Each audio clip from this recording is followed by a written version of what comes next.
Chapter 851. As the only good restaurant in Xinlua close to Tang Dynasty, Changfeng Pavilion had become the place where Li Dong and the others would discuss things. Today, a group of businessmen were still here to invite Zhang Tai, who was a builder. Steward Zhang, drink up. This is shipped from Tang Dynasty. I think Steward Zhang can still drink. Li Dong said to Zhang Tai with a brilliant smile as he filled a bowl of wine for Zhang Tai. Zhang Tai's smile was no worse than Li Dong's. He raised his bowl and clinked it with Li Dong's. Raising his head, he poured the liquor into his mouth. After drinking the liquor, Zhang Tai wiped his mouth with his hand and exhaled. He then said to Li Dong, "It's hard to refuse Boss Li's hospitality. After not seeing you for a few days, I also missed you. Originally, I planned to have a good drink with Boss Li and the others after the tariff was settled. Unexpectedly, Boss Li asked me to leave first. Steward Zhang, you're treating me as an outsider. Do you need to be so polite with me? It doesn't matter who invites you. As long as we're together, I will feel very comfortable. Do you agree with me? How about this braised pig's tail?" Li Dong chuckled as he pushed Zhang Tai's favorite pig's tail in front of him. "Great." After biting the pig's tail, Zhang Tai praised as he continued, "Steward Li's hospitality will be engraved in my mind. When the restaurant in Tang Dynasty is built, I will definitely invite you to taste it. Young Master wants to build blue sea silver sand in between the clouds and the water. At that time, the two restaurants will still face each other, compete with each other, and progress together. That will be different from each other. Oh, and the newly made furniture will also be displayed. If you see a set that you like, I will make a promise and sell it to you with the capital." The businessmen of Xinlua didn't take it seriously. Words at the table could not be trusted. They exchanged glances with each other, as they didn't know who should mention the matter of Tonghe and the bridge. Finally, Li Dong took over the load and filled Zhang Tai's cup. Looking at the river outside, he said to Zhang Tai, "This river is really nice. The fish in it is also delicious. I suddenly remember that although the fish in the mud river is good, the fish in the river is also not bad. Have you tasted it before?" Of course. Each has its own flavor, just like between the clouds and the water and blue sea silver sand. Why? Does Boss Li want to eat the fish in the water? I'll have someone catch a basket of them and send them here. They'll definitely be fresh." Zhang Tai nodded. Li Dong nodded as well, but then he shook his head and said, "It's still difficult. If we can connect the two rivers together, then wouldn't we be able to taste both? I remember that back then, the young master of the Zhang family had such a plan. Unfortunately, some unreasonable commoners ruined it. Steward Zhang, why don't we do this? This time, I will definitely control the people and not let them cause trouble. You can continue to follow the original idea and connect the two rivers. At the same time, choose a place to build a bridge to facilitate water transportation. Last time, we were in a hurry and didn't have time to control it. It's really a pity." After hearing Li Dong's words, the other businessmen of Xinlua fixed their eyes on Zhang Tai, hoping to get a definite answer from him. After hearing Li Dong's proposal, Zhang Tai suddenly revealed an embarrassed look. After letting out a sigh, he said helplessly, "No, you don't know my young master. When he thinks of something, he will do it. After a while, he will forget about it. If not for the person who was arranged to do it, he could not do anything at all. It's the same for connecting the two rivers and building a bridge. If we ask the young master now, he will definitely lose his previous enthusiasm.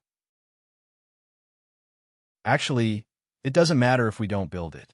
The ships of Tang Dynasty can take a detour. Perhaps we can change our mind and go to Japan. Don't mention it again. I dare not tell the young master about it. Otherwise, the young master will remember that his idea was ruined. He will be unhappy and vent his anger on me. It's not worth it. Come on, let's drink. Manager Zhang, how could that be?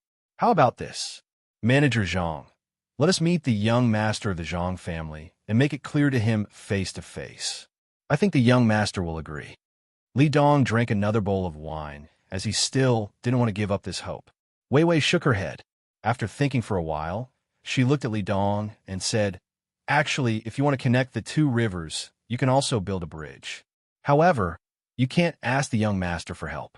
You only need to contact Zheng Construction. Zhangzheng Construction is willing to accept the job and give you a discount on the fee. If it weren't for the fact that many people in the group depend on this job to make a living, I wouldn't have earned a single cent. But I can guarantee that if Mr. Li pays, I will only earn a little. I hope that there will be more jobs in the future.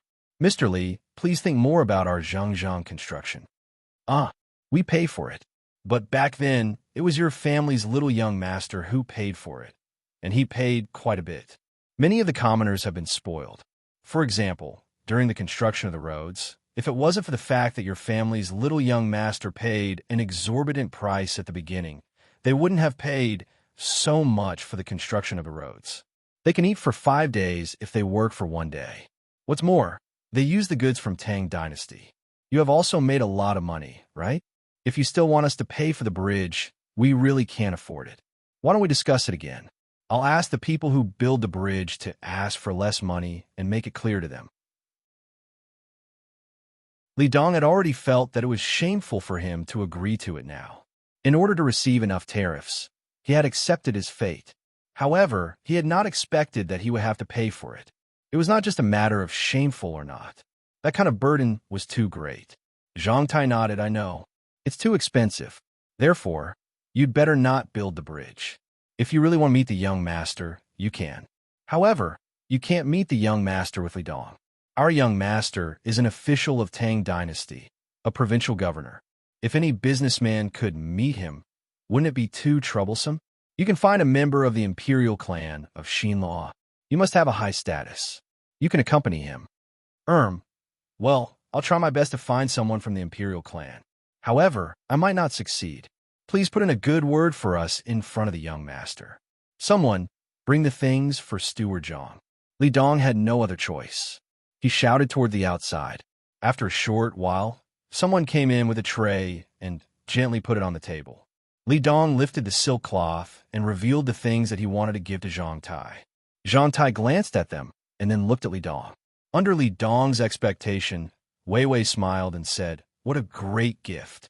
I've not imagined that Steward Li could find 6 pearls as big as pigeon eggs. If you sell them, you might not be able to get them for less than 10,000 coins. I'll take them." "You're joking, Steward Zhang. Who doesn't know that Zhang family and Wang family are rich? 6 pearls are too little. After we succeed, we will reward you more," Li Dong said with a smile. "I can't guarantee whether we succeed or not. I'll try my best. Alas, I'm dizzy. I'm really sorry." Zhang Tai couldn't do it at all. He grabbed the 6 pearls and put them into his arms casually, as if they were 6 stones. Then, he covered his forehead with his other hand and slightly swayed. Someone helped Steward Zhang to take a rest. Li Dong was very sensible and immediately asked someone to help Zhang Tai away. Waiting until the sound of footsteps could no longer be heard, Li Dong, who had escorted them to the door, turned around and looked at the people who had also stood up. With a pained expression, he said, "This is going to be troublesome. With Zhang Xiaobao's ruthless personality, who knows what will happen this time?" "Steward Li, Zhang Tai has accepted the pearls. Can't he help us?" Someone asked. "Didn't you hear what he said? 10,000 strings of pearls. He means that it's too little. I don't know how much money Zhang family and Wang family can get. Send someone to inquire about it. Next time, we'll give something else." Li Dong felt a bitter taste in his mouth. He also wanted to give more money. However, how much could he give? After all, he couldn't give 1,000,000 strings of pearls as a gift. If so, he might as well spend money to get through the river. After returning to a room, Zhang Tai took out the 6 pearls. Suddenly, he thought of Xiao Bei and the others. Frowning, he muttered, he really doesn't know how to give gifts. He only gave 6 pearls. If there were 9 pearls, he could give 1 each to Xiao Bei and Xiao Bei. Should I make 1 gift and send it over? That's worrying. When the merchants of Xinluo were waiting, they didn't receive any news about getting through the river and building the bridge. When they looked for Zhang Tai, they were told that Zhang Tai was busy building the road from Jili province and was not available for the time being. Goods from Tang Dynasty were smuggled into Xinluo in batches. With the same price and better quality, Xinluo's people in the same industry were greatly shocked. The members of the imperial clan of Xinluo were anxious. Originally, they planned to offset this part of the money with tariffs. However, they couldn't collect the tariffs. Xinluo's people couldn't sell their goods. As a result, they kept lowering their prices. They almost couldn't make ends meet. The imperial clan of Xinluo and the merchants finally saw the threat of trade dumping. The cheap grains from Tang Dynasty made the local farmers unwilling to cultivate. They would only plant enough for themselves to eat. After that, they would think of ways to make money so that they could buy other goods at a cheaper price. More and more people lost their jobs. When those who worked in the handicraft industry and odd jobs looked for jobs, they found that there were more and more people in the same industry. The competition was especially fierce. The employer kept lowering the price. If the price of the goods was low, they would lose money.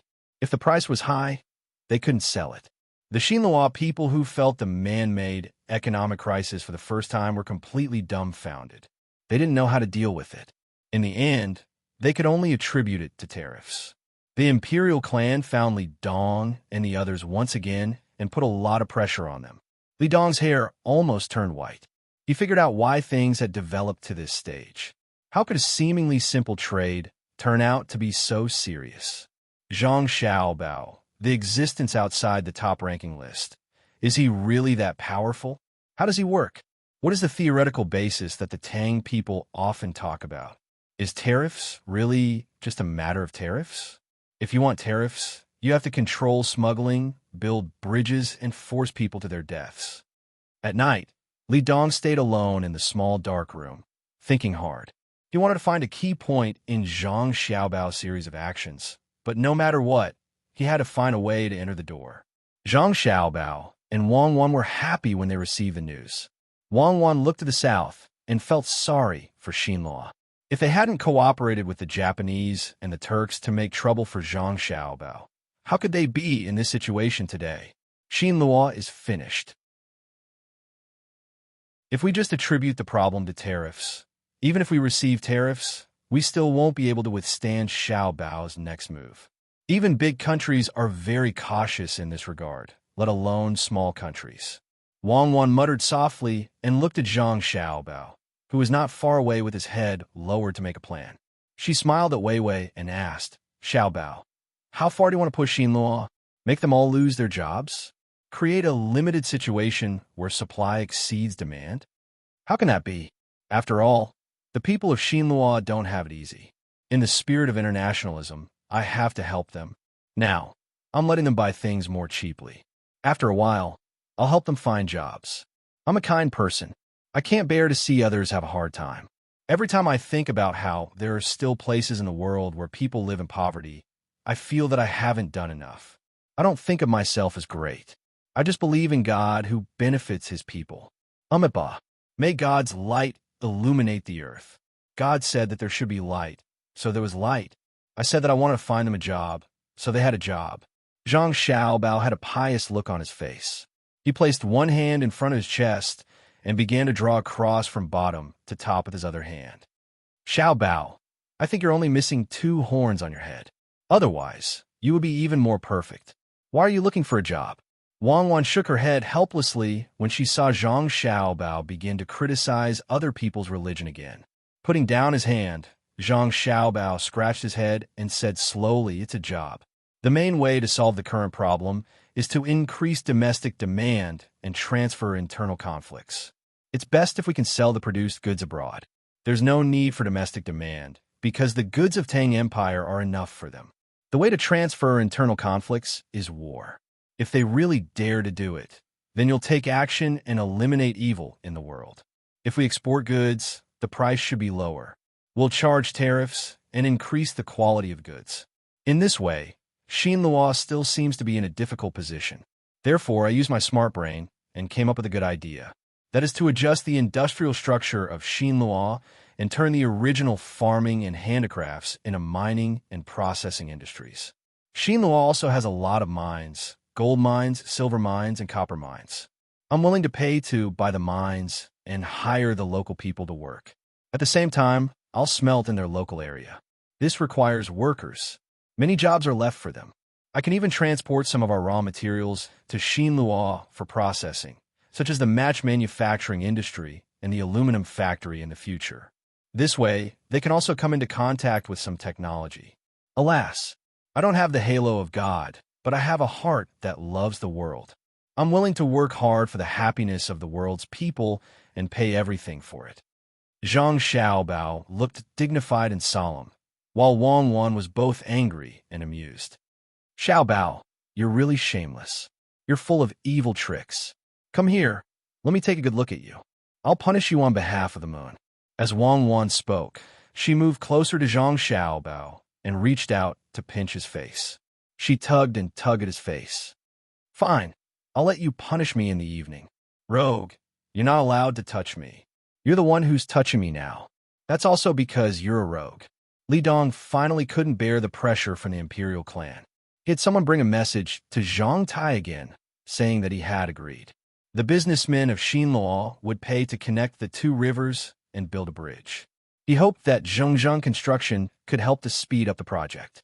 After receiving this news, Zhang Tai came here very righteously. Not only him, he also brought many commoners of Tang to help with the project. After getting a part of the money, Zhang Tai soon started the construction according to the original design. However, this time, the labor force was not all from Xinluo. More than half of them were from Tang. Obviously, he was making money from Xinluo. However, the commoners of Xinluo didn't like that. They asked Li Dong why he didn't let them work. Previously, they didn't dare to let the Tang people earn money for no reason. Now that they knew that Li Dong was under great pressure, they came here. Li Dong hated Zhang Xiaobao so much that he gritted his teeth. Didn't he just destroy the original construction? Why did he have to take revenge on him? When the commoners of Xinluo found him, he found Zhang Tai and asked Zhang Tai to reduce the labor force of Tang and use more Xinluo's people. He thought that Zhang Tai would find an excuse to refuse. Unexpectedly, Zhang Tai agreed very quickly. After removing the Tang people who were building the bridge and replacing them with the commoners of Xinluo, Li Dong once again thought that the sun had risen from the west. At the same time, he became even more vigilant. There must be something wrong. Sure enough, his premonition came true. 2 days later, the commoners of Tang united and found the construction site. They even put up a banner, saying that they were willing to work for half of the wages. Therefore, Zhang Tai found Li Dong and told him about this. He meant that he wanted the Tang people to work so that they could use the money they saved on materials. Although it was a discussion, it was actually an ultimatum. Li Dong then told the commoners of Xinluo about this matter. In the end, the commoners of Xinluo agreed to work for only a quarter of the original wages. 1 day's work was enough for a family to eat for a whole day.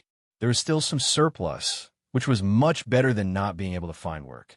The commoners of Tang retreated. They could not afford such a low labor price. They ran to the side of Tang and started to help build restaurants and shops. The wage was enough for a family to eat and drink for 5 days. Li Dong wandered around for 2 days and found that the materials to build the bridge were the same as before. Furthermore, the tools to build the bridge were still the same. The more he thought about it, the more he felt that something was wrong. He then found Zhang Tai. Manager Zhang, there seems to be no changes to the materials you mentioned. Does that mean that the budget should be reduced? Li Dong did not beat around the bush with Zhang Tai and asked directly. Oh, about that, the price has increased. Many of the materials that were supposed to be sold to Xinjiang Construction were sold to Tang in advance because Tang was building restaurants and shops. Therefore, the money is still the same, but the materials are more expensive. I've tried my best to lower the price. It's not easy. Zhang Tai explained to Li Dong as if he had no other choice. Li Dong was furious. Ah, Manager Zhang, who doesn't know that the buildings built by Tang belong to your young master? Then why do you have to involve us in your family's business? That's not right. Our Zhang family and Wang family's transactions are all handled independently. For example, between the clouds and the water and blue sea silver sand are both owned by our family. However, they compete with each other and even engage in price wars. Logically speaking, this shouldn't be the case. After all, when both sides engage in price wars, our family will profit less in the end. However, because the transactions are handled independently, the result is not uniform. The construction team in Tang is another team, not Zhengzheng Construction. The merchants who deliver the goods are also in contact with us individually. If you don't believe me, you can buy them and see if the price is lower. Zhang Tai laid out the facts for Li Dong and reasoned with him. For a moment, Li Dong was a loss for words. After gasping for breath, he finally recovered. Then why did the great Tang people who helped you build get a higher wage? That's because the other group is willing to pay them. Otherwise, I will pay them too. However, you have to pay more when the time comes. Otherwise, it won't be enough. I also have my difficulties. You have to understand. Zhang Tai spread out his hands and gave Li Dong such an answer. Well, I understand. I really understand. You don't need to pay for the processing. Our people are easy to deal with. Li Dong left in boredom. He had thought it through. No matter how the transactions were handled and how they were handled independently, in the end, he had to pay 3/4 of the money to the commoners of Tang. This was because the overall income and expenditure of the Zhang family and Wang family did not change. When they gathered again to discuss the matter, Li Dong did not hide anything and said to the businessman, I want to kill people. I want to kill Zhang Xiaobao and Wang Wan. They're too much of a bully. I heard that they have been fishing on the other side of the Mud River. I really want to find a chance to take care of the two of them so that the Tang Empire will have one less powerful person. Oh no, the young master and the young lady are in danger. Someone tried to assassinate them. They were driven into the woods. There's still no news about them. I don't know where they went. On the second day, after Li Dong said that he wanted to assassinate Zhang Xiaobao and Wang Wan, chaotic shouts sounded from the other side of the river. For a moment, it was chaotic over there. Numerous people rushed to the Mud River and into the woods to look for Zhang Xiaobao and Wang Wan. It didn't take long for this matter to spread to Xinluo. After hearing the news, the merchants who had gathered at Changfeng restaurant yesterday to discuss matters all turned their gazes to Li Dong. He had said that he wanted to assassinate him. Someone leaked this news to Zhang Tai. Therefore, the guards of Zhang family and Wang family rushed to Li Dong's courtyard and surrounded the entire courtyard. They aimed their guns at all the possible places where people might appear in an unfriendly manner. Li Dong was dumbfounded. After understanding the situation, he wanted to cry, but had no tears. He was wronged. Yesterday, he just said that to vent his resentment. How could such a thing happen today? It was said that Zhang Xiaobao and Wang Wan were very powerful. The two of them could shoot out a line with pistols. According to those who had been to Mount Hua, Zhang Xiaobao could fly over roofs and vault over walls. Wang Wan could also be a general on horseback. How could the two of them suddenly disappear? The news that Zhang Xiaobao and Wang Wan were assassinated and disappeared soon spread to all places. Of course, the Turks in Japan couldn't receive it. They didn't have such an advanced information transmission system. Without pigeons, they couldn't count on Tubo. The first to know about it were the people in the capital of Tang Dynasty. The pigeons quickly flew over, followed by the members of the imperial clan of Xinluo. When the people of the Zhang family and the Wang family heard that their son and daughter were assassinated and disappeared, they didn't believe it at all. Those were two immortals. According to the two of them, who valued their own safety the most, it was harder to assassinate them than to reach the heavens. Even so, the two families showed sad expressions to not let others see through them. When Empress Wang in the palace heard the news, she fainted. She treated Zhang Xiaobao and Wang Wan as her own children, even though she already had a pair of cute children. When Wu Huifei received the news, she was happy for a moment. However, it didn't take long before this happiness passed. She was very disappointed. The people that she had been trying to deal with were suddenly gone. She couldn't find any sense of accomplishment and felt that she had lost some spiritual sustenance. Gao Lisher hurriedly found Li Longji and cried bitterly. His godson was gone. Who would be filial to him in the future? How could such two cute little fellows be assassinated just like that? Li Longji didn't cry, but he sat there in a daze as if he had lost his soul. His eyes stared straight at a certain place without the slightest focus. He muttered, "It can't be, right? It can't be, right? It can't be. If they are gone, what will happen to the Tang Empire? Who can control the entire northern Hebei province like them? Will the surrounding countries take action? How will the Tang Bank solve the trouble in the future? Who can lead the manufacturing of weapons? No one will send me fun things anymore, and I won't be able to taste the food they cook. Investigate. Investigate for us. Investigate thoroughly. No matter who did it, us will destroy him. Send out the decree. Hunan Circuit urgently send 30,000 strong soldiers, 10,000 Navy soldiers, and 20,000 land soldiers to the Great Tang and Xinhua. If there is no news within half a month, us will destroy Xinhua at all costs. The sorrowful Gao Lisher quivered and nodded vigorously. He immediately went to grind the ink and wrote the imperial edict with trembling hands. He glanced at the emperor and saw that the emperor was still sitting there in a daze. He stamped the imperial seal on the edict and ran out as fast as he could. He ordered the military relay station to send the imperial edict to Hunan province. When most of the court officials heard the news, they showed a sad expression.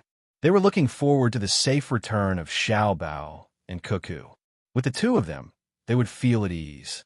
They didn't have to worry about economic problems, and they didn't have to worry about who dared to start a war. A small number of people were gloating, wondering if they could take advantage of the absence of Zhang Xiaobao and Wang Wan to find an opportunity to take over their family business. Zhang Shuo was happy and afraid. He was happy that Zhang Xiaobao and Wang Wan finally wouldn't fight for power with him. He was afraid that the two experts of the Zhang family and Wang family would get angry. He knew of the existence of the experts. Zhang Xiaobao and Wang Wan were the disciples of the two experts. He hesitated for a moment, not knowing what to do. The next morning, Li Longji came to his imperial bed with an uneasy expression. He glanced at the court officials and forced himself to calm down. He asked, "I believe that all of you already know about the matter between Xiao Bao and Cuckoo. Do you have something to say?" The court officials looked at each other. No one dared to make a sound. If it didn't do well, they might be sent away. "Yuan Xiang, you speak." Seeing that no one spoke, Li Longji began to call out names. He pointed to Yuan Xinyao. Yuan Xinyao slowly walked out, took a deep breath, and said, "Your Majesty, Provincial Governor Zhang and the army have always been vigilant. I thought that nothing would happen to the two of them. Even if someone tried to assassinate them and they escaped into the forest, they would be able to return safely. Your Majesty, you must know that the army of Wang Wan used classic jungle tactics on the mountain of Tubo's Jinchuan. When Provincial Governor Zhang was climbing Mount Hua, he displayed the ability to leap onto roofs and vault over walls. The two of them also carried all kinds of weapons with them. Ordinary people would be lucky to be able to come out alive from their hands, let alone successfully kill them. I think that we can send an army to the border of Xinhua to put pressure on them. If they did it, they will definitely think of a way to withdraw the killers they sent. If they didn't do it, they will have to cooperate with the search." "And Minister Zhang, you speak." Li Longji nodded and asked about Zhang Zhong. Zhang Zhong didn't want to speak. He was afraid that he wouldn't be able to act well. Of course, he couldn't tell Li Longji that no one could kill his son and daughter-in-law. Hearing the emperor's question, he could only stand up and reveal a sad expression. "Your Majesty, don't worry. I will definitely manage the Ministry of Works well and let it research more new technologies to protect Tang Empire." "Bullshit," Li Longji suddenly scolded. After scolding, he was stunned. The court officials who heard his voice were also stunned. It was too strange. The emperor actually scolded him. "Xiao Bao is your son, but you don't care. You could treat your son like this today. Won't you treat my Tang Empire like this in the future?" Li Longji was furious. Xiao Bao and Huan's safety was still unknown. So why did Zhang Zhong still bring up the matter of the Ministry of Works? The Ministry of Works was the Real Ministry of Works with the two of them supporting it. If they were gone, would Zhang Zhong be able to come up with his own research ideas? Wouldn't the expert in your family be sad to death? It wasn't easy for him to teach two powerful disciples. If they were really lost, he would probably go crazy. Zhang Zhong was very happy. At least the emperor treated his son and daughter-in-law well. He quickly lowered his head. This subject knows his mistake. In fact, this subject and this subject's family didn't rest at all last night. However, this subject didn't have any other choice. Fortunately, someone in my family helped me predict that Xiao Bao and Cuckoo would be fine. This subject could only listen and believe. Oh, is that true? Li Longji sat up straight and asked with flickering eyes. Yes, yes. In any case, that's what the person who told this subject said. However, the two of them didn't look too good, so this subject could only believe it. Zhang Zhong said with uncertainty. Li Longji's mood, which had just improved, became uneasy again. He turned to Zhang Shuo and asked, Prime Minister Zhang, do you have anything else to say? Zhang Shuo came out and thought hard about how to answer. This was an opportunity, and it depended on how he grasped it. In an instant, countless thoughts flashed through his mind. In the end, he gritted his teeth and said, Your Majesty, this subject also thinks that Provincial Governor Zhang and Adjunct Officer Wang are good people who can avoid this incident. However, the Jili province therein can't be without a ruler for a day. Why don't we send other officials to temporarily hold the fort and wait for the two of them to return before regaining power? This subject feels that Provincial Governor Zhang is thinking the same. The two of them are loyal to the imperial court and put the imperial court's affairs first. If we don't send people, the two of them will return after a long time. When they see the chaos in Jili province, they will be very sad. Your Majesty, for the sake of the two of them, should also send officials over. Luzhou, Tubo, and Feng province should also block the news to avoid causing unrest. For the sake of Provincial Governor Zhang and Adjunct Officer Wang, at the same time, send people to the 3 places to change the local leaders. Prime Minister Zhang, please step back. Today, we won't talk about Xiao Bao and Cuckoo. Let's talk about other things. About the new technology in the smelting factory that can smelt good steel. Xiao Bao and Cuckoo once wrote a letter to their families in Lisher saying that they want to build a railway. When the steam engine is perfected, we will make cars to make it convenient for our great Tang to travel around. My subjects, where should we test it first? When Li Longji heard Zhang Shuo's words, he did not show any other expression on his face. Just like before, he did not mention the assassination of Zhang Xiaobao and Wang Wan. Gao Lisher glared at Zhang Shuo fiercely. He was angry and relieved. He knew that Zhang Shuo was done. After following the emperor for so long, he knew the emperor well. As long as there was a chance, Zhang Shuo would be dealt with. When the people of Xinluo learned that Zhang Xiaobao and Wang Wan were assassinated and went missing, the people of the imperial clan were very happy. They knew the weight of the two of them in Great Tang.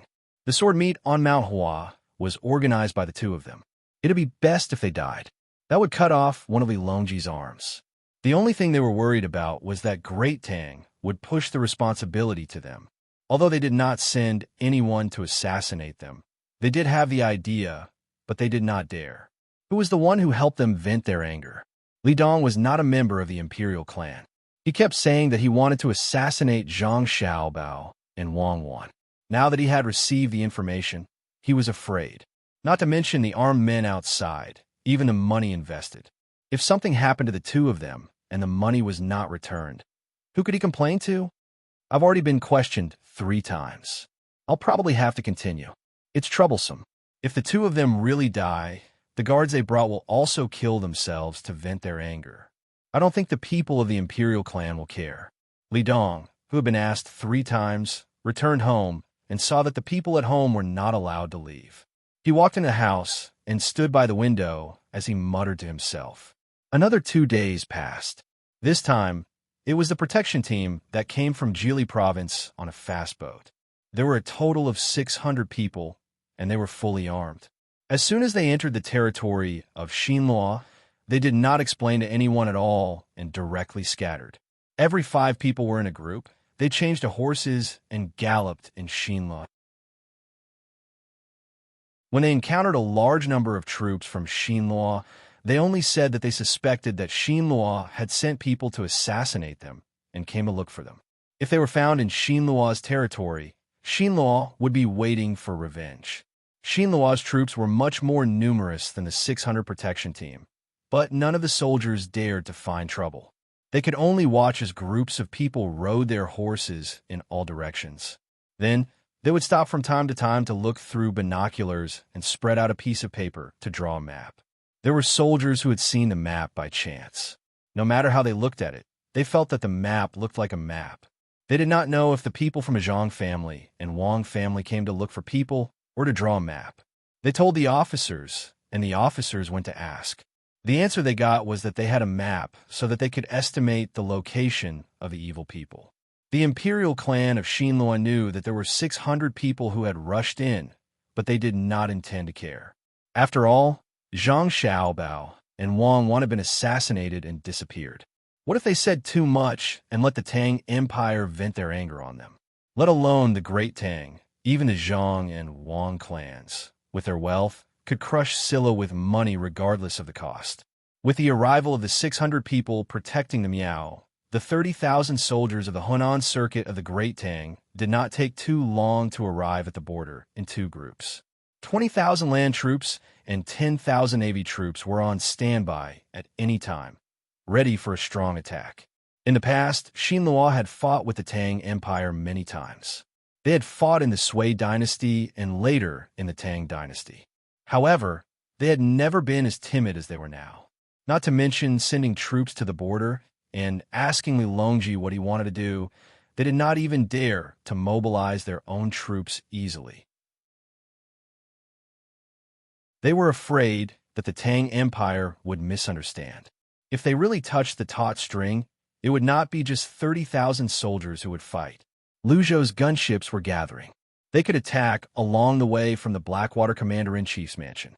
There were also the local garrison in Jili State. They would be surrounded on all sides. Xiaobao, let me carry you for a while. It's been so many days. It's quite tiring for you to carry me. On a mountain, Wang Wan walked in front of Zhang Xiaobao. Zhang Xiaobao followed behind with a radio on his back. Wang Wan was afraid that he would be tired, so she wanted to change. No need. This is just a few days. It's almost half a month. In half a month, I'll be able to see Xiao Bei and the others. I miss them. Zhang Xiaobao adjusted his straps and shook his head. Wang Wan grinned. Don't lie to me. You want to go from North Korea to Inko in half a month? Not to mention the current road conditions. Even if we ran a marathon back then, we couldn't do it unless we could maintain that speed. There's still 3 days to half a month. I promise we can get there. If we really can't, I'll send a telegram and ask Zhang Ying to send Shui Yun to pick us up. Didn't it find a companion? We can each have an eagle. You use the red one, and I'll use the white one. Zhang Xiaobao was not in a hurry at all. He followed Wang Wan to the edge of the mountaintop. Looking back, it was really quite steep. Wang Wan heard Zhang Xiaobao mention Shui Yun and said with a smile, I hope they can have children soon. It'll be good if they can give birth to dozens of children at once. They'll be able to perform exceptionally well. The inherited genes must be good. When the time comes, we'll make a big place for them. The protection must be strengthened so that when they push the children down, they won't fall to their deaths. We have to give them a few more chances. Who hasn't made a fool of themselves? Don't you think so? I heard that for creatures like eagles, even if the baby eagle can fly, it's better to break its wings and let it continue to fly. One is to train the baby eagle's perseverance. The other is to let the bones grow better and tougher. When the baby eagle is older, we can give Xiao Bei and the others one each. They can be playmates at ordinary times. When they encounter danger, they can run with them, just like you in the desert in Tubo.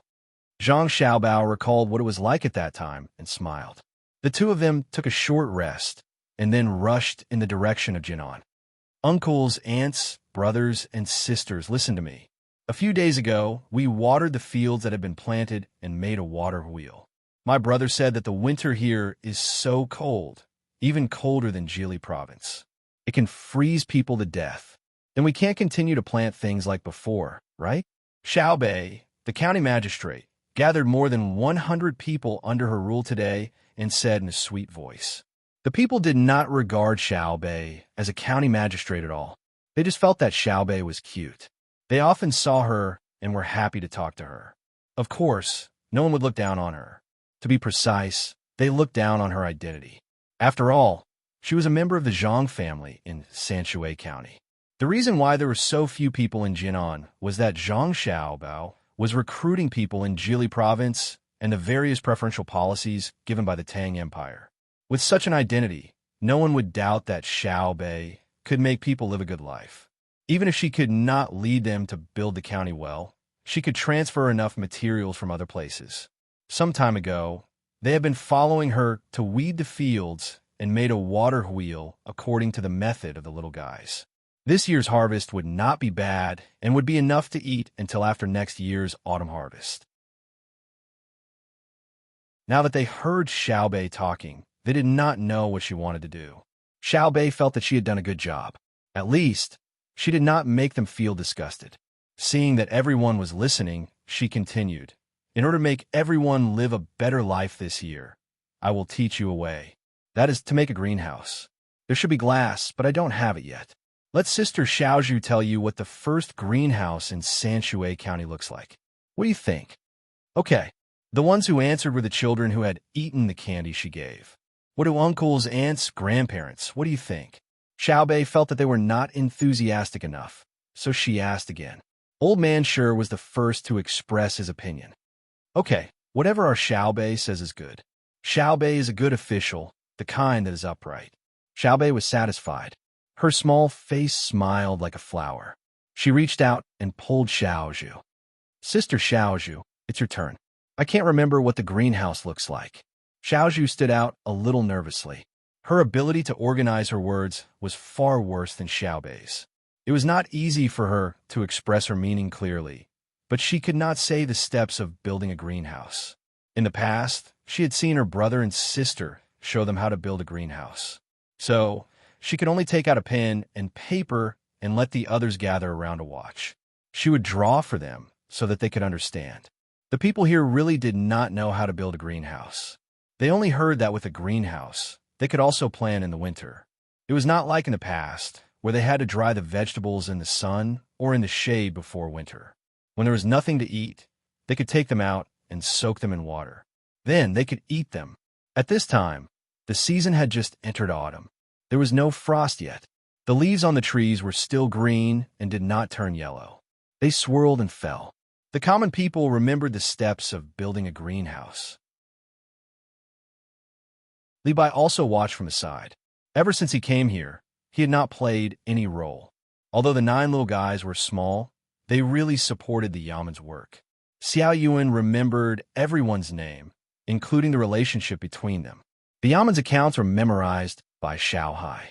When Xiaobei asked for data, she could answer as soon as she opened her mouth. Xiaozhu was in charge of drawing the map. Big Man, Small Man, and the other 3 children who had not come here and should have grown up in the mountains also helped. The population was small to begin with.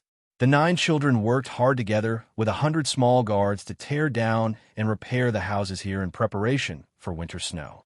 Through this period of observation, Li Bai was very puzzled. Could it be that the children of officials were really so powerful? Zhang Xiaobao and Wang Wan had been talked about like gods. Now, the 9 children also began to show their abilities. If one did not see it with their own eyes, no one would believe it. It seemed that Confucius was not lying when he said that he was born with knowledge. Gan Luo also existed. He could feel it from Xiaobei and the others. The common people surrounded Xiaozhu to look at the map. Xiaobei was free. Seeing Li Bai standing on the side, she walked over and tugged at his clothes. She said, "Brother Li Bai, building a greenhouse like this requires materials. If there is no bamboo, you have to find a way to break the wood. Also, choose the location. When the fire is burning, you can't let the smoke get in. It's best to have a chimney to guide the smoke." Okay. Li Bai nodded and agreed. Just as he agreed, he was troubled again. He whispered to Xiaobei, "But I don't know how to do it. The heavens have fallen and the common people suffer. If they don't drink today, they will drink tomorrow. If you ask the immortals about farming, they will only say that it is in the fields." Hey, Brother Li Bai, now is not the problem of the immortals. It is the common people's problem. Don't you want to be an official? You have to familiarize yourself with it. Xiao Yuan, don't you think so?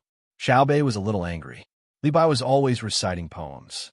When it came to serious matters, he did not say anything. He even waited for his brothers and sisters to recommend him. How could he be like this? Xiao Yuan came over and nodded. Yes, yes. If you don't do farming, how can you accumulate wealth? If you don't do business, how can you accumulate wealth? If you don't do politics, how can you govern the people of the four seas? If you don't do fortifications, how can you make people convenient? Li Bai was a little embarrassed by the question. He raised his head and said, I can flatten the four barbarians and give advice. That is enough. Xiao Bei curled his lips. Brother Li Bai, you can't do this. I promise that my brothers and sisters will definitely not recommend you. Even if they do, they will arrange for you to sing and dance. If my brothers and sisters don't recommend you, others won't dare to. Even if they do, it will be useless. Uncle Emperor won't listen to others.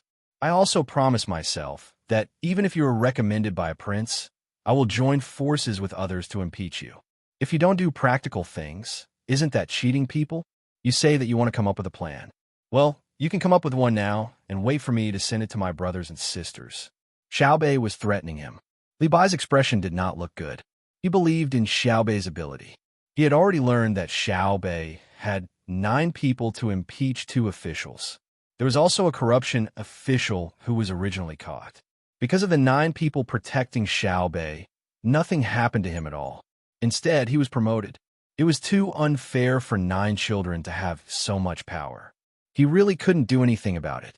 He seemed to be angry and said, Okay, I'll do the greenhouse thing first. Then I'll write a memorial for Zhang Xiaobao and Wang Wan to see. That's right. I'm not afraid of doing wrong, but I'm afraid of not doing it. Brother Li Bai, if you really do it, it's okay if you miss a little bit. If you don't know how to do it, you can learn. I'm trying my best to learn from my brothers and sisters. Let me tell you, I'm actually very stupid. I'm not as steady as Big Boy and Little Boy. I'm not as good at calculating as Brother Xiaohai. I'm not as smart as Xiao Yuan, and I don't know how to draw.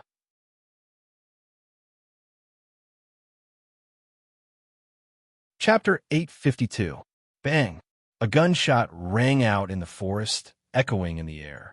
Zhang Xiaobao put away his gun and walked diagonally forward. As he walked, he said happily, We have rabbits to eat today again. There are rabbits to eat every day. You only know how to shoot rabbits. Wang Wan had obviously eaten too many rabbits and was not very satisfied. I want to shoot a tiger, but it seems like we can't finish it with our stomachs. Can you drag a big tiger with you? It's shameful to waste food. If you really want to change things up, you can start shooting tomorrow. Or you can also get some pheasants to eat. Zhang Xiaobao spoke honestly. There were many animals nowadays. If he brought a gun when he went out, he did not have to worry about starving himself. The only regret was that there were only 2 people. If they shot a slightly bigger rabbit, they would not be able to finish it. Wang Wan was in charge of observing the surrounding situation with binoculars. She stood guard for Zhang Xiaobao. When Zhang Xiaobao came back with a rabbit, she opened her backpack and took out seasoning. She found a place with fewer trees and began to pick up the dry branches on the ground. Let's roast it today. Rabbits roasted with pine branches have a pine fragrance. Zhang Xiaobao took out a knife and said as he cleaned up the rabbit. In fact, it was because there was no river nearby, so he could not clean it. He still had to drink the water he carried. Wang Wan did not object this time. She used a shovel to dig a hole in the ground. It could block the wind and prevent the fire from jumping out and igniting the entire forest when they were roasting. While watching Zhang Xiaobao busy there, she asked, Should we get someone to send a message to Beijing to prevent others from worrying too much? If someone really thinks that the 2 of us are dead and causes some trouble, we will have to deal with it when we go back. I won't send it. I just want to see who will make a move to deal with our industry and other administrative arrangements. It's not a big deal to spend some effort. When the same thing happens again in the future, people will not dare to act rashly. Zhang Xiaobao laughed mischievously. He used a knife to cut a slightly thicker branch and scraped away as much pine oil as possible. Then, he lifted the rabbit up and slowly turned it over the fire. At the same time, he said to Wang Wan, I reckon that very few people will make a move at this time. After all, the officials who have the ability to know about our family situation are afraid of our master. That master is not as simple as he says. This is the benefit of pretending to be mysterious. Those who don't have the opportunity to know about this information don't have the ability to shake our business. A few days ago, didn't the news from the capital say that Zhang Shua had discussed with Li Longji how to get hold of our forces after learning of our disappearance? Looks like he's done for. Sai, it's about time. It's been so long, don't you think so? Yes, if it weren't for us, he would have gone down long ago. Moreover, he would have gone down very miserably. However, not only does he not know how to thank us, he also wants to deal with us. It's really too hateful. Wang Wen also agreed. After thinking for a while, she suddenly asked Zhang Xiaobao, "Do you think we should still deal with Li Linfu? His position now seems to be more stable. If we want to deal with him, we have to do it early. We can't expect him to make mistakes. Deal with him? Who knows if he will become the prime minister again? We can't let our guard down. However, I don't think we should kill him. According to what you said, he is still very capable. Then, we should arrange for him to be in a suitable position." Zhang Xiaobao used a knife to cut the rabbit's body. Blood kept flowing out from the cut. Drops of blood fell on the fire below, making a sizzling sound. The night deepened. A bright moon gradually rose, dimming the stars in the sky. Zhang Xiaobao and Wang Wan found a high ground. They took out the small tent they had brought with them and lit 3 fires outside. They used the radio to send a message to the people in Jili province that they were safe. Then, they sat outside the tent together and enjoyed the charming scenery. They made a bowl of juice with the water they had brought and handed it to Wang Wan. Zhang Xiaobao also drank a mouthful and said, "If I had known that the journey would be so difficult, I would have brought some dried vegetables when I came out. Why do I feel that my body is lacking vitamins now? You are so delicate. In just a few days, you know that you lack vitamins. Previously, you said that you would arrange a job for Li Linfu. Have you thought about the details?" Wang Wan held the bowl and looked into the depths of the forest. The bright moon could not make it bright. She thought of Zhang Xiaobao's words and asked, "I just thought about it. In the future, I will let him work here. The Northeast is a big place with rich resources. The climate doesn't change much in 4 seasons. It is suitable for him to develop. You can't speak against your conscience. When has the Northeast not changed much in 4 seasons? There is no population. Other than Jili province, you have basically moved everyone away." As they were talking, there was a sound from the radio. Wang Wan hurried over to receive it. After a while, Wang Wan said to Zhang Xiaobao with a bad expression, "The Japanese seem to be taking action." "Japan? Action against our disappearance? They don't seem to have radio technology, right?" Zhang Xiaobao was stunned.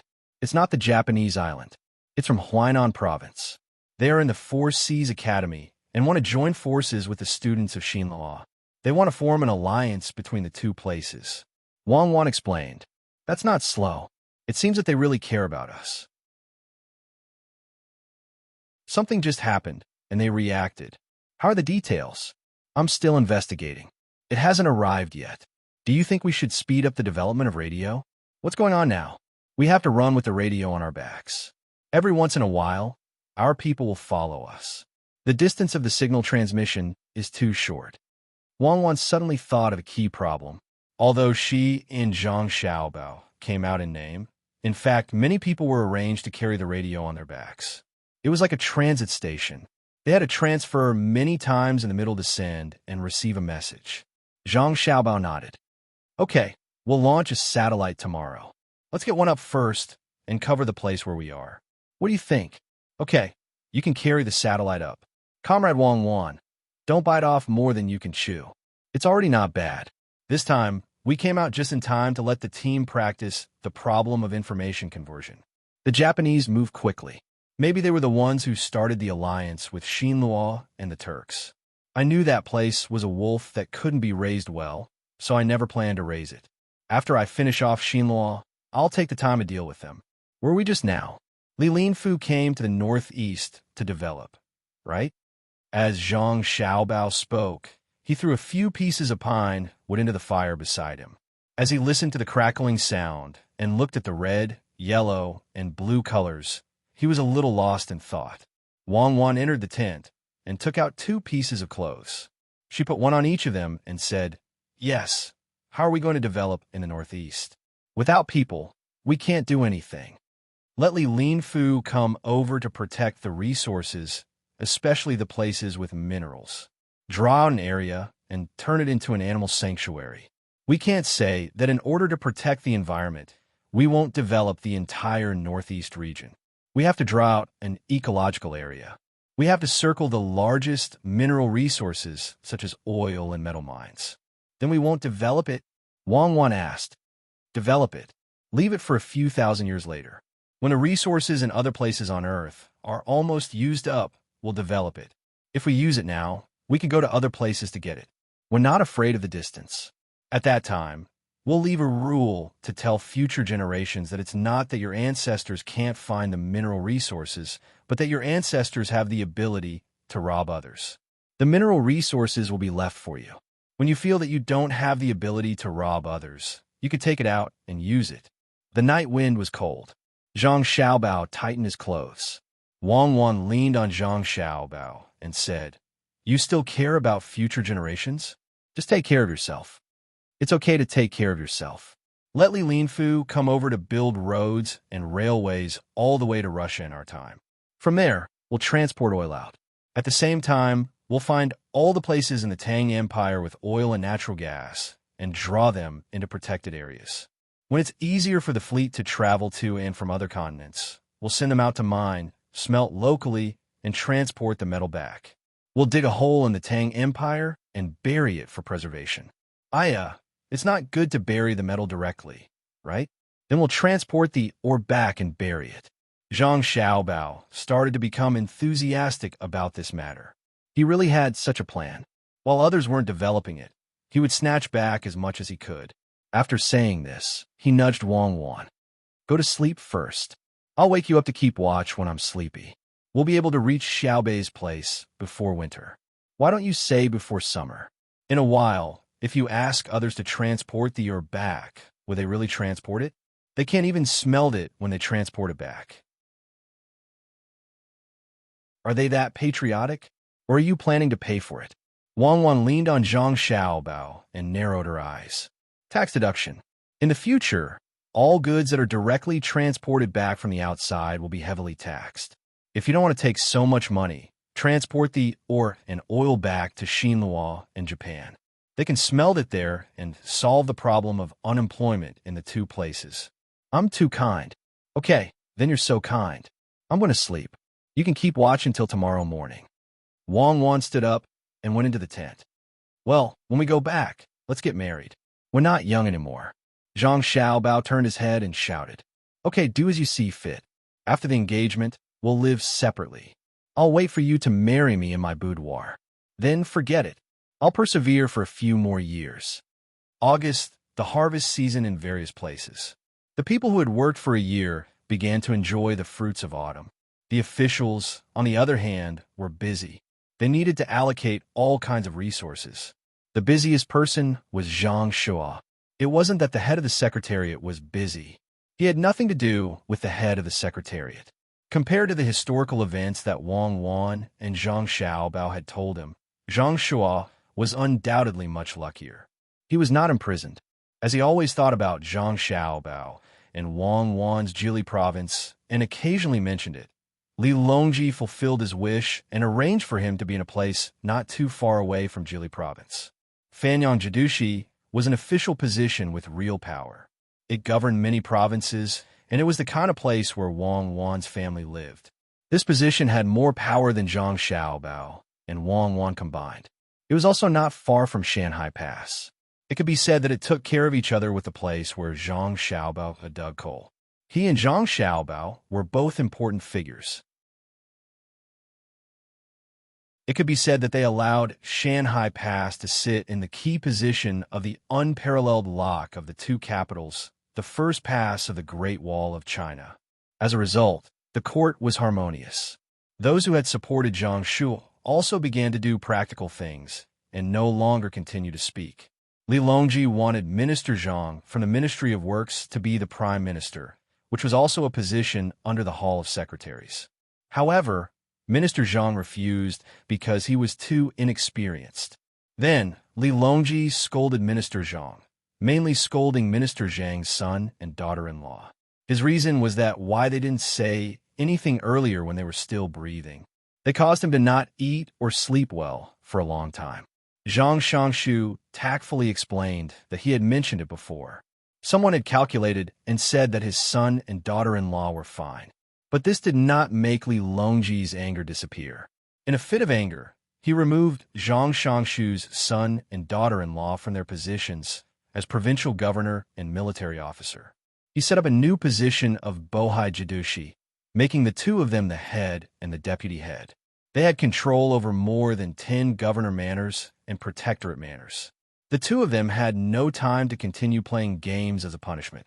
The grain for this year's autumn harvest had not been shipped over, but the taxes had been paid first. Now that it was convenient to pay taxes, there was no need to ship the money to the capital. They could directly deposit it in the Great Tang Bank. Li Longji looked at the money in the account book, his eyes shining. He was rich, he was really rich. With a wave of his pen and a stamp of his seal, he ordered the Great Tang Bank to issue $1 billion of national debt this year. It was an issue, not a repayment. If it was to be repaid, the first 5-year period was not up yet. The main reason was a ship that had set off from Jili Prefecture. The ship was heading toward the capital. It had to stop on the way, and its speed was slower than a sailboat or a ship. However, when this ship was going against the current, it did not use sails or wheels. It did not even need people to row it, and it could not find a boatman. Although there were always problems along the way, and it needed to be fixed, it was still a new thing. Especially when the news came back yesterday that the ship had not broken down for half a month. It was about to enter the capital, and the people of the capital could see something new. For the stability of the country, Li Longji had no choice but to encourage the development of technology. Thus, he borrowed money from the people to make steel and build railways. According to his thinking, if a ship could work, then so could a carriage. Thus, Li Longji wanted to build a railway to connect the capital and Luoyang. Oh, there were two. The current technology could not allow a train to cross a river. The bridge could be used by people, but it could not be used by carriages. The series of changes in the imperial court did not have a direct impact on the people. The people did not care about those things that they could not worry about. They only knew that they had earned more money this year. They wanted to buy some luxury goods. For example, they wanted to buy a small glass wine cup with a reduced price. They wanted to pay the price of a pig to buy a set. For example, they wanted to buy a beautiful pearl necklace. They sold half a pig to buy a smaller one. For example, the people of the capital took advantage of the warm weather, gritted their teeth, took out a sum of money, and brought their family to the lake to spend some money. No one bragged about the Tang dynasty's long-term stability, and no one deliberately gave Li Longji a watch. However, Li Longji, who had secretly sneaked out, was very happy to see the people wearing beautiful clothes on the street. In the tea house, accompanied by armed guards, he listened to the storyteller talk about the current situation of the Tang dynasty. Li Longji drank 2 pots of tea of unknown grade and gave out 100 banknotes. He even added a few words to the storyteller, such as the matter of the Blackwater governor's mansion. If it were not for the guards stopping him, the founder of the Pear Garden really wanted to chase the storyteller away and personally sit in that position to say, traveling the south and drinking tea, the water in the river, the water in the lake, listen to me, there is black water in the Bohai Prefecture. Unfortunately, a wish was a wish after all. It did not come true, let alone get some rewards and fill the treasury.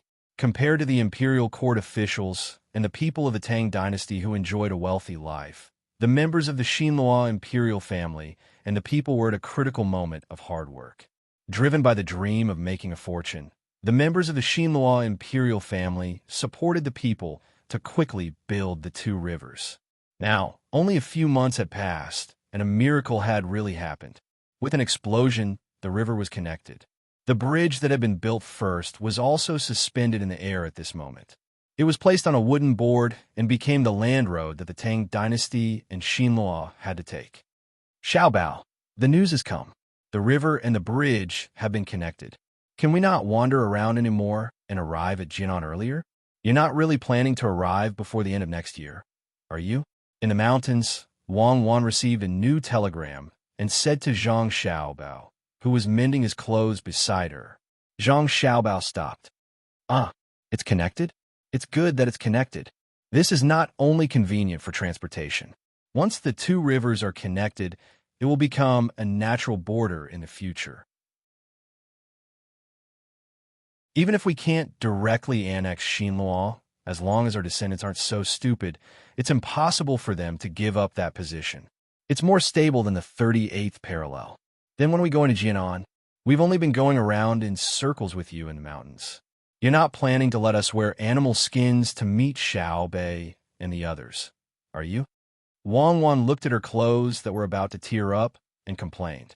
Zhang Xiaobao nodded repeatedly. We're not far from Jianan. We'll definitely arrive in 3 to 5 days. Comrade Wang Wan, I'm not criticizing you. Aren't we doing this to inspect the terrain and grasp all kinds of resources so that we can develop them? Especially medicinal herbs and unique plants in the northeast region. Have you forgotten the spirit of not being afraid of hardship and fatigue? Think about the 25,000 yuan back then. Think about it with your back to the yellow sky and face the earth. Think about it again. Zhang Xiaobao, if you don't know how to talk, then don't talk, okay? What nonsense. If you want to grasp resources, can't you send more people over? How much can we grasp with just the two of us wandering around? If we continue to wander around, we'll really lack vitamins. No wonder you brought so many tea leaves. It turns out that you already had a plan. You knew that you would have to eat meat for a long time. 3 days. If we walk for 4 days, I'll definitely sleep separately from you. Wang Wan gritted her teeth to express her dissatisfaction. Isn't it just to let you relive the feeling of training in the past? 3 days it is.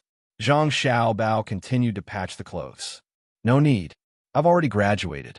If you want to personally recall the time when you were hunted, I can find Zhang Hu and ask him to let the dogs out. What do you want to do? We're in a hurry.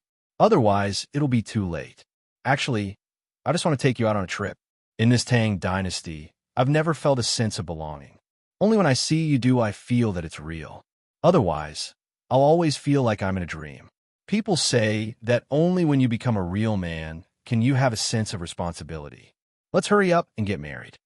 Can't you think of something else? Something else? Are you saying that even if we don't get married, we can still become a man? Xiaobao, I'll kill you. No, I'll castrate you. Uncle, aunt, grandpa, grandma, brother, sister, we're going to have a meeting now. In the big yard of the Yamen in Jian and county, Xiaobei gathered all the people in the county. There were more than 100 of them, including 2 newborns. They said that they were going to have a meeting. Li Bai sat at the side and took notes of the meeting. Driven by the temptation of being able to enter the imperial court, he became much darker. He mainly worked in the field. Now, he knew how to farm and some breeding techniques. He also wrote a lot of idyllic poems. He had the style of Wang Wei. It was very magical. He was forced to do so. The people soon quieted down. Even the babies stopped crying. They listened to the cute and sensible little girl speak. It's like this. Today we raised pigs and chickens. We can eat them next year. Did you see the eagle that flew here a few days ago? It's called Shui Yun. It said that my brother and sister are coming. We've also planted the greenhouse. This autumn harvest, we've harvested a lot of food. It's enough for us to eat for 3 years. After all, I'm an official. I was appointed by Uncle Emperor. I want to send some rent this year and pay taxes next year. I want to discuss with everyone. Is it okay? After all, it's the land that you planted.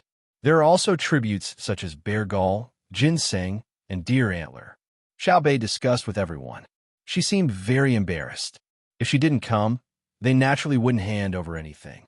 No one would come here to collect it. Hearing Xiao Bei's words, the people in the county fell silent. Xiao Bei felt a lot of pressure. She pursed her lips and her eyes turned red. It seemed that she would cry at any moment. I'll say a few words. Old man sure spoke first. The others looked at him. I'll say that I don't know much. I only know that Xiao Bei and the others came and helped us do a lot of work. They also taught us a lot of methods. I don't know how to raise animals in a greenhouse. I also don't know how to exchange herbs for a lot of money. Xiao Bei said that it's okay not to pay rent. If everyone doesn't want to pay, then don't pay. But I have to pay. I have to pay my share. I don't want to think about how high Xiao Bei's position is. I only think that if Xiao Bei and the others didn't help to shoot the wild beast, someone would have been injured or killed. I'll just say what I think. Xiao Bei is an official. She was appointed by His Majesty. Therefore, she has to protect the people under her rule. As a citizen, we can't just wait for the imperial court to protect us. Isn't this reasonable? Why should she pay? I'll pay too. Someone also expressed his opinion. When there was one, there was a second. Not long after, the matter of paying rent this year was settled. Xiao Bei also revealed a happy smile.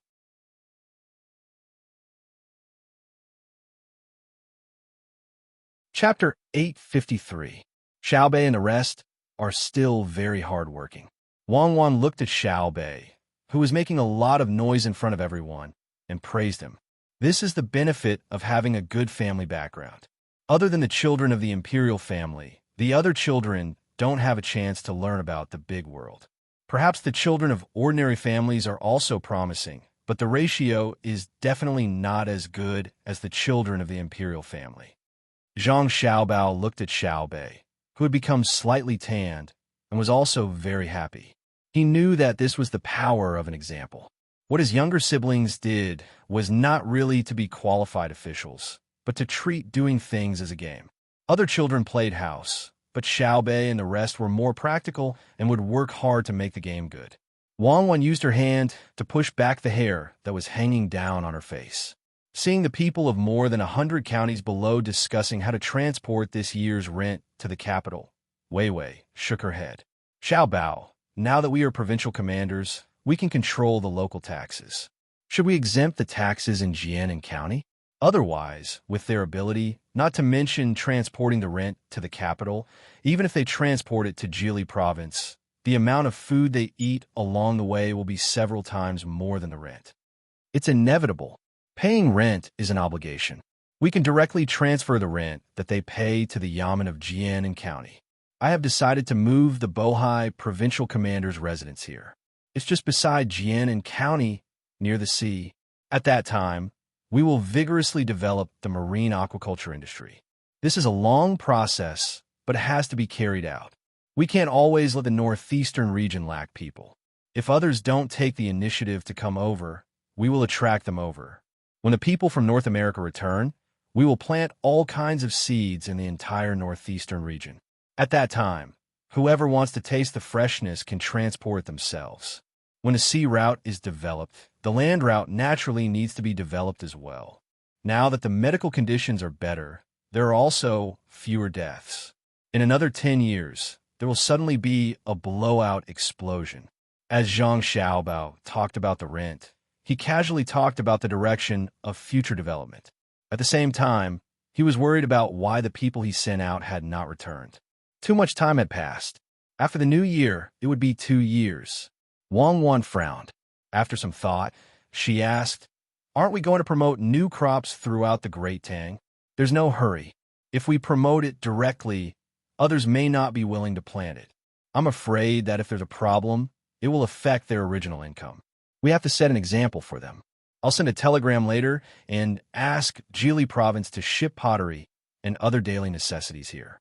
As Zhang Xiaobao spoke, he began to jump again. "Oh, if you send it over, I don't think the commoners can afford it. It's not selling, it's giving. It's their obligation to pay the rent. Let's give them benefits and send a message to the people who ran to the border of Xinluo to make a move." Zhang Xiaobao thought of something else. Just as he finished speaking, the radio on his back started beeping. The sound was not loud, but it was heard by the people in the courtyard. The unique sound made them look around, trying to figure out what it was. "Why, I see. There are 2 savages on the roof." Xiao Bei's eyes were sharp. She looked up and saw Zhang Xiaobao and Wang Wan climbing on the roof. However, the 2 of them looked a little disheveled, so she did not recognize them immediately. The guard who was in charge of protecting her stretched out his hand and pulled out a few pistols. He pointed them at the 2 of them warily. Zhang Xiaobao and Wang Wan shrank their heads at the same time. Zhang Xiaobao shouted, "If you dare to point your guns at me again, I'll shoot all of you." "Ah, it's my brother's voice." The familiar voice made Xiao Bei's expression change. She then shouted with all her might, "Brother, I miss you. Come down quickly. Why did you run up to the roof?" Wei Wei, the commoner of Jinan City, was stunned. Then, she suddenly became excited. She could finally meet the legendary figure. Li Bai also had a look of anticipation. He wanted to see how the person who could decide his official position looked like. Following the sound of two people landing on the ground, Zhang Xiaobao and Wang Wan jumped down one after another. Everyone was stunned again. When they looked at the two of them, they realized that they could not reconcile the image in their minds with the two people in front of them. Their hair was messy, and their clothes were tattered. They looked worse than people who had escaped from the wilderness. Could they be the legendary god of war and god of wealth? It seemed to be a little difficult to convince oneself. Xiao Bei did not care too much. She spread her arms and legs and rushed into Zhang Xiaobao's arms. She kissed Zhang Xiaobao's face hard. "Brother, where did the two of you go to play? Did you kill a few big tigers with your bare hands?" "County Magistrate Zhang, can you arrange a place for me to stay? I'm tired and hungry from the journey."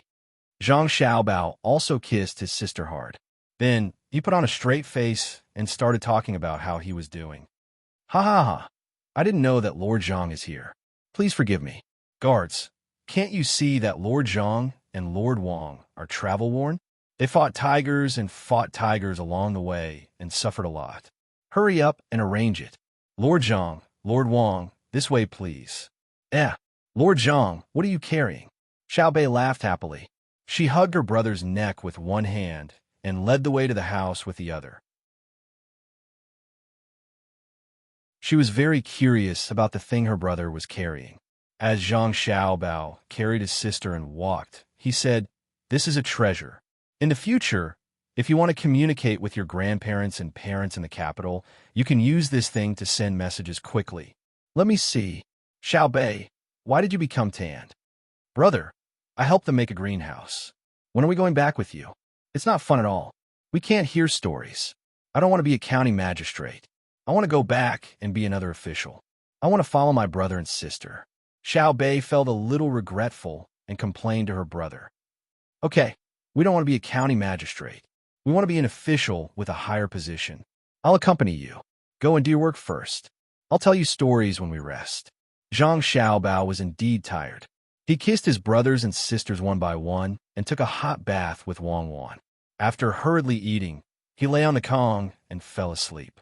Li Bai didn't find a chance to talk to Zhang Xiaobao and Xiao Bei. He had no choice but to go back to his work. He was also thinking about how to arrange a better position for himself when the two woke up.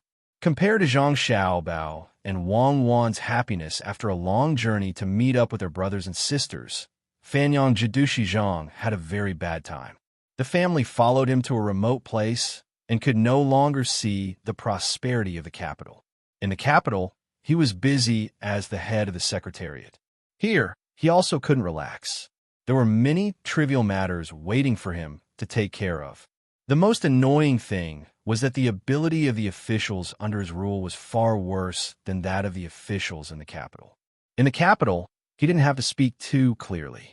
The officials could understand. Even if there were occasionally people who did something wrong, he could say that the officials didn't understand his intentions. In his current location, if he did not explain things clearly, the officials would be stunned and ask him about the specific situation over and over again. In addition, the roads here were not smooth, and it was far from the sea. Many people had migrated out, which made him very uncomfortable. "Darren, after the autumn harvest, we should plant winter wheat. I heard that the Imperial Court's Agriculture Temple has made new seeds. I wonder if Darren can have someone buy them from there." After all, Darren used to be familiar with the Agriculture Temple. So that next year's harvest will be better? The official in charge of agriculture found Zhang Shuo and discussed the seeds with him. It could be said that the people here were all ethnic minorities. When they talked, they didn't beat around the bush. They were straightforward and didn't consider Zhang Shuo's disappointment. As soon as Zhang Shuo heard the two words "the capital," he felt uncomfortable. When he heard the words "the agriculture temple," the first thing he thought of was not the seeds. Instead, he thought of the matter of Zhang Xiaobao and Wang family raising the status of the agriculture temple. Many of the items in the agriculture temple were taken care of by Zhang Xiaobao and Wang family. The seeds were indeed well researched. The yield was high and the growth cycle was short. However, it was always uncomfortable for him to write a letter to them. They would definitely laugh at him for overestimating himself and insisting on opposing Zhang Xiaobao and Wang Wan. No, he was determined not to ask for the seeds. He couldn't afford to lose face. After thinking about it, Zhang Shuo said with a sullen face, "The seeds of the agriculture temple are still being researched. Moreover, the distance is long. Even if they receive the letter, by the time the seeds are delivered, the planting time will have passed. You're in charge of agriculture. Why don't you think about it yourself? Are you worse than the officials of the agriculture temple?" Think about it myself. Where should I start? Sir, you used to work in the capital. Why don't you give me a reminder so that I can find someone to do it? Sir, I thought of something. The agriculture temple is far away and Jili province is close. That Zhang Xiaobao must have a way to get good seeds. Why don't you ask him? That's right. I will immediately send someone. This person in charge of agriculture was very honest. In the blink of an eye, he thought of a good idea. He believed that he could successfully get the seeds. It was said that Zhang Xiaobao and Wang Wan were very supportive of the common people's lives. You are not allowed to go. No one is allowed to go. Whoever dares to go will be punished by me. How can the seeds of Jili province be planted in my Fanyang? You're not acclimatized. Go, mind your own business. Zhang Shuo seemed to be sitting on a barrel of explosives. He reprimanded the person in charge of agriculture and waved his hand, shooing him out like he was shooing away flies. When he was the only one left in the room, Zhang Shuo seemed to have aged a lot in an instant. He fell weakly into a chair and said angrily, "Zhang Xiaobao, Wang Wan, do you think that after you take care of me, I will be unable to recover? Just you wait. You want to build roads? When I come to Fanyang, I won't let you succeed." The guard who was standing outside the door waiting for the summons heard Zhang Shuo's voice and shook his head helplessly. He said to the other person beside him, "Lord Zhang is crazy. He still wants to deal with Zhang Xiaobao and Wang Wan. It seems that he will only stop after he loses his life." The other person looked around and saw that no one was paying attention to him. He nodded. Lord Zhang Xiaobao is angry.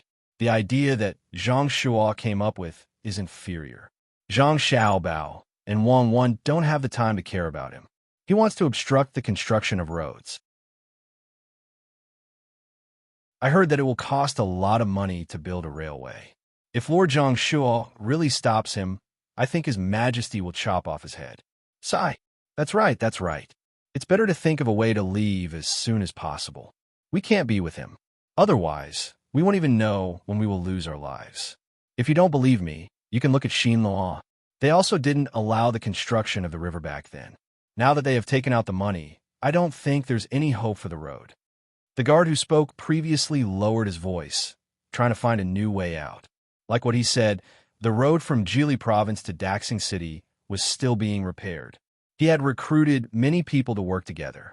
Before winter, the road would be repaired.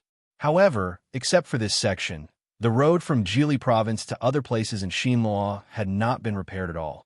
After the river in Xinluo was cleared, the merchants in Xinluo had spent more than 500,000 strings of coins. Although the bridge was only an iron chain, it still cost 200,000 strings of coins. The merchants were waiting for the road to be repaired so that they could conveniently exchange goods with Tang Dynasty and collect some tolls. However, the 1 million strings of coins that they had taken out had only been repaired for a short distance. Most of them were in Xinluo. On the contrary, Tang Dynasty didn't take any new actions. No matter how Li Dong's group calculated it, they didn't feel that the road in front of them was worth 1 million strings of coins. They always felt depressed. Standing at the entrance of the bridge, where they collected customs duties, they watched batches of grains being transported here and bolts of silk being paid. Finally, they couldn't stand it anymore as they walked across the bridge to look for Zhang Tai. They wanted to ask him what had happened. Soon after Zhang Tai received the order to take action, he found the person in charge of the other aspects and prepared to cooperate with them. The moment he handed over the command, he was assigned a task. Before he carried it out, Li Dong had come to him with a dispirited look. "Boss Li, are you free today?" Zhang Tai greeted Li Dong with a sincere smile. "Not bad. I'm out for a walk. By the way, I'll take a look at the newly repaired road and your shops and boits. The business here is good. It's so boisterous here." Li Dong tried his best to restrain his impulse to tell Zhang Tai about the road. Instead, he talked in circles with Zhang Tai as he glanced over the businesses on this side of the river. At the same time, he felt even worse. They had made it clear that Xinlua would take 80% of the rent and tolls of the road in Xinlua. Xinlua would take 20% of the rent and tolls of the road in Jili province. However, there were no shops on that side of the road. Those shops were on the left side of Daxing City, which was in the sphere of influence of Tang Dynasty. Therefore, Tang Dynasty couldn't collect tolls there. Since the river was connected and the bridge was built, none of the merchants' teams came here from Daxing City.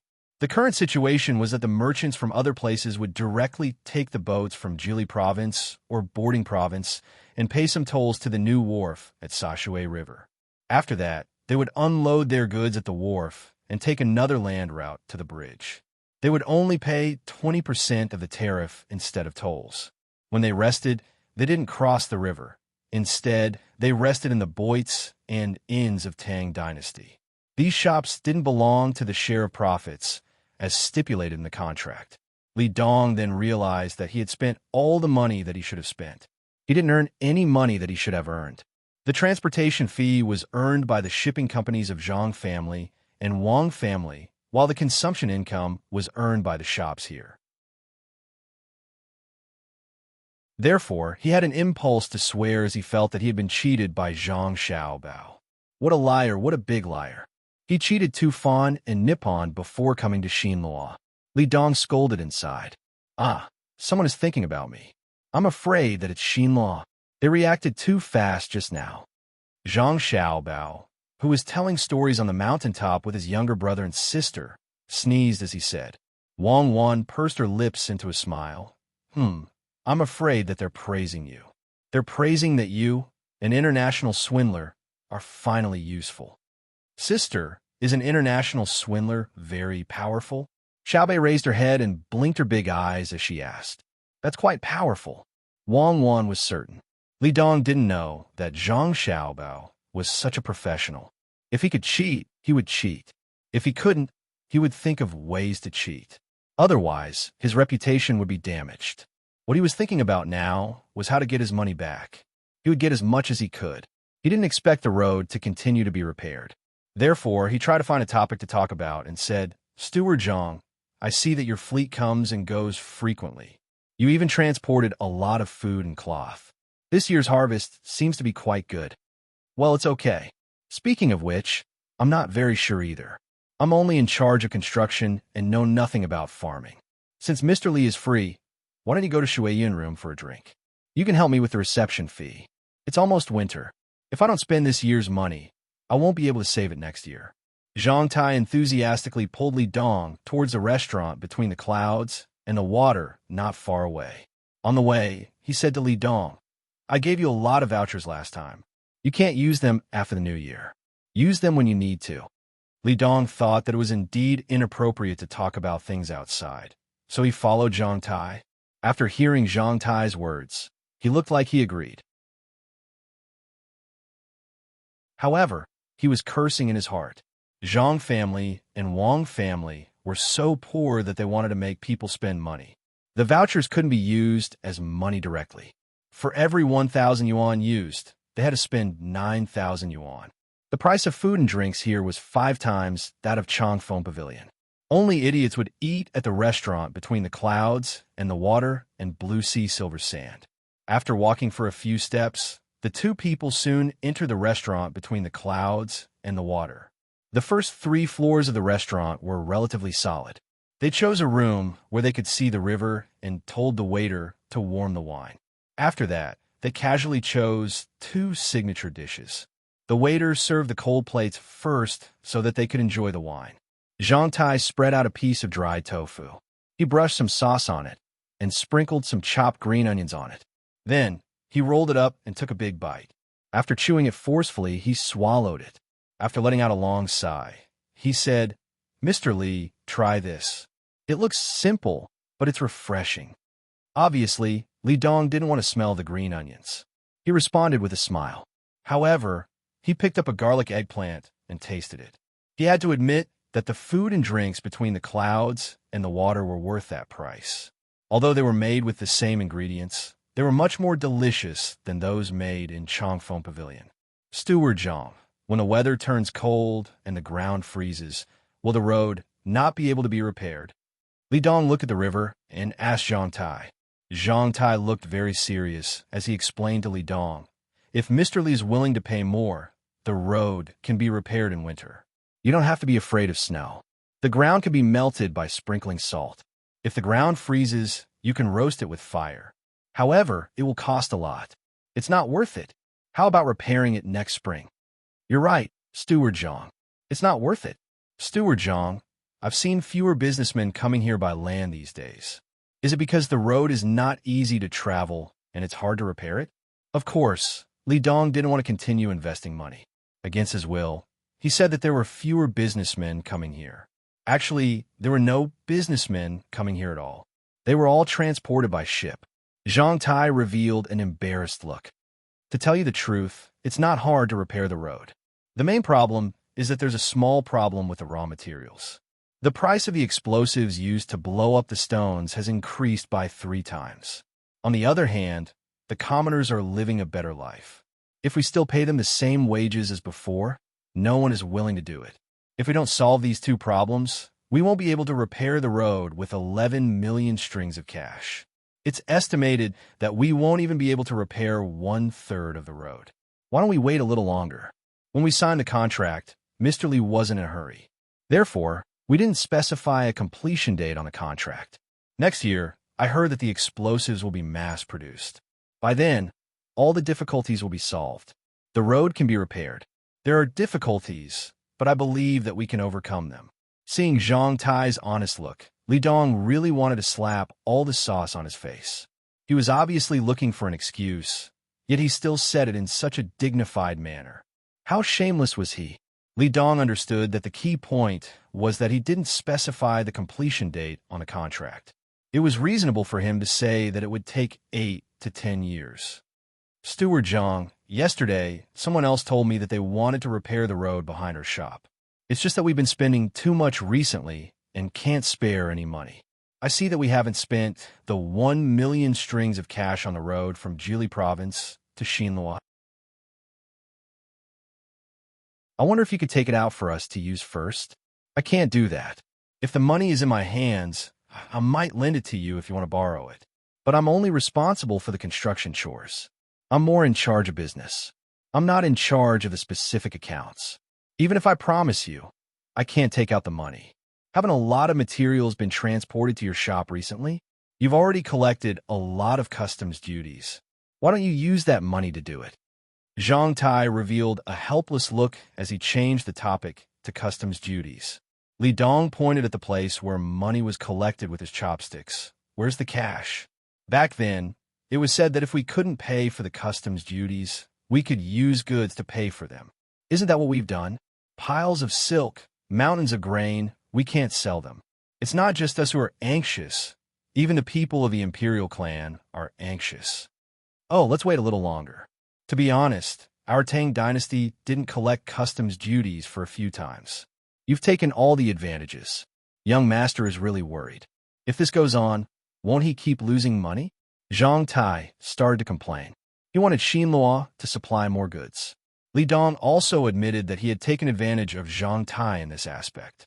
However, he still felt that something was wrong. Zhang Tai ordered rice because he was hungry. That gorgeous bowl of rice cost 10 copper coins for 1 bowl. How expensive? Expensive? Yes, it was the problem of price.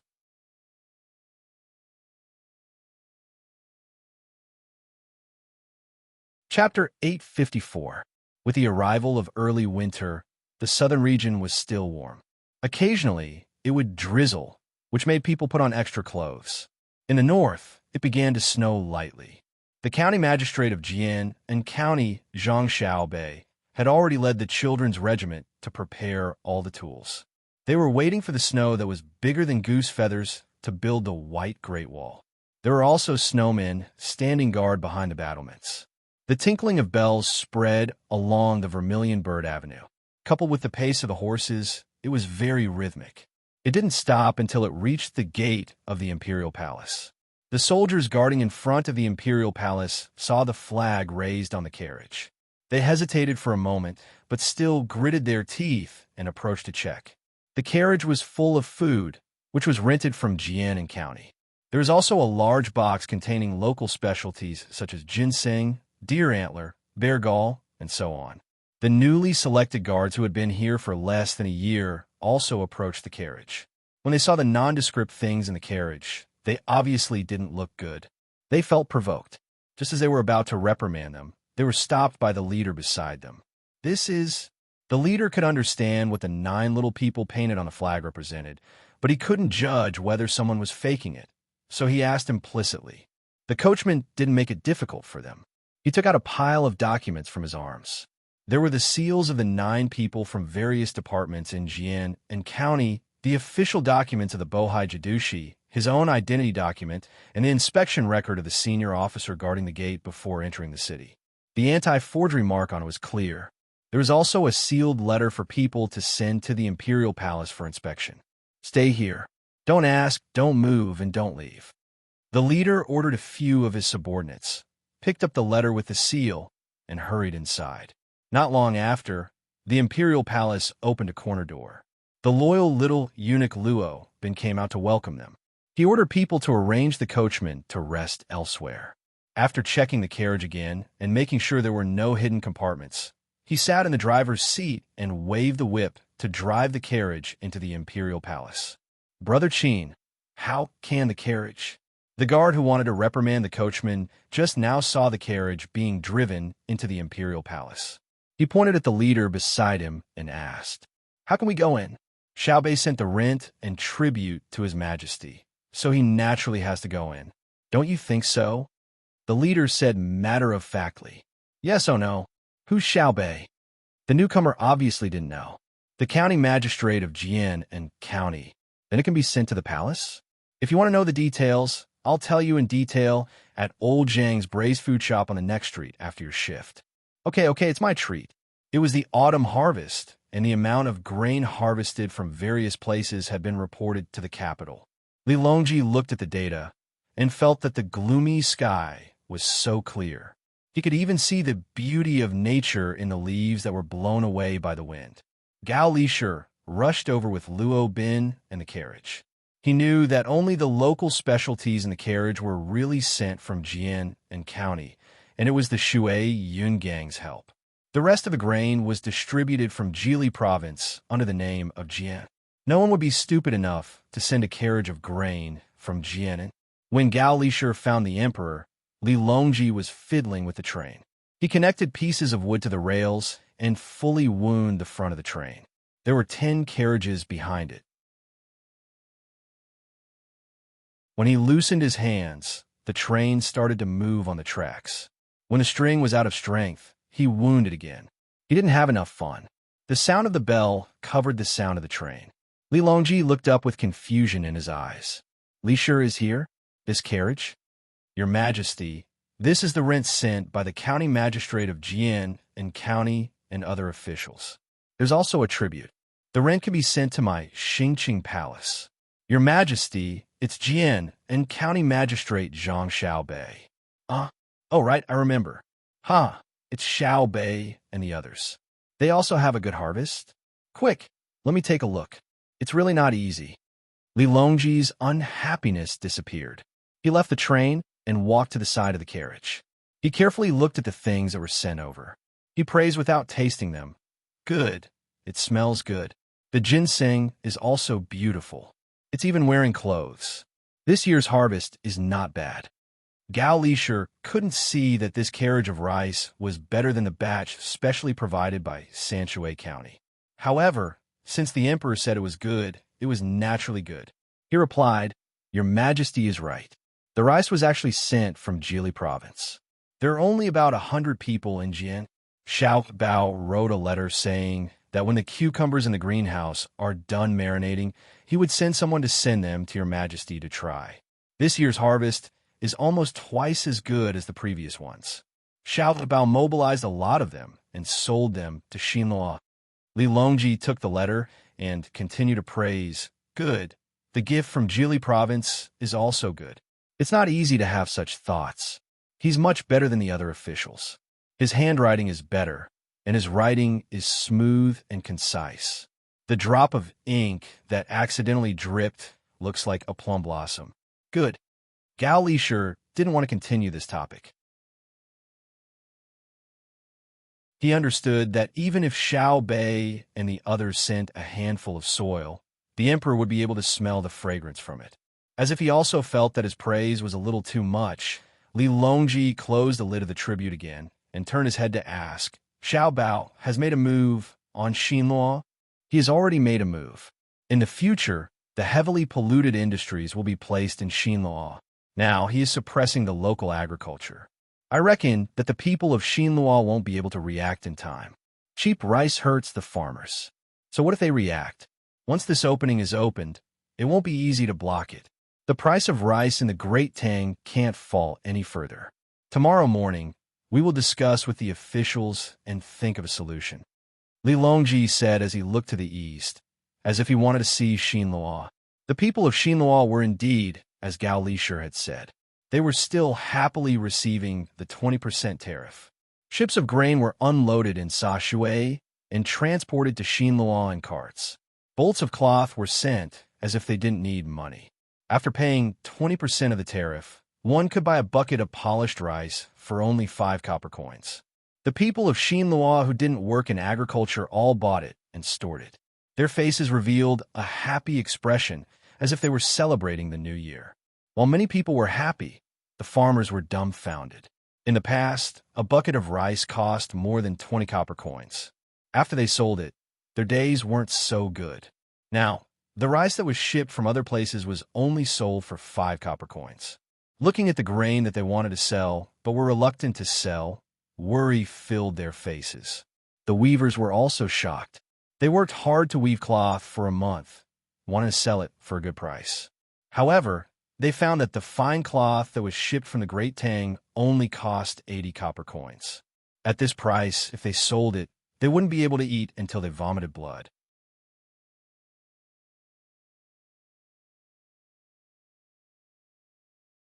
Chapter 855. After several light snowfalls, a heavy snow finally fell on the land of the Great Tang. The cement rode in Chang and was restored to its original appearance the next morning. Li Longji didn't have the snow melting agent, but he had salt. The inferior salt shipped from Jili province was not used for the consumption of the common people. Most of it was sent to the Ministry of Works to be used as industrial raw materials. It was not a problem to use a small portion of it to melt snow. The morning court session was still held in Xingqing Palace. Unlike previous years, when the officials had to prepare their own hand stoves in the cold, Li Longji had the Ministry of Works build a heating system this year. According to the distance between the steps, pipes were made to deliver hot water. An iron box was installed at the position where each official was to stand. When their feet were warm, their bodies would not be too cold. All of the officials knew that the emperor would not be so idle as to casually do such a thing. He definitely had a purpose to achieve. As expected, when the morning court session started and the officials were feeling the warmth of winter, Li Longji opened his mouth. "Do you know what is under your feet?" The officials were stunned. "What is it? Is there a need to ask?" "It's a heating system." Which official didn't have one in their house? The Ministry of Works fixed all of their houses for free. A thing called a boiler was installed in every house. Those who were not used to sleeping on Kong could still sleep on their beds. Although they thought so, the officials knew that the emperor must have something to say about the heating system. They tacitly looked at the emperor and waited for him to explain. Li Longji didn't wait for others to ask and said directly, "This thing is a heating system. Everyone has one in their house. You don't lack it, right?" Some nodded and some shook their heads. Nodding meant that they had one in their house. Shaking meant that they did not lack it. Li Longji didn't care about the different body language of the officials and continued. Of course, you have one in your house, but the common people don't. I can't be comforted. I can't sleep at night. How will the common people survive in winter? The officials didn't believe the emperor. If they died without a heating system, how did the people in the past survive? They were all wondering what the emperor was trying to achieve and continued to remain silent. I heard that there's a thing that can generate electricity, make lights, and produce heat. It's killing two birds with one stone. I'll let the Minister of Works, Zhang Zhong, be in charge of it. What do you think? Li Longji followed his words and said Zhang Zhong's name. The officials immediately understood. It seemed that the thing that needed to be repaired would cost a lot of money, and they were afraid that they would object to Zhang Zhong being in charge of it. So they took a big detour. Your Majesty, I have a question. How much does that thing cost? Zhang Jiling stood up and asked. This is not a lot of money. I estimate that it's around 10 million or so. However, heating is relatively easy, but generating electricity is difficult. It needs to be tested first, and it might not be possible within a few years. Li Longji's words clearly lacked confidence. When the ministers heard this, they were secretly surprised. 10 million, that was definitely not money, but strings of string. If they took out that much money, they might not succeed. In the process, it was very likely that Zhang Zhong would have too much power. No wonder the emperor took a big detour. At this moment, everyone began to consider whether they should agree to Zhang Zhong taking charge of this matter or not. In the end, it was Zhang Jiling who spoke. Your Majesty, this subject thinks that Minister Zhang is a good choice to take charge of this matter. After all, Minister Zhang's family is more well-to-do, and I believe that they won't interfere with the research costs. However, I don't know if Your Majesty will take out this much money all at once, or give it bit by bit. How will it be managed? When the others heard Zhang Jiling's words, they also felt that giving the money to Zhang Zhong was more reassuring than giving it to others. The so-called well-to-do could be considered as having wealth that could rival an entire country, and they wouldn't be greedy for money. Perhaps this was one of the benefits of having a rich family. Li Longji glanced at Zhang Zhong, who was standing beside him, and continued, I plan to turn on the heating first. The Ministry of Works has already made a lot of pipes, and the power generation will take some time. Naturally, the money will be given to the Ministry of Works bit by bit. As for the location, I plan to mark out a piece of land in the capital, and I won't allow any unrelated personnel to get close to it. Perhaps I will use some of the people's houses. Understood. This time, the officials completely understood. The most important thing was not the money, but the location. Perhaps the location would be related to some official's family, and when the time came, they would have to give it up. The emperor was worried that if Zhang Zhong chose a good location and the people there did not want to move, they would look for a court official with connections, or spend money to send gifts, and obstruct Zhang Zhong in every possible way. This would make things difficult for Zhang Zhong. Your Majesty, this subject agrees. At this time, Wei Shu also stood up to express his support. Recently, he wanted to write a book on the development of science and technology, so he often went to the Ministry of Works. He knew that even if the Ministry of Works had a lot of unfinished research, he would be able to get more advanced technology by interacting more with Zhang Zhong. Therefore, he had a good relationship with Zhang Zhong. After the emperor, he was the second person to know that the radio had already appeared. He wanted to see how the power plant generated electricity and how useful it was. After one person stood up to support, several other people also stood up to support. Some of them did not have any other property in the capital, and some of them did not have a high official position and did not have much real power. It was good to have a good relationship with Zhang Zhong. The main reason was that his son had a lot of power. Although he was an official, he was in charge of a large area of land.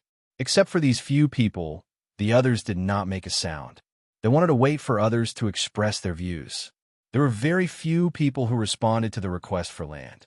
At this time, Zhang Zhong had to stand up and announce, Those who are occupied can send people to manage the Bohai provincial governor's area or 100 times the size of the land.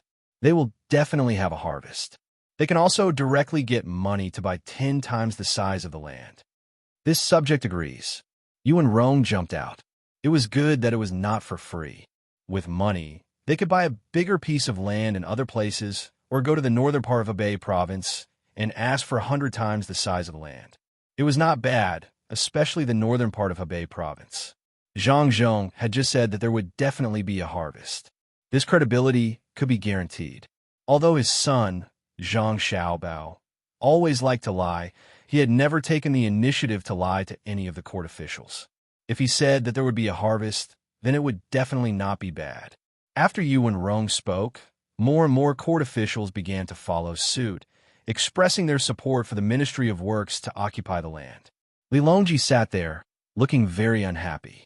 If there was no benefit to be had, then no one would speak up. Seeing that most of the officials had agreed, he said, "Since that's the case, Minister Zhang, you must do your best. This subject asks your majesty to rest assured." Zhang Zhong replied. He knew what the emperor meant. It was not a power plant or a heating system, but a radio station or a place to receive and send signals.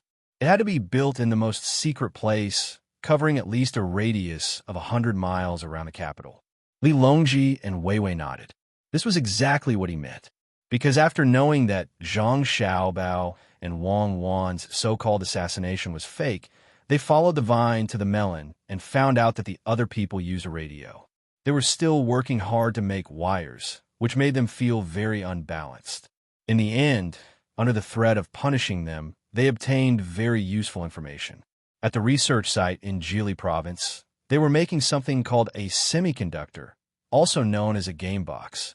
A lot of things were placed in a large box, and then a certain kind of signal could be received, which was then converted into sound and transmitted. Li Longji knew that this was a kind of leap forward. If it was done well, it could be used for communication around the capital. When the time came, people who were still dissatisfied around the capital would find the capital and let them see it. It would definitely have a great deterrent effect. Now that the snow has fallen, are there disaster documents sent from various places? After finishing the most important thing, Li Longji began the morning court meeting. Xiao Yuan, come here and look at the snowman I made. This snowman is called Xiao Bei, which is me. What do you think the one next to it is called? The area covered by the snow was not small, and there was also a thick layer of snow in Jinan, which was even thicker than in the capital. Xiao Bei, who was listening to the story halfway, could not resist the temptation of the snowy scenery outside and rushed out with the children's group to make a snowman. With the help of a few people, the two snowmen that had just been made ran to Xiao Yuan, pulled him to the snowman he made, and asked. Xiao Yuan was a smart person. He did not even think and directly answered, "Is there a need to ask?"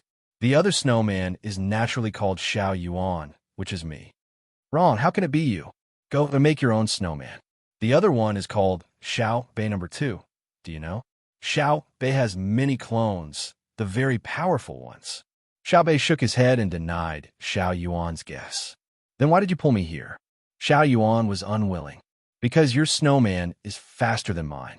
Look, the person who helped you build the snowman followed you here, and my person has been building all along.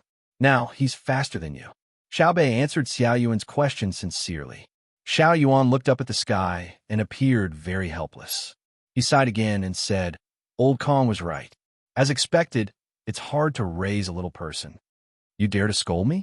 I'll tell sister, unless you let your people help me build a snowman.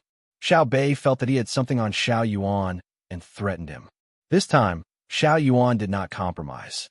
He ordered his people to quickly build the snowman and was pulled to his brother and sister by Xiao Bei.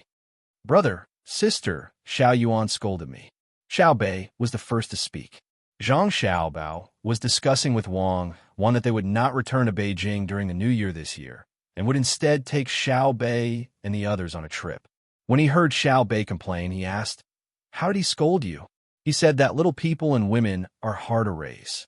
Xiao Bei seemed to have learned a little and understood the meaning behind Xiao Yuan's words. Zhang Xiaobao looked at Wang Wan. then at his younger brother and sister. He smiled and nodded. That's right, Xiao Yuan is right. Little people are naturally children, and it takes a lot of energy to raise them. Have you seen Pan or Anjuna? Do you have to wait on them? Of course, women are also hard to raise. Marrying a wife, eating a wife, dressing a wife, and eating a meal. With our family's business, our clothes and accessories mostly for men or women. You can explain it like that? Xiao Bei was stunned. He looked at his brother with eyes full of worship. His brother was indeed talented. He nodded and said, Yes, I know. Women have a lot, and men need to buy all kinds of things for women. Xiao Yuan, did you hear that? Help me build a snowman later. Why should I? It was Xiao Yuan's first time hearing such an explanation. He was thinking about it when he heard Xiao Bei's request and asked in dissatisfaction. Because of what you just said. Humph, if you don't help me, I won't be your wife when we play house in the future. I won't let you marry me when we grow up. I don't care for it. Trip rope. Don't scare me. I'll do it. I'll go out and get someone to help you build a snowman.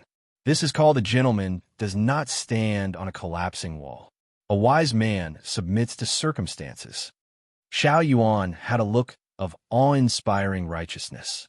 Zhang Xiaobao and Wang Wan looked at each other and smiled. He said to Xiao Bei and Xiao Bei, have fun today. Sleep early tonight. I'll take you out to play tomorrow. Where are we going? When Xiao Bei heard that they could go out to play, he immediately forgot about the snowman. Ulaanbaatar. Oh, it's called Yin Rant's Commander-in-Chief Manor. We're going to see the grassland scenery. Zhang Xiaobao pointed to the northwest. Then can we still build a snowman? Xiao Bei thought of the snowman again. Yes, the snow on the grassland is more convenient to build a snowman. Go and play. Zhang Xiaobao rubbed his sister's head. After Xiao Bei left happily, Wang Wan looked at the map carefully. There's a lot of resistance if we fly there. The cold current of Siberia is blowing in this direction.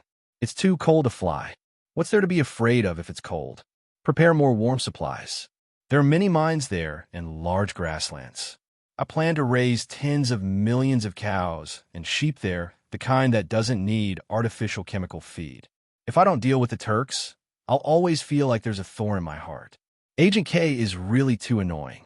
Seeing that the Great Tang's national strength is getting stronger day by day, why can't he just quickly submit? Why does he have to play tricks and run north? Won't he have a conflict with the locals? Oh, there are very few locals. That's enough to freeze them to death. According to our calculations at that time, the place they're hiding in is 10 degrees colder than the winter they were in before. This is not a matter of 20 degrees or 30 degrees above zero. They'll definitely find a way to come back and block them. We'll take advantage of their low morale to take them down in one fell swoop. Zhang Xiaobao used his hand to draw a rough area on the map. He estimated that the Turks would run to that place to survive the winter. Wang Wan looked carefully. Then how many people are you going to bring? We only brought 2 people when we came. I'll bring 400 people. 50 people from the children's regiment and 350 people to protect Xiao Bei and the others on the periphery. Now, I'll send a message to Jili province and ask them to send some of the hot air balloons over and bring all the supplies. Early the next morning, Zhang Xiaobao set off with his brothers and sisters. The hot air balloons from Jili province had not been sent over yet. Now they had to walk. Xiao Bei also had a gun in her hand. The gun was very weak, and its effective range was only 10 meters. This was to let her familiarize herself with it. On the 3rd day after Zhang Xiaobao and the others set off, a fleet suddenly appeared in Jili province, or more accurately, in the outer seas of Silla. The people on the ship looked travel-worn. One of them was holding something like a stick in his hand. There were grains of food growing on it. This person took a bite from time to time.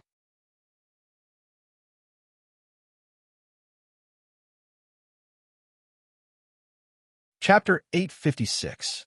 When the hot air balloon of the tour group was ready to take off, the radio station on Zhang Xiaobao's back started beeping. Wang Wan translated the content as fast as she could and looked at Zhang Xiaobao with surprise in her eyes. They're back. The people who went to North America are finally back.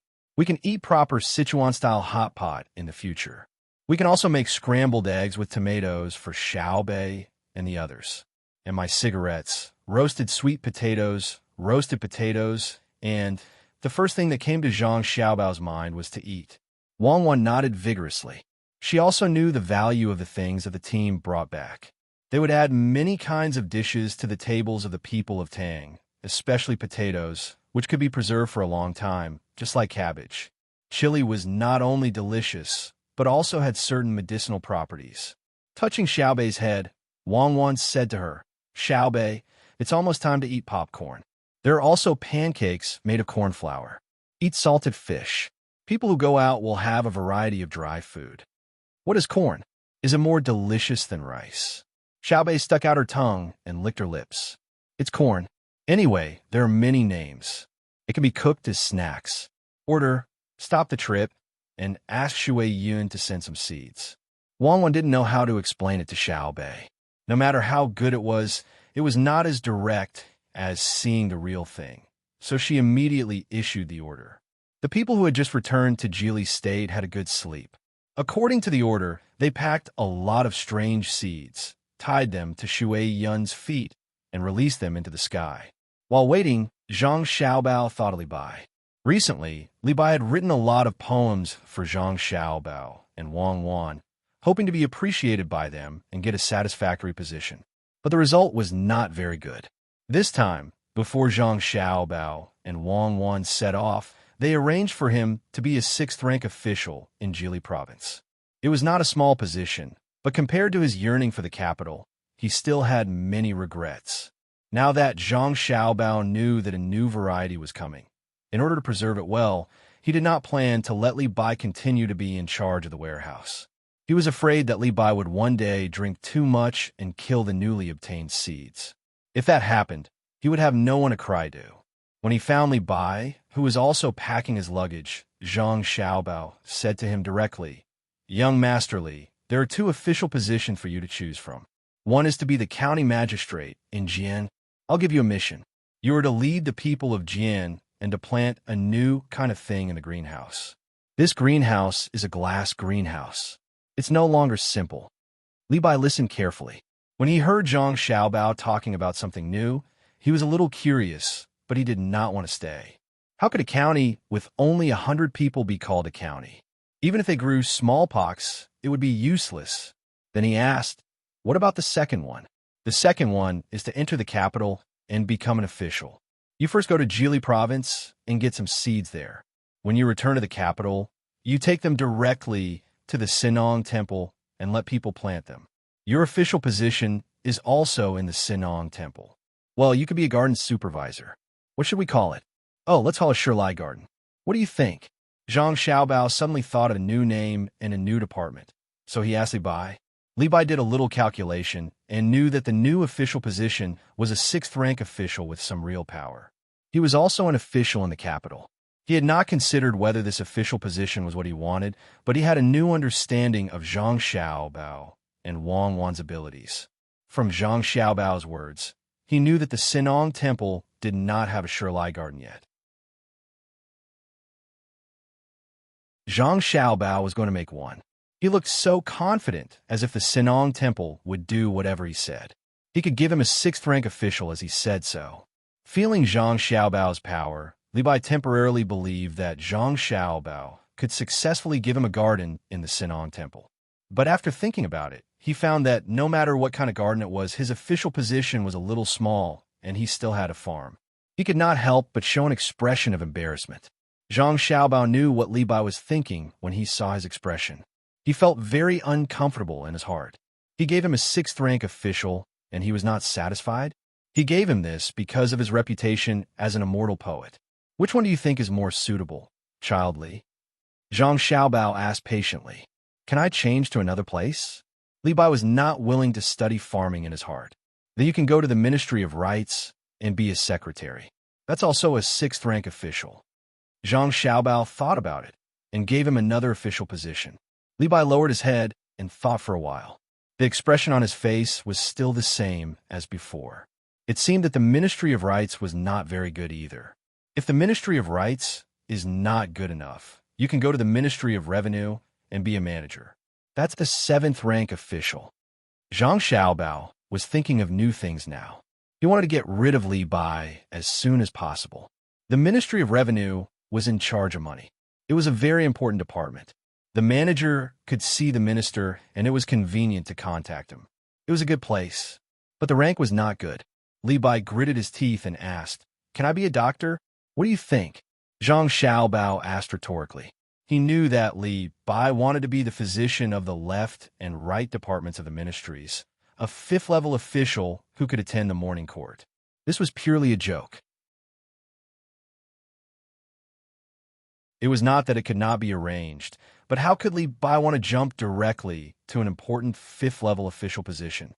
Li Bai also felt that his request was too much, but he was full of expectations.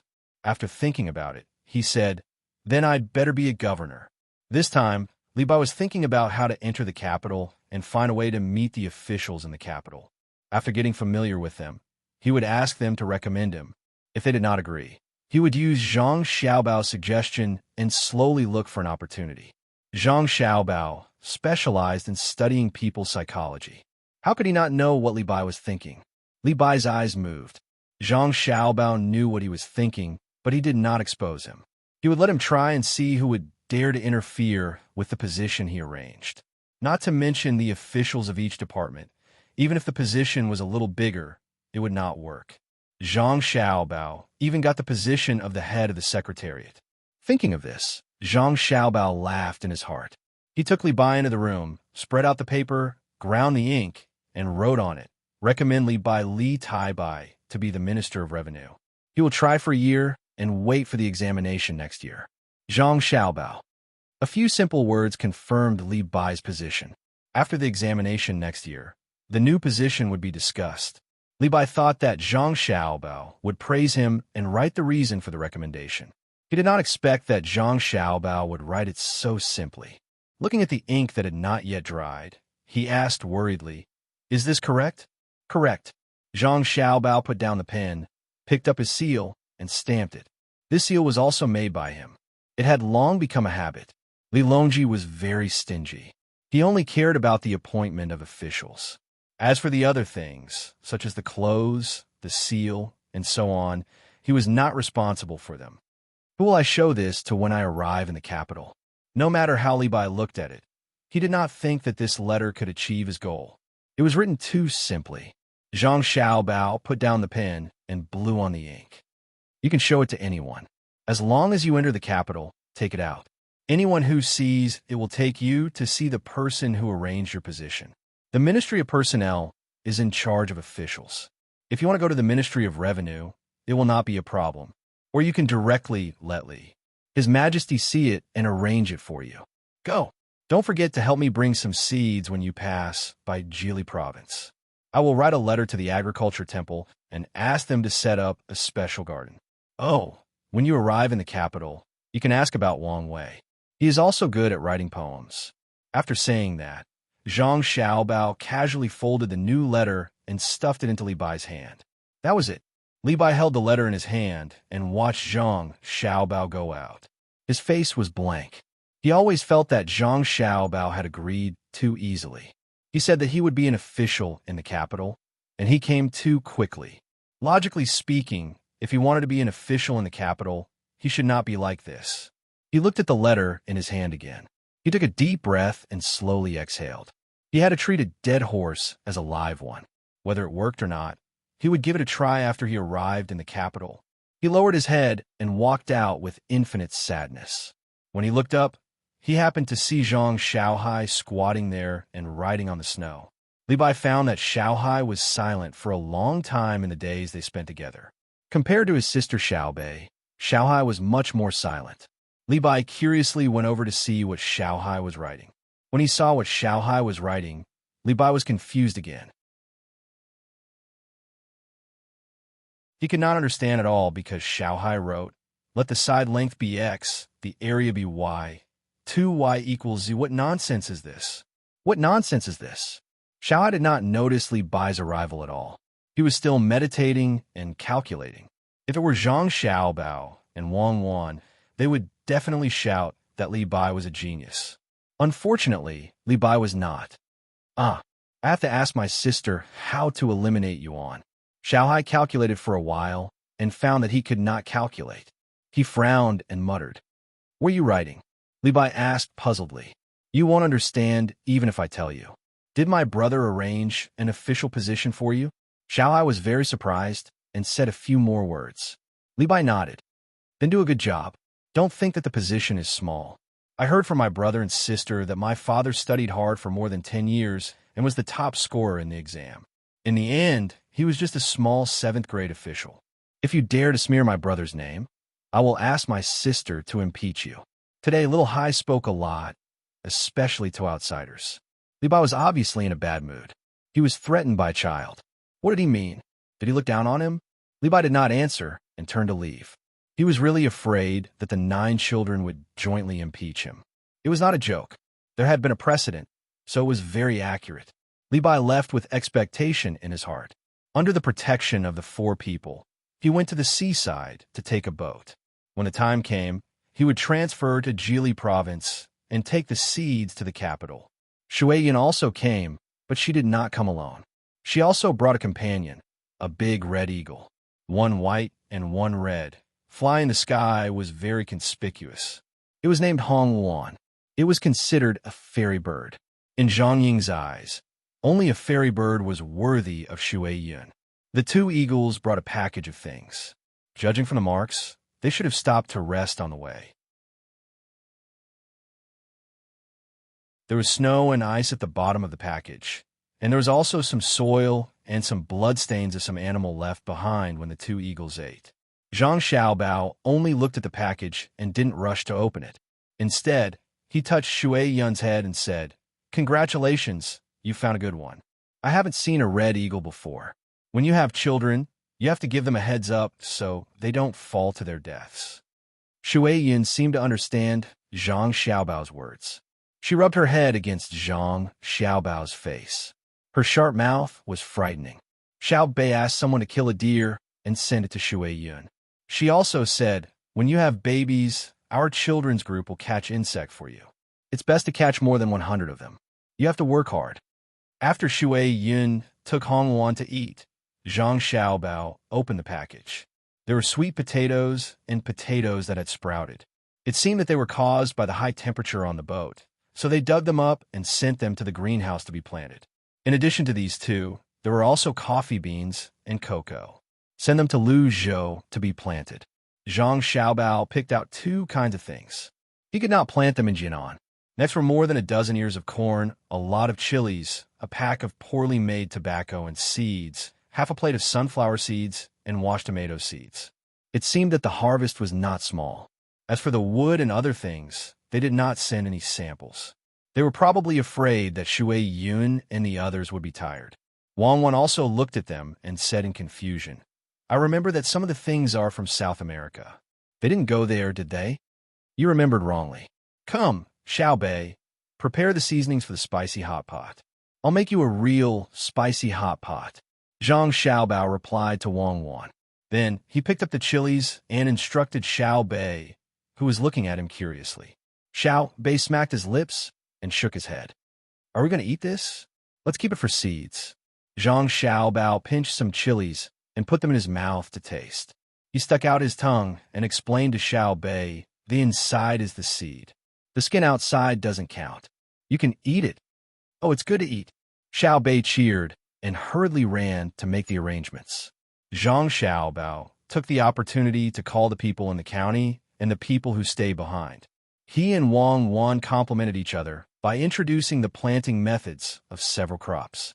They could not wait until next year to manage the Tujue. As for the future plan, they had to wait until the local people had planted the crops. Very soon, Xiao Bei finished preparing everything. All the seasonings and things to be boiled were brought over. The only thing missing was the chilies. With real chilies, there was no need for substitutes.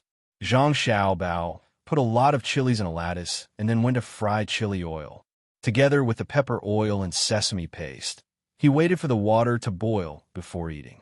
After Xiao Bei did his best to blow on the fire, the water finally boiled. Before they could eat, the smell of chilies entered their noses. "Ah, it's so spicy," Xiaobei sneezed and said with red eyes. The others who smelled the smell also nodded. They originally thought that scallions, ginger, garlic, and chilies were spicy enough. Today, they finally saw what spiciness was. Zhang Xiaobao and Wang Wan swallowed their saliva at the same time. Only the two of them knew the deliciousness of chilies. Zhang Xiaobao stuffed a handful of tofu skins into the lattice and boiled them vigorously. When the tofu skins were soft, he took them out and distributed them to his 9 younger siblings. Then, he poured some chili oil and pepper oil on top. "Eat. I'll make boiled meat slices and boiled fish for all of you in the future." Xiaobei nodded his head vigorously twice and moved his nose closer to smell. The smell of chili oil and sesame oil mixed together. Before eating, he already felt that it was fragrant. He took a deep breath and prepared himself for the spiciness. Then he carefully picked up a stick of tofu skins and put it into his mouth. In less than 2 seconds, Xiao Bei's eyes suddenly widened and his hands stopped moving. After another 2 seconds, Xiao Bei took off the stick and chewed it vigorously. There was obvious sweat on his forehead. Even so, his mouth did not stop moving. When he swallowed the stick, he opened his mouth and exhaled. He said in a muffled voice, "It's so spicy. I want that soup. Give me some of the soup. It's so comfortable. It's so warm." "You still want to drink soup when it's spicy?" Xiao Yuan had not eaten all this time.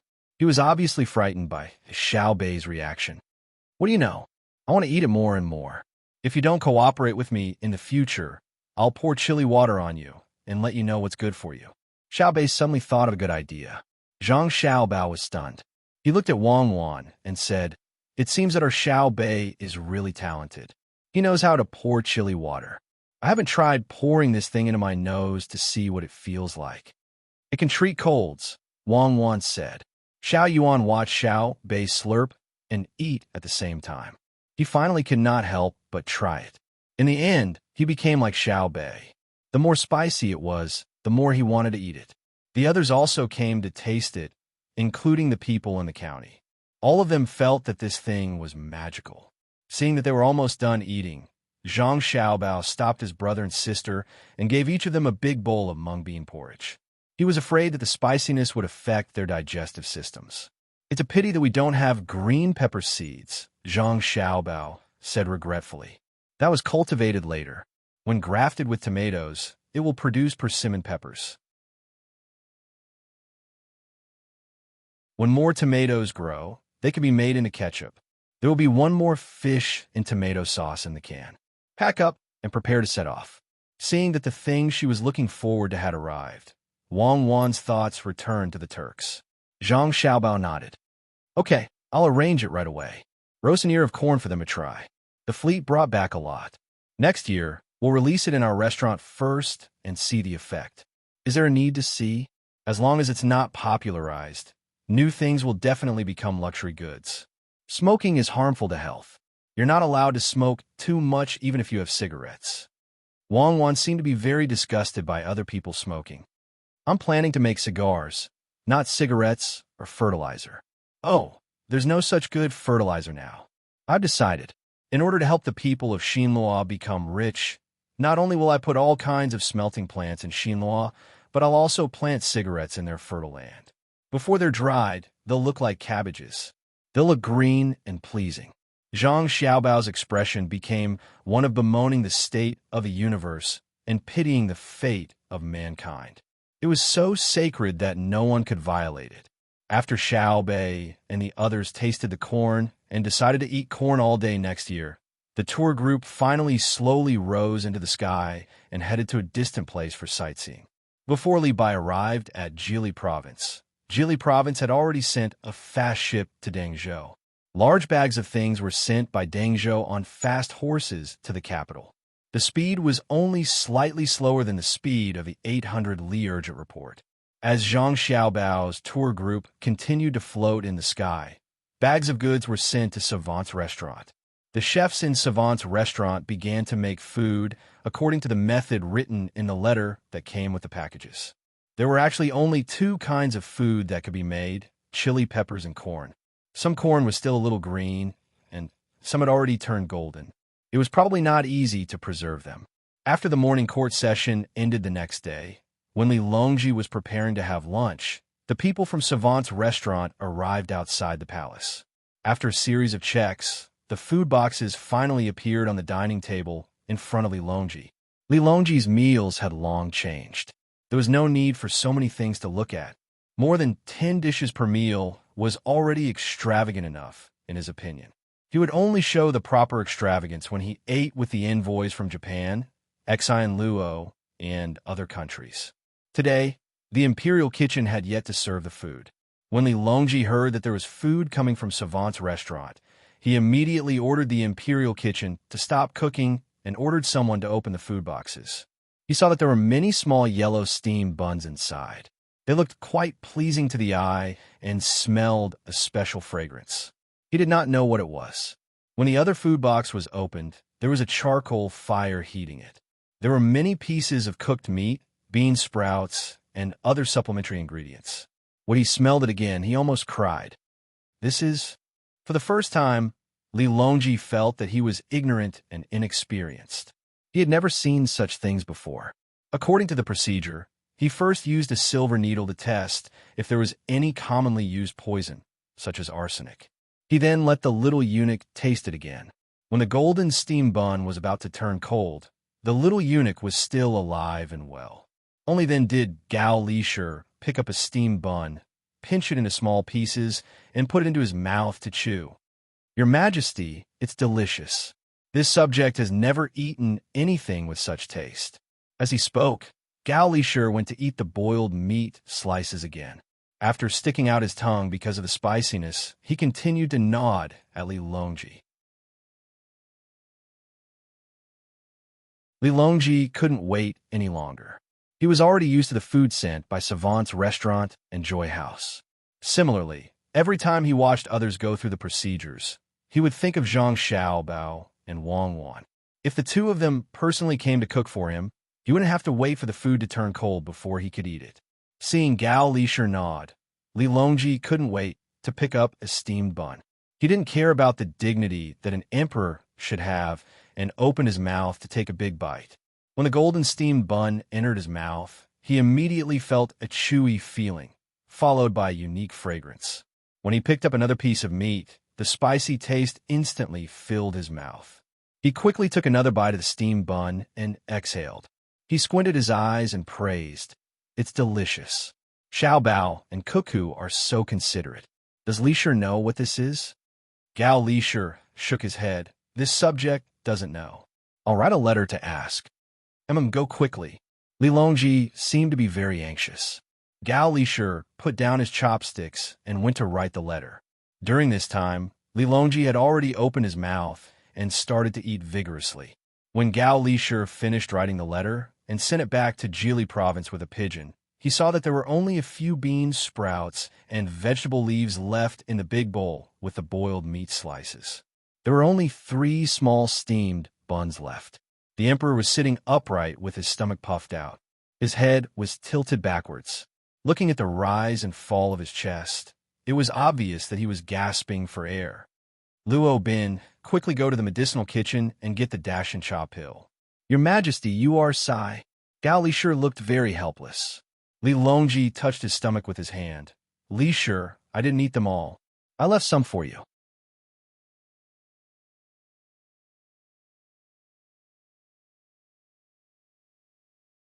Chapter 857. As a rare grain, Li Longji was only lucky enough to taste one meal before he sent someone to the savant's restaurant to ask about it. He was told that he could only eat one meal every 3 days, and this was because of his special status. Li Longji could only put the matter of the cornbread aside for the time being and look forward to the arrival of every 3 days. He once again devoted his energy to various aspects of Great Tang. According to Wang Wan, the current Li Longji should be in a situation where he rejoiced in grandiose achievements. A bucket of millet only cost a few copper coins, and under the fawning of many officials, Great Tang was flourishing. But now, Li Longji had no intention of relaxing. The Zhang family and the Wang family worked together with other merchants to open businesses all over Great Tang. Even the most remote places did not lack this kind of business cooperation. In addition to doing business, these shops were also in charge of collecting information, such as the living conditions of the people in a certain place and the bad evaluation of the officials in that place. These information were then sent to the capital to let Li Longji understand that his country was still far from his ideal. Zhang Xiaobao even took the opportunity to deceive Li Longji, telling him how wealthy that place was. In the winter, every family had fruits, and all they wanted to eat was vegetables. They were already sick of meat.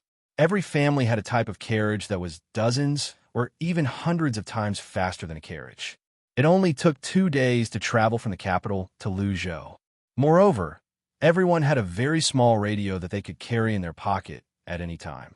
They could take it out at any time to greet their family in Tubo at the Blackwater Commander-in-Chief's manor. In terms of medical treatment, the Virtuous Academy could not compare. When hunting in the mountains, one's ears would not be eaten by wolves. It was fine, as long as one hid and did not let the wolves bite off one's head. One could use the small radio to inform a specialized department. There would be something that was hundreds of times faster than gliders flying over to save the person. Then, just like farming, one could grow another ear and install it. If there were no telegrams and steam engines, Li Longji would definitely not believe it. But now, he had no choice but to believe it. Hence, after making a comparison, Li Longji felt that the people of Great Tang did not have a good life. At the very least, he did not have a good life. He could not compare to the ordinary people of that place. Even if he lost an ear, he could not grow another one. This was the difference. Looking at the intelligence reports on the various regions of the Great Tang, he found that there were many places where the people could not eat white flour and rice, and could only eat millet, let alone meat and eggs. Even in winter, one could not expect to see fresh cucumbers. We still have to work hard. Li Longji closed the document about Hudong Dao, picked up a small metal box on the desk, and dripped 2 drops of eye drops mixed with ice shards into it, and said to himself, Gao Li Shi, who was not far away, made a gesture to the young eunuch. After a while, the young eunuch came back with a tray. On the tray was a bowl with something inside. Your Majesty, it's getting late. Drink some beef radish soup and rest early, Gao Li Shi said as he placed the bowl in front of Li Longji. Li Longji raised his head and squinted his eyes to look at the light above his head. He then glanced at the clock on the wall. The hands were pointing to 11 o'clock. He nodded. It's already midnight. Time really flies. Never mind. Help me take a look at this small matter. I think it's better to find 2 more reliable people. Picking up the radish from the bowl, Li Longji stared at it. Radishes in winter are also small ginseng. I heard that Xiaobao is planting ginseng in Jili State. How is it going? They planted it last year. They said that they will plant it for 5 years. By then, there will be more ginseng in the hospital. They also planted a lot of other herbs.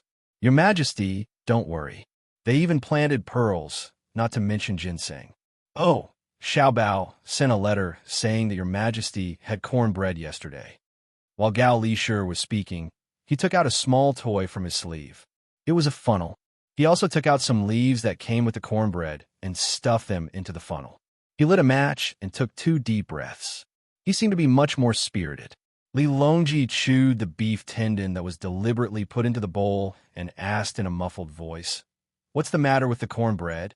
They said that in a few years' time, they can use corn to feed livestock, especially cows. They want me to help choose a cow with more meat to be specially raised for meat in the future and save on other grains. It's also good for cows. Before the corn matures, they can chop the corn cob and the stalk together. I'm wondering if there should be a special area in every prefecture in Tang to be used to raise cows. Part of it is used for farming, part of it is used for meat, and part of it is used for milk production. Gao Li Shi looked at the bowl on the table and replied. Li Longji suddenly understood. Oh, I understand now. I thought that corn was really precious. I didn't expect that Xiaobao and Cuckoo had people bring it back from elsewhere to be used as fodder. I heard from Xiaobao that the people in that place, regardless of whether they are adults or children, can drink fresh milk every day. Many children in Tang can only drink soy milk. I don't believe that if others can do it, so can I. Gao Lisher nodded vigorously, expressing his support and trust. Xiao Bao sent a letter saying that he was going on a trip. He even left in a hot air balloon. Are there any changes in Xinluo? Li Longji was not sure where Zhang Xiaobao and Wang Wan were going to travel. He was afraid that it would delay the deployment of Xinluo. I've heard the news. Xiao Bao ordered his family's business to transport all kinds of good goods to the border between Xinluo and Tang Dynasty, such as the clock hanging on the wall, pearl jewelry, cosmetics, beautiful clothes, and complete sets of glass products. He wants to do a big deal with Xinluo. What kind of deal? In exchange for charcoal, the price is very high. The price of charcoal of the same quality is 5 times that of Tang Dynasty. There is also the matter of opening a smelting plant in Xinluo. As Gao Lisher spoke, he wanted to point the charcoal brazier to signal the emperor, but he suddenly stopped. There was no charcoal brazier here. They used heating, the kind that coiled around the ground. Li Longji also knew what Gao Lisher was thinking just now. He smiled in satisfaction. Technology must be developed. Otherwise, I would still be using candles to roast charcoal. It seems that Xiao Bao has gone to cheat people again. Take some time to ask if there are any new weapons in the weapons research department. Let me be happy, even if it's in the experimental stage. Yes, I'll contact him later. I thought of another thing that might make your majesty happy. Cuckoo said in a letter to her family that this year, Xiao Bao spent a lot of money to build a place to cultivate kunbu in Jili province. Xiao Bao called it kelp, which means that if nothing goes wrong this year, there will be a lot of kelp production. When the time comes, I'll let the people in Dengzhou learn to cultivate it. After the kelp is dried, it will be sent to all parts of Tang Dynasty and sold to the people at a low price. It can prevent the big neck disease. The two of them originally planned to extract something from the kunbu and put it in salt so that the people can eat salt. However, due to the lack of technology, they can only postpone it indefinitely. Gao Lisher did not know the extent of the weapons research, so he thought of something else to tell the emperor to make him happy. However, Li Longji did not look happy at all. That's right, we can't keep up with the technology. For Xiao Bao and Huan to be able to think of this, it's probably because their master told them. That means that the technology of the other side has already reached that level. We're still far from it. We have to catch up. At the very least, we have to wait for the other side to have the strength to defend against them in case they attack.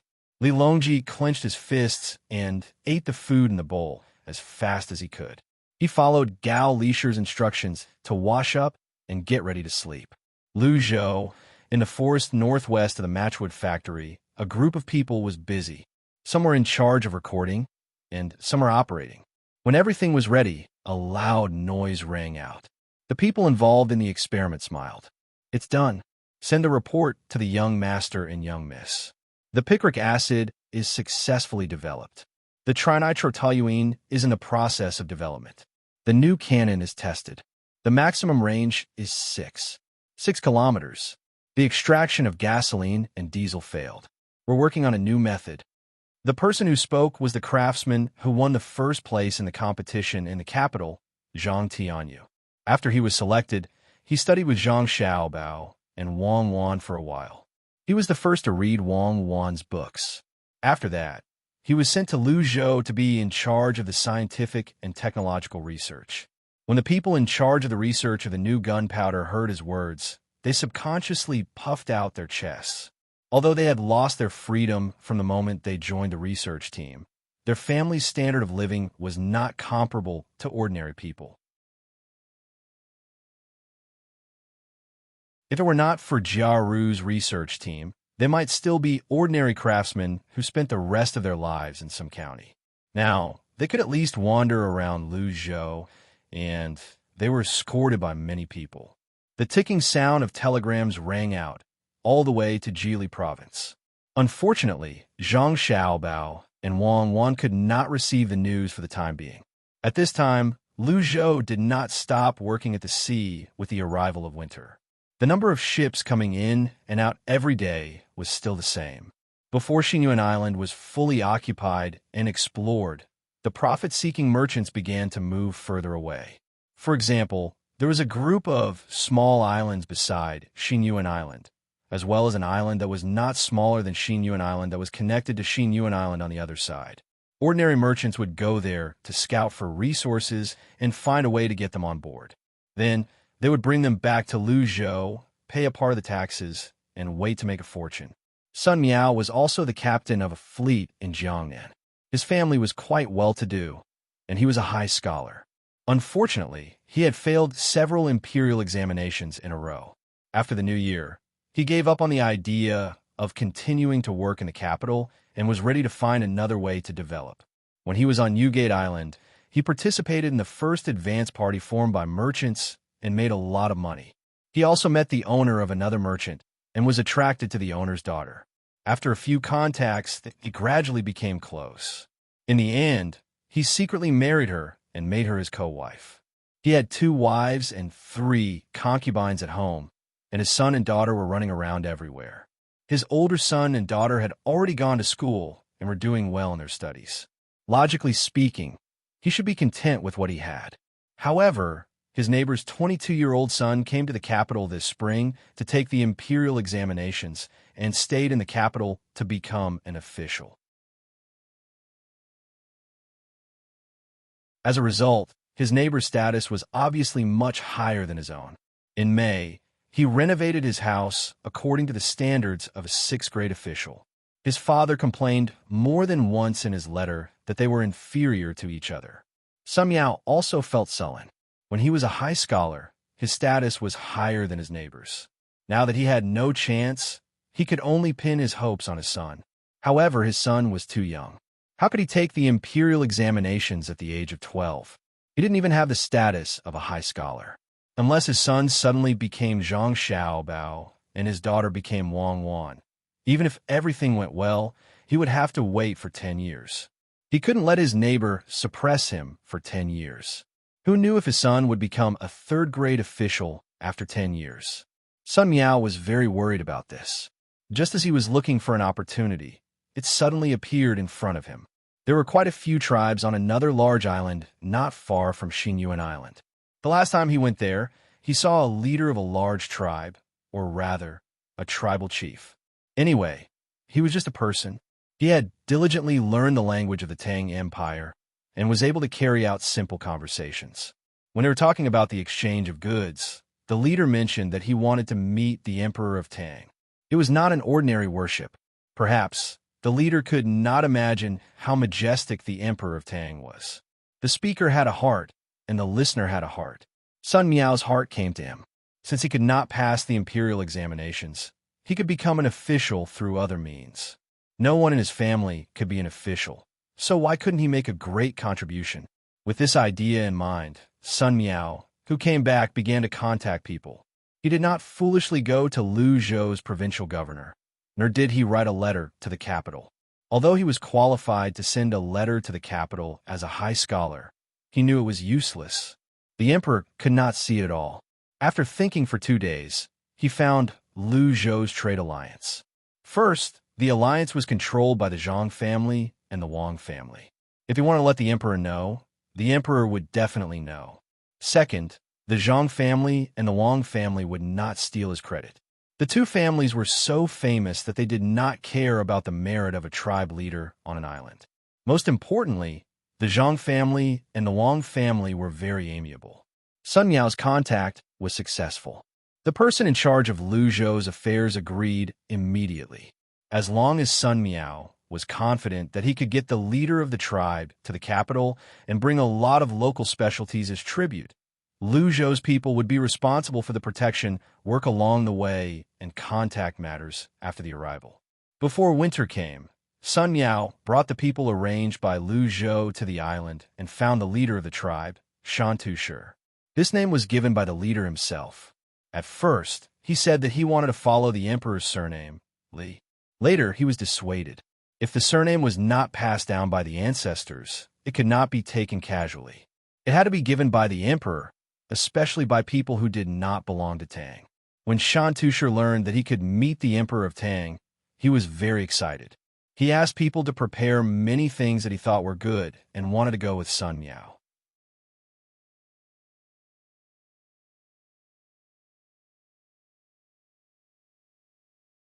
Chapter 858. The cries gradually faded away. Sun Miao leaned against a tree with lingering fear. He turned his head to look at Shan Tushar, who was also in a sorry state, and asked, "Can you escape?" Because of the long sunlight and the high temperature, Shan Tushar appeared very dark and was much shorter than Sun Miao. He blinked his large eyes and said to Sun Miao, "I don't know.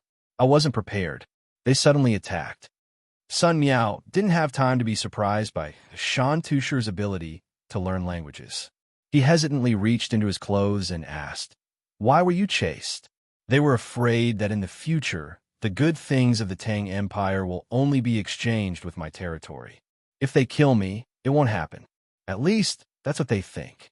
Don't worry, the 2 followers you brought will be fine. They're protected by my people. The one they want to kill is me. Shan Tushar looked around and saw that there were a few of his subordinates hiding not far from the 2 of them and keeping watch. Only then did he feel slightly relieved and comforted Sun Miao. Sun Miao also looked around and found that there were too few of Shan Tushar's people. There were less than 100 people altogether. The 2 tribes had rushed over while howling. There were at least 300 people, 3 against 1. With the same living habits and the same familiarity with the terrain, it was too difficult to win. Shan Tushar saw that the person who could make him pay a visit to the emperor of the Tang Empire didn't say anything and was a little depressed. "The gift I planned to give your emperor is gone. This place is still very far from the coast. If there is no other way, I will protect you, and then you can find someone to fight back and avenge me. As long as my people are still alive and you are still willing to trade with them, I will be very happy. Don't let the people from the other 2 tribes find you." Sun Miao curled his lips. "They're dreaming. Stopping you from coming to the Tang Empire is a provocation to the Tang Empire. I will destroy them. It is less than 10 li from the coast, not far." As he spoke, Sun Miao took out a cylindrical object from his bosom. Shan Tushar really didn't know how strong the Tang Empire was. He had tried hard to imagine that the Tang Emperor's subordinates could be more than his and the surrounding tribes combined. However, he didn't think that he would be able to gain an advantage. Besides, the Tang Empire was so far away that not many people could come.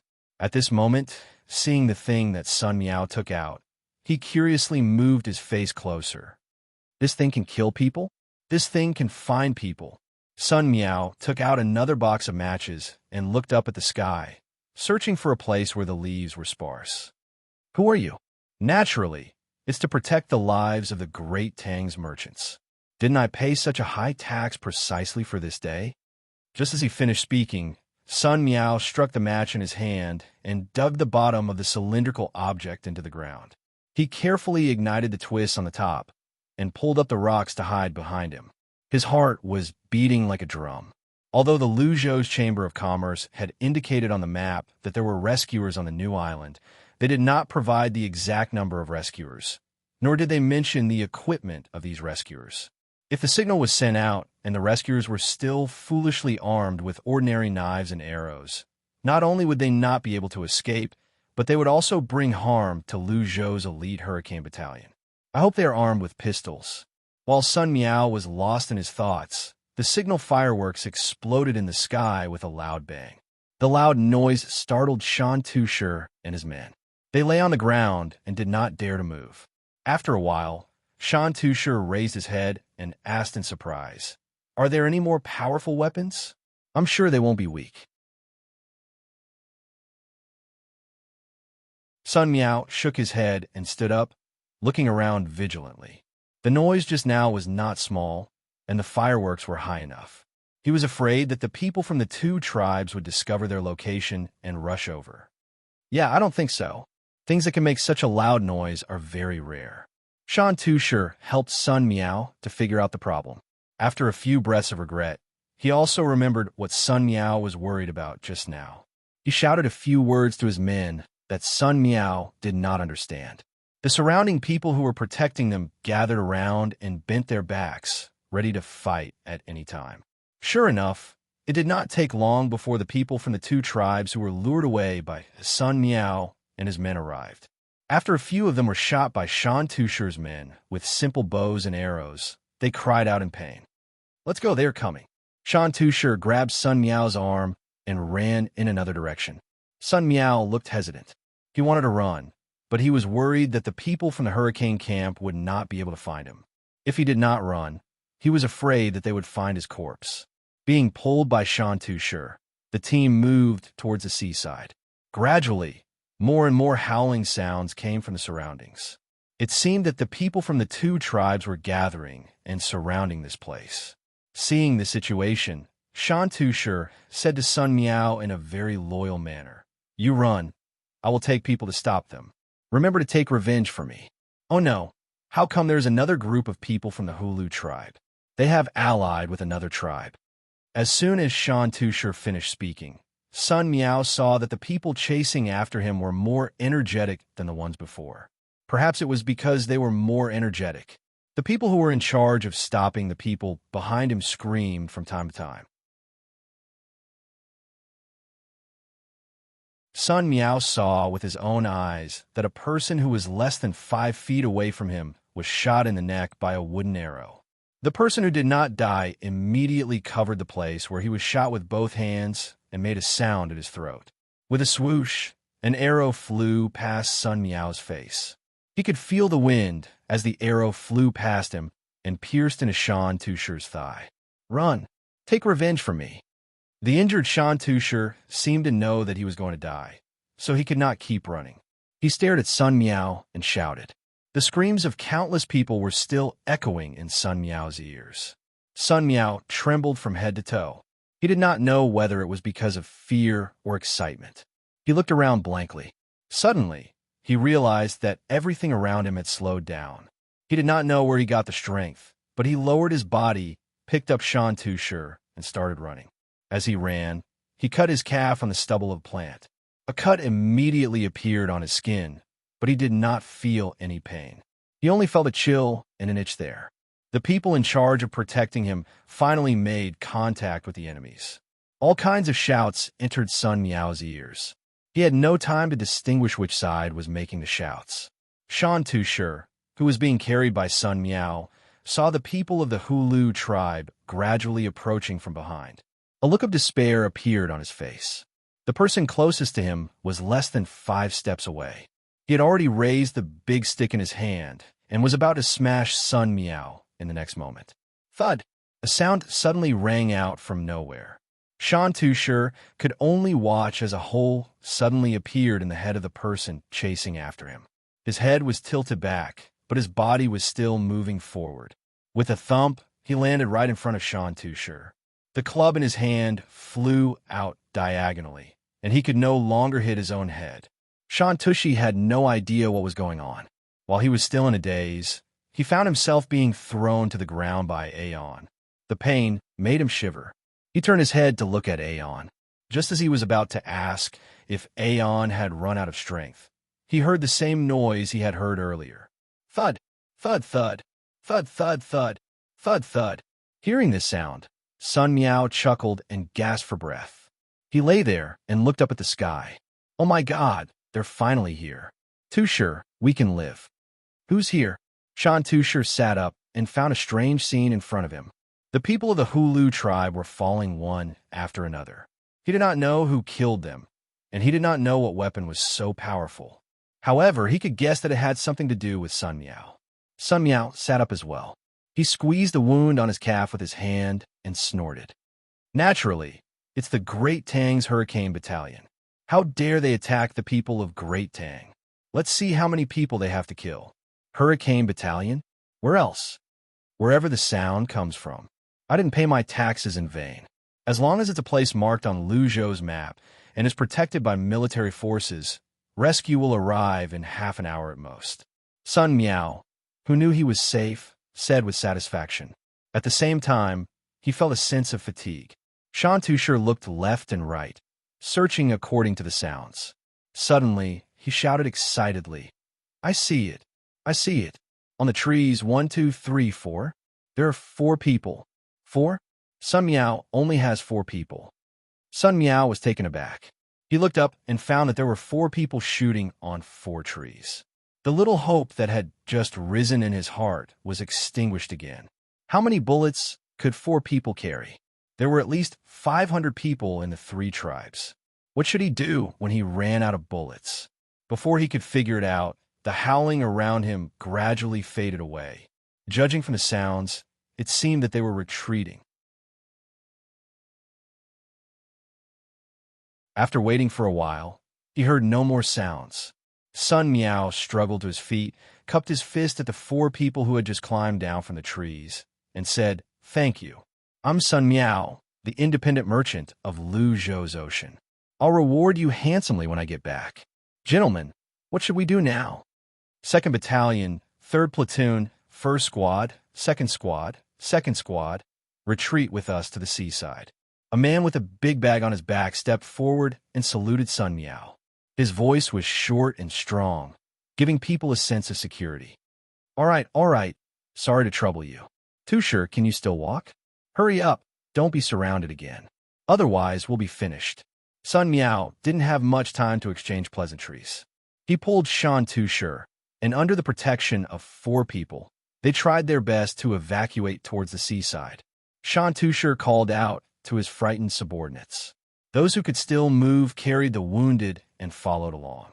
Among the 4 people of the Hurricane Battalion, one was leading the way quickly, while the other was guarding the enemies on both sides.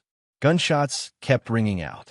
Shan Tusher's eyes were fixed on a man beside him, who should be the leader of the 4 people. To be exact, his eyes were fixed on that pipe. Although he didn't know what that pipe was called, he knew that it was a very powerful weapon. He was very envious. If each person in his tribe had one, then it seemed that the Emperor of Tang was indeed awe-inspiring. As the enemies in front and on both sides died one after another, the people of the 3 tribes began to give up on the 3 sides and gathered behind Sun Miao, trying to find a suitable opportunity to kill these people. When they passed by a small hill, the leader of the Hurricane Battalion took down the bag on his back, put it on the ground, and began to move it, making beep, beep, beep sounds. Shan Tusher was anxious and confused. He didn't understand why they didn't leave at the crucial moment. It was also the first time Sun Miao saw this strange thing. After the beep sound stopped, he asked, "A new weapon?" "No, I'm calling for artillery support." The leader carried the thing again and began to move forward. At this time, on the sea 1 kilometer away from the newly discovered island, for ships floating there received the signal at the same time. "Command, everyone get ready. Attack the area between the east and the south of the 434 high ground on the 2nd island." After receiving the signal, the captain of the flagship issued the attack order. The 4 ships immediately adjusted their position. The moment the position was confirmed, along with the command to fire, the rumbling sound also followed. In the team that was still moving in the forest, Shan Tusher and the others didn't understand what was called for artillery support, but Sun Miao understood. His eyes widened as he nervously asked, "Artillery support? Artillery ship? Want to hit us? If you aim accurately, you won't be able to hit us. Hurry up." The leader of the Hurricane Battalion answered straightforwardly. "Tusher, hurry up and run. Tell your people to follow. That thing doesn't have eyes." Sun Miao didn't have the mood to complain about why they needed to fire artillery. He urged Shan Tusher and walked faster while holding one of his arms. Shan Tusher, who still didn't know what was going on, could only mechanically follow Sun Miao's words. The less than 20 people under him gritted their teeth and rushed forward. Before Shan Tushy could ponder for a long time, a whooshing sound came from the sky. Before he could raise his head to look, he heard a rumbling sound coming from behind him. He turned around and saw that there were clouds of smoke and flames about 400 steps behind him. The trees flew into the sky, and the soil also danced in the sky. There was also something that looked like a human body flying up. "What is this?" Shan Tusher asked Sun Miao. Sun Miao couldn't hear what he was shouting at, but he guessed from the shape of Shan Tusher's mouth. He put his mouth close to Shan Tusher's ear and shouted, "This is artillery support. If it falls on us, we will all die." "Ah, where did it hit? I didn't see it." Shan Tusher also shouted, "On the sea. Hurry up and don't stop. You can't know where we'll land." Sun Miao shouted at the top of his voice and then stopped talking. He started to jog with Shan Tusher. Shan Tusher's ears were buzzing, but he also stopped talking. He limped along with Sun Miao. His face was pale, and the shock in his heart had reached an extreme level. Now he had a new understanding of the Tang Empire. He didn't know what artillery support was, but he knew that it could hit here from very far away. And it was so powerful that even the trees were blown into the sky. He really had to see the emperor of the Tang Empire. He was too powerful. How could he have such a weapon? If each of his tribesmen had one, Sun Miao did not know how childish Shan Tusher's thoughts were. At this moment, his heart was filled with pride. This was his Tang Empire, and they were providing artillery support for a merchant like him. Based on the noise and the flying dust, he could guess that this must be the attack method of Lu Zhou's artillery battalion, called saturation attack. The money spent on this artillery attack was probably equivalent to half of his family's wealth. The tax he paid was really insignificant. It was just like the promise Lu Zhou had written in the Chamber of Commerce. "For the safety of the Tang Empire, we will do our best." After about 100 breaths of time, the sound that had been incessant just now suddenly stopped. Shan Tusher was finally released from some kind of pressure. Gasping for breath, he looked back and could no longer see the figure that had been tailing him. After advancing for about 2 miles, they were closer to the seaside. Then, everyone's ears gradually recovered. Shan Tusher looked at Sun Miao respectfully. He shouted, "Sun Miao, are you very noble in the Tang Empire? You are only slightly inferior to the emperor of the Tang Empire?" Sun Miao was first startled by Shan Tusher's habitual shout. Then he was frightened by the words that came out of Shan Tusher's mouth. He looked nervously at the 4 people of the Hurricane Battalion. Well, he saw no reaction from them. He shook his head vigorously. "I'm nothing in the Tang Empire. I dare not be compared with His Majesty." Then, without waiting for Shan Tusher to ask any more questions, he added, "That bombardment just now could have bought several hundred of the goods I brought over. They saved me only because I'm a Tang citizen." Shan Tusher clearly couldn't understand why the Great Tang would spend so much money on a single person. He was well aware that the goods Sun Miao had brought over would require his tribe to work for several years to get their hands on them. How much money would several hundred of them cost? "Sun Miao, is it because there are not many people in the Tang Empire?" This was the only reason Shan Tusher could think of. "More than all the trees around your tribe put together." Sun Miao shouted, "Is it worth it to spend so much money for you? You won't understand even if I tell you. This is not for me, but for the dignity of all Tang people. If you kill one of my people, I'll slaughter one of your villages. Oh, I mean one of your tribes. We won't stop until one of us is dead. That's why no one dares to offend the Tang Empire." Sun Miao shouted at Shan Tusher heroically. Shan Tusher thought carefully and nodded. "Well, the Tang Empire is really good. You have to work hard for the Tang Empire. Of course, if the Tang Empire doesn't have money for war, I'm willing to donate all my property. You'll know how big the Tang Empire is when we meet Lu Zhou," Sun Miao said matter-of-factly. The people of the Hurricane Battalion did not care about what Sun Miao said. The 3 people who had split up earlier went to scout again. After a while, they came back and nodded at the squad leader. The squad leader looked at another mountain in front of him, took the bag to the front again, and pressed the button. "Do they still need artillery support?" Sun Miao asked when the sound stopped. "No, they haven't given up yet. Many people have gathered and surrounded us. Let's go to the mountain in front to block them first. The artillery in the sea can't fire anymore. Otherwise, it will hit us easily." The squad leader put away the bag and answered. Sun Miao looked at the squad leader blankly. "Then you?" "I'm calling for air support." The squad leader still had the same calm expression. Sun Miao nodded and said nothing. He knew that for him, The Tang Empire had basically taken out all the advanced weapons. Shantusher had no time to wonder why the beeping sound could mobilize the weapons from so far away. He turned his head and asked Sun Miao, "What kind of support is air support?" "It's people flying over from the sky. You'll know when the time comes. Hurry, go to the mountain and hold on until they arrive." Sun Miao looked around vigilantly, but did not see anyone. However, he believed that the people of the Hurricane Battalion would not lie to him. They ran to the small mountain. The 4 people of the Hurricane Battalion were looking back and forth with binoculars. When they saw Sun Miao's blank look, they handed the binoculars to him. "Here, take a look. Don't break it." I know. "Oh, they're really surrounding us. How'd they find us?" Sun Miao took the binoculars and saw many people at the foot of the mountain. "Let me see." Shantusher grabbed the binoculars and imitated Sun Miao's look. When he saw it, he was surprised again. This thing was very magical.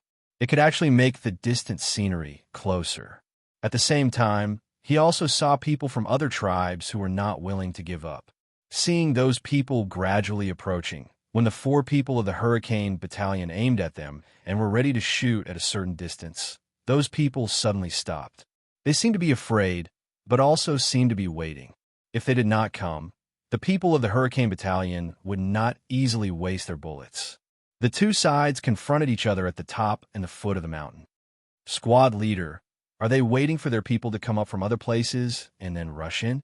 Sun Miao thought of a possibility. The people in front were responsible for attracting the attention, while the people in other places were responsible for sneak attacks. The squad leader answered, "Almost, but they still have to wait." Time passed slowly while waiting. When Shantusher and the others felt more and more pressure, one of his men pointed to the sky and shouted before the enemy could see the sneak attack. Shantusher followed his subordinate's gaze and saw a flock of large birds in the sky. When he got closer, he saw that they weren't large birds. Instead, there were 2 people with a large pair of wings flying in the sky.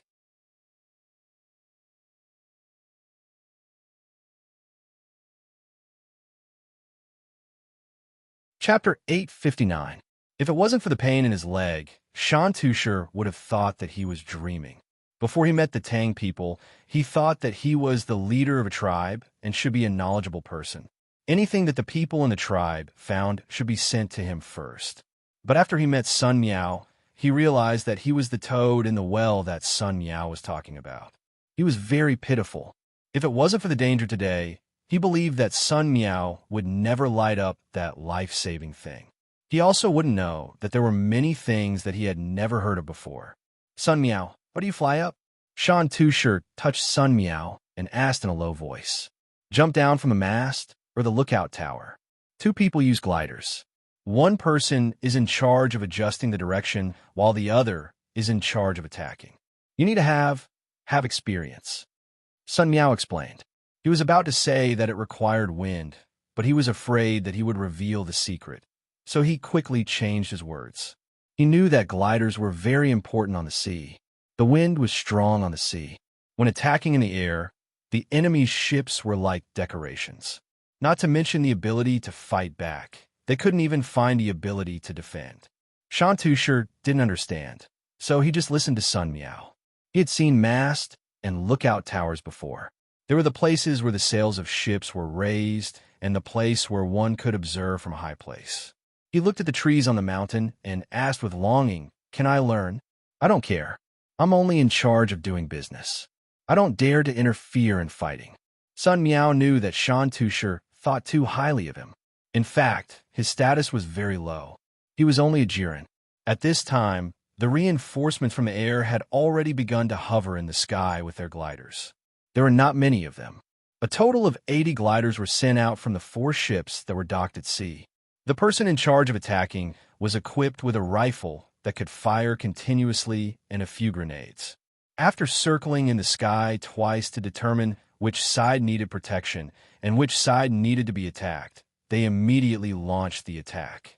20 gliders landed and cooperated with the 4 people from the Hurricane Battalion to snipe on the ground. The rest of the gliders looked for their own targets. The sounds of gunshots rang out in the forest. The people from the three tribes were unwilling to give up. They no longer planned to continue hunting Shan Tushur and the others. Looking at the people flying in the sky, some threw away their weapons and knelt on the ground, while others ran away. The battle started quickly and ended quickly as well. The aerial troops were not in the mood to chase after the escapees. Firstly, they were not agile in changing directions, and secondly, they were blocked by trees, making it difficult to aim. They had to control the angle of the wind. If they flew too slowly, they would fall easily, but if they flew too quickly, they would not be able to find their target. Under the fear of the gods, the people who surrendered were quickly gathered and guarded. Sun Miao tried his best to suppress the urge to kill them personally. He said to Shan Tushur, "Tushur, should we kill them or not?" "No, leave it to me. Many of my subordinates have died, and I was worried that no one would work for me." Shan Tushur's eyes lit up. He estimated that there were more than 200 people who had surrendered. They could do all the dirty work for him. Sun Miao also planned to do the same. He asked the question for the hurricane camp, lest they would waste bullets and Shan Tushur's force would not be able to grow. The people of the hurricane camp were indeed waiting for Sun Miao's response. They had a rule that when the merchants contacted the locals overseas, they were only responsible for providing military support and not making decisions. They had to listen to the merchants, protect the merchants, and help the merchants achieve their goals. This was because merchants were more treacherous, and they could gain the most benefits with the support of military force. The squad leader nodded and said, "Sun Dongjia, we'll do as you say. Should we continue to attack?" "Attack! Attack! Attack with all your might. The three tribes are going to be wiped out. Capture the people and exchange them for resources with Brother Tushur." I made up my mind. When I return to Luzhou, I'll pay 10% more taxes in the future. Sun Miao gritted his teeth and said he was almost killed, and when he thought about it, he felt a lingering fear. He could not let go of the three tribes. Otherwise, more tribes would come to provoke them in the future. The squad leader did not comment. He did not care about the taxes. Instead, he made a hand gesture. The aerial troops that had not landed yet flew toward the three tribes, looking for their hideouts and providing coordinates for the ground troops.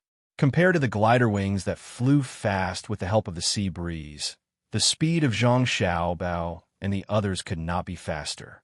Even if he was given 160 days to fly around the Earth, let alone 80 days to circle the Earth, the wind direction was too much of an obstacle. When they flew from Jian into Feng province in winter, they were facing the northwest wind. Fortunately, the pod was sealed well, and they had brought enough food and fuel. Otherwise, they would have to fly with the wind to go back. After flying up and down for more than a month, flying over mountains and rivers, they finally saw a grassland. It was a vast expanse of white. They didn't see Zhang Xiaobao and Wang Wan, who were in the desert due to soil erosion, nor did they see any greenery. 88 hot air balloons slowly descended. Xiao Bei and the other children, who were tired of flying, cheered and ran out.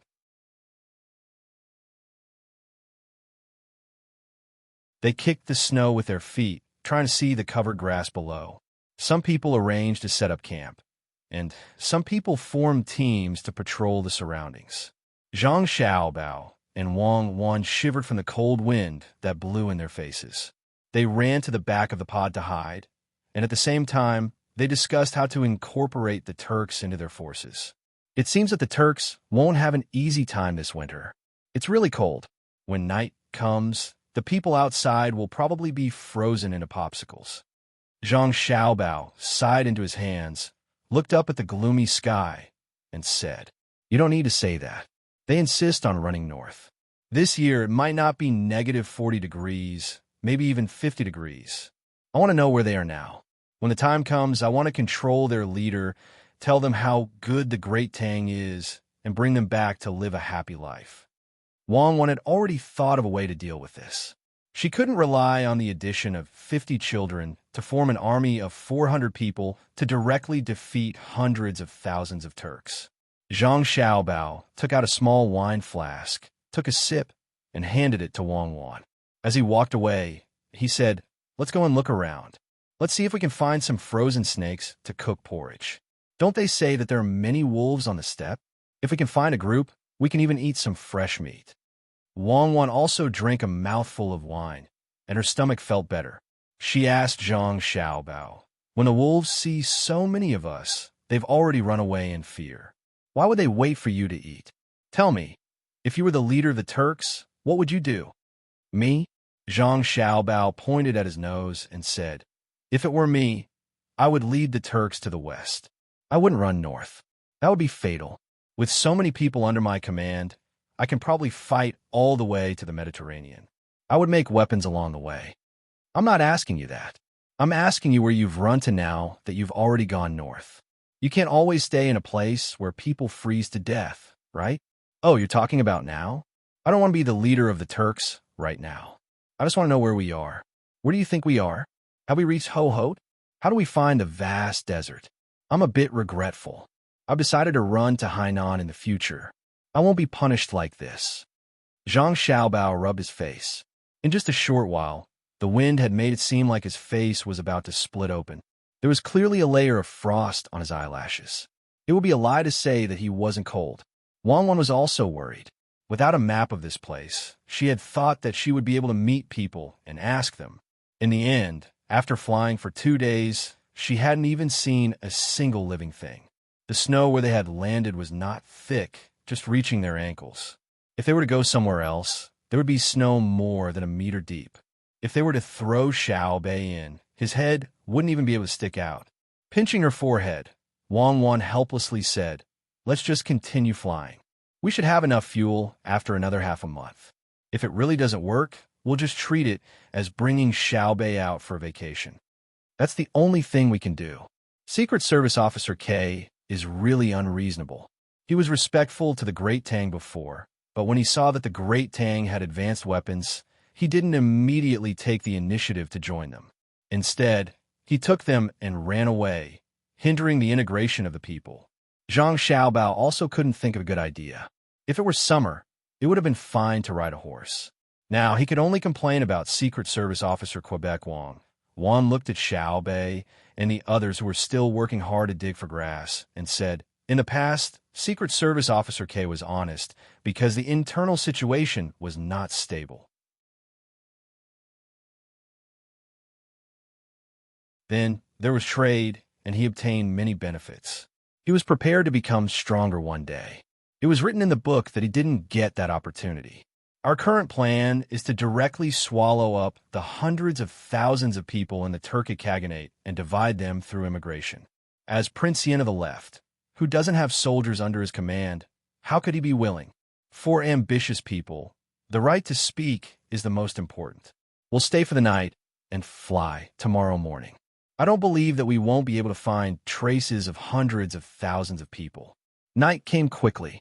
The tents were set up in a circle, and fuel was used to make a bonfire. The people sent out today were lucky enough to hunt a wolf in a pack.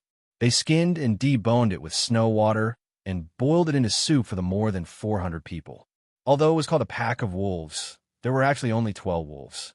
They were all skin and bones from hunger. It was very pitiful. When the whistling cold wind blew, light snow floated down from the ink-black sky. The mercury thermometer couldn't measure the specific temperature, but the cold feeling in the tents was very clear. It was as if they were standing outside Jili province in winter. "It's really cold. In the future, don't move here." Xiao Bei, who was covered in a blanket, tried to move closer to the brazier. He held the bowl of soup in his hands and muttered. The other 8 little guys also squeezed together. It was much warmer in the pod than here. Zhang Xiaobao stood up and touched the canvas of a tent. He said with schadenfreude, "I hope that the Turkic people also have light snow. I don't believe that they are as well prepared as we are.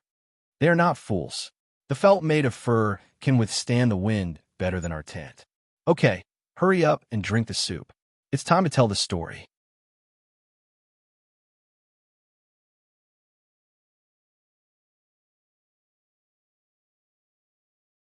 Chapter 860. More than 1,000 kilometers away from Xiao Bei and the other 9 children in the story, Tents covered by snow were arranged in various formations, and the frozen cows and sheep were piled up like hills. The green smoke from the burning cow dung drifted out as the tent flap opened and closed, quickly disappearing into the darkness of the night. Surrounded by several tents, the sound of music could be heard faintly from the largest and most luxurious tent in the middle. There was a small opening in the curtain of the tent, but there wasn't the slightest bit of cold inside. More than a dozen women wearing very little clothing were doing their best to sway their waist to the sound of music. A pot filled with milk wine was placed over the fire. The wine inside was bubbling and bubbling nonstop. The two people sitting close to each other on the wide felt blanket didn't even smile at this time. Maybe the women didn't dance well, or maybe the bonfire couldn't make people enthusiastic in the cold weather. One of the two waved his hand, go down, all of you go down. The women who were still dancing suddenly stopped and saluted almost at the same time.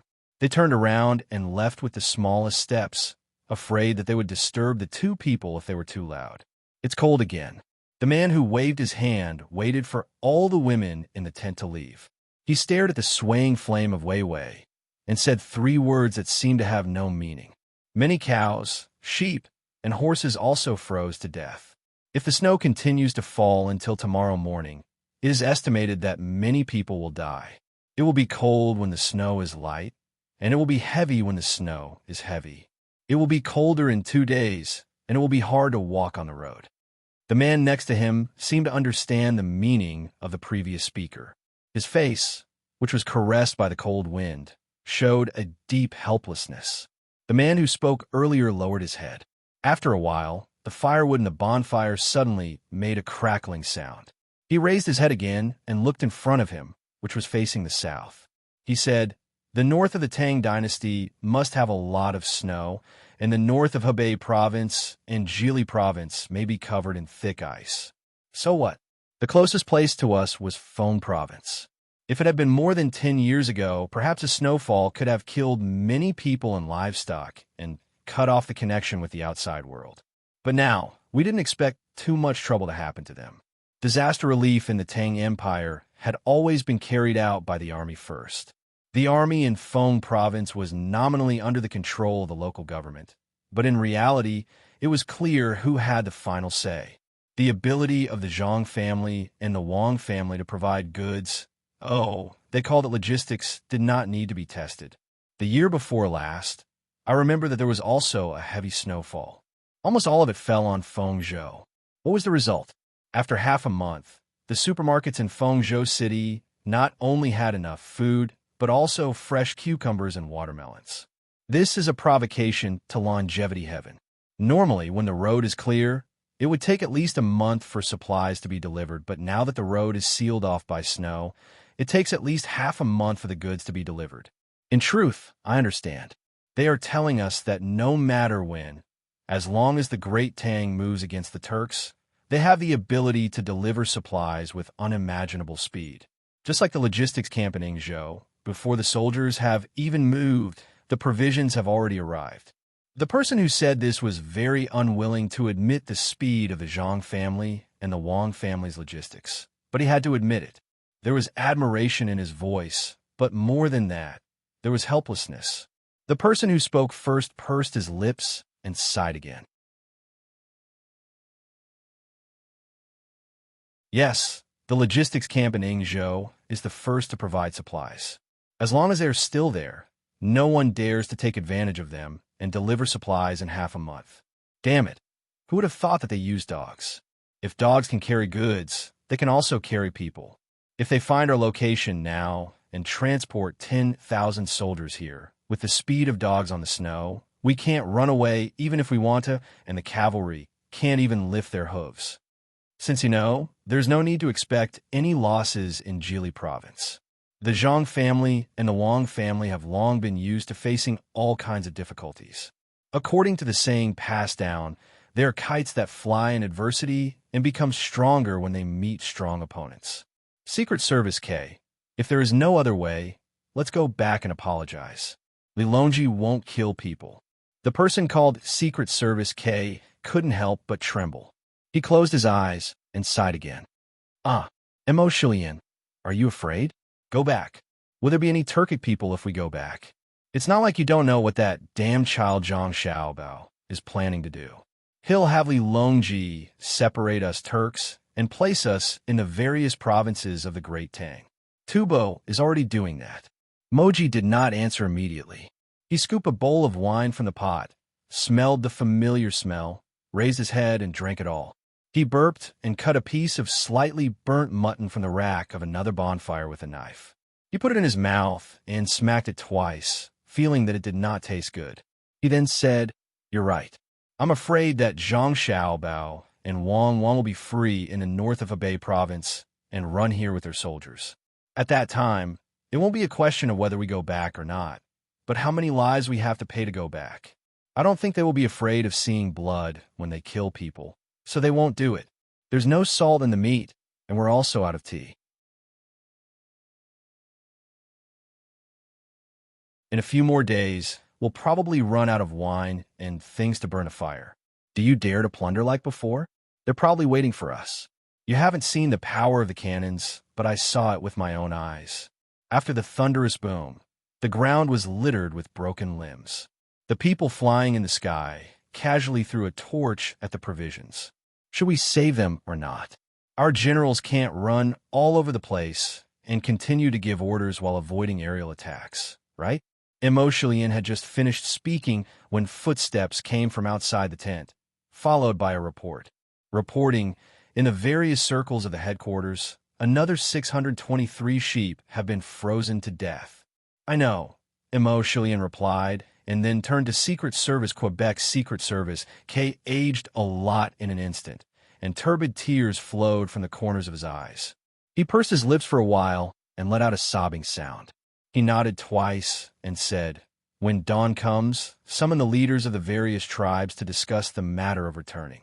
At that time, I'll stay and live in the world of longevity and die in the world of longevity.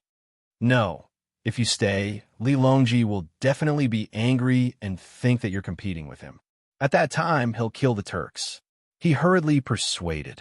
He didn't want to see Secret Service K die like this. "Then I'll have a few more days and go see Li Longji in the capital of the Tang Empire. Maybe I'll have a chance to see Zhang Xiaobao and Wang Wan." Secret Service K followed Emotion's words and said, "The heavy snow in winter wasn't specially for the Turks and the Tang Empire. Even Xinlua and Neon felt the cold. Li Longji didn't know how Neon lived, but he knew a little about Xinlua.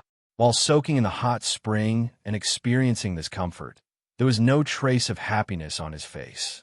The letter in his hand was wet, but he still read it over and over again. Then, he said angrily to Gao Lisher, who had just finished lighting the incense, "How did you teach your son? We prepared a pool for them and wanted them to come and soak in it. But they didn't stay in Jilin province in the middle of winter and insisted on going to find the Turks. The journey is long and dangerous. If something happens, we will only ask you." Yes, this subject knows his mistake. Your Majesty is right. This subject didn't teach them well. This subject will send people to look for them. Gao Lisher nodded repeatedly. Send people to look for them? What a joke. It would be strange if we could find them. When they come back, we won't let them off easily. At that time, it'll be useless no matter who comes to plead. We will punish them by not allowing them to leave the capital for a month and have to cook for us every day. Yes, for a month, we will see if they dare to soak in the hot spring every day." Li Longji said angrily. Gao Lisher continued to nod.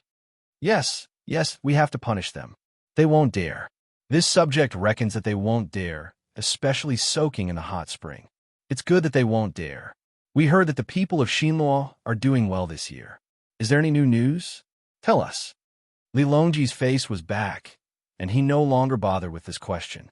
He believed that the two of them would be able to return safely, so he asked about Xinlua again. Yes, this subject will tell your Majesty that the people of Xinlua are doing well. The price of grain has dropped again and again. Now, 1 bushel of rice only costs 4 copper coins, and cloth is less than 1 copper coin. In addition, the snow is heavy in winter, so the people there use good charcoal for their homes. It's almost free. It's even better than our Great Tang. Gao Lishur explained the situation to the emperor with a smile. A smile also appeared on Li Longji's face. He knew that the reason the grain was cheap was not because the great Tang had lowered the price. The rice in the great Tang was still 5 copper coins per bushel. It was because the local farmers couldn't sell the grain and had no choice but to lower the price. Otherwise, they wouldn't have the money to buy other necessities. As for the charcoal, it was naturally burned by the trees of Xinluo. The people in charge of this matter use a large number of luxury goods to bribe the local officials of Xinluo, allowing them to cut down trees with all their might. At the same time, they recruited local laborers. A portion of the charcoal was transported back to the Great Tang, and a portion was directly given to the workers in Xinluo as wages. There were many of them, so even if the workers sold them very cheaply, they would still make a lot of money. If Xinluo didn't stop it, what awaited them was the destruction of the country. If it weren't for the people from the Zhang family and Wang family telling me, I really wouldn't have known that trees were so important to a country. If I had known earlier, I wouldn't have let people work so hard to open up the wasteland. It's actually related to mudslides, floods, and droughts. The source of the Yangtze River and Yellow River, as well as the various tributaries, have to be planted. I wonder what will happen to Xinluo in the end? Your Majesty, this subject reckons that there will be endless disasters.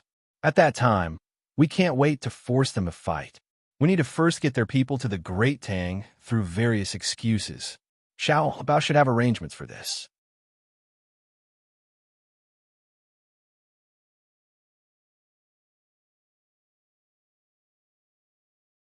Chapter 861. Sitting on the 3rd floor of Changfeng Pavilion, Li Dong was in a very good mood. Smelling the wine in the cup, there was an indescribable satisfaction. He had made a lot of money, and what he earned was the banknotes of the Tang Dynasty. With the banknotes of the Tang Dynasty, he could buy many good things in the Tang Dynasty that the merchants of the Tang Dynasty would not sell. County Magistrate Mu, the people in the county have been doing well this year, right? Li Dong took a sip of the wine in his cup. Through the open window, he looked at the light snow that was still drifting down from the sky and said, Don't worry. The county magistrate Mu, who was sitting opposite him, was a man in his 40s. Hearing his voice, the cold wind blew in from the window and brushed his cheeks. He showed 2 yellow teeth and nodded repeatedly. Not bad, not only not bad. The higher-ups have proposed to promote me, but I rejected it. No matter how good it is elsewhere, it is not as good as a place close to the border. This year, there was a heavy snow, and not a single house in the county collapsed. Speaking of the Tang Dynasty, the tools sold to Xinluo, as long as they are made of iron, the steel mouth is extraordinary, especially the long saws used to cut trees. With a few swishes, a thick tree will be cut in the blink of an eye. With wood, every house will be renovated. It is good. As County Magistrate Mu spoke, he seemed to think of something good. He smiled and his eyes narrowed. He also held a cup of wine and shook his head slightly. Li Dong also smiled. His hand that was not holding the cup picked up a fresh cucumber from the table and put it in front of his eyes to look at it. This is technology. Like cucumbers, the Tang Dynasty has been able to plant them in winter. Xinluo just started to learn today. It is not like the past. At that time, the Tang Dynasty was very strict. But now, almost all the places slightly north of the Tang Dynasty are planted. It is impossible to keep it a secret. The only thing that makes people sullen is that it is easy to learn how to plant cucumbers in winter, but there is no chance to steal the method of making steel. I heard that someone came to you last month to discuss building a smelting workshop in this county. You have to send someone to take a look. If they can learn it, it will be a great merit. Speaking of technology, Li Dong once again felt the benefits of the Tang Dynasty's banknotes. Ever since the Great Tang banknote had been introduced, one had to use the money of the Great Tang in order to buy good things in the Great Tang. The copper coins of the past had become useless. Medicinal herbs, high-quality clothes, exquisite glass products, and exquisite pottery had to be bought with the money of the Great Tang. There was clearly an exchange ratio between the Great Tang's money and the Xian Luo's money, but the Great Tang did not allow them to exchange for the Great Tang's money. They could only sell the goods to obtain the Great Tang's money. The problem was that Xinlua could only sell a few metals other than charcoal, and the Great Tang was doing its best to lower the price. Coupled with the 20% tariff, it was not easy to earn some money from the Great Tang. It was only because he was more familiar with the people of the Great Tang that he knew what the Great Tang liked, and thus he was the first to find a business opportunity and make a profit. It was not so easy for other merchants. Perhaps it was because they had a telepathic connection. County Magistrate Mu also thought of this matter. He looked at the watermelon on the table, licked his lips, and said, "Boss Lee, cucumbers are good, but watermelons have to be bought from the Great Tang. I heard from the people of Changfeng Pavilion that this winter they spent a lot of money just to buy watermelons from the Great Tang."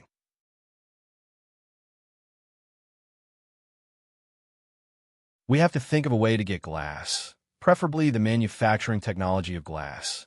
Boss Lee, what do you think about finding more merchants and working together to gather money to bribe the officials in charge of manufacturing glass in the Great Tang?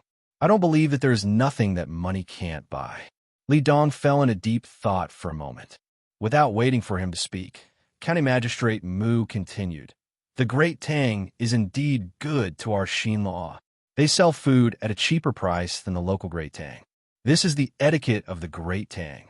There's also cloth and silk. But why don't they use the Great Tang's money to buy charcoal? Li Dong and Wei Wei nodded. It was as County Magistrate Mu said. The merchants of the Great Tang came to cooperate with the Great Tang to use the land, cut down trees, and burn charcoal, but they did not give the Great Tang money. They only gave a large amount of charcoal to the people who worked. Ordinary people, even merchants who did not do much business, had never seen the Great Tang's banknotes, let alone use them. Boss Lee, do you think we can buy the manufacturing technology of glass if we gather 1 million strings of cash? Once we get it, then. County Magistrate Mu said to Li Dong as he recalled the scene of him lying on the glass mountain. Before he could finish, Li Dong laughed. "Ha! County Magistrate Mu, wake up, stop dreaming. Glass. Do you know where glass comes from? Luzhou, which is very far away from the Great Tang's capital. They would rather send glass to various places in the Great Tang from afar and bear the losses caused by the instability of the ships and vehicles on the road than set up a few more places in the Great Tang to make glass. Isn't it all to keep it a secret? If you go there with 1 million strings of cash, you will be caught as soon as you take it out. If it is someone else's business, maybe you can put pressure through the officials of the Great Tang, such as the Ministry of Works, to get the secret.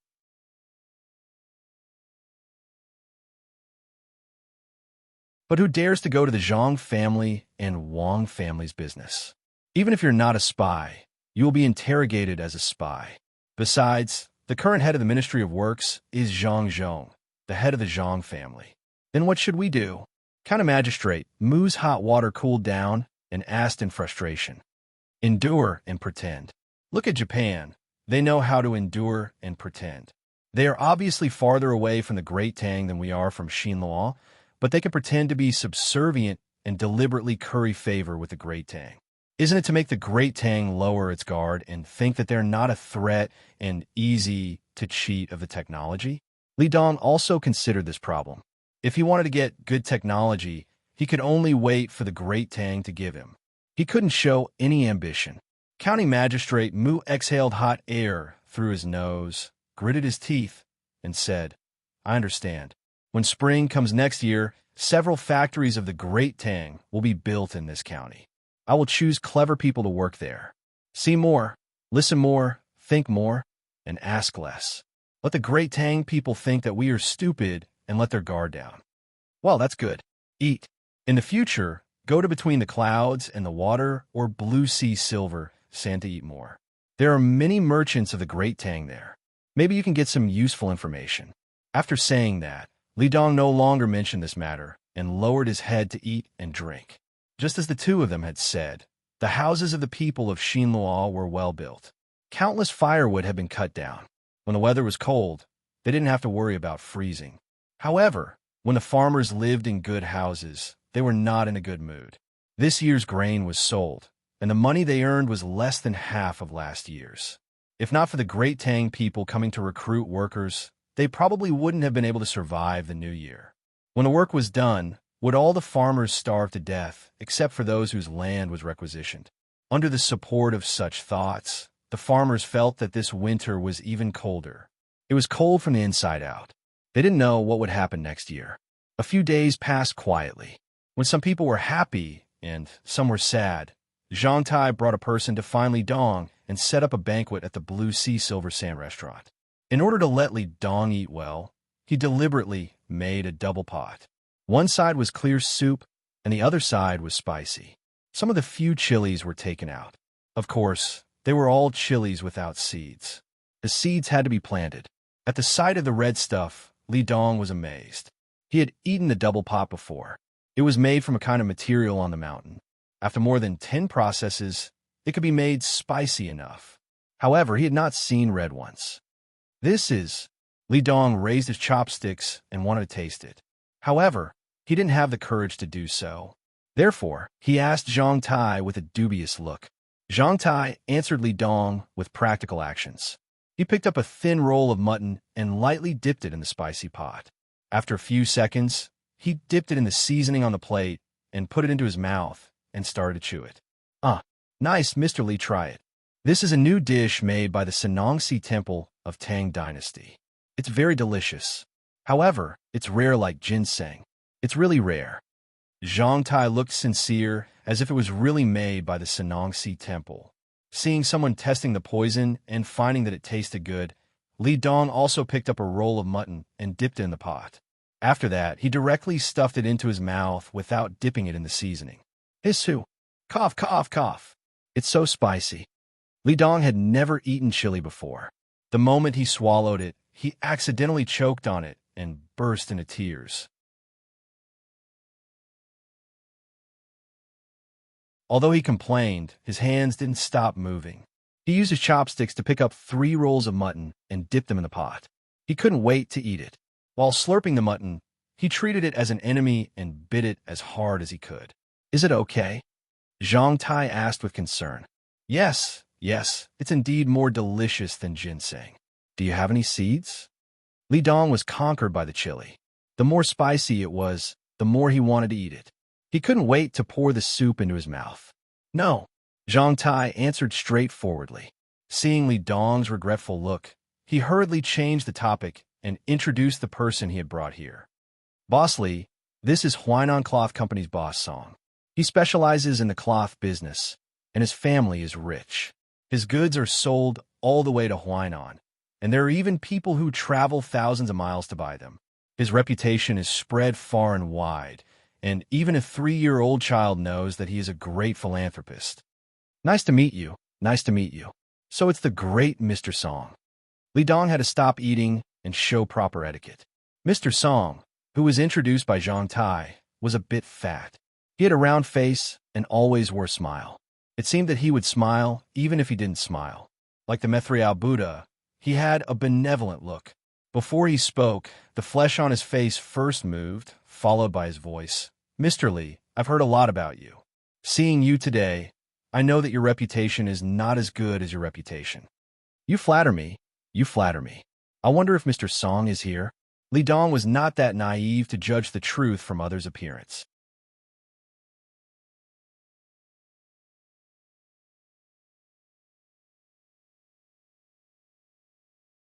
Chapter 862. Really? Li Dong understood. It was actually someone from the Huainan Publishing Company who was sending benefits to him. He must be related to Zhang family and Wang family. Otherwise, he wouldn't have been introduced here. Of course, I won't lie to you, Boss Li. However, there are so many fields in Xinhua. Some people are even unwilling to let go of them.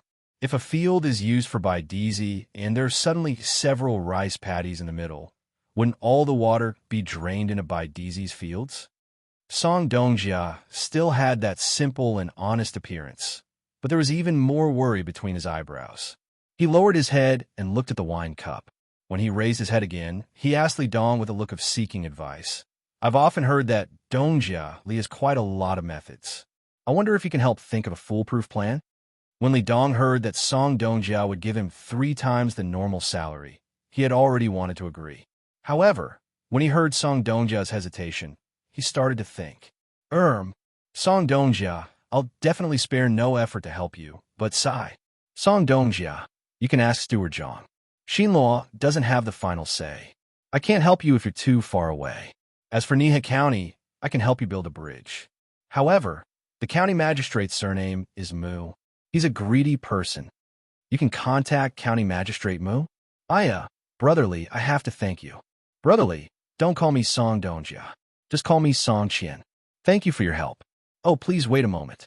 Song Dongjia's narrowed eyes suddenly widened. His gaze flickered as if he had seen a large pearl.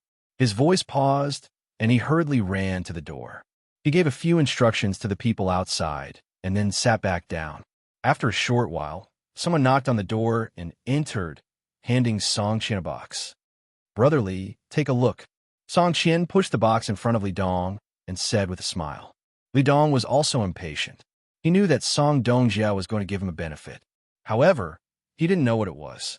At the sight of the box, he couldn't help but stretch out his hand and lightly push the button with his thumb. With a pa sound, the lid of the box opened. This. Li Dong was shocked by the thing in the box. For a moment, he didn't know what to call it. Judging from the shape, it was clearly a peach. It wasn't small, and it was red and yellow. When the light shone on it, it was dazzlingly beautiful. It looked like agate, but it wasn't agate. It looked like jade, but it wasn't jade. This is a glass peach. It's very difficult to make and is very precious. Of course, it's nothing to Brotherly. Brotherly is very rich, so it's not worth your attention. It's just a small toy. It's fine as long as it looks good. When it's done, there will be another reward. There was a hint of shyness in Song Qian's sincere smile. It was as if the glass peaches that he had given away were worthless. Zhang Tai watched from the side and agreed with Song Qian's words. Glass peaches were indeed worthless, but the Zhang family and the Wang family did not make many of them. They were not very useful and were only for viewing. They were not even as good as glass windows. Thus, he nodded as well. Li Dong wasn't sure. When he saw the two colors in the glass and the shape of the peach, he immediately thought of its use. If someone made a birthday and took it out, it would be a big deal. He estimated that it would be worth at least 1,000 strings of coins. It was not a small sum. He reached out his hand and carefully touched the peach. He heaved a sigh of relief. When he looked at Song Qian again, his gaze was different. Song Qian, a good name. It was a gift. Hee, Brother Song, you must be joking. This item is rare. I think you must have spent a lot of money. I'm ashamed to accept it. Whereas I just now? Oh, I remember now. Look at my memory. It's easy to find County Magistrate Mu. Tomorrow, at this time and place, I will definitely invite County Magistrate Mu. Also, there's no need to pay 3 times the price to occupy the land to plant white-folded peaches. Listen to my advice. Nowadays, the farmers in Xinluo are having a hard time. Just pay them according to the previous year's harvest, and there will be people fighting to do it. As if he was afraid that the other party would not believe him, Li Dong even analyzed, food is cheap now. Even if there's a good harvest every year, the money earned is less than half of what it used to be. If there's a bad year, the farmers will starve to death. Give them a stable job. Who would not agree? Am I right? Then, what if someone doesn't agree and doesn't give up the land? Song Qian was still worried. Don't give up? If they don't give up, use force. Not to mention occupying the land. Even if their way is in the way, we still have to tear it down. It's useless to seek death. We have to tear it down. After all, Brother Song is thinking for the sake of more people. I think County Magistrate Mu will think the same. Li Dong smiled as he gave the idea. Song Qian and Zhang Tai nodded repeatedly to express their admiration. Song Qian rubbed his hands excitedly and poured wine for Li Dong. He raised the cup. Brotherly, I'll drink first as a sign of respect. If this matter is successful, and there won't be any local people causing trouble, we will have to get closer to County Magistrate Mu. Brotherly is family, so I won't be polite. Cheers tomorrow. Don't forget. Li Dong raised his head and drank up the wine. He then looked at the glass peaches and felt even happier. The 3 of them left after having a good time. Watching Li Dong leave in the car with the 7-star step and the 5 elements boxing, Wei Wei shook her head. With such a person in Xinluo, it would be strange if he didn't die. Once he gets benefits, he doesn't care about the lives of the people. He will be much more relaxed. It's good that he dies. Remember that when Tang comes tomorrow, he must choose a place where there is land. Then, he must choose a place where there is land. Then, he must choose a place where there is land. We'll talk about it later, Zhang Tai said with a cold smile. Song Qian nodded. Should we give them money to settle down after the houses are torn down? Yes, but don't give it to every family directly. According to the compensation for the demolition of the Tang Dynasty, it's already a lot to give 1/5. Hand it to Tang and let him distribute it. Let him distribute it? Won't he be greedy? Let him be greedy. When the time comes, think of a way to tell the real compensation amount to the people who are being demolished and make Xinluo lose the hearts of the people. Also, the land can be used to plant by DZ. Xinluo also has a mountain. There are many medicinal herbs on the mountain. Buy the mountain and let people go up to find the medicinal herbs. After finding the medicinal herbs, we can raise the goats up there. Zhang Tai recalled the arrangement in the little young master's plan and told Song Qian. Song Qian was stunned and asked in confusion, Raise? Raise what? There are still small trees and turf to protect the soil. Hire people to dig them out and let the other party be vigilant. There's no need to worry about hurting goats. Goats are good. They can eat trees and eat the bark below. They can eat grass and dig up roots. When that time comes, Xinluo will be barren except for by Dizzy. As Zhang Tai spoke, his voice became softer and softer. His heart palpitated. When he thought of Xinluo's future, he couldn't help but shiver. The next day, Li Dong found Tang and came here. County Magistrate Mu, do you still remember what I said to you last night? This is an opportunity to solve the problem of poor food for the farmers. As long as we settle this matter, the farmers in the county will never have to worry about poor food in the future. Your political achievements will be greater. On the way, Li Dong was afraid that Tang would forget what he said last night, so he reminded him again. Tang nodded repeatedly. I remember. Don't worry, I know what to do. Isn't it just helping them give up the land and waiving their 10-year rent? I'm worried that if I waive their rent, the county's income won't be able to support it unless I leave immediately. But you can't bear to part with it. I understand. It's not that I want to criticize you, but your ability is not good enough. You have to learn. When there's a chance for the Tang Dynasty to bring in the Monopoly game, as long as you can enter the top 100, it will be much easier to deal with this kind of thing. Li Dong said to Tang in a teaching tone. Before Tang could ask, he continued, County Magistrate Mu, in terms of economics, you're not as good as me. Do you admit it? Yes, but it's good that you admit it. How can rent-free counties money? Oh, it's called finance. If they plant by DZ, whether they make things locally or transport them away, they have to pay for the transportation, right? When the time comes, you can collect taxes from our Xinluo's logistics industry. Is that money? Yes, it's money. I didn't think of it before. Tang nodded. The people help to farm and earn a lot. Do they want to buy things? If they don't have land to grow food, they naturally have to buy food. With a stable income, they naturally have to buy other goods. Where do they buy? Naturally, it's the local shops. The shops that naturally pay taxes after making money. If they pay taxes naturally, the county's finance will have money. It should be more than before. The rent for before is nothing at all. Tang heard Li Dong say naturally and said, Sigh, that's right. Otherwise, why do you still have to learn? If it were Zhang Xiaobao, you would know what to do without even thinking. But what do you think Zhang Xiaobao did? I haven't heard from him recently. A while ago, he said that he was assassinated and tormented my Xinluo. Now, there's no news. As Li Dong spoke, he suddenly talked about Zhang Xiaobao. His excitement disappeared in an instant. He had a feeling that Zhang Xiaobao wouldn't be so kind. For example, the road repair matter. 1 million strings of coins have been spent. Until now, the road had only been repaired for 200,000 strings of coins. The remaining 800,000 strings of coins couldn't be recovered. The contract was written clearly.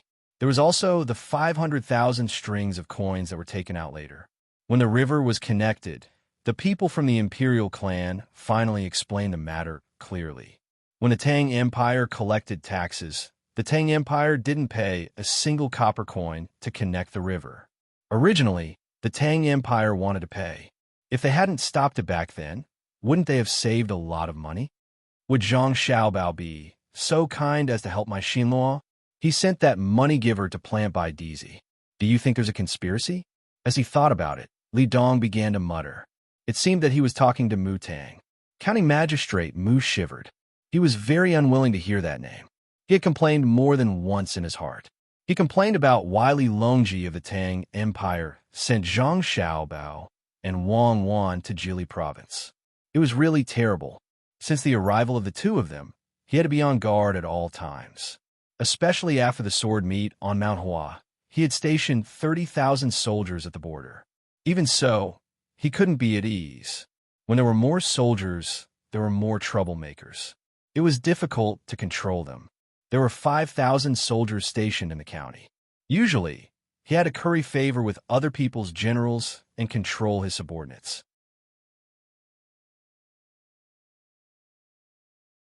Logically speaking, since the assassin hasn't been caught, and it's not confirmed that it was Xinluo who assassinated him, the soldiers at the border and the gunboats in the sea should have been withdrawn.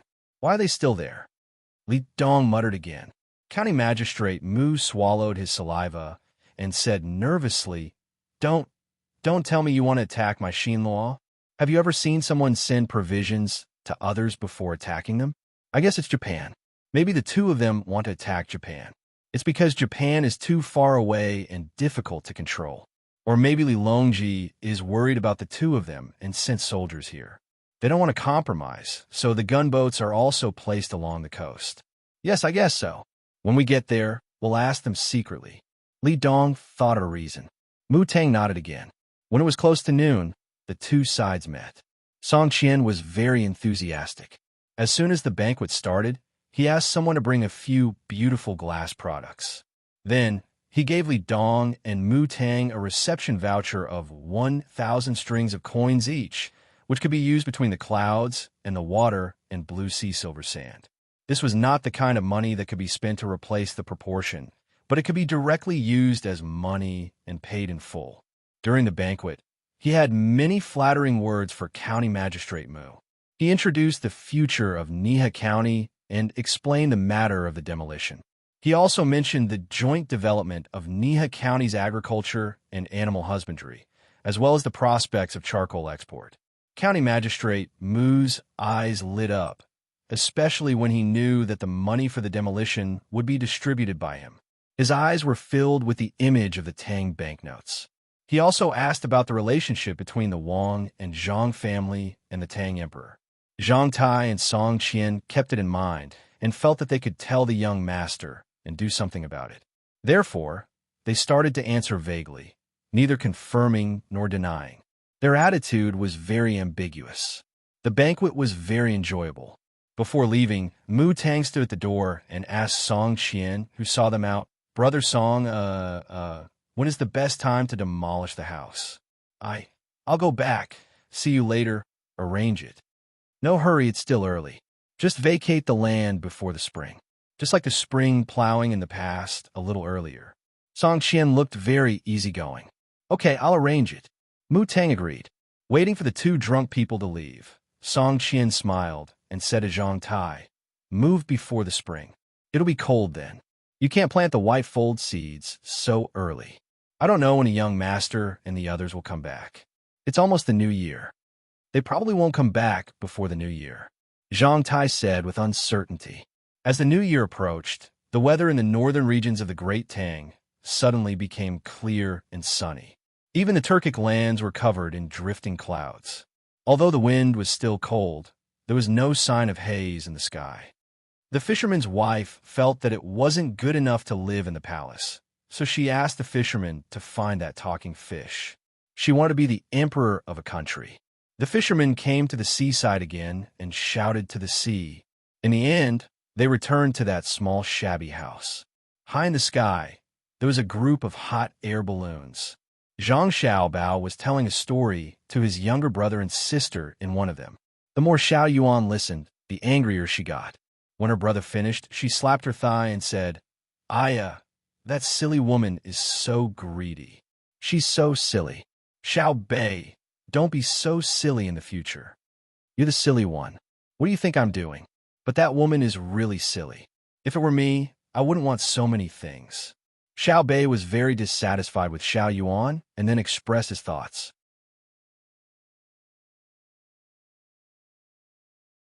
Zhang Xiaobao smiled and asked, Then what do you want, Xiao Bei? Me? I want to become friends with that talking fish.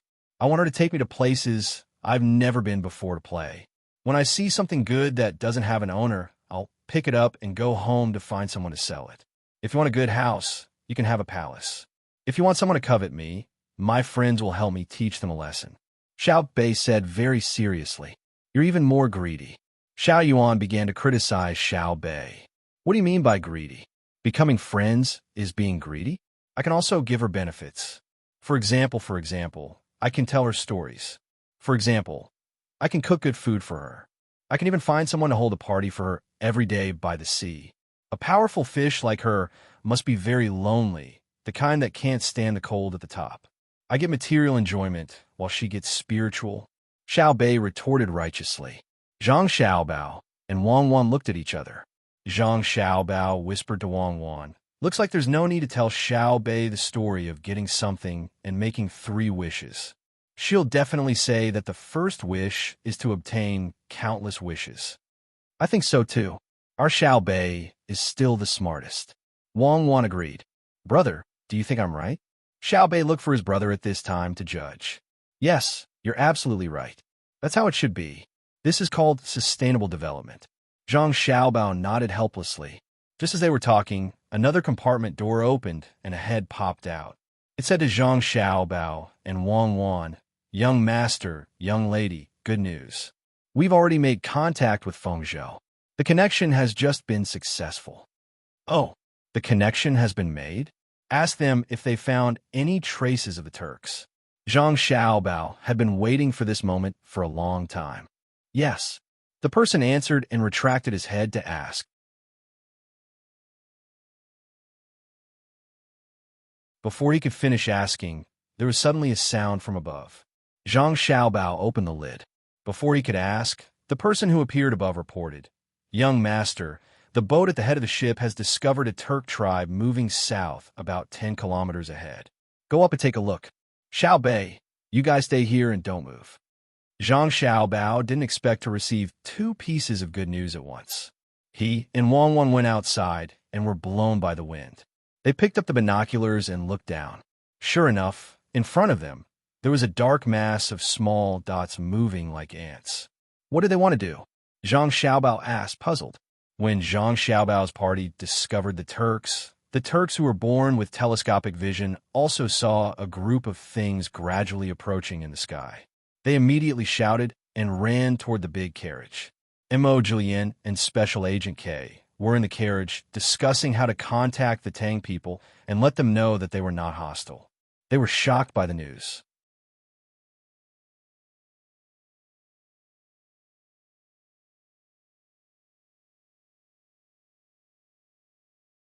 Chapter 863.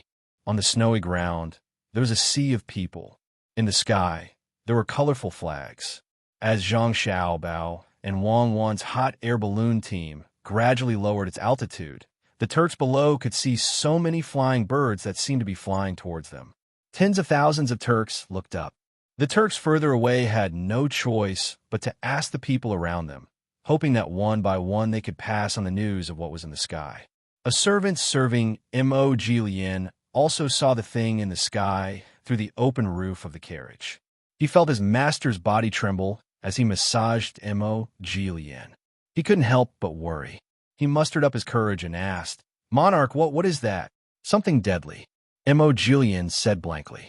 He picked up the clairvoyance that Li Longji gave him and looked at it carefully again. When he saw the picture of 2 rice seedlings standing hand in hand on the cabin of the hot air balloon, the clairvoyance fell on the soft carpet. It's over. It's really over. How is it possible? Aren't they in Jili province? When did they come here? Mo Jilian shouted, his eyes full of disbelief. Katachin was also shocked. He didn't need to pick up the clairvoyance on the ground to know who Mo Jillian was talking about. To be able to scare Mo Jillian like this, and to say them in Geely's state, it was easy to guess who it was even if he thought with his toes. Thinking of the legend about the two people, Katachin asked Mo Jillian with a trembling voice, "Are they rice seedlings? Two rice seedlings with them?" Mo Jillian didn't say anything, but his trembling body had already told Katachin the answer. Looking up at the floating things in the sky again, Katachin felt that his mouth was going to cry and his throat was dry. He said in a hoarse voice, "This is the Air Force of the Tang Empire? You saw the hot air balloon on Mount Hua?" "Yes, it seems that Li Longji is anxious. Otherwise, he wouldn't have sent them here." Mo Jillian's eyes gradually became clear. There was no use in worrying now. At this time, a group of people hurried over. They were the advisors of the Turks. The one in the front said to Mo Jillian, "It's too high. We can't shoot it down. It's best to lure them to lower their altitude. As long as we shoot that thing up there, they will fall down." Mo Jillian didn't answer this person. Wei Wei hesitated and said, "Pass my order, the soldiers around the carriage. Leave an open space and welcome them with me. My lord wants to lure them down, and then..." The advisor wiped his hand on his neck, his eyes shining. "I want to tie you up and bring you to them. I want to say that it was because you people dissuaded me that I did those unwise things a while ago. My lord, you can't. We have countless warriors. If we ask for peace, we will chill their hearts." The advisor knew what Mo Jillian meant and advised anxiously. "They definitely have more bullets and shells than our warriors. It's better to chill their hearts than to make them make up their minds. You think Wang Wan can't do it? If we do anything else, she could dye the vast grassland red with our blood." Mo Jillian said, and looked up again. He was afraid that a bunch of grenades would be thrown down from above. Katachin had heard some information from the people who went to Mount Hua. He knew that this kind of hot air balloon battle method. He didn't think that the other party would lower their altitude if they really wanted to hit him. He quickly ordered, "Go, do as my lord says. I will welcome them personally." At this moment, he finally suppressed his unwillingness. He originally wanted to discuss with the Tang Empire to settle his people who were about to freeze and starve to death. As for himself, he would probably have to live in the capital.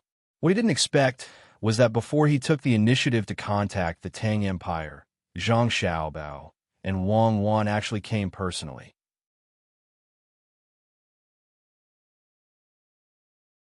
Although it felt like a passive surrender, the result wouldn't change. With the order, the people in Katachin's headquarters scattered and made way for the carriage they were in. There was a large open space around it. At least arrows couldn't hit it. Zhang Xiaobao and Wang Wan were ordering their subordinates to tie grenades. Each grenade was tied with a thin and strong rope. The length was about 3 to 5 meters from the hot air balloon to the ground. When they pulled the string and threw it down, it would stop at this distance. Once it exploded, the shrapnel could fly down from this height. It was much better than throwing it directly to the ground. When they were preparing, someone suddenly came to report the situation below. The two found a good position to look down again. What do you mean by giving up the carriage they were in? Are you tricking us to go down so that you can catch us all in one fell swoop?" No matter how good Zhang Xiaobao was at psychology, he couldn't guess what Katachin and the others were thinking. The black mass of heads below was really dazzling. It should be that Mo Jillian understands how we fight. He knows that once we start, we won't kill anyone we meet. Instead, we will target the commander. He knows that he can't escape, so he wants to discuss with us to send someone down to ask about the situation. While Wang Wan was speaking, she had already seen Mo Jillian's figure through the binoculars. Mo Jillian walked out of the car and stood on the hard snow that was stepped on by the people in front of her. She looked up and waved vigorously. Mo Jillian wasn't the only Turkic tribe. There were several other tribes. When they got the general information, they rode their horses to Mo Jillian's location to ask. When Mo Jillian and Katachin saw the worry in the eyes of the first tribe to arrive, Wei Wei inwardly sighed. They could see that this tribe was afraid that they would offend the Great Tang and didn't want to fight with them against the Great Tang.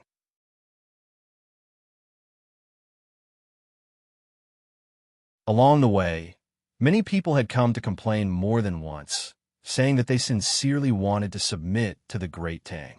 With this kind of partner, they wanted to fight against the Great Tang. That was a fool's dream. While M.O. Julian was waiting, a hot air balloon finally slowly descended from the sky.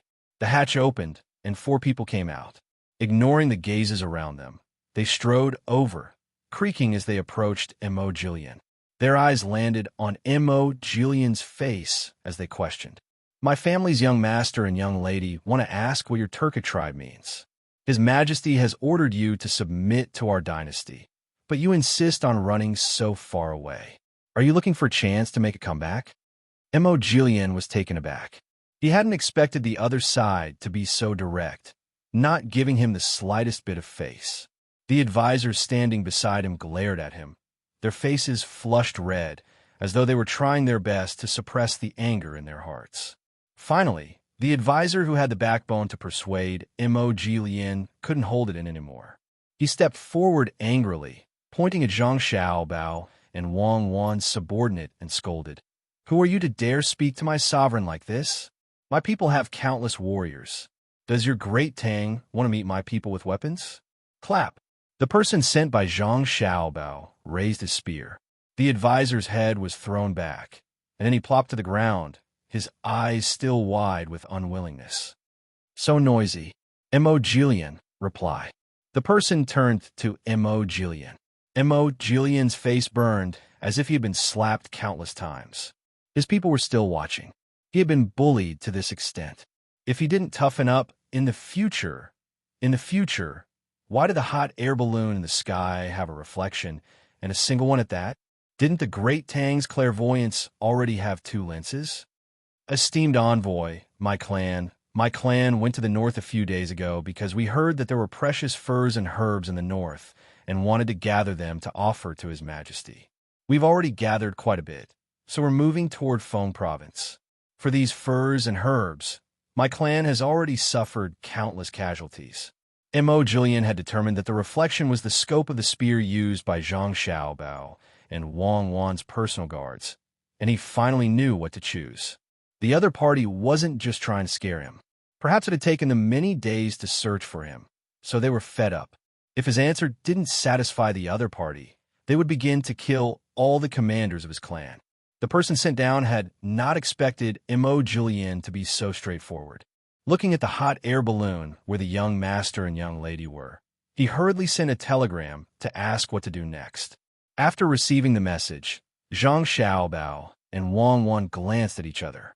The 2 of them had been prepared for a fierce battle, but the other party had actually so easily yielded. It seems that they're very divided internally, and they probably don't have enough food. Otherwise, even if there was a sliver of hope, they wouldn't have come here. It seems that they're truly planning to get in touch with the Great Tang and discuss the matter of completely submitting. Zhang Xiaobao thought for a moment and analyzed. Wang Wan nodded. "If that's the case, then didn't we come here for nothing? How could it be for nothing? At least we've traveled for a while, and we know in advance that they're not having a good time, so we have time to prepare. Pass down the order. Let Feng Province ask for help from other places, and use all resources to transport food and fodder there." Zhang Xiaobao ordered the person who was waiting to send the telegram. Wang Wan also said, "Let the people below tell M.O. Julian that we're inviting them and the leaders of each tribe to live on the hot air balloon."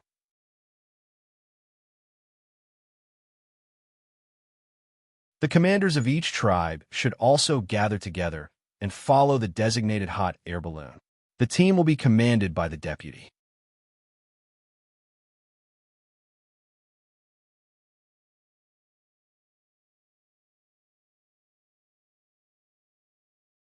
Chapter 864.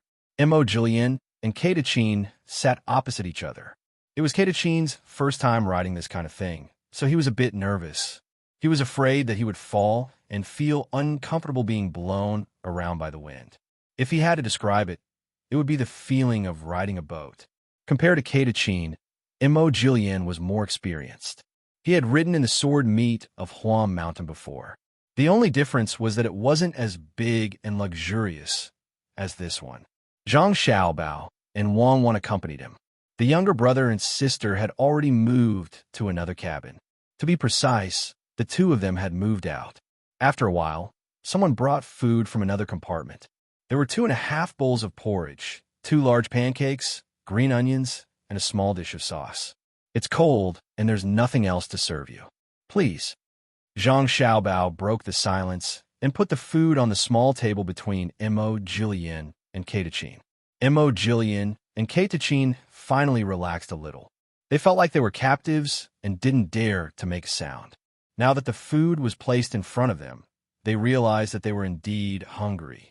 Although they had eaten in the car, the tasteless meat was really hard to swallow. They only ate 2 small bites. Mo Jillian wasn't afraid that Zhang Xiaobao would poison him. He picked up the pancake and dipped it in the sauce. He opened his mouth and took a big bite. He nodded and said, "Delicious. It's so fucking delicious. It's better than meat." Katachin also couldn't resist the temptation. He picked up the pancake and imitated her. He took a bite and then a mouthful of porridge. He ate happily. Zhang Xiaobao and Wang Wan watched from the side and knew why the two of them were eating so happily. One was because the Turks had run out of salt, and a little sauce was bliss. The other was because they often ate meat, and occasionally changing the flavor felt different. It didn't take long for the two of them to finish the porridge in their bowls and eat the pancakes. Even the sauce on the plate was licked clean. Touching his half-full stomach, Katachin plucked up his courage and asked Zhang Xiaobao, "Zhang Xiaobao, what do you want to do to me? What can I do to you, Minister K? You took the initiative to bring back so many people, find so many precious herbs and furs, and are determined to contribute your life's blood and sweat to the great Tang's livestock industry. I have more than enough admiration for your noble character. So how could I do anything to you?" Zhang Xiaobao placed his hand on the glass window of the pod. After he finished speaking, a handprint appeared, and the scenery outside could be seen clearly. Katachin's eyes widened. He looked at Mo Jillian and saw that he was also at a loss. He couldn't help but look at Zhang Xiaobao and asked, "What's Xiaoqing?" Our great Tang's newly established Vice Minister of Horse Husbandry is a Grade 6 official. Originally, it should have been Grade 7, but after considering your request and the importance of military horses, the relevant personnel decided to make it Grade 6. Zhang Xiaobao explained. Wang Wan opened the door of the cubicle next to them and placed 2 bowls of watermelon on the small table, indicating that they were ready to eat. Katachin was dazzled by the cold melon in front of him. For the first time, he found that the cold melon in winter could be so charming. Thinking of Zhang Xiaobao's words, he was even more confused. Mo Jillian helped him to ask, "Young Master Zhang, when was the horse husbandry established? Who are the relevant personnel? Is it set by the emperor himself?" The emperor doesn't have time to care about such a small matter. The horse husbandry has just been established. You two were lucky enough to witness such a great moment when you were eating pancakes and green onions. The relevant personnel include me and Wang Wan.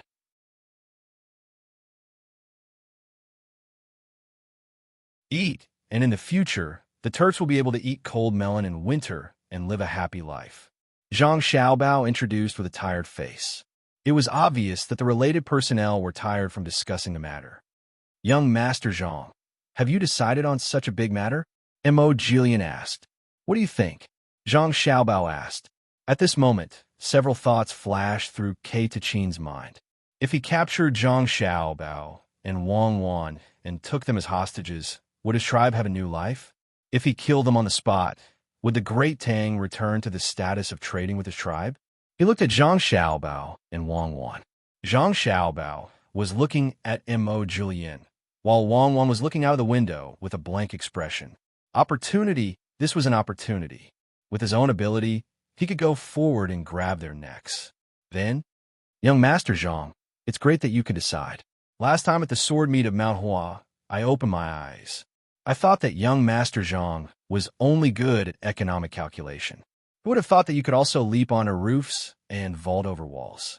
I think you must be good at close combat, right? Would young Master Zhang be willing to show us the weapons you carry?" Just as Katachin was staring at Zhang Xiaobao and Wang Wan, leaning forward toward Wei Wei, Mo Jillian's legs suddenly bumped into the small table between them and began a chat with Zhang Xiaobao. Zhang Xiaobao had a regretful expression. He smiled and said to Mo Jillian, "Mo Jillian, you're a good person. I don't have any ability to leap onto roofs and vault over walls. I'm just a bit more nimble, like a monkey. I've already ordered the people in Feng Province to quickly transport the provisions here. With both sides working together, I estimate that in less than half a month, the people below will be able to get through this difficult period." "Yes, it's very pitiful," Wang Wan said as she looked outside. "I don't know what's going on this year, but it's snowing everywhere."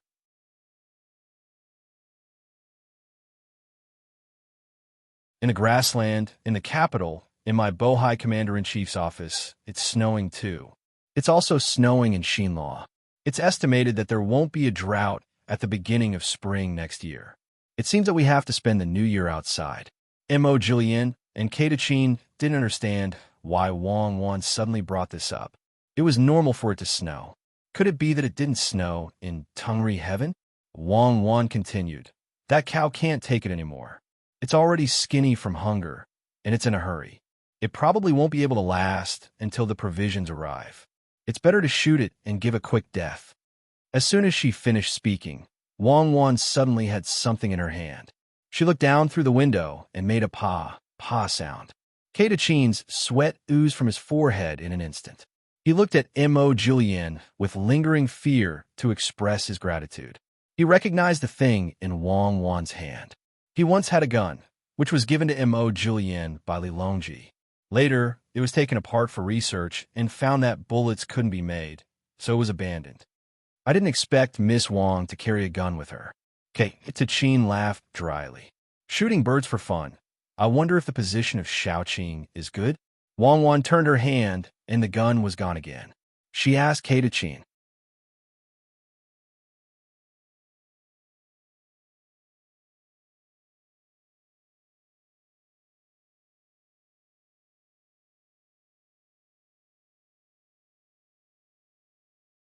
"I can promise that within 3 days, there will be food and salt and tea. But the salt and tea will only be for the old and young. If you agree, you can give the order." Zhang Xiaobao finally relented, but he put forward a bunch of conditions. MOG knew that this was Zhang Xiaobao's bottom line. Hearing the gradually weakening cries in the wind, she nodded gratefully. "Okay, I'll immediately give the order. We'll do as you say, brother." After Emoji left, Xiaobei leaned into Zhang Xiaobao's arms and whispered in his ear, "Brother, don't let them eat their fill. Just now, when Xiaoyuan and I went to give some roasted corn to their leader's children, they glared at me." "Oh, then our Xiaobei didn't kill them?" Zhang Xiaobao rubbed his sister's head and asked. Xiaobei shook her head. "No, what's the use of killing a few? Unless all of them are beaten to death." Xiao Yuan said that they don't hate us, but hate the unfairness of the heaven. They're all like wolves who can be killed, but can't be tamed. When they are fed, clothed, and educated, their ambitions will vanish. After a long time, the wolf may become a dog like a wild chicken or domestic fowl like a wild boar. "Oh, our Xiaobei knows so much." Zhang Xiaobao praised. "It's not me, it's Xiao Yuan. He looks so knowledgeable all day. It's annoying to look at him." Xiaobei put the softest core of the sweet potato in her mouth and muttered while sucking on her fingers. Zhang Xiaobao did not expect that Wang Wan's younger brother would start to study this matter.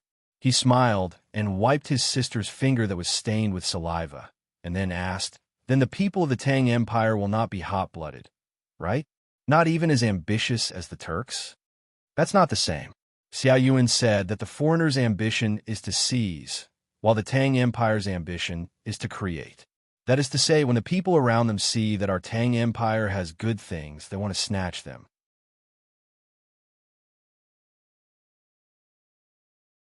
Our Tang Empire makes things that make our lives better. They don't understand the benefits of creating things. As long as we don't let them become emperor, we will continue to create, right? As Xiaobei spoke, she could not understand, so she could only ask her brother. Zhang Xiaobao could not explain too deeply to her sister. Even if he said, Xiaobei would not understand, so she could only nod in agreement. Mog, who had gone to give the order, did not go so smoothly. Many people were not willing to throw away their weapons, let alone kill the horses. Mog could not persuade them, so he began to force the people in the tribe to do so. He even killed a few hundred people to achieve his goal. At dawn, the group set off again, moving much faster than yesterday. Horse meat was also food. Those who were full would be able to replenish their strength and have a stronger resistance to the cold. Mog, Chin, and the other Turkic tribe leaders did not have good expressions. They were worried that if they really submitted to the Tang Empire, they would lose their status. They were even more afraid that the people in the tribe would see Zhang Xiaobao and Wang Wan's guards and not have any bad thoughts. Mog repeatedly told the other tribe leaders about the power of the Tang Empire's weapons and told them to suppress the dissatisfied tribesmen. If there was a conflict at this time, Zhang Xiaobao and Wang Wan would probably harden their hearts and destroy the entire Turkic Empire. Walking on the road, there were still people who froze to death from time to time. Those who caught a cold did not have any hope of surviving. Every time they moved forward, there would be a few corpses left in the group for the wolves who did not dare to come forward as food. In the howling winds, the mood of the Turks was even more unstable. Several times, some people came out of the group to attack Zhang Xiaobao and Wang Wan's group, but they were discovered and killed by others. Zhang Xiaobao and Wang Wan did not seem to know. They continued to chat and laugh with Mog and the others, treating this trip as if they were traveling. Occasionally, they would find a snake cave, catch a hibernating snake, dig out the snake gall, and break it open with strong wine to make snake gall wine for their brothers and sisters to drink. Xiaobei had complained many times that the snake gall wine tasted bad, bitter, and astringent, but she never refused to drink it. The main reason was that drinking a little wine made her feel dizzy and comfortable. Just as Mog was worried that some people in the tribe would lose control of their emotions and bring disaster to the entire Turkic Empire, the 3 days that Zhang Xiaobao had promised were finally up. In front of them was still an endless grassland covered by a layer of snow. At noon on the 3rd day, when the group was resting, a row of black dots suddenly appeared on the horizon. The Turks who were eating stood up one by one and looked over vigilantly. Mog quickly took out his clairvoyance and looked over. He saw that there were countless deer and dogs running in their direction. Behind the deer and dogs were a sled that was tilted up in front. In addition to the deer and dogs, there were also people with sails behind them.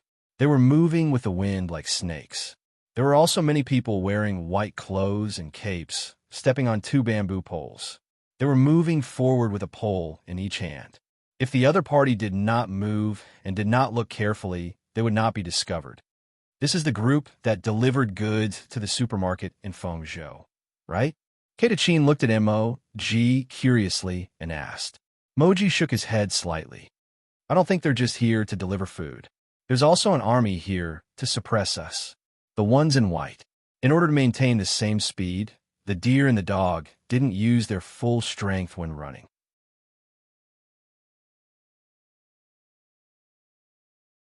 As the distance between the two groups got closer and closer, even without the clairvoyance, they could see the situation on the other side clearly. The Turkic people who were ready to make a move finally became obedient. If it was said that they wanted to make Zhang Xiaobao and his group stay, now that the other party had arrived, there was no hope at all. When the Tang group was less than 100 steps away from the Tubo group, 1,000 people on skis came out and spread out in all directions, forming a semicircle formation to surround the Tubo group. Another dozen or so people directly rushed towards Zhang Xiaobao and the others. Every time their arms thrust into the snow, these dozen or so people would advance a long distance.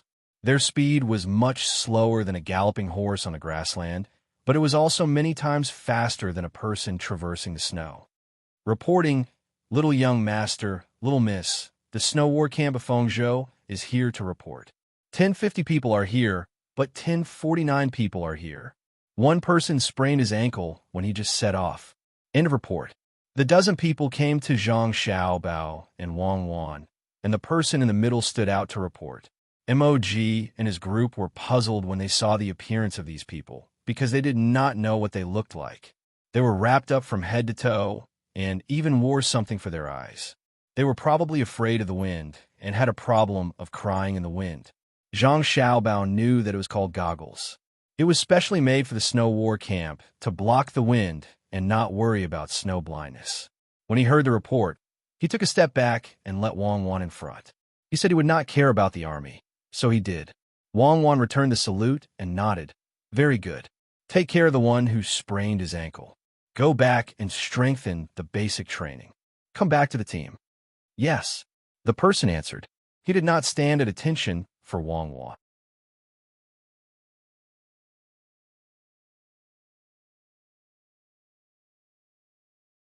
He was afraid that he would fall, so he used his ski poles to support himself, swung his legs, and turned around to slide back to the team. Another person stood up and said, Phone Province Logistics Camp reporting. 2,200 people are here, 2,200 people are here, 1,000 snow deers are here, 1,000 snow deers are here, 6,000 snow deers are here, 1,000 snow deers are here, 6,000 snow deers are here, for snow deers are here, for snow deers are here, for snow deers are here, for snow deers are here, for snow deers are here, for snow deers are here, for snow deers are here, for snow deers are here, for snow deers are here, for snow deers are here. Very good. Come back to the team. Pay attention to the 4 injured sled dogs and keep them warm. Wang Wan returned the salute. She could imagine the situation of the 4 dogs. The dog in front must have passed by, and the ice suddenly broke, and the 4 dogs in the middle fell. According to the training, the people on the sled would break the sled. Then, the dogs in front would push forward, and the dogs behind would push backward. The dogs that fell would be tensed up and wait for people to go and save them. This was usually what well-trained polar sled dogs would do. She did not expect the people in Fengzhou to train them successfully. Fengzhou medical team reporting, 300 people reported, 300 confirmed. End of report. Feng Province's Engineering Battalion reporting. 600 people are here. 600 people are here. Report complete. Feng Province's Loss Management Team reporting. Should have 450 people actually present. Report complete. Fengzhou Battle Command reporting, 60 people reported, 60 confirmed. End of report. Fengzhou Reconnaissance Camp reporting, Fengzhou Spy Camp reporting, Fengzhou Towing Artillery Camp reporting. One by one, people stood out to report to Wang Wan. Wang Wan also returned the salute one by one. Not far away, the leaders of the Turkic tribes were also listening. At this time, they realized that a single army could have so many branches, each in charge of their own things. It was not like the vanguard in the middle of a march. After the people in front finished reporting, there was only one short person left. A dwarf? The short one also skated to the front, but he didn't report to Wang Wan. Instead, he looked around and found Xiao Bei, who was at the back. He propped himself up with his ski poles a few times and approached Xiao Bei. With a childish voice, he said, Fengzhou Children's Troop, reporting. There should be 100 people, but there are 86 people. 14 of them cried because of the cold, so the adults sent them back. Xiao Bei looked at the people from the children's regiment in surprise. His mouth was wide open, and he blinked hard. After a while, he reacted. Fengzhou also has a children's regiment. They actually cried because of the cold. So stupid. You're embarrassing me. You can even cry because of the cold wearing down. I didn't cry even when my face was red. Instead of studying in school, why are you here? Stupid, I can't study anymore. The little guy from the children's regiment replied weakly. Okay, then that's it. Return to the team. Pay attention to keeping warm. Don't cry because of the cold. If you fight, remember to shoot from afar. Don't rush forward. Choose the leader first, just like the one wearing this. Xiao Bei deliberately pointed at the leaders of the various Turkic tribes and introduced them to the leader of the Fengzhou Children's Regiment. Yes, remember, choose the leader first. The leader looked at them seriously and agreed. He also supported himself with his hands, squatted down, and swung his legs at the same time. He wanted to learn how to turn like the others, but in the end, he fell with a plop. He struggled to get up and left. Xiao Bei covered his face when he saw this. It was really embarrassing.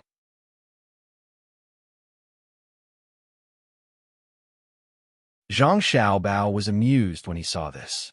He said to Xiao Bei, Xiao Bei's children's regiment is still very brave. Don't mention it. I'll disband them later. Seeing so many pairs of eyes looking at him, he turned around and smiled shyly. Uncle's little Bay was just joking. I didn't ask them to really beat you guys up. I was just joking. They'll forget about it after a while. That's right, I was just joking. They're just kids after all. They can't beat adults, right? Xiao Bei's explanation was obviously not acceptable. The leaders of the various Turkic tribes were more worried about the people from the children's regiment. Children were not as steady as adults. If they made a slight move, they might be misunderstood. Usually, children would not be able to defeat adults, but children with guns were a different matter. Wang Wan watched from the side and did not stop them. She silently agreed to this matter. She understood that the threat Xiao Bei brought to others was greater. It was like handing a loaded gun to a monkey that was curious about everything. At this time, Zhang Xiaobao said to Mog and the others, "The first batch of goods has arrived. Everyone, make the necessary arrangements. The rest of the goods will arrive one after another. I hope that we can unite and fight against the cold environment together. I hope that everyone will do their best." Mog and the others agreed and dispersed to make arrangements. At this time, Zhang Xiaobao did not continue to watch over them. Everyone was here, and he was not afraid that they would cause trouble. Just as they had agreed at the start, the old and young were the priority when it came to the goods, especially the salt, tea, and medicine. The Turks did as they were told, not daring to express any of their thoughts. Everything was harmonious. "Xiaobao, what about the 200,000 people who have surrendered? We can't leave them all in Feng Province. There's not enough people there. Once they get a chance, there will be trouble."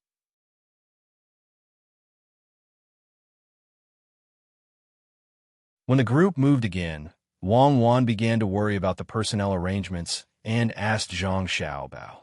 "Arrange for them to be sent to Hunan Province, Huainan Province, Jiangnan Province, and 5,000 to be sent to Jili Province.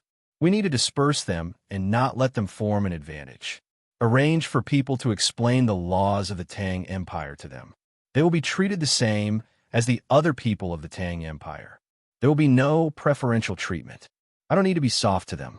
Since they admit that they are part of the Tang Empire, don't give them special treatment. If they don't admit it, destroy them. As for the traditions of the Turks, they can be kept as long as they do not conflict with the laws of the Tang Empire. If there is a conflict, change them all." Zhang Xiaobao clearly knew that this arrangement would cost a lot of money and provisions, but he had to do it. Otherwise, it would be difficult to do it again in the future. "The Yellow River has been frozen. We have to go by land. Let's inform them in advance. We also need to transfer more troops to deter them. I will arrange it."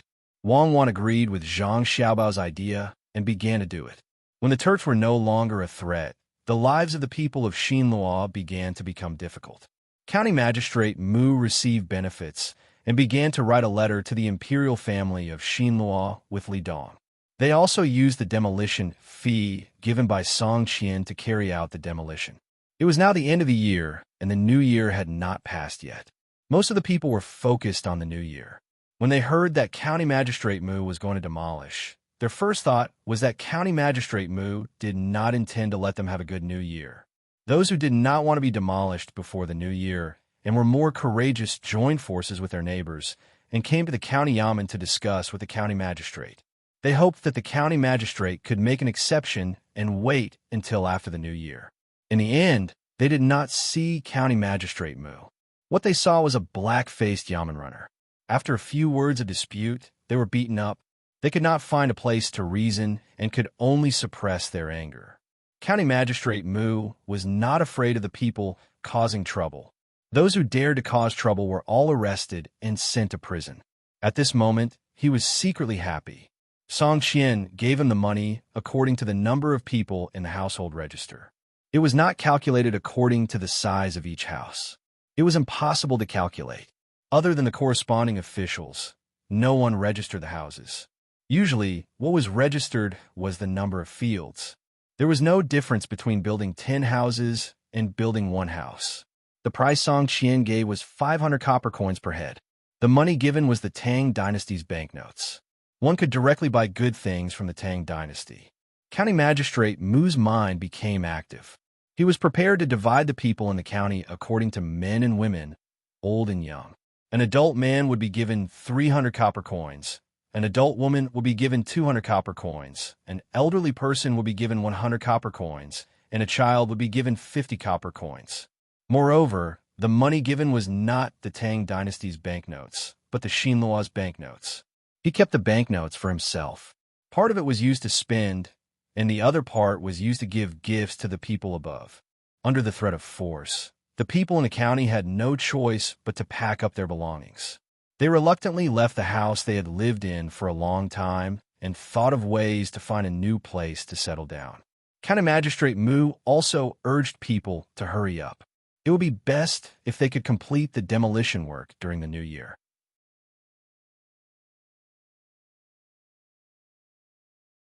At this moment, a piece of news from who knows where entered the ears of the people in the county. The Tang Dynasty merchants gave each person 500 copper coins in banknotes and did not require them to complete the relocation before the new year.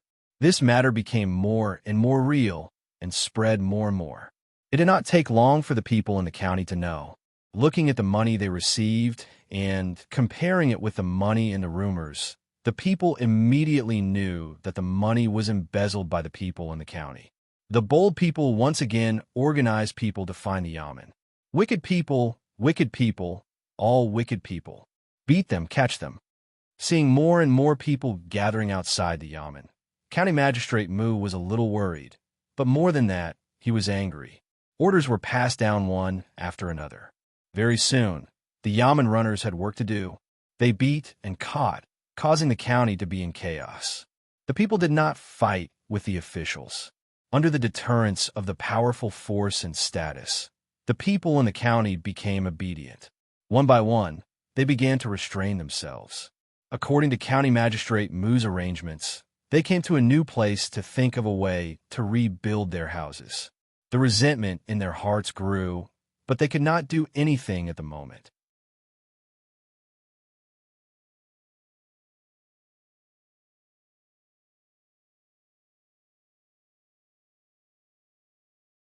Chapter 866. Song Qian brought many tents and gave them to the people of Niha County who had yet to build a house for the time being. He even personally led many people to deliver soybean oil and rice noodles from door to door. This family gave 20 kilograms, and that family gave a jar. He kept saying that the Tang Empire and Xinluo were like family. He also emphasized the fact that all of the demolition money had been handed over to County Magistrate Mu. He hoped that the people who did not receive the full amount would give County Magistrate Mu some time. County Magistrate Mu must be in a difficult position. He believed that as the official of the county, County Magistrate Mu would handle the corresponding matters as soon as possible. Song Qian went around and spent a few days returning to the restaurant between the clouds and the water to rest. County Magistrate Mu received many tents, but he was even more worried. The matter of the money had been exposed. It was better not to have tents now, because there were not enough. It was only 1/10 of the amount of tents that people who did not have a house had. Song Qian gave it to him for free. He could not complain that he gave too little. If he left it in the yamen, it would be difficult to give it to anyone. The new year was approaching. On the 20th of the 12th lunar month, the conflict between the county magistrate and the people did not stop. The people came to ask questions, the yamen runners fought, and the people persuaded each other in the neighborhood to send the yamen runners to investigate. This was the cycle. County Magistrate Mu handed over a lot of the embezzled money, and the higher-ups did not pursue the matter. However, if they wanted to give the people the original amount, it was definitely not enough. When a heavy snow fell, County Magistrate Mu fell ill. The cold-hearted people took advantage of the ice to drag their families across the mud river to the Tang Empire. They were willing to do any kind of hard work. If they could stay, they would never go back. On the 23rd of the 12th lunar month, the new year was over. The capital was no exception. In the palace, Gao Lishir was not idle for a moment. He commanded a group of people to start sweeping the dust and carrying out the folk worship. Telegrams were frequently sent from all over the country. Those who had relatives outside and knew the exact location were willing to spend some money to report that they were safe. Perhaps it was because of the telegrams that it was convenient to transmit news. The local officials began to publicize the merits of the current emperor in the provincial capitals a long time ago. The lives of the common people were indeed much better than before, especially the newborns. The number of deaths was 10 times less than before. There was no longer a situation where 6 or 7 children were born and the last one died. Hearing the summons from the prefectural government, the influential clans and local gentry took the lead and stamped their fingerprints on the 10,000 citizen forms and sent them to the capital. Looking at the distance and estimated the approximate time, those who arrived early would wait and meet on the day of the new year to send them to Li Longji. According to what Wang Wan had told Zhang Xiaobao, Li Longji was someone who rejoiced in grandiose deeds, but he hadn't appeared yet. When Li Longji saw the mountain of 10,000 citizen forms, he was only happy, but he did not dare to relax. After learning how vast the sea was, he understood the insignificance of a lake. When he heard Zhang Xiaobao and Wang Wan say that the place could send a cannonball from Luzhou to the capital, he did not think that he had the ability to protect himself now. Moreover, Gao Lishur had deliberately placed the matter of the people of Sinro's Niha County on his desk. Li Longji was prepared to continue working hard.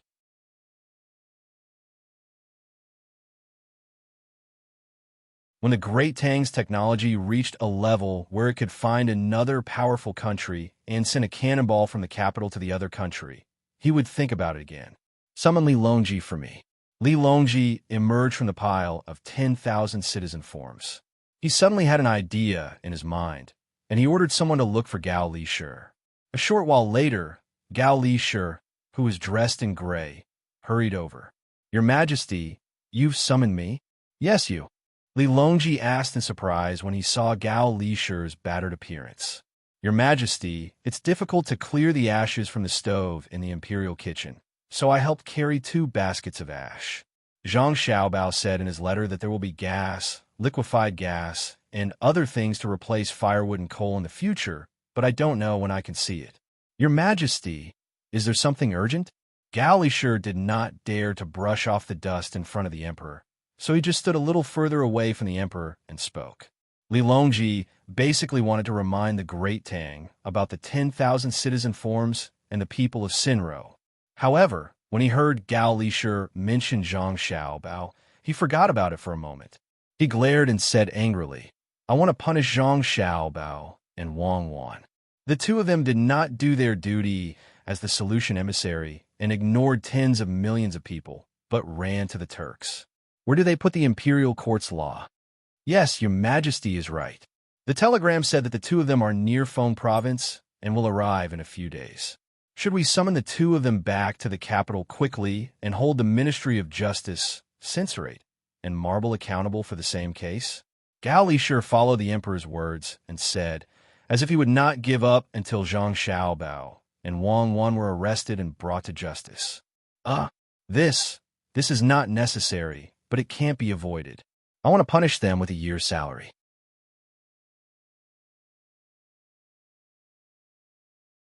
In addition, Zhang Xiaobai and the others who did not cooperate with the security officer and secretly connived with Emissary Zhang and Emissary Wang, who were responsible for monitoring the situation, but did not report it and hid it from me in the capital. I hereby revoke their right to impeach from the censorate and also punish them with a year's salary. Li Longji emphasized the words "pay penalty," as if it was an extraordinary punishment to show off his authority. The palace maids and eunuchs around lowered their heads and did not say anything. Most of them were looking at their shoes, which were issued by Zhang Xiaobai and Wang Wan. There were hollow places in the shoes, which were studied by a doctor who knew acupuncture. There were all kinds of small protrusions. They often ran around the palace, so it was easier than before. It was said that the cost of a pair of shoes was 3,000 copper coins. They did not know how much the annual salary of Zhang Jiedu and the others were. Was it enough to change shoes for everyone in the palace? Gao Lishur's face was full of bitterness. "Your Majesty, Xiao Bao and the others will be punished for 10 years. Last time, because of the assassination, they were punished for 3 years. Adding the previous punishment, it's exactly 10 years. They still have to be punished. If they are not punished, it will not be enough to correct the law. If they are not punished, it will not be enough to appease the resentment of the people. If they are not punished, they will not dare to play tricks with me next time. Li Longji did not show any mercy and made the decision. Gao Lishur put on a good show to show that the emperor's justice was not to be trifled with. Then, he bypassed the matter of deducting wages and bonuses and said, "Your Majesty, if County Magistrate Zhang Xiaobai of Jinan County knows that you have revoked her right to impeach from the censorate, she will make a scene." Make a scene? How can I compromise because of her dereliction of duty and revoking her position? Today, I'm looking for you for another matter. Now, our country is at peace. Tens of thousands of countries have come to congratulate us. The people are happy and virtuous. However, in our great Tang, there will always be officials with selfish motives. We must guard against them. We must not be like the people of Niha County in Xinhua. Therefore, I want to establish a new position to supervise the officials of our Tang. If an official is found to be deceiving the people, I will strictly investigate and punish him severely. Even the relatives of the imperial family will not be spared. I will patrol the territory of the Tang and investigate the faults of all officials. The military and political affairs will not be stopped. Those who are investigated, if they are not detailed, can be convicted on the spot. Li Longji then talked about the first thing he wanted to discuss with Gao Lishur. Gao Lishur kept nodding his head. When the emperor finished speaking, he asked worriedly, "Your Majesty, you want to set up a new department to patrol everywhere in the Tang Empire. Moreover, all the officials will be investigated and can be temporarily convicted. Then, who will be chosen?" "Yes, that's what I was thinking. Naturally, there will be a lot of people. Just like the previous investigation of the bridge and paving of roads, there will be several rounds of inspection. If the people in front of you can't find anything wrong, and the people who came later find out, then the people in front of you will also be punished. I plan to send at least 3 rounds of inspection to each place. At that time, if the people want to spend money to bribe them, it will be a big crime. However, I am worried that even if we investigate 3 or 5 times in a row, some places will still have enough money and methods to bribe all the people patrolling."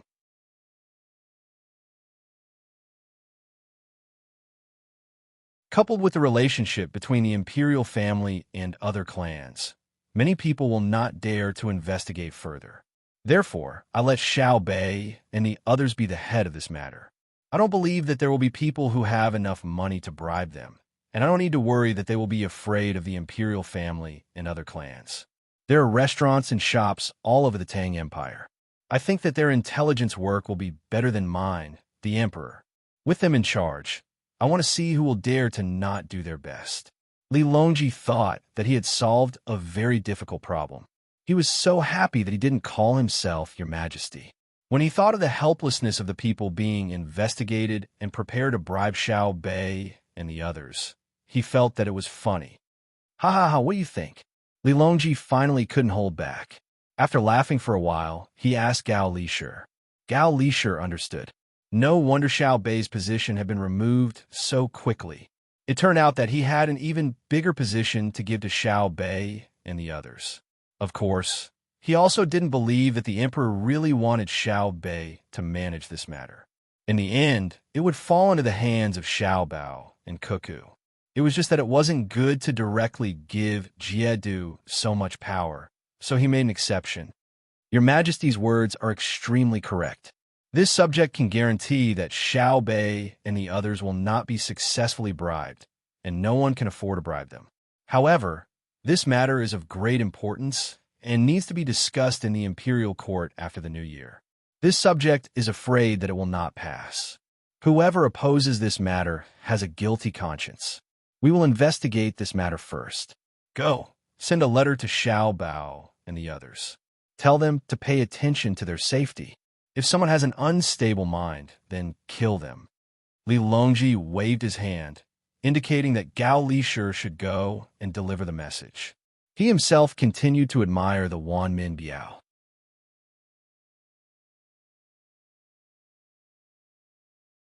Before the news from the capital could reach them, Zhang Xiaobao had already arrived in Feng Province. In the past, the inner city of Feng Province had a relatively tall earthen wall used to block Turkic attacks. Now, Feng Province didn't have any walls and was unimpeded. The people of Feng Province felt more stable than before. With the Zhang family and the Wang family overseeing the city, they didn't have to worry about being suddenly attacked by enemies. This was especially true with the cannons that had just been shipped in this year. With them, they didn't even have nightmares at night. The vast and mighty Turkic people had come to Feng Province. Seeing the current situation of Feng Province, it was impossible to say that they didn't have any other thoughts. However, no one dared to make a move. Just when they thought that they could live in Feng Province in the future, after only one night of rest, the group set out again the next day. Mo Julian also didn't expect this. He found Zhang Xiaobao and asked, "Zhang Xiaobao, where are you taking us? Aren't we staying in Feng Province?"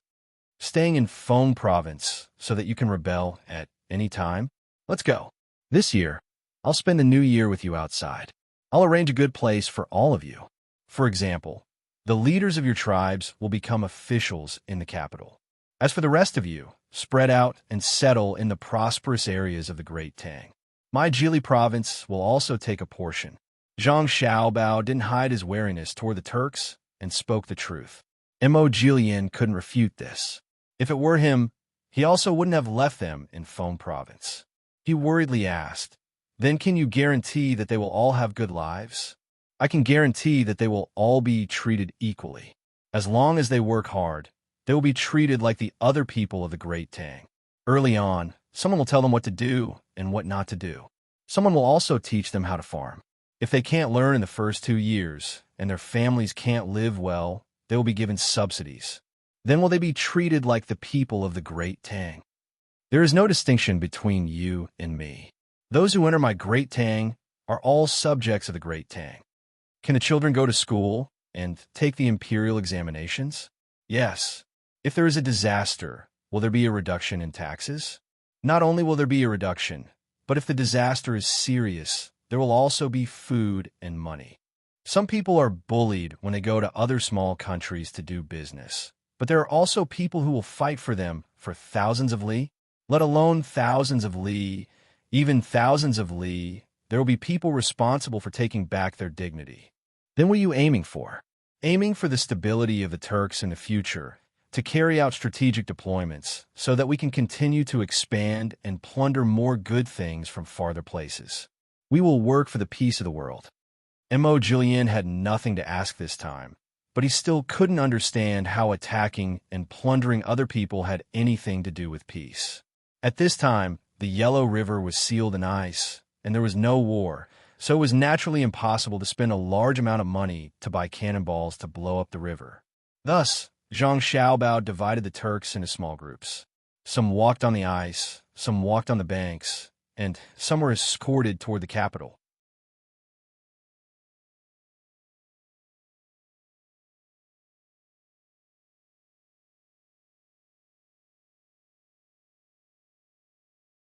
Chapter 867. On the second day of the second month, the dragon raised its head. Mo Jilian's group took a detour to Sanshui County from the beginning of the year.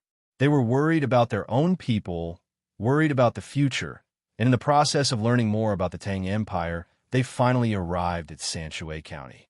There were not many people in the group. Zhang Xiaobao and Wang Wan left behind 100 guards. Xiao Bei and the others also followed with 50 guards.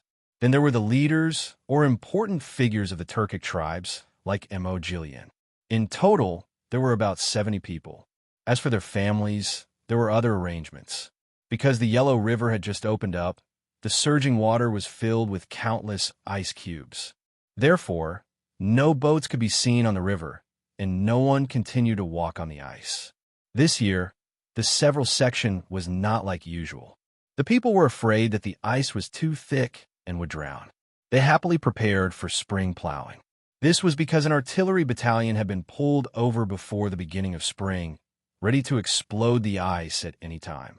Mo Julian and the others naturally could not see what had happened on the road they had already walked on.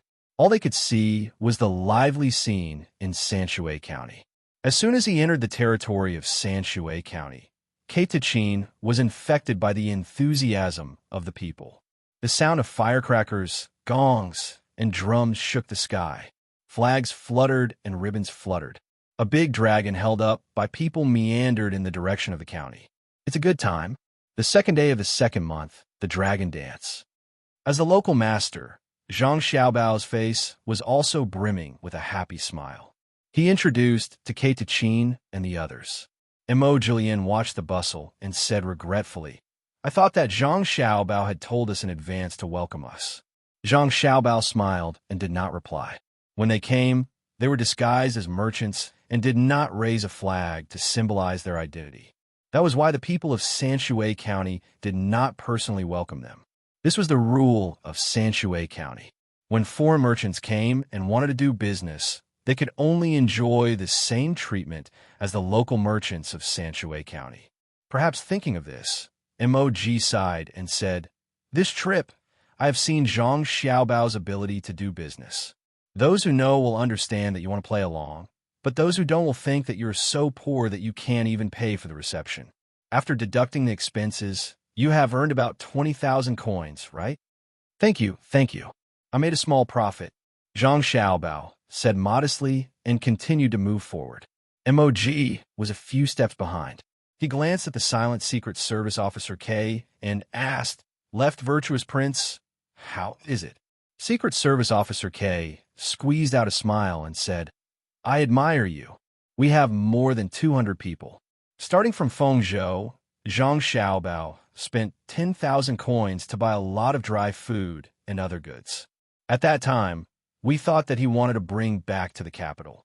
Who knew that he was doing business along the way, selling what he bought and paying for our accommodation and meals. In the end, when we arrived here, he actually made 20,000 coins. It doesn't look like much, just 20 coins. But the food and accommodation along the way, even if they deliberately avoided between the clouds and the water and blue sea silver sand, the place they arrived at was not bad. I estimate that it would not be enough for less than 300,000 coins. Also, he saw 2 carts of brocades shipped from Sichuan on the way and bought them. If we had people like him, we would not be in this situation today. No wonder the Tang Emperor Li Longji values him so much. In fact, he doesn't have to show off to us like this.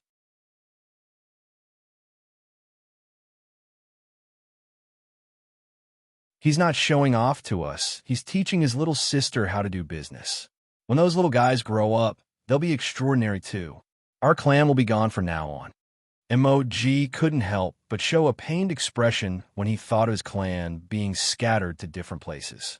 As they walked forward, there were more people on the road. Some people who didn't want to join the fun had already brought their tools to the fields to prepare for the spring plowing. Zhang Xiaobao's team slowed down and looked at the fields on both sides. Occasionally, Zhang Xiaobao and Wang Wan would stop and ask a person resting on a ridge.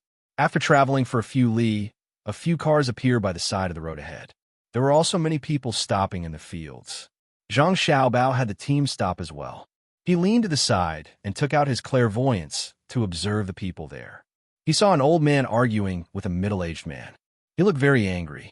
Then, he walked to the side of the road. The middle-aged man lowered his head and followed behind. He seemed to be explaining something. "Are they fighting?" MOG asked Zhang Xiaobao. Zhang Xiaobao shook his head. "There may be a problem with the spring plowing plan. It may need to be replanned. I hope it won't delay the plowing time." "How do you know?" MOG was puzzled. "You will know later." Zhang Xiaobao walked forward. It didn't take long before the old man came to the ridge by the roadside and sat on the ground angrily.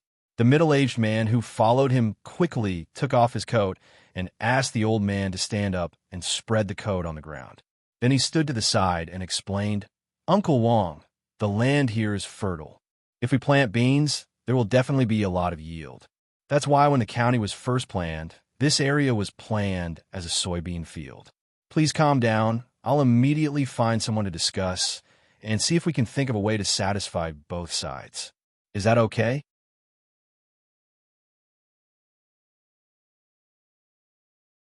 The old man obviously didn't buy it, but his expression softened. He said to the middle-aged man earnestly, "Second boy, since you said so, do it quickly. You are the county magistrate. Why don't you know how to look at the big picture? Do you think I don't know that the yield of beans in the fertile land is high? But if we plant beans, this land is close to the river. Do you still need water? If we do, all the beans will be washed away. If we don't, where will we get water for the rice fields? In the winter, when we collect manure as fertilizer, you are so careless. Look at the people you asked to add so much lime. If someone didn't see it, you would have burned all the land. It's not that I want to criticize you, but we all know that you want to achieve something. But it depends on the actual situation. You have to come up with a solution within 2 days, or you can't be the county magistrate anymore. Do you hear me? Uncle Wong, you're right. I'll get someone to replan the land and find a suitable place to plant beans. But this year, all the land in the county has been allocated. I'm afraid we won't be able to make it in time. I'm so worried. Why don't we allocate some land on the mountain behind the first house in Lin Shui? I see a lot of empty land. We can allocate some land there and then the square beside the dock. Let's... The middle-aged man tried his best to explain.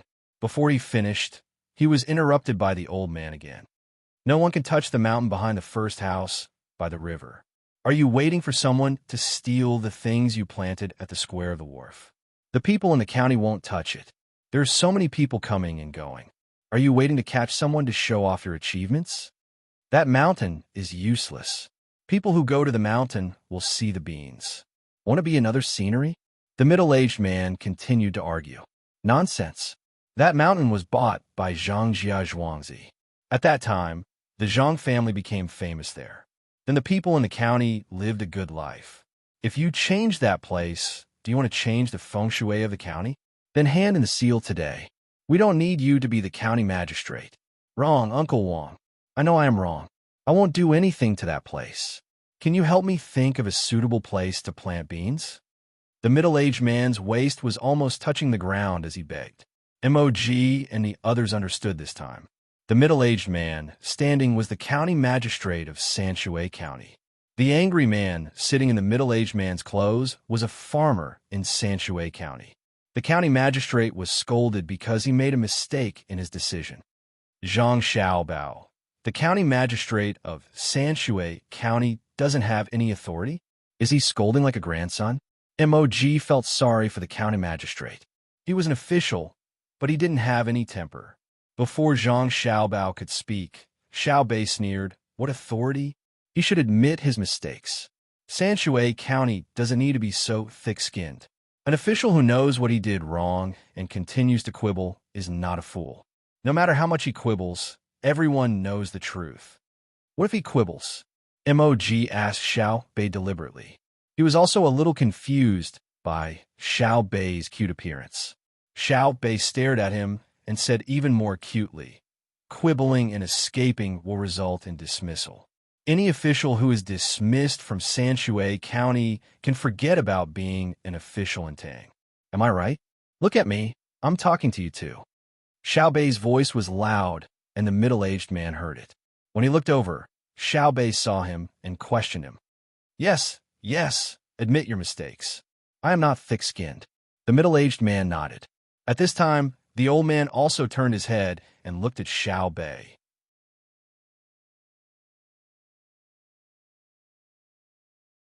He felt that Xiaobei didn't look like a local, so he said unhappily, "Little kid, who are you?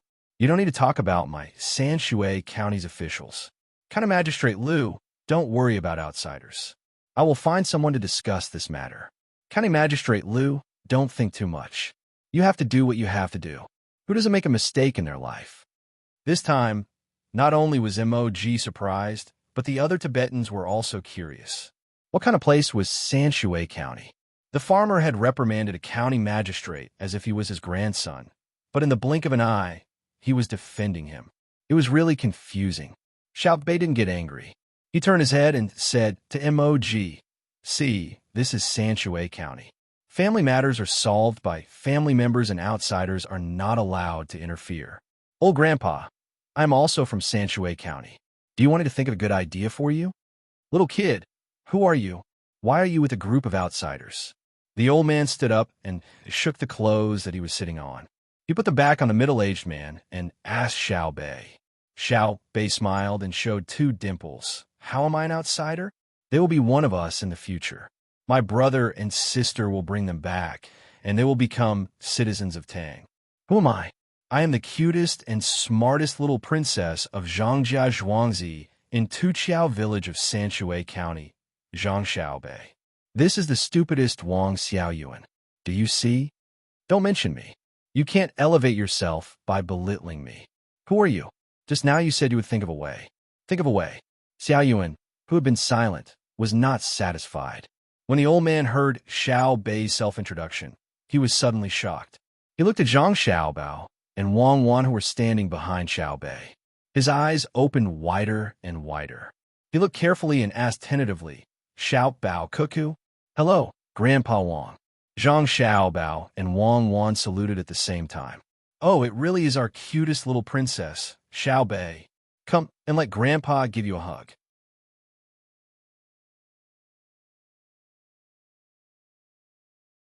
I have heard of such a person, but I have never seen her before. I was wondering which family's daughter could be so beautiful, like a flower. So it is our Xiao Bei. For a moment, the old man forgot about farming.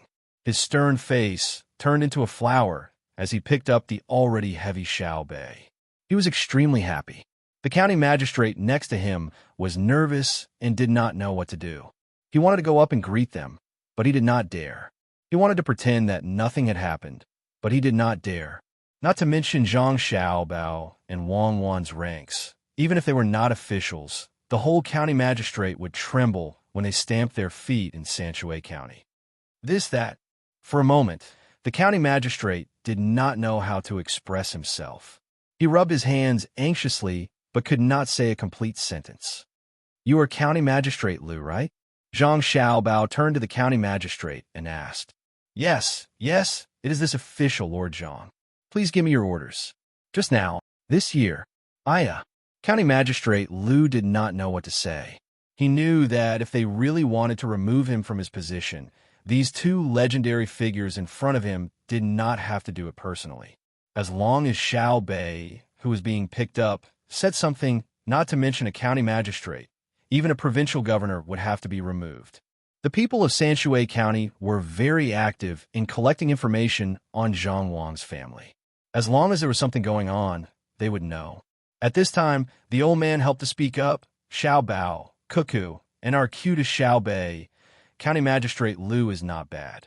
When he was a registrar, he did well in accounting. Last year, when he became a county magistrate, he ran around all day. It can be said that he has done his best. Grandpa Wang, I did not say that I would do anything to him. He planted beans in the field last year. Can he continue to plant beans this year? Is that right, County Magistrate Liu? Zhang Xiaobao naturally could not remove him from his position just because he made a mistake. Since he was an official approved by the people of Sanshui County, he would not be bad. The people's hearts were not so easily bullied. County Magistrate Liu nodded vigorously. Yes, during the planting, we planted beans in the field last year. This year, we will plant rice. Because we need to clear the silt in the river. After the rice is harvested, we will directly pluck the fields. The soil will be more fertile. But during the planting, we forgot. What should we do? What should we do? We can only mend the pen after the sheep is lost. This year, we will not plant beans in Sanshui County. Send people to Fengzhou to get seeds. This year, we will plant pasture in the barren lands of Sanshui County. You organize people to go there and buy cattle and sheep, especially those that need to give birth. During the summer, we will make milk products and send them to the Bohai Commander-in-Chief's office to sell.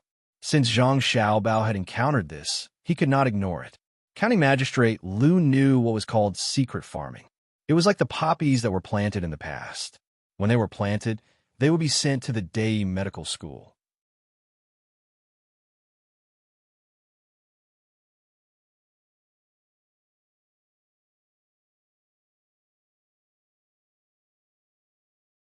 Chapter 868. It's still okay in the county this year. In winter, every village has a boiler room, and every family uses heating. Some villages with a small population have moved out and built big houses outside. In winter, The off-season vegetables are not selling as well as before. The main reason is that there are more and more people who know how to grow vegetables. The biggest taxpayer is still at the docks. The river channel has been expanded to both sides. They also specially found shrimp and fish to raise in the river channel. Every once in a while, they will get stuck in a net. Before the new year, 2 pavilions collapsed due to heavy snow. The people in charge of maintenance have been arrested. Fortunately, they were not crushed to death. This matter is not tolerated.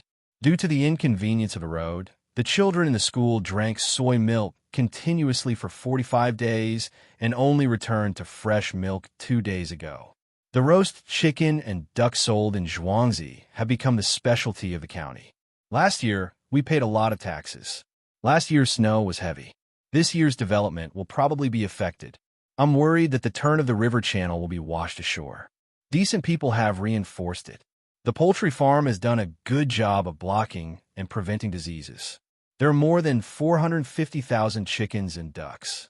County Magistrate Liu followed beside Zhang Xiaobao and reported the county's work to Zhang Xiaobao. Zhang Xiaobao occasionally asked a few questions. Every time he asked, County Magistrate Liu would answer smoothly.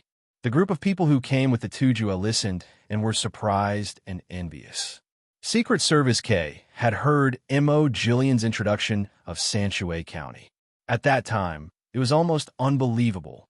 How could a county's development be comparable to a province's? Now that he heard and saw it, he knew that Mo Jillian had said too little.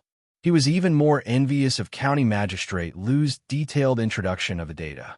If there was such a capable person in his tribe, why would he be blocked by the great Tang Dynasty a few years ago? Zhang Xiaobao was satisfied. He also praised County Magistrate Liu. It was considered that he approved of his position as County Magistrate. Otherwise, he would have taken him down immediately. Xiaobei had also been a County Magistrate and was in the same line as County Magistrate Liu. He nodded and said, County Magistrate Liu, you have worked hard. You were better than me when I was in Jianan County. You flatter me, you flatter me. It was all supported by the people in the county. As long as the county made a decision that was beneficial to the county, a small portion of the people would be willing to suffer losses to support it. For example, last autumn, when there was a shortage of medicinal herbs, they were going to choose a fertile land to plant herbs in. At that time, they chose Two Rivers Beach Village. There used to be 2 rivers flowing through the village, so the soil was strong. When the idea came out, the entire village of 115 households, 720 people, no one complained. Within 3 days, the entire village moved. Without their efforts, there would not be Sanshui County today. County Magistrate Liu hurriedly spoke modestly. Although Xiaobei was young, he did not dare to belittle him. How's the water transportation? Zhang Xiaobao asked casually. It's about the same as before, but fewer box meals are being sold on both sides of the river. Ever since the introduction of canned food, many foreigners don't like to eat box meals from our county and bring their own canned food. This year, I plan to hire some chefs from other places and expand the service station so that everyone can find their favorite dishes. County Magistrate Liu answered without any hesitation. What about salt and oil? Zhang Xiaobao was not surprised that County Magistrate Liu was familiar with the affairs of the county, like Mo Jillian and others.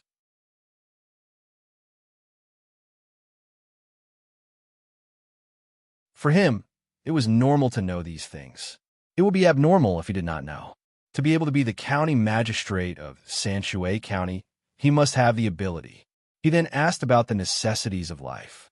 The price of salt has decreased slightly, mainly because there are more places to dry salt. The manufacturing of ships is also more advanced. The profit of selling salt has not changed. The quantity is increased by 20%, so the price has decreased by 20%. As for oil, the price of soybean oil and rapeseed oil has increased slightly. One is that there are more livestock, so there is more lard, so the locals like to eat lard more. The other is that the people south of the Yellow River like to eat vegetable oil. Most of it is shipped and sold there, so the taxes have increased. It's better to eat vegetable oil as much as possible. I will write a notice later, saying that eating too much lard is not good for health. No, I will say that lard can be made into wax. Keep more of it and try to sell it to the areas where there is less lard to lower the price of vegetable oil. Zhang Xiaobao was afraid that more people would get cardiovascular disease if they ate too much lard. He wanted to mention it in the county, but he was afraid that because of his words, there would be more market for vegetable oil and the price would be pushed to a higher position. Therefore, he could only take a roundabout way. County Magistrate Liu nodded repeatedly. Okay, I will remember it. I will talk about it later. After the beginning of spring, the price of garlic has increased a lot. It has doubled the usual price. Should we find a good place to plant more garlic? Garlic has increased? How did it increase? Did it increase all at once or little by little? At this time, Wang Wan, who had been silent at the side, suddenly asked. Zhang Xiaobao also wanted to know. He knew that people at this time liked to eat garlic.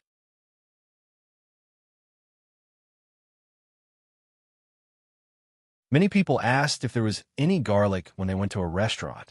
If there was, they would go in and eat without turning around. It was said that garlic and meat were delicious when chewed together. He didn't think so. He only knew that it tasted good when eaten with sausages. County Magistrate Liu thought for a while and replied, "It has increased twice. The first time was just after the new year, and the price increased by 30%. The second time was a few days ago, and the price suddenly increased by 2 times. It is said that the places where garlic is produced were bought by big businessmen. It is estimated that the price will increase again. The people in Sanshui County are more prudent, and there is no panic buying. I heard that the price of garlic in other places is higher. As long as there is garlic, it will be sold out immediately. I don't know what happened. I always feel that someone is doing it deliberately, but I can't think of a way." Zhang Xiaobao nodded and said, "County Magistrate Liu, go do your work. We will walk and watch. We won't disturb you." County Magistrate Liu acted like he was pardoned and obediently stepped aside. When Zhang Xiaobao and the others walked away, he raised his sleeve to wipe the sweat on his forehead and said to the yamen runner beside him, "I was scared to death. Fortunately, I didn't relax. The young master of the Zhang family is really amazing. He can even find a lot of errors in the data. If we randomly check the data, he will definitely find the problem. It will feel like he has never left the county." The yamen runners also looked admiring. Song Yang, who was still a yamen runner and became the new arrestor, said with a smile, "Sir, young Master Zhang is certainly not ordinary. You should know that when Sanshui County was changed from Zhongxian to Shangxian, many people said that it was young Master Zhang who promoted it. At that time, there was no master from his family. Sanshui County is the foundation of his family. How could he not do his best? People say that he is a little immortal." Wang Wan didn't know that people were talking about her and Zhang Xiaobao behind their backs. At this time, she lowered her head and thought about something. She didn't wake up until the road in front of her suddenly widened and she heard the sound of running water. She found that they had reached a small river. She asked Zhang Xiaobao, "Did someone deliberately increase the price of garlic?" "Probably," Zhang Xiaobao replied. "Then what should we do? This kind of thing is the most terrible thing to encounter. In the end, even if there is a way, the real leader will run away. Only those who follow the hype will be unlucky. At that time, the garlic will have changed hands at least 3 times. Should we issue an order to arrest all those who hoard garlic?" Wang Wan thought of herself. From 100 years ago until she and Zhang Xiaobao came, she didn't have a good way to deal with this kind of thing. She was worried. Zhang Xiaobao shook his head. "Why should we arrest people? Garlic isn't a necessity in life, unlike grains, oil, and salt. I know that you remember the past.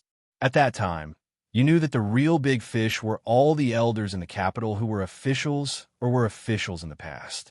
Not to mention cooking garlic. Even if they were cooking something more important, who could do anything to them? Let's not talk about the past. Let's talk about the present. There are many people who like to eat garlic. How can it not be a necessity? Today, they are cooking garlic. If you don't stop them, they will cook something else tomorrow. Even if they decide to deal with it in the end, many people will suffer losses. This won't do. I will write a letter to the capital and tell Ilongji." Wang Wan was very anxious. She knew that this wasn't just a problem with the price of garlic. If it wasn't handled well, the people's trust in the imperial court would decrease.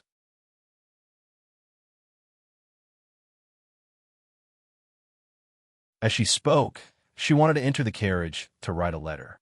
Zhang Xiaobao reached out and stopped her, saying, "Do you really want to use administrative orders to solve the economic problem? Didn't I say before that we shouldn't do this unless we have no other choice? Administrative orders are useful, but there are also many drawbacks. It will make the other party feel that the imperial court is incompetent and continue to find loopholes to attack. Although political economy is a combined study, it can't be used like this. If buying garlic is hoarding, then what about buying ginger? Buying onions? Buying cloth? How do you locate it?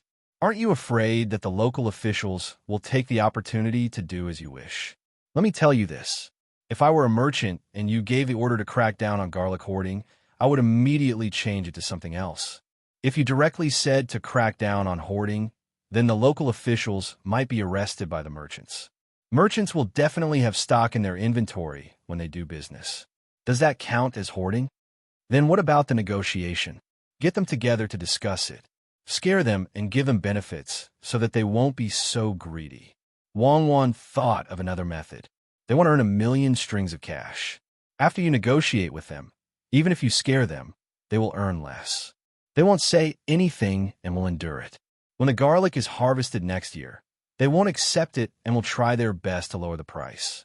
Every industry has its own rules. Who would dare to casually accept it? What will happen to the people who grow the garlic? This kind of thing will backfire. Then, won't you negotiate with them again? Don't you find it embarrassing? If they ask you, what do you mean? If you can't sell it at a high price or a low price, wouldn't it be better to send officials to do business?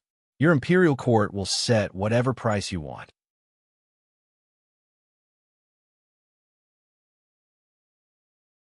What do you think the consequences will be? Zhang Xiaobao analyzed the situation for Wang Wan and asked. Wang Wan held back her anger and thought, it will become a purely planned economy. When the time comes, the farmers will lose their motivation and there will be problems with business.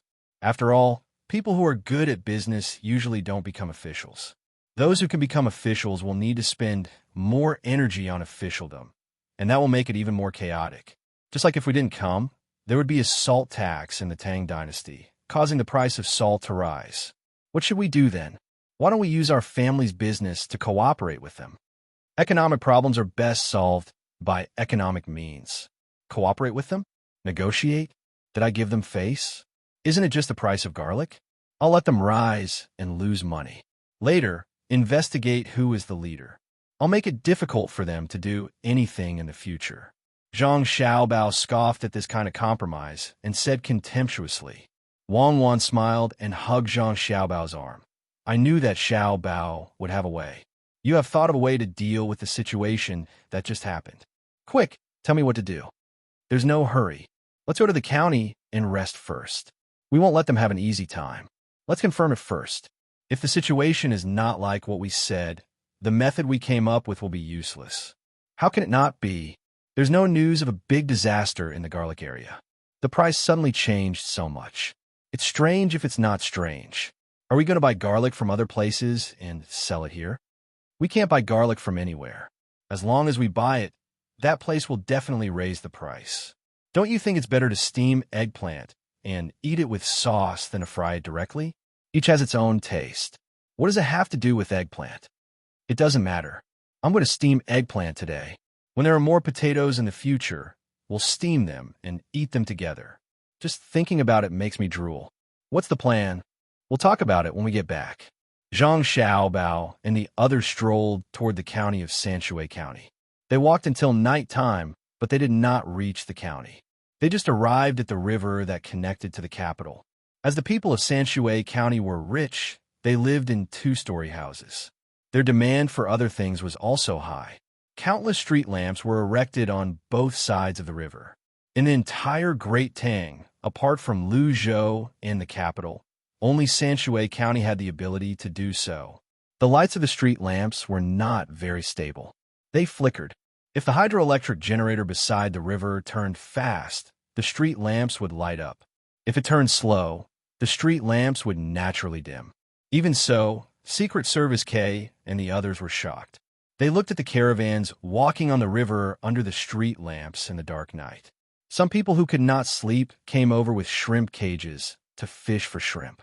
The more than 70 people thought that they were no longer in the mortal world. These are the street lamps I saw in the capital. M.O. Jillian's gaze followed the river. After being mesmerized by the gorgeous colors on both sides of the river, he introduced them to Secret Service K, who was also in a daze. I wonder if my tribe has the same thing? With the light, I think the wolves don't dare to easily attack the sheep pen at night, right? Secret Service K was envious. At the same time, he knew the difference between his tribe and the people of Great Tang. In his tribe, it was more extravagant to light candles. When they used oil lamps, the people of Great Tang had electric lamps. How comfortable would it be to go out for a stroll in the summer when you couldn't sleep at night? Yes, it was just like what was happening in the pavilion not far away.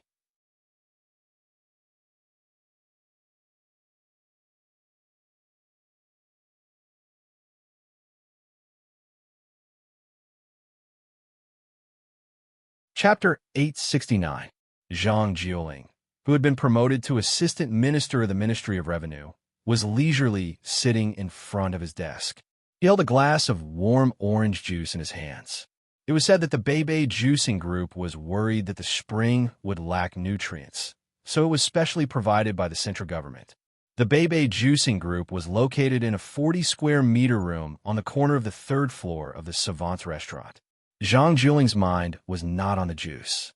A memorial had just been sent to him. It was about the recent price increase of a certain commodity.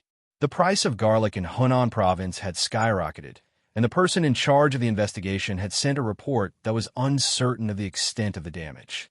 In the past, the Ministry of Revenue had rarely paid attention to the changes in the price of these goods. However, starting from 5 years ago, people began to pay attention to it. Once the new assistant minister took office, Zhang Jiuling, he began to strengthen the collection of information in this area. Li Longji was also very supportive of Zhang Xiaobao's decision. After witnessing Zhang Xiaobao's terrifying methods, he was afraid that someone would learn from him.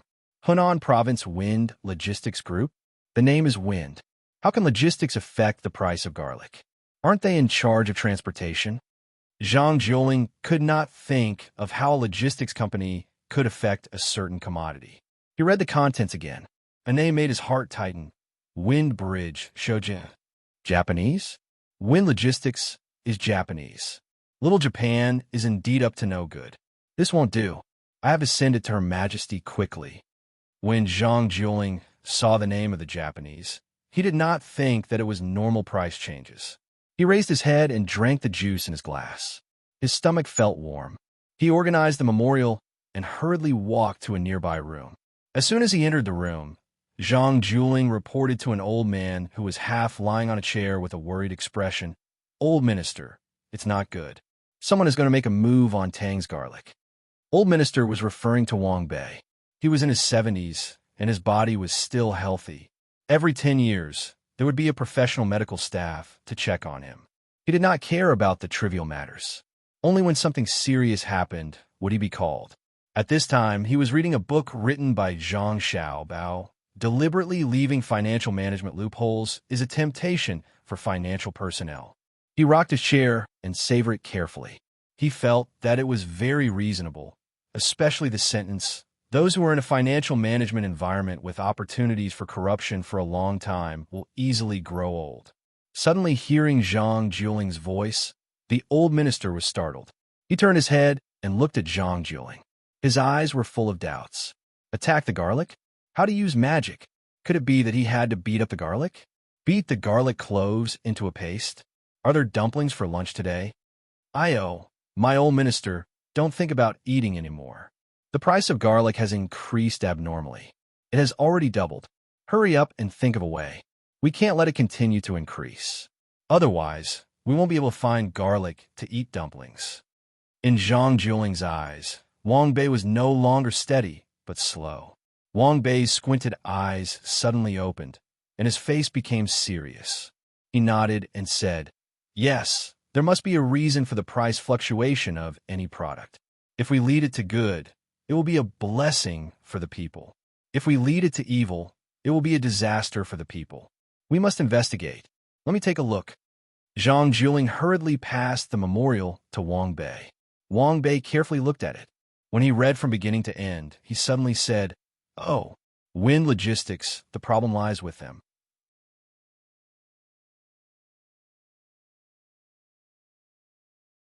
"What are you waiting for? Arrest him. Arrest Fengxiao Shouji and ask him what his intentions are." Arrest? Old minister, why should we arrest him?"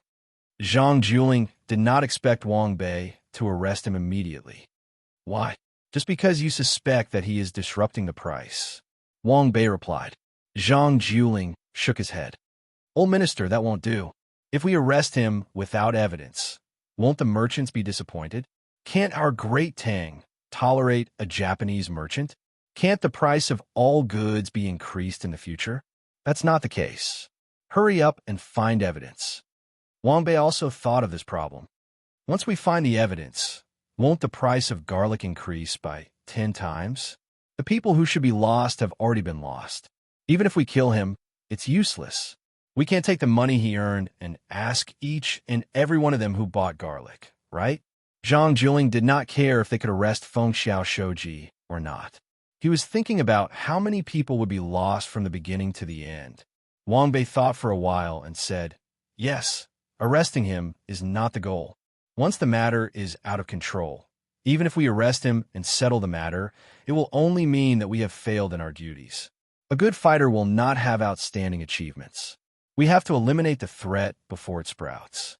We don't want to wait until many people are lost before we stand out to settle the matter. We don't want that kind of credit. What we want is to make people unable to see the credit. It is like an abyss, calm and not majestic." "Old minister, that's what I mean. I don't want to wait until the matter is out of control and then suppress the credit. Zhang Xiaobao and Wang Wan will despise me," Zhang Juling said excitedly. He remembered what Zhang Xiaobao had done in Jili province. There were many people who wanted to take advantage of Jilin province, but they didn't have to wait for the real action. Zhang Xiaobao easily controlled the other party.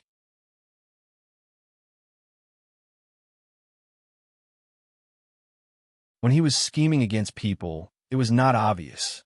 It was not as obvious as when other officials put out a riot in a place. But if you think about it carefully, you will find that the whole northern Hebei province was very reassuring. They felt that as long as Zhang Xiaobao and Li Shiqiang were there, nothing would happen. This was the real way to rule a country. While Zhang Juling was thinking about things, Wang Bei had already dressed up. He drank a big mouthful of tea and pulled Zhang Juling out of the room. This is an important matter to discuss with His Majesty. If they succeed this time, they will do it again. Do they think that there is no one in Tang? In Xingqing Palace, Li Longji, Empress Wang, and Wu Huifei were enjoying the flowers together. They were all wild flowers dug from the mountains. Few of them were blooming.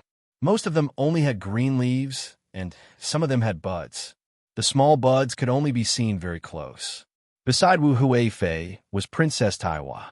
It was not clear whether she was the one that Wang Wan and Zhang Xiaobao talked about, but the various things that Wang Wan said did not happen now. Princess Taiwa was very cute. Li Jun and Pan who were older than her, were very curious and always wanted to touch her. Empress Wang was naturally the pair of twins, Jun and Pan who were in her arms. Before the new year, they were sent back by Zhang Wang clan. They had not left for more than a month. One reason was that Empress Wang kept a tight watch on the harem. It was not easy for someone to hurt the two children. The other reason was that Wu Huifei was not in the mood to fight with Empress Wang now. Wu Huifei knew that as long as Zhang Xiaobao and Wang Wan did not fall, she would not have any hope of winning against Empress Wang. But how difficult would it be to make them fall?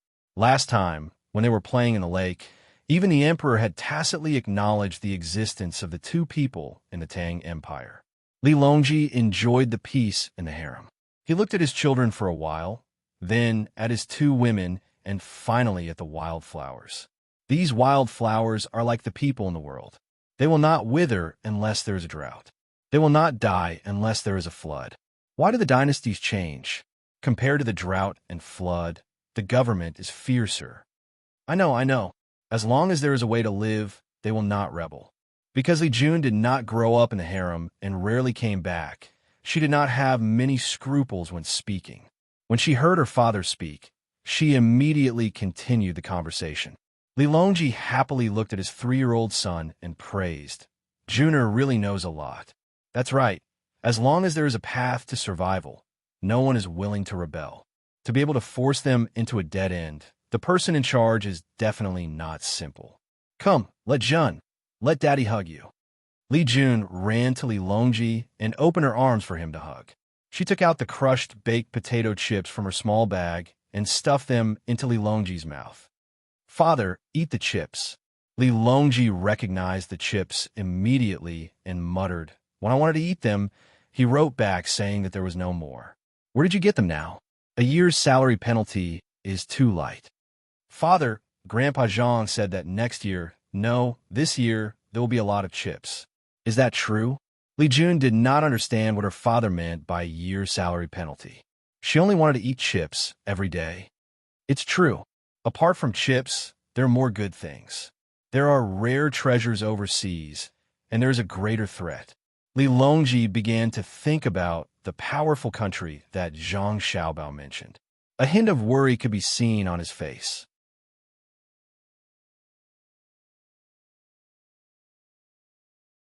Your Majesty, bad news. Someone is making a move against Tang. Li Longji, who was enjoying the peace of his family, did not have time to suppress the worry in his mind when Wang Bei's shout suddenly rang from outside. The old man was not stopped. He brought Zhang Juling directly into the courtyard of Xingqing Palace. He was sweating profusely from the rush. Li Longji shuddered. His expression changed slightly as he asked anxiously, did they attack? Did Lu Zhou send the news? How many gunships did they lose?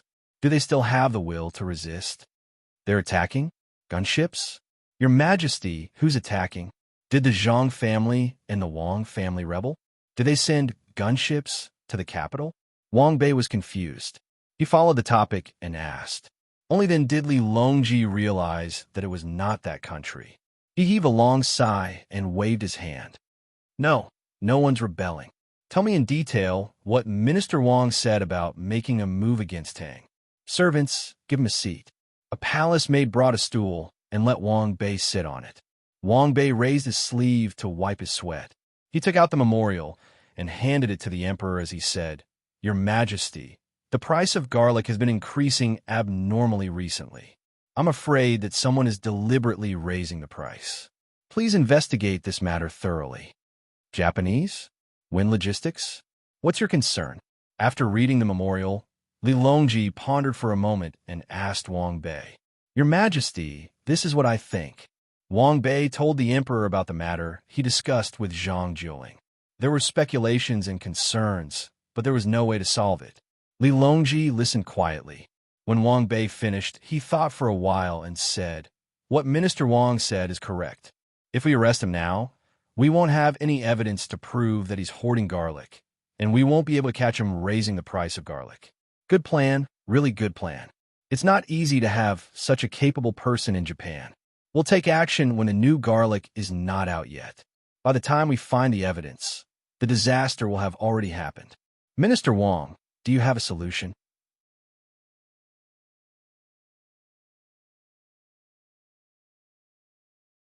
Your Majesty, this subject can't think of a solution. Why don't we gather all the officials to discuss this matter so that we won't delay too much and suffer more losses? Wang Bei helplessly replied. He really didn't have a solution. Li Longji also thought so. Soon, a few important officials were gathered. They looked at the memorial and admired Fengxiao Shoji for coming up with such a solution. Li Linfu narrowed his eyes and pondered. Wind Logistics' solution broadened his horizons. Logistics was naturally responsible for transporting goods, and there was a guarantee of compensation. Generally, logistics would want to lower the compensation price so that even if there was a problem, they wouldn't suffer too much loss. Wind Logistics was special. They offered 3 times the compensation according to the goods themselves. At the same time, they extended the review period of the compensation. The compensation would be paid within 3 months. The shipping price was also very low, half of other logistics.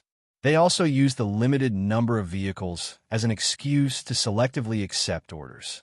The orders they accepted were all for transporting garlic. In the end, not long after the garlic was transported, they told the owner that the goods were lost and they were willing to pay 3 times the compensation. Therefore, the people who lost the goods were not angry. Instead, they were very happy. This was more profitable than directly transporting the goods and selling them. It was like a meat pie falling from the sky.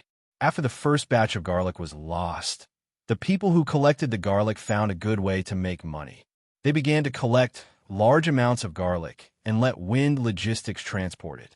In the end, the garlic was lost after each shipment. With Wind Logistics deposit in the Great Tang Bank as a guarantee, the people who collected the garlic were relieved. They tried everything to collect the garlic and raise the price again and again. They were not afraid of the compensation and were even willing to borrow money to collect the garlic. As a result, the price of garlic increased. Wind Logistics did not have any evidence to prove that they were hoarding the price. They were logistics, and losing things was not a good thing. They did not directly participate in the increase in the price of garlic and did not organize merchants to do so. If they wanted to arrest them, they couldn't just casually charge them. Amazing. I didn't expect that a mere logistics company could do such a thing. It seems that they are not inferior to Zhang Xiaobao, Li Linfu said after reading the memorial. Zhang Zhong was unhappy when he heard Li Linfu's words. How could a Japanese be compared to his godlike son? He coldly snorted and said, "If my son wanted to cause trouble, would he only use such small tricks? My son is not willing to use such tricks in our Great Tang." Wind Logistics fluorescent light. Li Longji nodded in agreement. Xiao Bao has done a great service to our Great Tang. If he was not a citizen of the Great Tang, the consequences would be unimaginable. This time, Japan is just a small trick, but it should not be allowed to be so rampant. My lords, do you have any good ideas? This subject thinks that we can ask military Governor Zhang at this time. Li Linfu saw that Zhang Zhong was unhappy and pushed the matter to Zhang Xiaobao. He wanted to see if Zhang Xiaobao really could not do anything.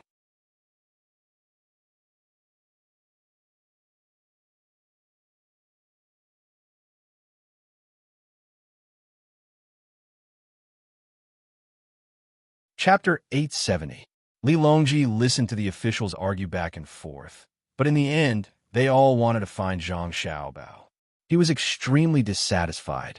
In his view, it was better to only find Zhang Xiaobao when there was no other way.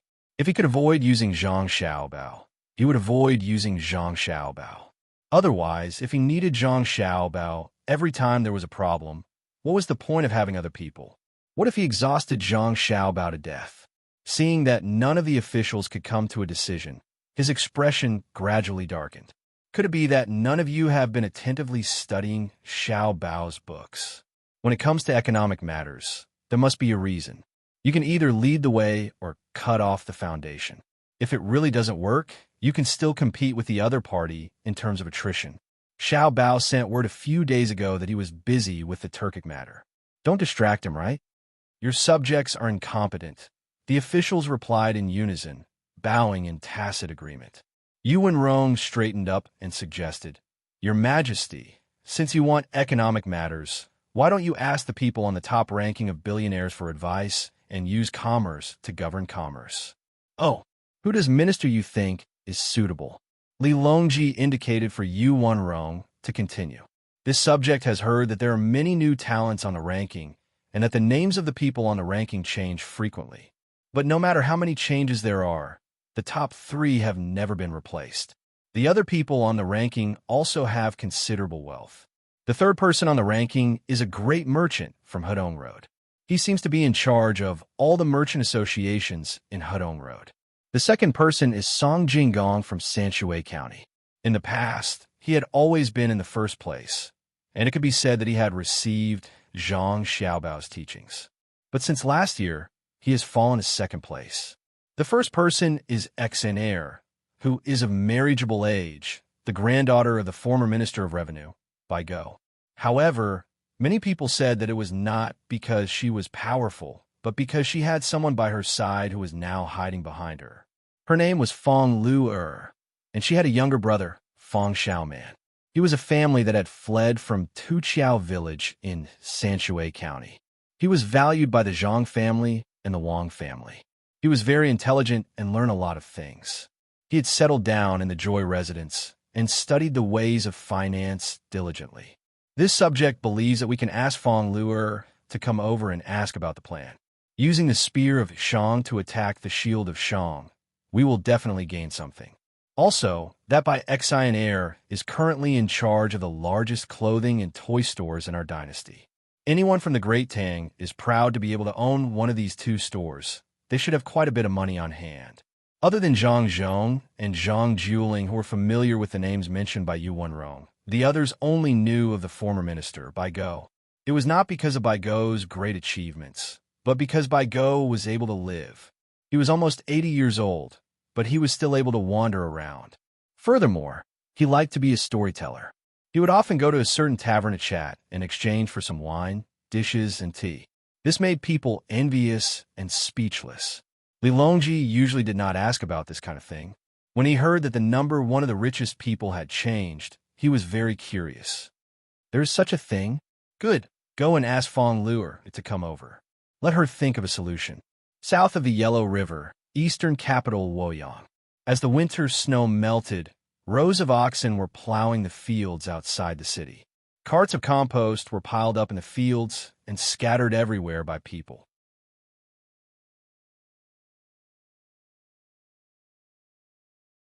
As the fields were turned up, the compost gradually mixed with the soil in the fields. The busy people's faces were red from the wind, but it couldn't hide the joy that came from their hearts. There were countless people coming and going in the city. Carriages and horses were clamoring.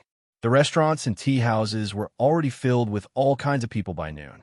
Some were walking, some were resting, some were working, and some were drinking turbid wine, accompanied by a plate of side dishes. There were also scholars who were preparing to go to the capital to participate in the spring imperial examination. They were discussing the current political situation and the ways of learning. They were waiting for the warm weather to continue for a few more days before they took the fast boats specially prepared for the high scholar candidates to go to the capital. Firstly, the boats were fast, and there was no need to worry about delays. Secondly, the capital was expensive. Those who were not rich did not dare to stay for long. There were also merchants who took advantage of the arrival of spring to inquire about the prices of various places. They had professional smiles on their faces. Regardless of whether they knew each other or not, whenever they met someone in the same trade, they would find something to talk about. This way, when they needed to be together in the future, they would not seem so distant. If one were to ask which restaurant was the best in Luoyang, it would naturally be between the clouds and the water, not far from Luoyang's capital. It was a 5-story building. The bottom 2 floors were cast from cement and steel. There were all kinds of exquisite patterns in between, complementing the fragrant green grass in front of the restaurant. The top 3 floors were made of mahogany, with ribbons dancing in the wind.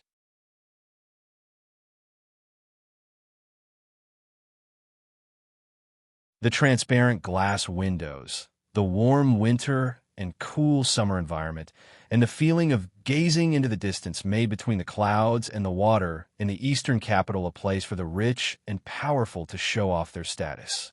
At this time, in the 5th floor of the Luo Water Pavilion, there were 3 people sitting by the window. Below them was the gurgling Luo water. Above them were floating clouds. The room was neither hot nor cold.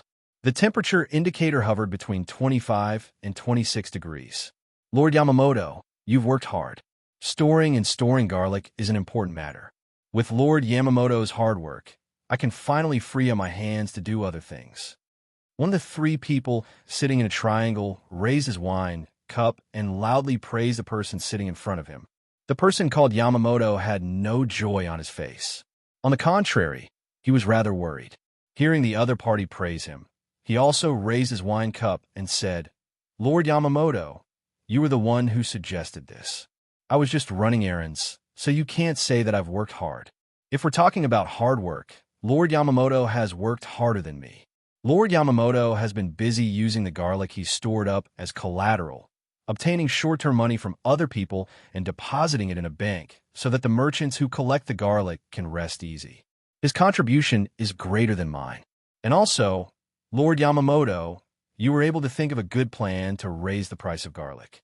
As long as we wait for 3 months, we'll definitely have a great harvest. We'll be able to buy many good things from the Great Tang and transport them back to our country. No, no, no.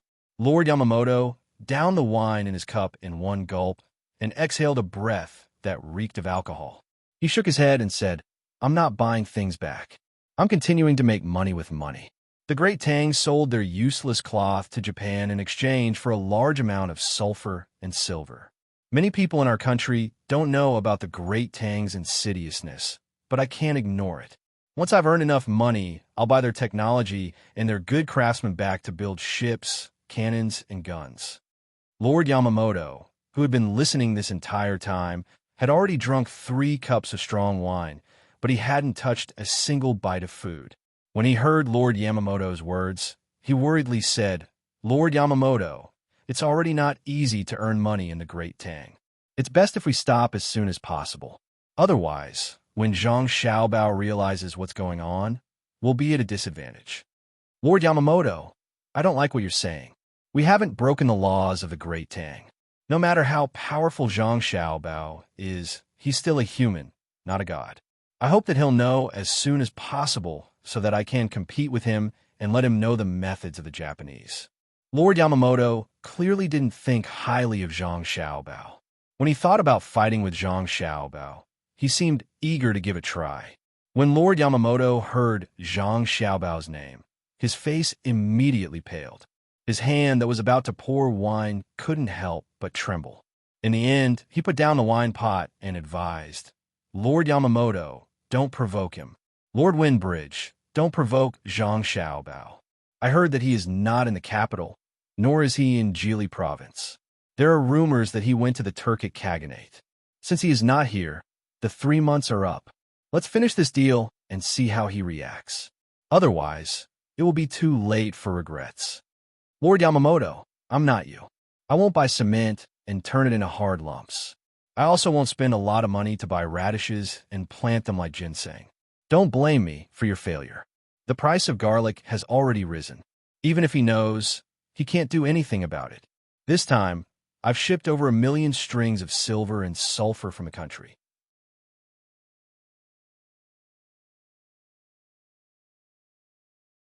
I can't just earn a little and go back. Lord Yamamoto, you have to quickly exchange all the sulfur and silver for Great Tang's money. 3 months later, I'll enter other industries. You have to listen to my orders and contribute to Japan together. Lord Yamamoto and Lord Yamamoto gloomily looked at Lord Yamamoto and Lord Yamamoto. He was clearly dissatisfied with their cowardice. Yes, Lord Yamamoto and Lord Yamamoto replied respectfully at the same time. Lord Yamamoto revealed a troubled expression. Lord Yamamoto, Great Tang no longer uses copper coins and silver. The silver we brought isn't easy to sell. Ordinary people don't need so much sulfur, and the production of firecrackers is strictly controlled. If we want to sell it to them, the purity of the sulfur must meet the requirements. Furthermore, Conan Province doesn't allow people to refine sulfur privately. We have to think of other ways. Sulfur can't be refined privately, so we can sell it to the place where it is refined. The price can be lowered so that the people who collect the sulfur can benefit. I'm in urgent need of money. Sell the silver to the jewelry shop. You have to contact more merchants in this area. If there's no other way, we can use the silver to exchange for money. I need a large amount of cash to carry out the next plan. Lord Yamamoto was once again dissatisfied with Lord Yamamoto's efficiency.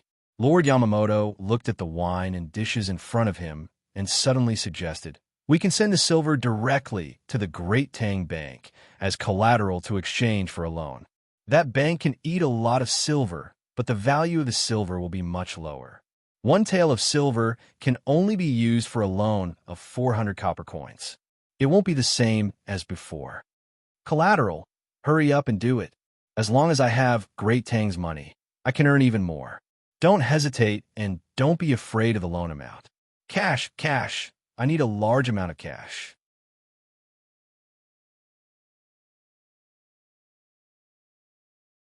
For the sake of his plan, Lord Yamamoto no longer cared about the depreciation of silver. He believed that as long as he had enough currency in Great Tang, he could do many things that others didn't dare to dream of. This time, Lord Yamamoto didn't try to persuade Lord Yamamoto. No matter how Lord Yamamoto saw it, they could only follow suit. After all, he was the leader. However, the worry in their hearts didn't lessen. This was a matter that affected the livelihood of the people, and Zhang Xiaobao would definitely interfere if he knew about it. Lord Yamamoto hoped that Zhang Xiaobao wouldn't be so sensitive to the price of garlic when he received the news later.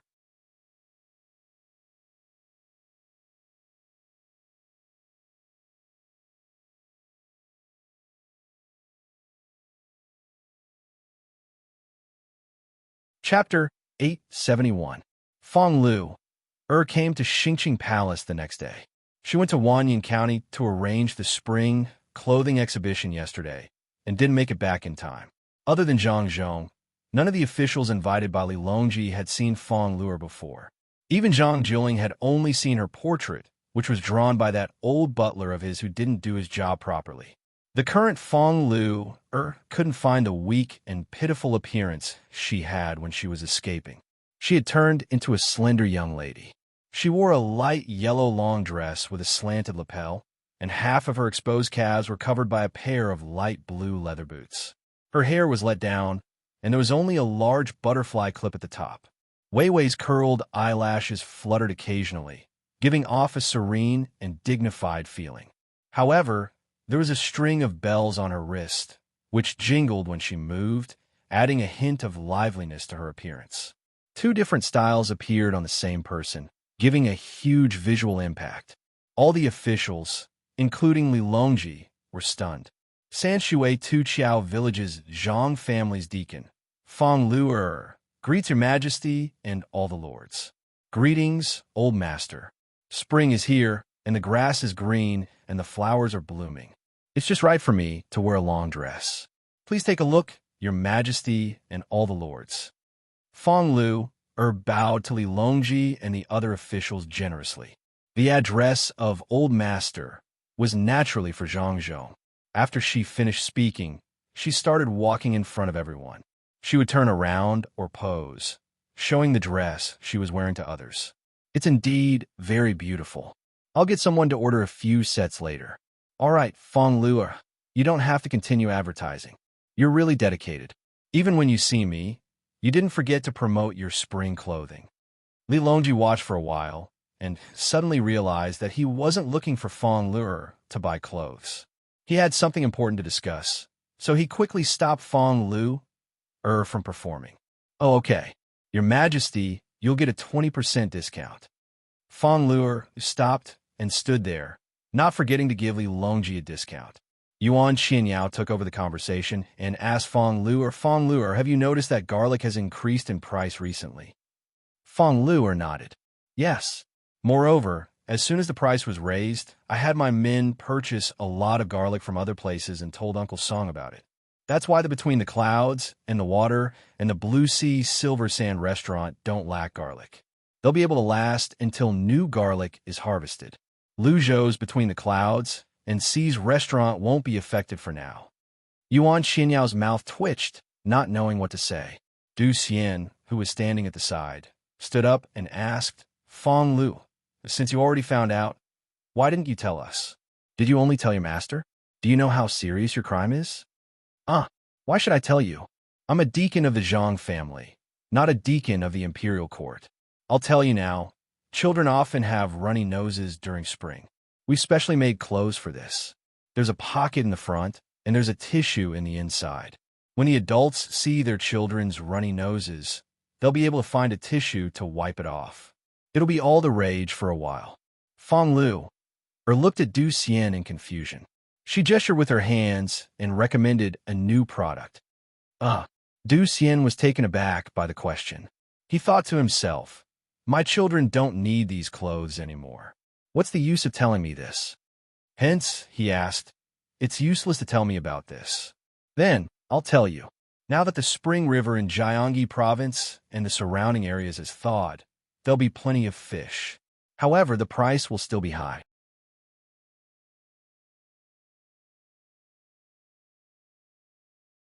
This is because many people are sick of eating other kinds of meat during winter. It's a good opportunity to taste the freshness of fish. I reckon that within a month, the demand for fish will skyrocket. If you want to earn money, you should buy more fish as soon as possible and send your men to catch them. Fong Luer told Du Xian another thing. After Du Xian heard this, he replied, this has nothing to do with me. All right then, because the Yellow River has opened up, most of the consumables have been used up due to transportation difficulties in many places. We need to prepare some as soon as possible. When the first transport fleet sets off, we can send them over and make a lot of money. Fong Luer continued to give Du Xian ideas. After the others, including Li Longji, heard this, their eyes lit up. It was indeed as Fong Luer had said. If they really followed her suggestion, they would definitely be able to make a lot of money. There was no empty seat under her great reputation. The mastermind behind a number one person on the top list was indeed amazing. Just a random idea, and there was hope for them to make money. Du Xian was a little tempted. Suddenly, he realized that they were talking about garlic now. It had nothing to do with anything else. He immediately asked, then, what does it have to do with me? I'm asking you about garlic. Fong Luer glanced at Du Xian. You don't think it's okay to talk to you about this now? Back then, when the price of garlic increased, what could you do if I talked to you about garlic? You said that garlic had nothing to do with you. Anyway, you don't eat much garlic. You're in charge of discussing important matters. You didn't mention it, so it has nothing to do with you. However, there are many things in the world that are unpredictable. It's hard for the master to understand, so the servant should think about it first. It's a responsibility. Clouds change constantly. Water is formless. Only after the rain does the master know that the sky is cloudy.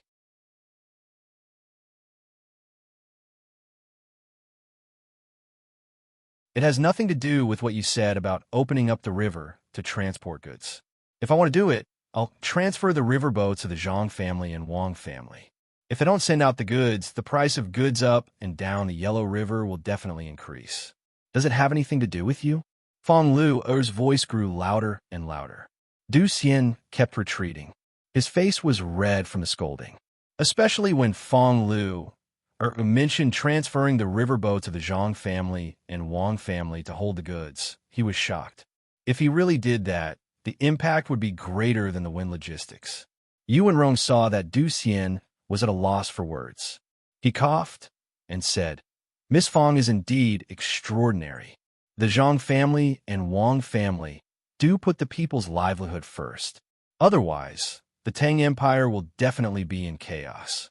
I've heard that Miss Fong is smart and knowledgeable in astronomy and geography when she was young. You were even valued and nurtured by the Zhang family and Wang family. Now that I've met you, you live up to your reputation.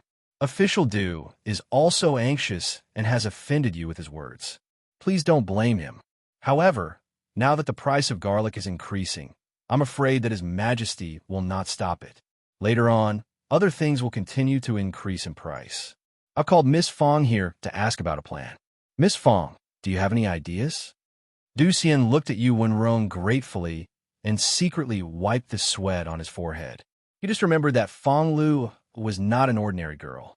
She was chosen by the Zhang family and Wang family since she was young and carefully taught. She was no less knowledgeable than him. It was said that she had a photographic memory and was good at calculation. If no one else spoke up for him, he would probably have to apologize to His Majesty after she finished speaking. Zhang Zhong smiled faintly at the side.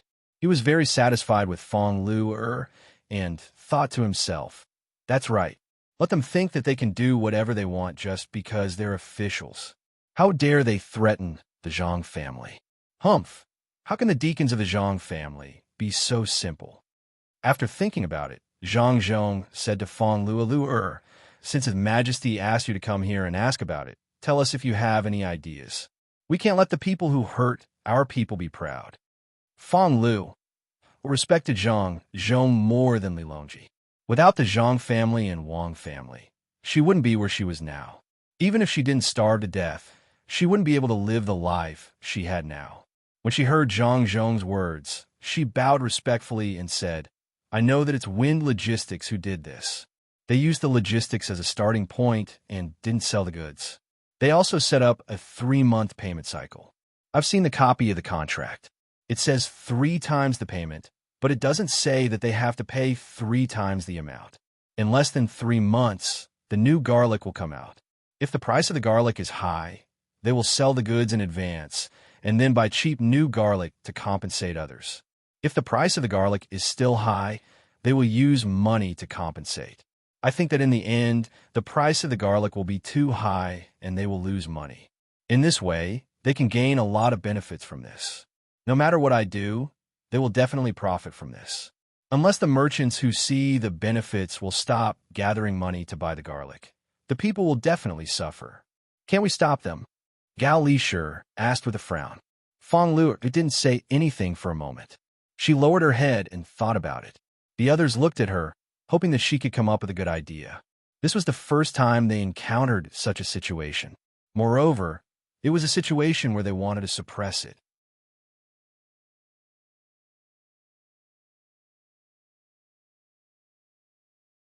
If they didn't suppress it, they wouldn't have to worry about it. However, everyone was gradually becoming more and more concerned about the economy. If they didn't suppress it, they would definitely be letting the people down. After a while, Fong Luo raised her head and said helplessly, I can only ask them to stabilize the price at the current level. When a new garlic comes out, they will still be able to make money. As for making them lose money, I can't do it. When the officials heard this, they all looked regretful. What they wanted to see the most was Wind Logistics losing money from this incident. They wanted to see if they still dared to casually make a move. However, even the person who ranked first couldn't think of a way, let alone them. Li Longji glanced at Gao Lishur. Gao Lishur said, what's the plan? Order the Tang Bank to lower the collateral fee of the goods as much as possible and not to lend to Wind Logistics. Also, order the Military Arms Control Department to not collect sulfur in the near future. I investigated when the garlic price was rising. Their deposit was exchanged with silver and sulfur shipped from Japan. Now, they're still holding a lot of goods. As long as the deposit is not enough, other merchants who want to get benefits from it won't dare to let them continue to ship the goods. They will be forced to sell the garlic slowly now and wait for the new garlic to come out before buying the new garlic to compensate. The profit will be slightly lower. Fong Lu wanted to mobilize the 2 main departments as soon as she opened her mouth. This was the plan she thought of. Yuan Rong thought for a moment and asked, then what if they use the garlic, silver, and sulfur themselves to engage in usury in private? If the bank changes the collateral ratio, the private lenders will do their best to lower the price. They won't dare to accept sulfur, but who would dare to give garlic a high collateral price?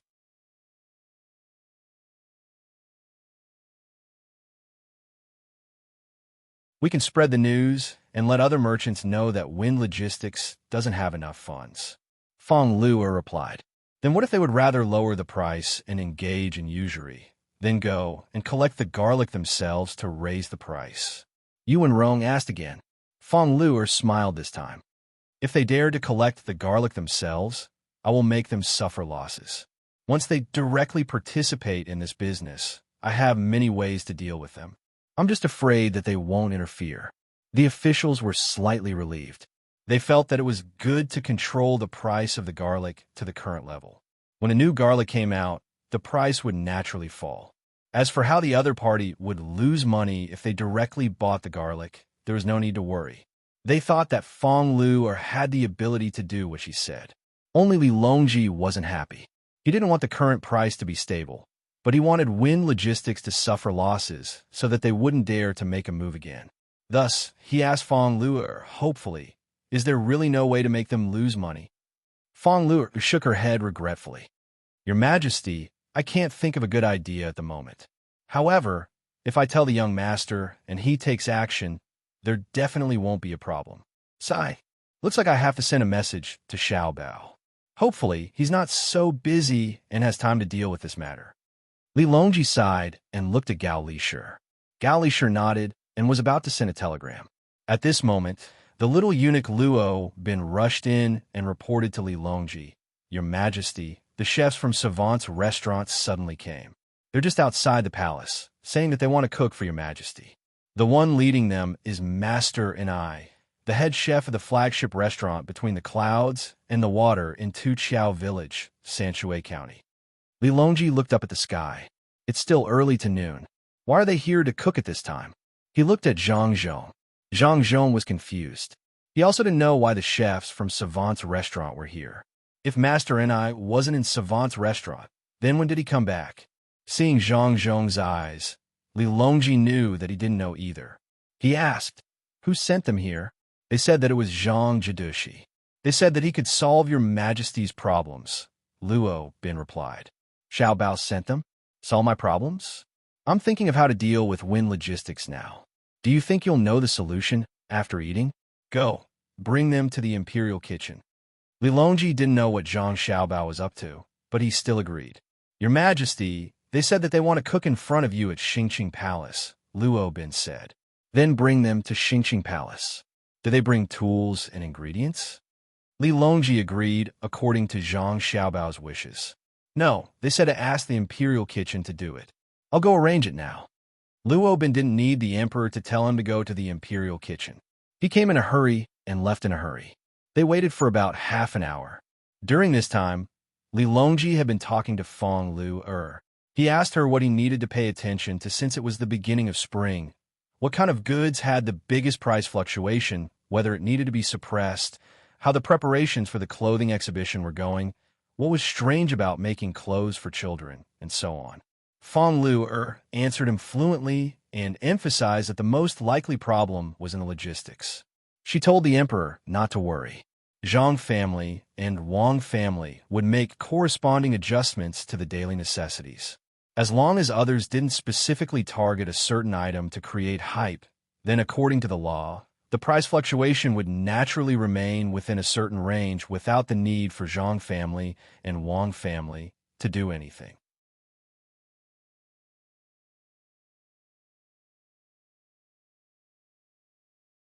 Even if someone did something, they didn't need to do anything about the daily necessities, such as canned food and drinks.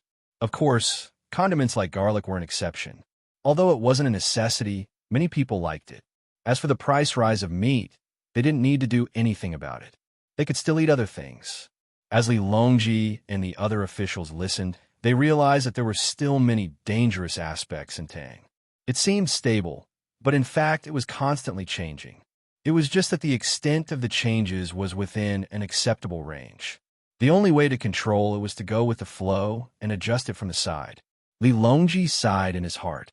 In this era of technology explosion, the country is at its most unstable period. If it weren't for the Zhang family and Wang family controlling the price of daily necessities like salt, tea, oil, cloth, rice, flour, medicine, and so on, there would definitely be merchants taking advantage of the situation to gain a lot of benefits. At that time, the members of the imperial clan and the various clans would also reach out and try to stop the situation when they noticed that something was wrong. However, they wouldn't even be able to kill all of them, and the throne might not be as stable as it is now. From the looks of it, I can only wait for more people to understand technology, for more children to become more knowledgeable and not so easily deceived. After this period of explosion and stabilizing, I won't need the Zhang family and Wang family to worry about controlling the situation. If it weren't for the garlic incident, I wouldn't have thought so much about it. At such a crucial time in Tang, the Zhang family and Wang family are actually doing so silently. Perhaps this is the true meaning of boundless love. No, boundless love. They are only loyal to Tang. While Li Longji was thinking about this matter, the others were also thinking about their own matters.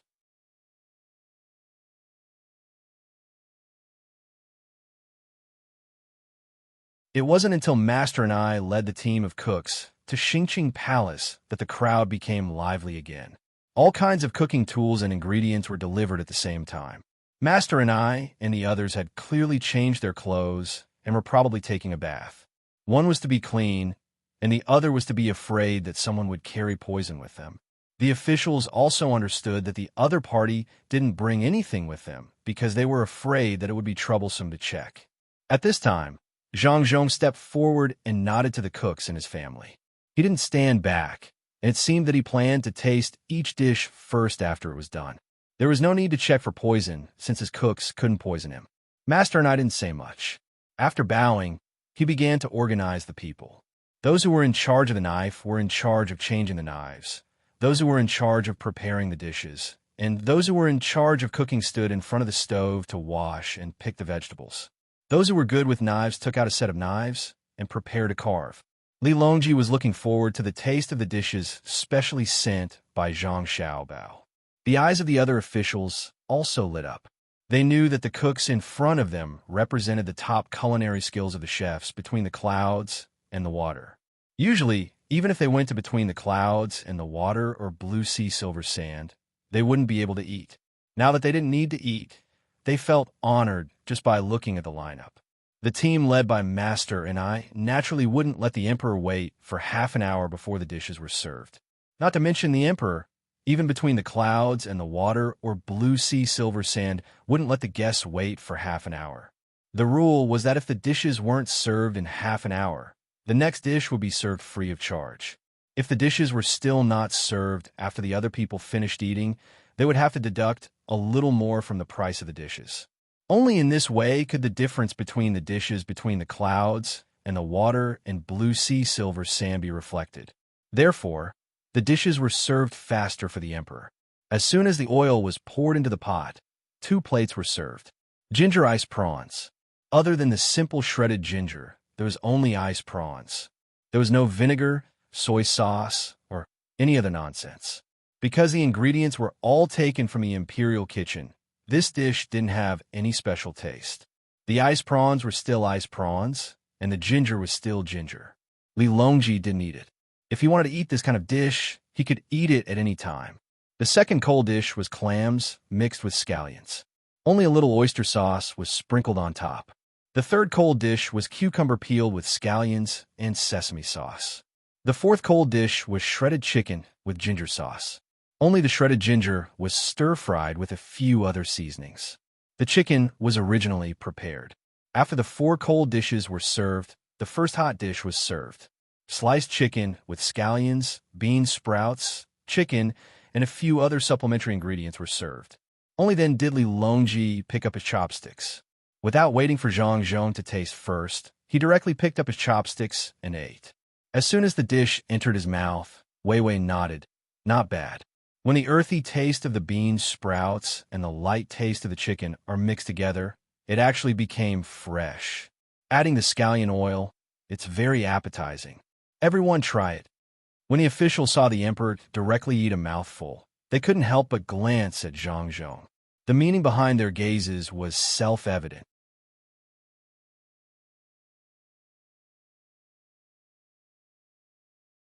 How big of a face did the Emperor have to have him eat directly without letting anyone test for poison? Although it was impossible for the chefs to carry poison with them, it was still possible to make poison out of things that counteracted each other. Who didn't know that when someone wanted to send a dish to the Emperor, the hot dish would become cold when it entered the Emperor's mouth? It seemed that other than Zhang Xiaobao and Wang Wan personally coming to cook, there had never been a time when the Emperor immediately picked up his chopsticks. Now, Zhang Zhong was the second person to do so. Zhang Zhong was also very excited. He was the second person to pick up a piece and stuffed it into his mouth. He didn't care whether it was delicious or not. He swallowed it as fast as he could. The others also came to taste one by one. Fortunately, there weren't many people invited by Li Longji, so there was enough for each person to take a bite. When the first plate of sliced chicken and scallion oil was finished, the second dish, braised mackerel with scallion and ginger, was also served. Following that, the third dish, shredded pork with sweet noodle sauce, was also immediately served. It It was actually shredded pork with sweet noodle sauce, but it wasn't called that yet. From then on, one dish after another was served. Some dishes that took a long time were also prepared and would be served in a while. When it was time to eat the 10th dish, a box filled with a mixture of scallion, beef, and pork was also served as the main dish in front of Lilongji. Lilongji only tasted 2 mouthfuls of each dish and didn't eat more. He was afraid that he wouldn't be able to eat the next dish if he was full. After eating 2 boxes and drinking some wine, when the stir-fried pork ribs with scallion oil were served, Lilongji and the other officials finally discovered the problem. In all of the dishes, whether it was the main ingredient or the supplementary ingredients, there was no garlic. There were scallions, ginger, cloves, and even flowers and spices, but there wasn't a single bit of garlic.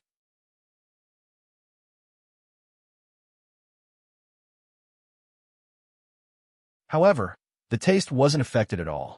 On the contrary, it made people feel that garlic shouldn't be added, otherwise, the taste would become worse. When the last dish of stir-fried crab meat with ginger was served, Master and I bowed to Lilongji and said, "Your Majesty, the young master sent a telegram asking us to cook for Your Majesty." He also said that these dishes won't be a secret dish between the clouds and the water and blue sea silver sand.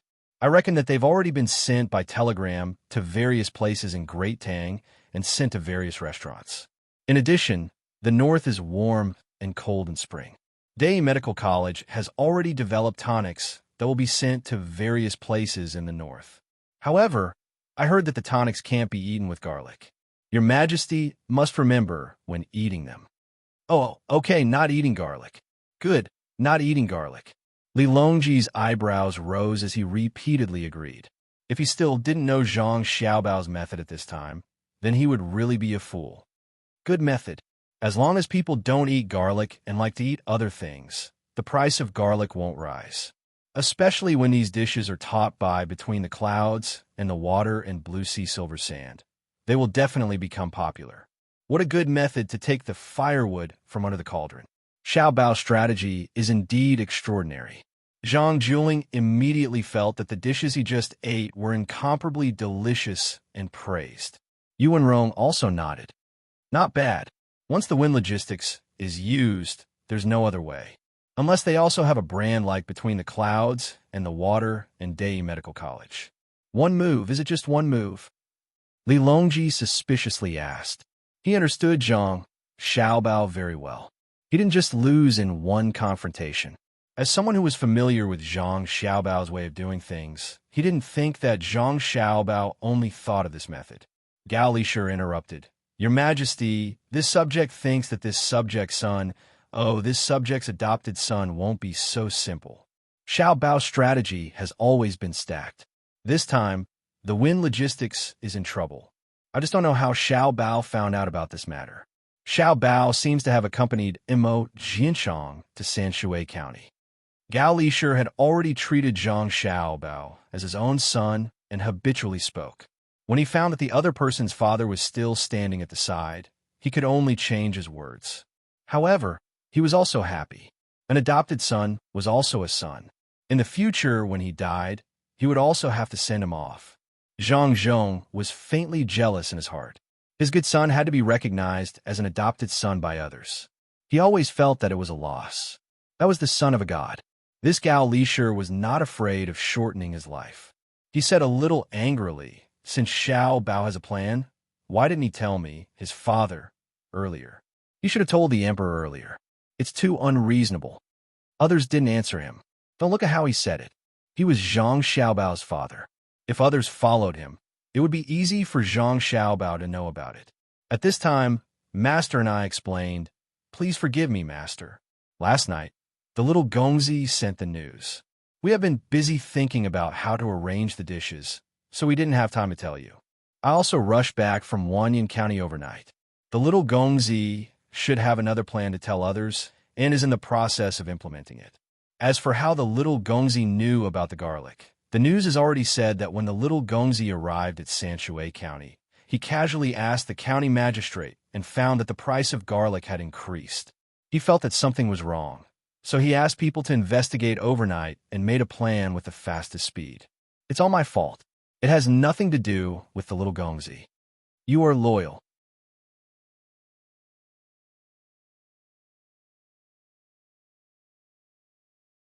Isn't it because your family was too honest and was bullied?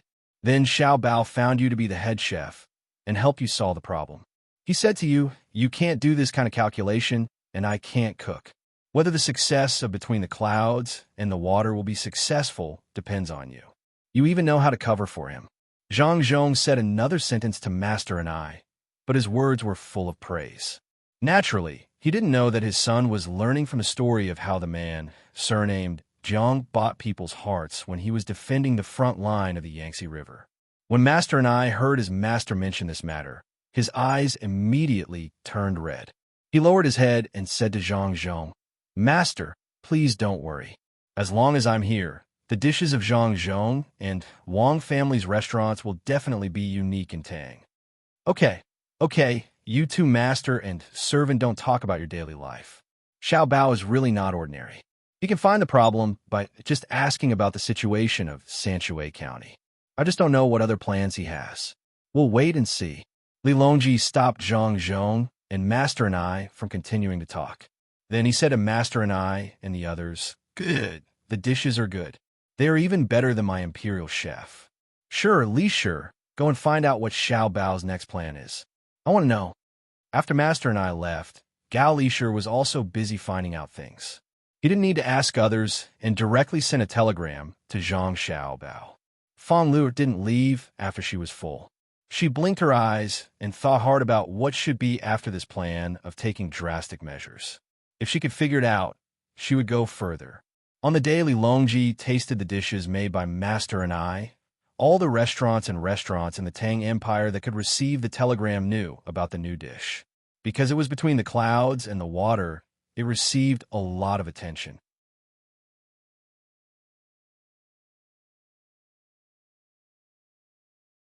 Especially in the areas that were affected by the increase in the price of garlic. They found that all the dishes didn't need garlic. Apart from saving some money on garlic, the smart people faintly felt that the increase in the price of garlic was resisted by Between the Clouds and the Water and Bihayin Sha. This was not a small matter. Between the Clouds and the Water was supported by the Zhang family and Wang family of Sanshui County, the provincial governor and deputy provincial governor of Bohai County, and a minister of the Ministry of Works. If they took action, didn't it mean that the current emperor also acquiesced in this matter? Therefore, these smart people immediately started to follow the steps of Between the Clouds and the Water. The dishes made at noon that day made them happy again. Many people who came to eat said that the new dish was good after tasting it. One was novel, and the other was not bad. Who said that one had to use garlic to cook? Feng Xiaojing'er and Yamamoto Yuji also tasted the new dish at noon on the 5th floor of Between the Clouds and the Water restaurant. When a waiter specially introduced that the new dish didn't need garlic, Feng Xiaojing'er was stunned, and Yamamoto Yuji was dumbfounded. It's over. I said that this won't work. It's only been a few days, and Zhang Xiaobao already knows. Feng Xiao, hurry up and sell the garlic. If you sell it now, when the new garlic is sold, you can buy it to compensate others. We can earn less. Yamamoto was in a daze for a while, and then he advised Feng Xiao, who was still stunned, with a pale face. Yamamoto Yuji's expression was not good either. It was not the first time that he and Yamamoto had fought with Zhang Xiaobao, but every time they fought, they would suffer losses. There was also the people of Xinlu. Just look at the Chamber of Commerce that was trapped in Chongning. As long as they encountered Zhang Xiaobao, they would not have a good time. Feng Xiaozhi was stunned for a while, and then he looked at Yamamoto Yuji and asked, Zhang Xiaobao is so free to care about the price of garlic? Was he targeting merchants specifically? As long as a businessman finds something that can make money, he will definitely stop it? No, definitely not. Yamamoto shook his head. He doesn't care about normal business matters, but he's against any business that has a deceptive nature, especially those that affect people's lives. As for other aspects, he doesn't care. It's up to whoever can make money. But as long as someone wants to make salt, grain, silk, medicine, oil, and other things, he will definitely persuade them. If he can't persuade them, he will immediately use thunderous means. Then he didn't persuade us. Feng Xiao Zheng'er argued. Because we are not from the Tang Empire. What he hates the most is people from other countries around the Tang Empire coming to find trouble with them. It is said that he has endless things to do all day long, and he is unwilling to waste his energy on this aspect. So, once he encounters someone, he will very firmly let them know what can be done and what cannot be done. Oh, I heard that he has a special training class that he will teach personally. Even if they can't meet, they will communicate through letters. Those people should still be learning, and when they learn his skills, he will let them go.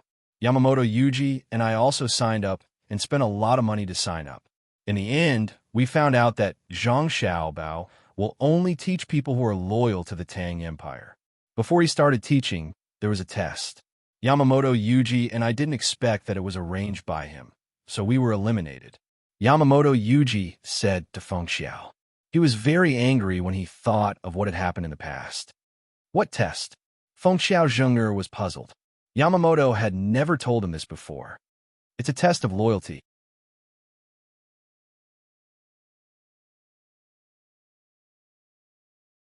Some people will be found by others and arrange for their families to be sent to other places. They will also give them many benefits. After they finish learning, they will secretly write down the knowledge that isn't very important to them. In the end, all those who agree to it will be eliminated. Yamamoto Yuji explained one of the tests, and Yamamoto Yuji continued. There's also a case where a person sent by a certain prince will be given a high position, but that person will have to help the prince do 3 things. The prince will guarantee the safety of the person and his family, but those who agree to it will still be eliminated. There's also a case where the person who wants to learn is told to write down what he has learned. If he doesn't do it, he and his family will be harmed. Those who are afraid are eliminated again. In the end, they regret it when they find out that the family of those who want to learn is protected by the 10,000 cavalry battalion. There is no need to worry about them. Feng Xiaozhi understood and asked Yamamoto Yuji, "What about you guys? How were you eliminated?" "Us?" Yamamoto Yuji and Yamamoto Yuji looked at each other and sighed. "Sigh. We were found by the people of Xinhua. They said that they are also learning. Maybe everyone is learning something different. When the time comes, we will share it with each other and learn from each other." Yamamoto Yuji and I thought it was right. When the time comes, we will try our best not to share the good knowledge with the people of Xinhua. Oh, Feng Xiaozhi understood and suddenly asked with interest, "Then help me think of a way. I will definitely pass the test if I learn it." "It's too late. It's only one world. I don't know when the next world will be. It's better to think about the current situation. It's probably not easy to sell garlic anymore." Yamamoto was worried again. Feng Xiaozhi also returned to reality.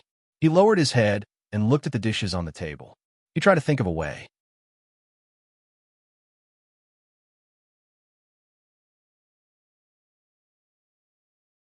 He didn't believe that he would lose so quickly and so easily.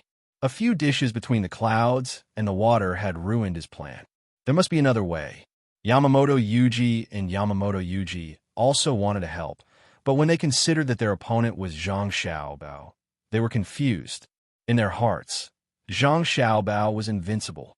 If they didn't want to be fooled, the best way was to not interact with him. Otherwise, it would definitely not end well. Now that they didn't want to interact with him, but he still came looking for them. As long as more people recognized other seasonings, garlic would not be able to sell at a high price. Feng Xiaozhi was like a newborn calf. He was full of fighting spirit. He was unwilling to admit defeat. After thinking for a quarter of an hour, he smiled and asked Yamamoto Yuji confidently, "Do you think garlic is really bad?" "Of course not. Garlic is still delicious when eaten together with meat. But it's useless for us to understand. Nowadays, many restaurants don't cook dishes with garlic. It's useless for people to be picky. I know this. The power of trends in economics is also the role of brands. Zhang Xiaobao has between the clouds and the water. That's enough." Yamamoto shook his head, but he still couldn't think of a way. Yamamoto Yuji was worried. "Feng Xiao, don't you understand? Zhang Xiaobao doesn't want to use administrative means to deal with us. Otherwise, we will be doomed. For example, he will order the Tang Bank to not give us any loans. For example, He will ask the government to strictly investigate and hoard. Hurry up and let go. Otherwise, it will be too late. You don't understand Zhang Xiaobao. He is using food to suppress us. Soon, he will use other methods. Really, I'm not lying to you. Just as they were talking, the waiter knocked on the door and came in. Sirs, our shop is taking advantage of the beginning of spring to launch a very cheap, nourishing medicinal diet. We choose ordinary-looking medicinal herbs and combine them with special craftsmanship. The medicinal diet will strengthen the body and strengthen the body. Please try it, but remember not to eat it together with garlic. After the waiter finished speaking, he left the medicinal cuisine. Yamamoto pointed at the medicinal cuisine and said to Feng Xiao, Feng Xiao, did you see that? Zhang Xiaobao's second hand is out. I estimate that it won't be long before these dishes and medicinal cuisines reach ordinary people's homes. The waiter just said that the herbs are easy to find, which means that it's not expensive. Feng Xiao's Zheng'er's expression became serious. He felt that he had finally met his opponent, and that was Zhang Xiaobao. As for whether Zhang Xiaobao treated him as an opponent, he didn't think about it. He picked up his chopsticks and tasted the medicinal cuisine. He didn't know if it was because it tasted good, or if it was really good, or if it was just his imagination, but in any case, he approved of it. After swallowing the food and putting down his chopsticks, Feng Xiaozhi said to Yamamoto, and Yamamoto, it's impossible for Tang not to eat garlic forever. Even if it's a few months, it's impossible. The current situation is fake. Zhang Xiaobao is deliberately using this to force us to sell the garlic ahead of time. But I definitely can't sell it. If I sell it, I will lose money. Don't just think about the 3 times compensation and the current price of the garlic. When we pawned the goods, the price was not the real price. Whether it was the Great Tang Bank or private loans, our silver and sulfur can only get 2/3 of the money. In addition to the money we spend on hiring people and public relations, if we sell it now, for every kilogram of garlic sold, we will lose 2 taels of garlic. We are here to make money, not lose money. Yamamoto nodded vigorously to show that he understood. Feng Xiao, I understand.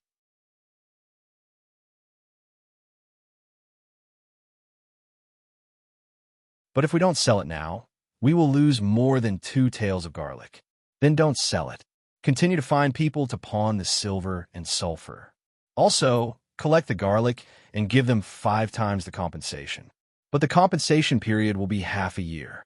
Show those merchants our silver and sulfur and tell them that within 3 months, a large amount of silver will be shipped from Japan. Feng Xiaozhi said confidently, as if he already had the victory in his hands. But no silver will be delivered in 3 months, Yamamoto said. They don't know. Even if it doesn't work, we have to bribe the relevant people and make them believe us. Go do it. Trust me, we won't lose. Feng Xiaozhi looked at Yamamoto and Yamamoto seriously with a firm gaze. If it was in the past, his gaze and belief would have been useful, but not now. Yamamoto smacked his lips and shook his head. Okay, I'll listen to you. But this time it's Zhang Xiaobao. I won't count on him. The 3 of them didn't enjoy the meal at all, even though the chef at Between the Clouds and the Water was very good. As soon as the 3 of them left the restaurant, they split up. Feng Xiaozhi went to deal with the matter of increasing the compensation by 5 times. Yamamoto arranged the transportation of the goods, and Yamamoto was in charge of the public relations. They wanted to get more money to operate. Feng Xiaozhi's work went very smoothly. As soon as he said that the compensation would be increased by 5 times, many merchants began to buy the garlic and gradually increased the purchase price. Yamamoto didn't have much to do. He just had to hide the garlic and find a dry place that didn't lack water. The mountain temple was not easy to deal with. He had just eaten and had to find people to eat and drink. He also had to bribe people with money. Even so, the people did not relent. This was because the people who had lent him money had found out that Zhang Xiaobao had made a move. In their hearts, Zhang Xiaobao was a godlike existence.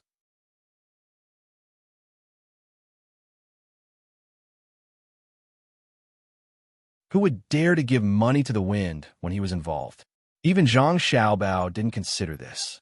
He only needed to use his reputation to crush Feng Xiaozhi. His plan was still in progress.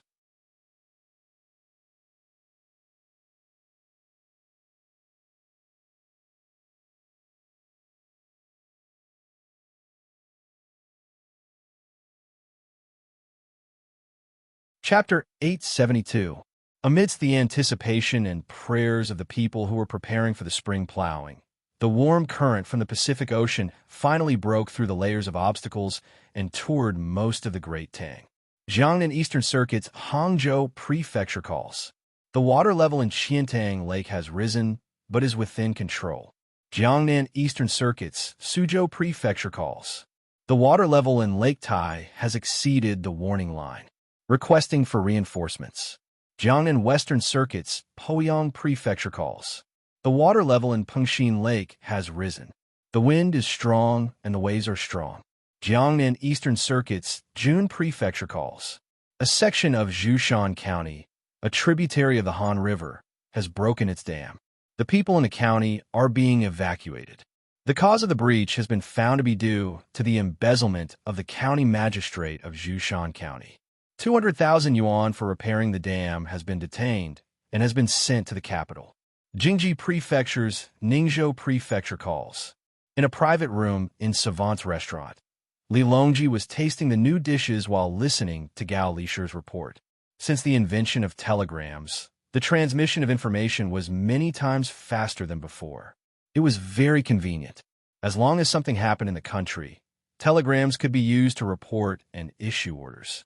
Li Longji listened carefully. When he heard that the rivers and lakes were stable, he happily ate a boiled clam. This season was the best time for clams to grow meat, but not shells. After spitting out the sand, the clams were fat, fresh, and tender. When he heard that there was a breach due to improper management or embezzlement, Li Longji put down his chopsticks with a gloomy expression. After Gao Lisher finished reporting some of the important situations, Li Longji pushed the plate of clams away and stopped eating. He sat there sulking. Deal with it strictly, especially the embezzling officials. I want them to be alive to earn, but not to spend it.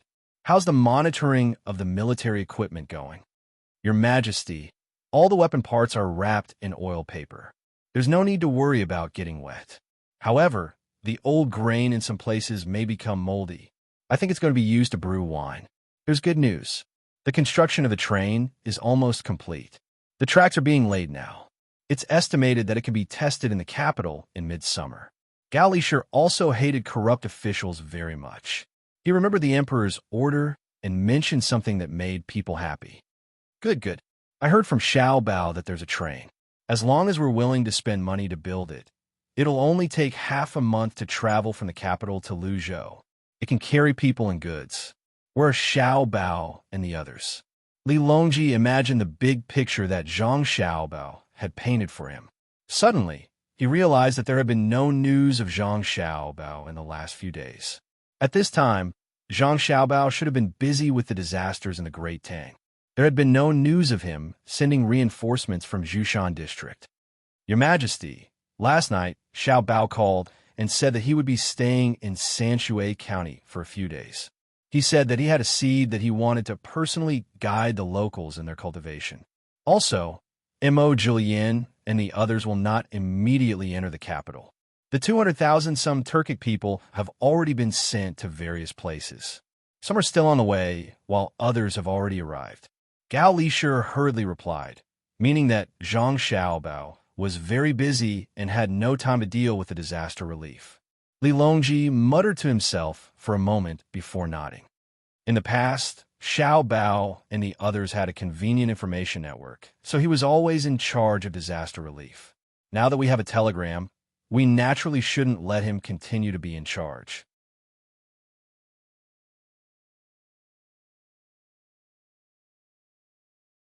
It just so happens that there are a lot of idle officials in some places, so let them form a temporary disaster relief department. If there are any more disasters, let them handle it. They can't just take my money and not work for me. Zhang Xiaobao, who Li Longji was thinking about, was currently enjoying life in Zhangjia Zhuangzi. Regardless of whether the weather was still cold or not, he set up a shed by the roadside and sat down to enjoy the scenery. From time to time, He would say a few words to Mo Jillian, who was accompanying him. He would introduce how Zhangjia Zhuangzi was and how Sanshui County was. Back then, the sky was so blue, the clouds were so white. Back then, Mo Jillian yawned and occasionally agreed. These days, he was dragged around by Zhang Xiaobao all day, climbing mountains, diving into the water, and wading through muddy ditches. He was even more tired than when he was on the grassland. As he grew older, he did not recover as quickly as Zhang Xiaobao, so he really did not have the energy to listen to Zhang Xiaobao's nonsense. Wang Wan was not far away. She wore 2 more layers of clothes and was embroidering. It took her a while to sew a needle. No one knew what she was thinking about. Xiao Hai finally stopped studying his mathematics and followed Xiao Zhu to look at the scenery. Sometimes they would run to the front of a certain house and listen to the old man sitting at the door tell stories of the past. Xiao Bei, on the other hand, dragged Xiao Yuan around. She realized that the farmers in her hometown were really rich. Every house had 2 stories, and they were all made of good wood. From the looks of it, if it were not for the sake of maintaining the same style, every house would have been built with 5 stories. Small bridges over flowing water, winding corridors, lush green grass, and leisurely windmills.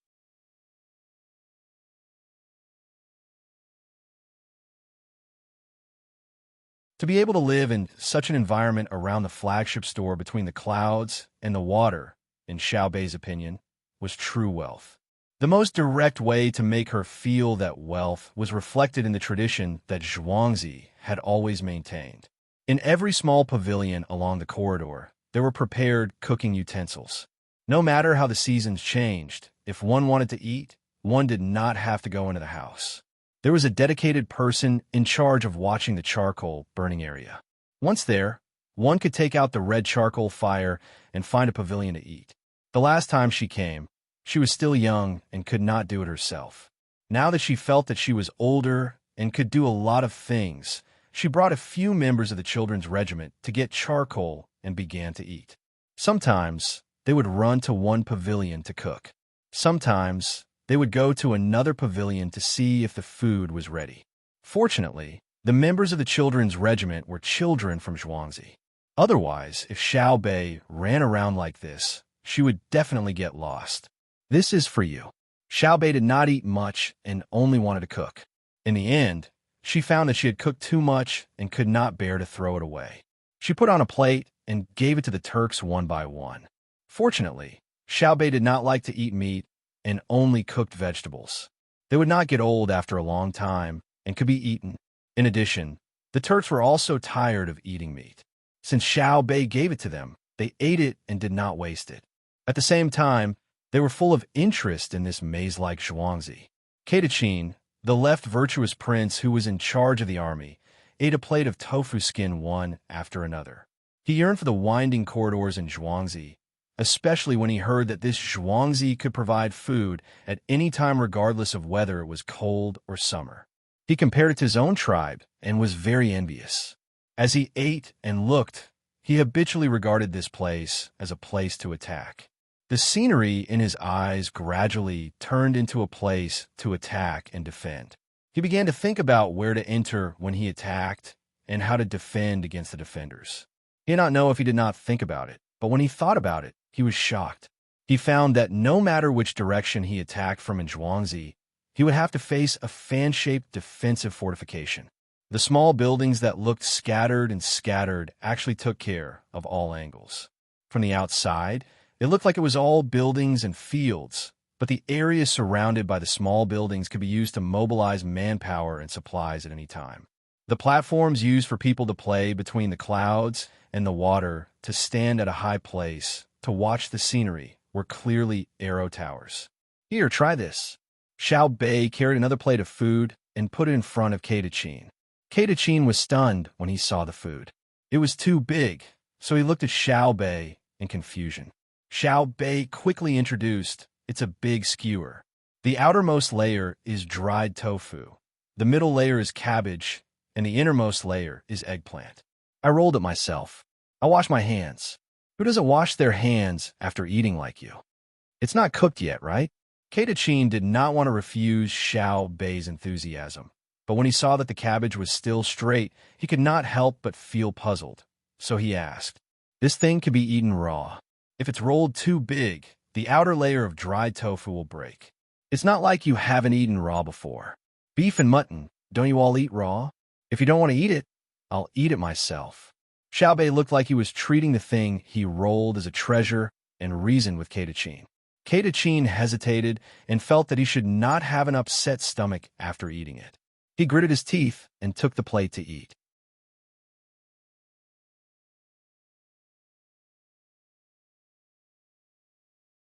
He was really afraid that Xiao Bei would eat it himself. If he had an upset stomach, Zhang Xiaobao would torture him. While eating, Keitachin continued to look at the arrangement of zhuangzi. Xiao Bei was very happy when he saw that Keitachin had eaten. He asked curiously, "What are you looking at?" "I'm looking at whether your family can defend zhuangzi if it's attacked," Keitachin said vaguely as he ate. Xiao Bei understood.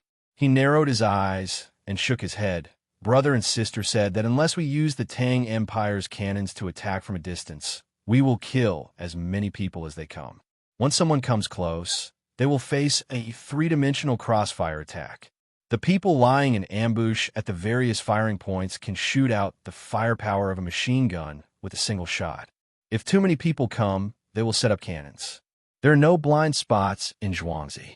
There are also two kinds of tactics. One is mind warfare, and the other is, why do I have to tell you everything? Do you want to attack our family zhuangzi? I'll tell my brother. As Xiao Bei spoke, he suddenly realized something and turned around to look for his brother. Keitachin hurriedly reached out and gently pulled Xiao Bei back. He ate the rest of the food on the plate as fast as he could and said, "It's so delicious." "Is there more?" "Is it delicious?" "Yes, it's this cabbage and eggplant rolled with dried tofu. I'll make it for you now. Wait for me." Xiao Bei seemed to have forgotten that he wanted to look for his brother. He turned around and went back to work. Xiao Yuan followed behind and reminded him, "Aren't you going to tell your brother?" "What should I say? That he wants to attack our family zhuangzi? Where is he?" Xiao Bei asked. "Then just now I saw that there were too many cabbages and couldn't finish them. You don't like them, so I gave them to him. Actually, I know that he doesn't like them either. If I didn't say that I was going to look for my brother, would he stop me? How stupid."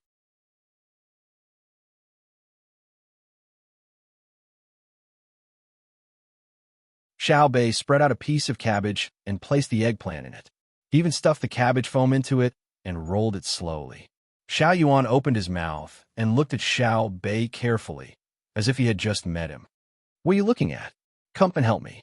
Today's cabbages have to be eaten. Otherwise, they will wilt overnight.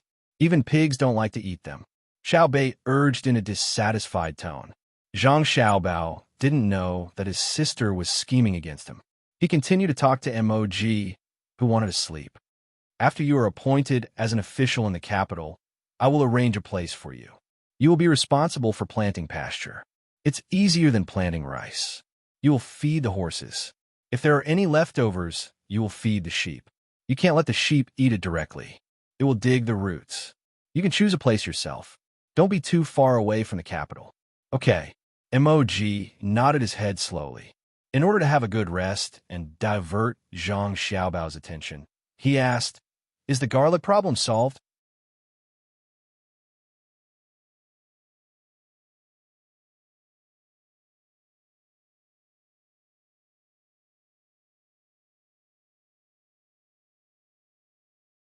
Chapter 873.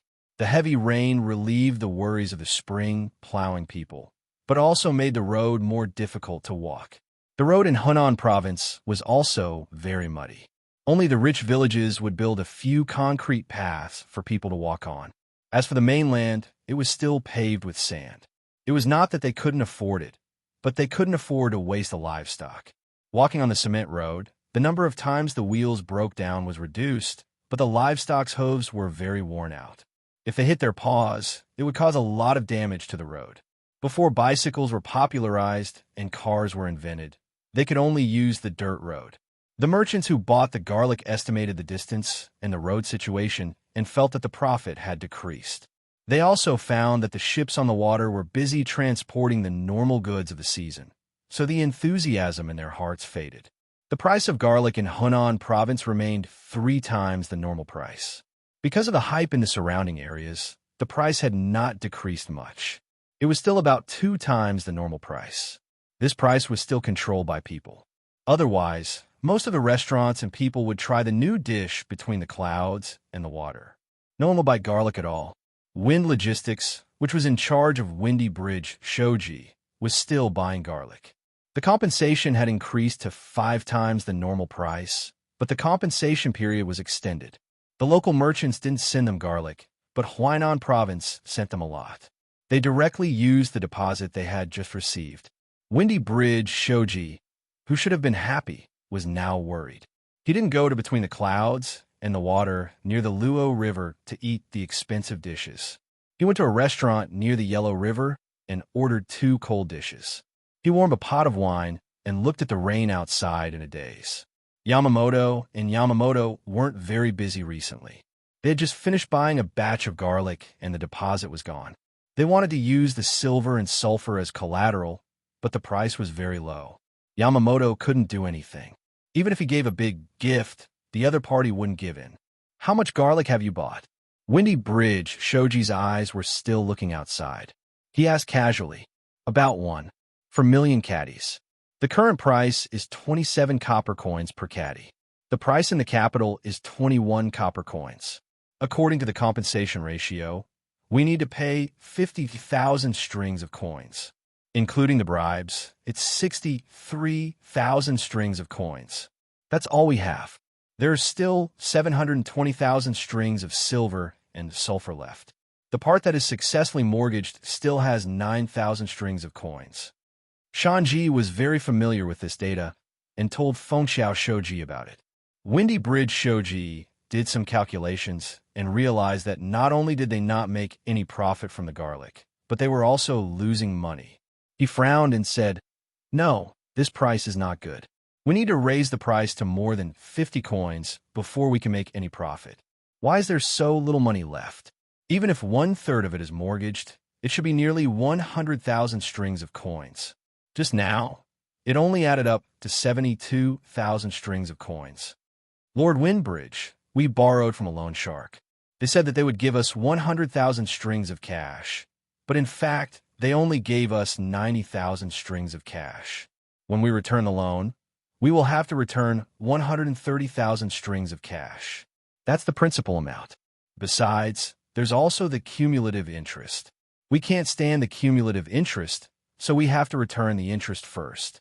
There's also the cost of transporting the garlic and renting the warehouse." Yamamoto explained. Fengxiao Shoji's frown deepened. Since it's 90% and 13% return, why is there still a rolling interest? That's how it was set in the beginning. Fortunately, we rented a warehouse.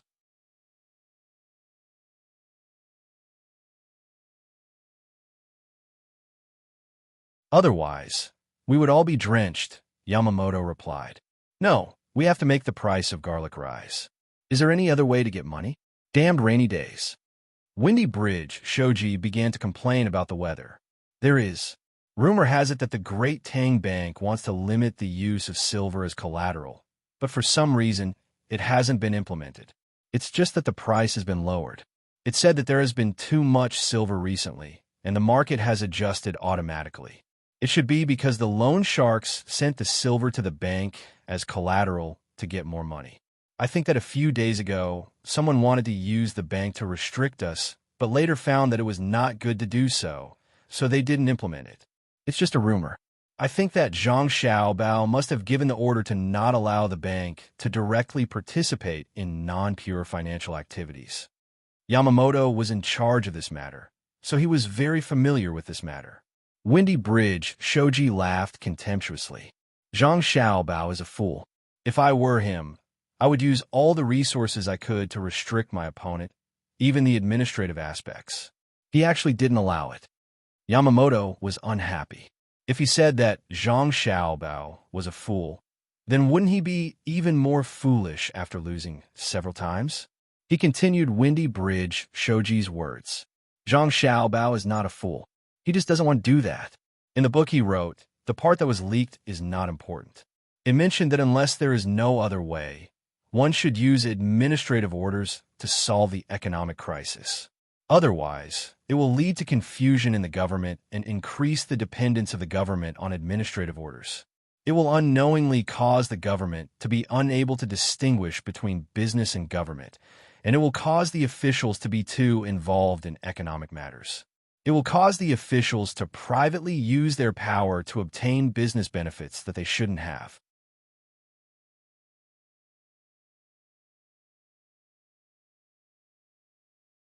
Then why does his family do such a big business?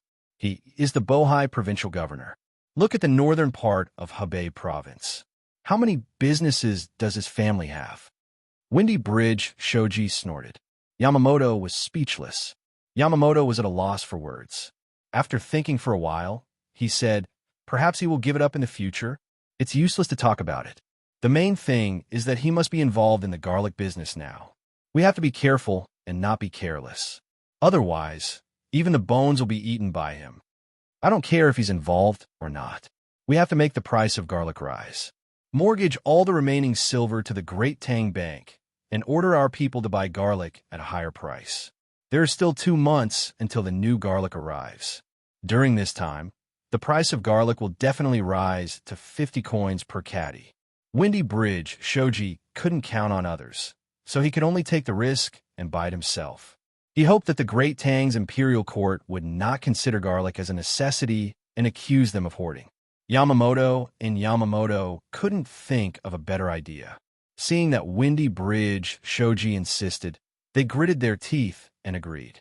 Yamamoto transported about 600,000 strings of silver to the Great Tang Bank in Luoyang.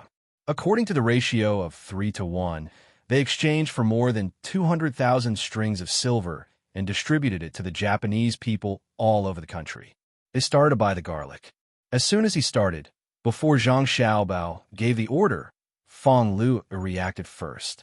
She sent out telegrams one after another, ordering all the industries that belonged to Exionaire to transfer the funds. She couldn't wait for this day to come, because the money had to be sent to the Japanese people all over the country. They couldn't send it to those that were too far away. The distance to buy the garlic was limited to within half a month. The news quickly spread to Zhang Xiaobao.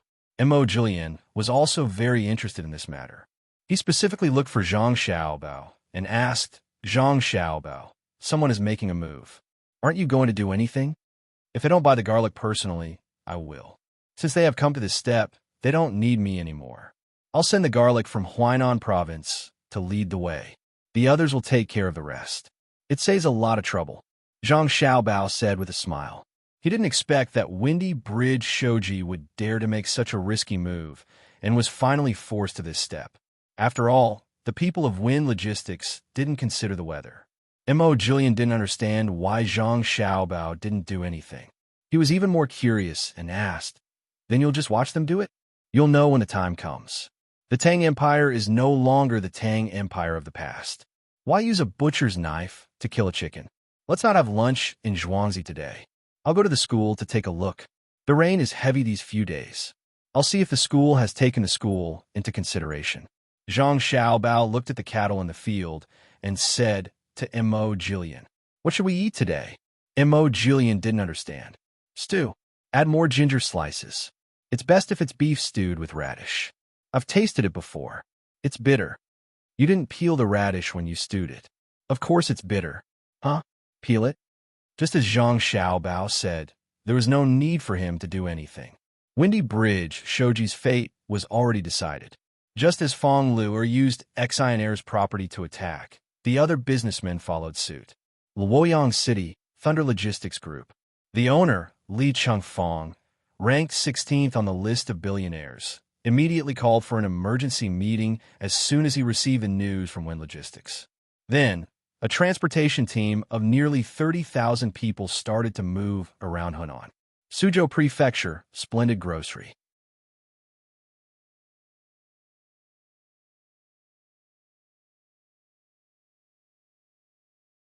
The owner, Gu Yunfei, ranked 24th on the list of billionaires, took out 600,000 yuan at the last minute and used it regardless of success or failure.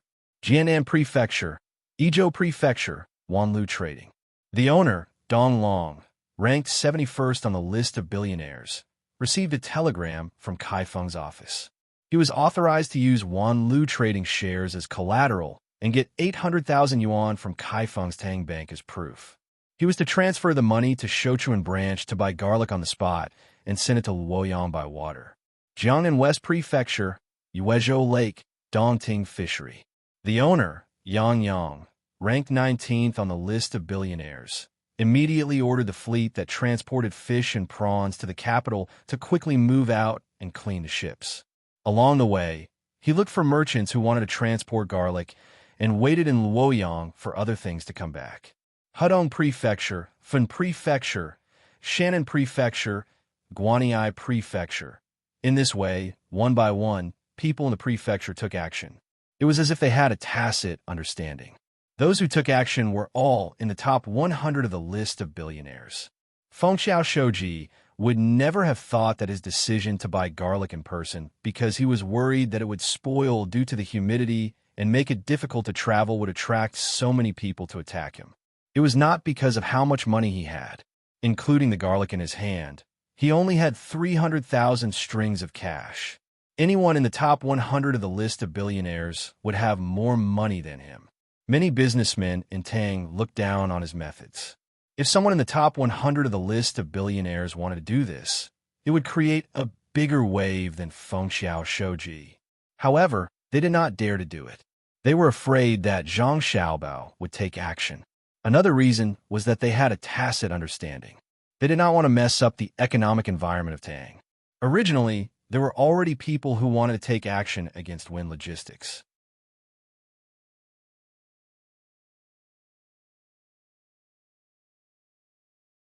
However, they did not know how to disrupt the logistics compensation plan. At the same time, they were also worried that they would disturb Zhang Xiaobao. Therefore, they were waiting. Now, they finally saw the opportunity and learned a lot from it. It turned out that the simplest way was to change the eating habits of the people in a short time. Then, they would pay off all the deposits and wait for the rain come. The rest was to force Wind Logistics to buy the garlic personally. There was no need for Zhang Xiaobao to teach them. The businessmen all knew how to deal with it. That was to raise the price of the garlic and increase the cost when Wind Logistics bought the garlic. At the same time, they would sell the garlic to Wind Logistics at a higher price. If Wind Logistics did not buy the garlic, they would sell the garlic at a lower price. Wind Logistics could not afford to do that. They could only take out money to buy the garlic. If they did not buy the garlic now, they would wait for the new garlic to be sold. Then, these people would raise the price of the new garlic. If they bought the garlic now, the price would not go up. Even if they bought the garlic in the end, they would have to pay for it. If they did not take money, they would have to buy the garlic. However, not many of the previous garlic would be preserved by then. If they wanted to minimize losses, they had to sell the garlic before it went bad and the price was still high. If they sold the garlic at a high price now, they would lower the price so that the garlic in their hands could not be sold at high price. When the price was low, they would be a foodie. When the time came, most of the garlic would have gone bad, and the new garlic would be sold at a high price. Windy Bridge Shoji was dumbfounded by the method of using money. He knew that if he insisted, the other party would also pay for it. However, there were so many people. If each of them paid a little, he would lose everything. He could not do that. Windy Bridge Shoji knew that this was a conflict of interest. He was so scared that he did not dare to buy the garlic anymore. He was thinking about how to preserve the garlic he bought for as long as possible. However, he found that he did not have a good idea. If the quantity was small, he could do something. The problem was that there were too many of them. If he wanted to preserve them for a long time, he would need other things to increase the cost.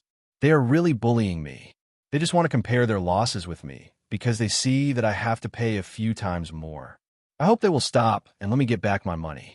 I will think of a way to sell the garlic in the future. At this time, even the gods will not be able to save the situation. Windy Bridge Shoji said to Yamamoto and Yamamoto, who were also worried. It seemed that he was looking for an excuse for his failure. After all, the other party was too strong. If it were other people, they might agree with him, but Yamamoto and Yamamoto definitely did not. Yamamoto sighed and said, Zhang Xiaobao not only calculated our capital, but also the changes in the weather and other people's thoughts. This time, he did not continue to do it himself. Windy Bridge Kuan, hurry up and sell the garlic. We will accept the loss and collect as much money as we can. Let's first get 3 times the value of the garlic. So what if he continues to do it? Isn't it the same as now? Windy Bridge Shoji was not convinced. Like now? Windy Bridge Kuan, you are dreaming. If Zhang Xiaobao continues to do it, we will have to pay. He will not bet with us like other merchants. You have not fought with him personally, so you don't know how powerful he is. Seeing that Windy Bridge Shoji was not going to admit defeat, Yamamoto glared at him and scolded him. Yamamoto also nodded and said, That's right. Zhang Xiaobao can't be judged by common sense.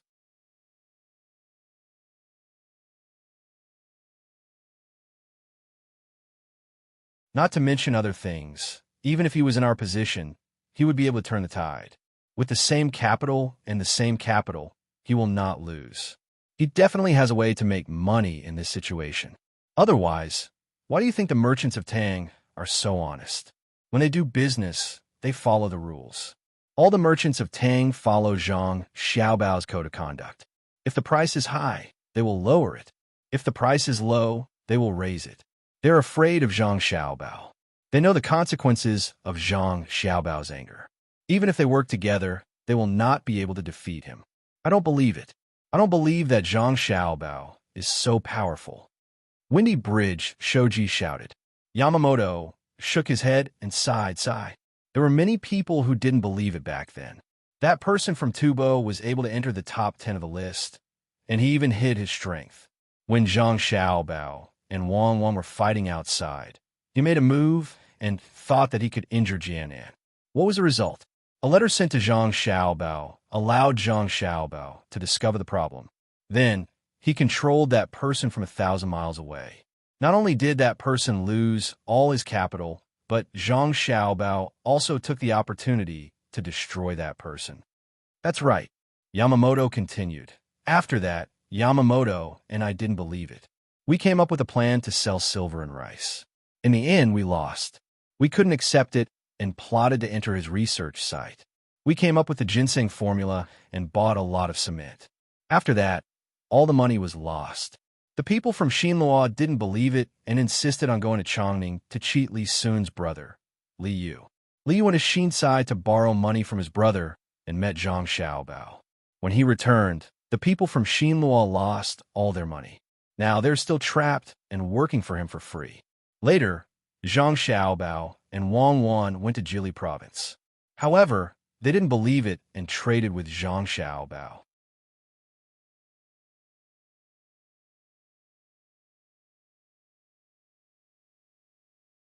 They also formed a military alliance with him. In the end, the entire tribe was lost. Later on, the two of them wanted to build a mud river.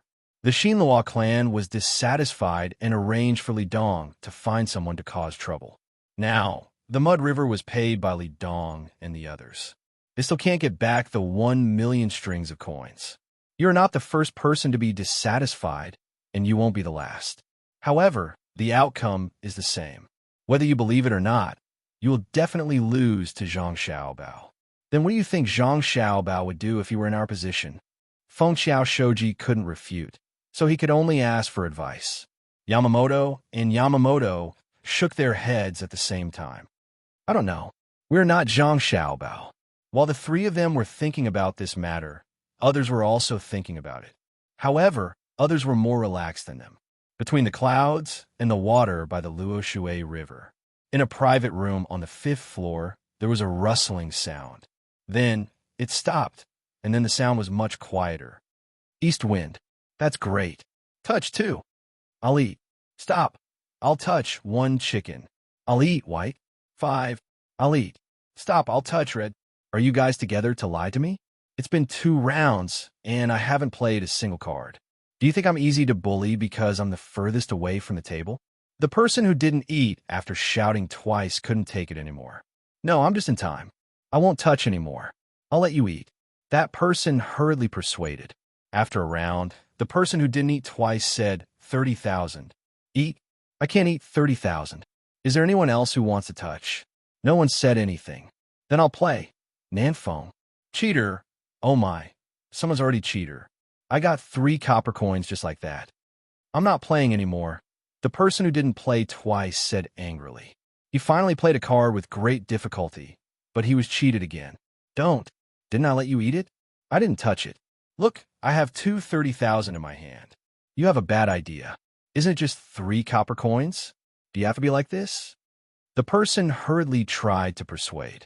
It's not a matter of money. You guys are ganging up to bully me. It's just like how he bullied Feng Xiao Shouji. I can see it now. Can anyone win by bullying like this? Why not? It depends on who it is.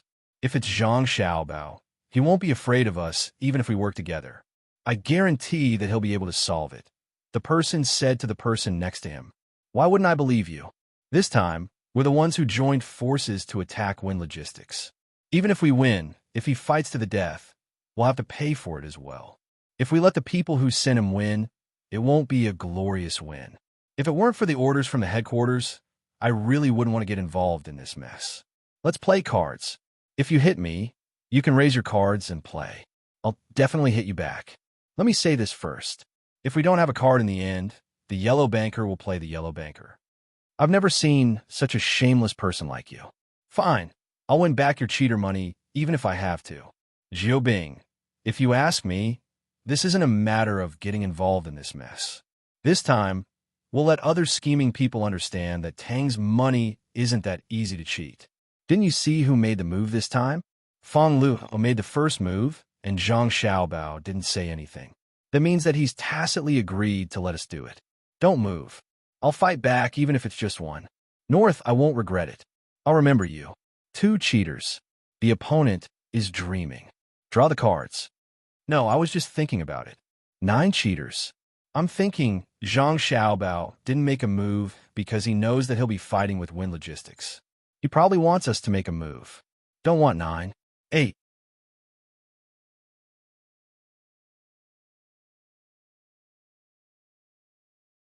If you ask me, bam, 9. You made it? You made 2 9 in a row. Now it's my turn, right? Fine, you're good. 2 rounds, you cheated me twice. Another round. Are you going to cheat again?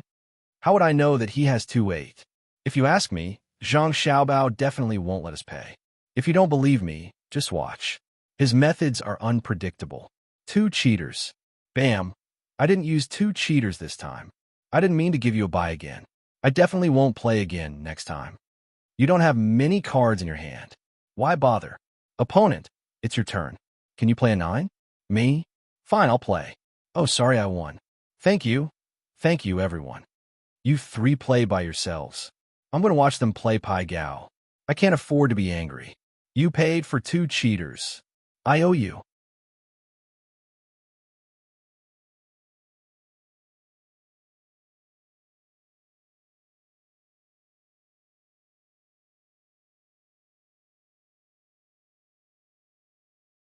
Chapter 874. A telegram of more than a dozen words gave the businessmen who participated in the attack of Wind Logistics a sense of confidence.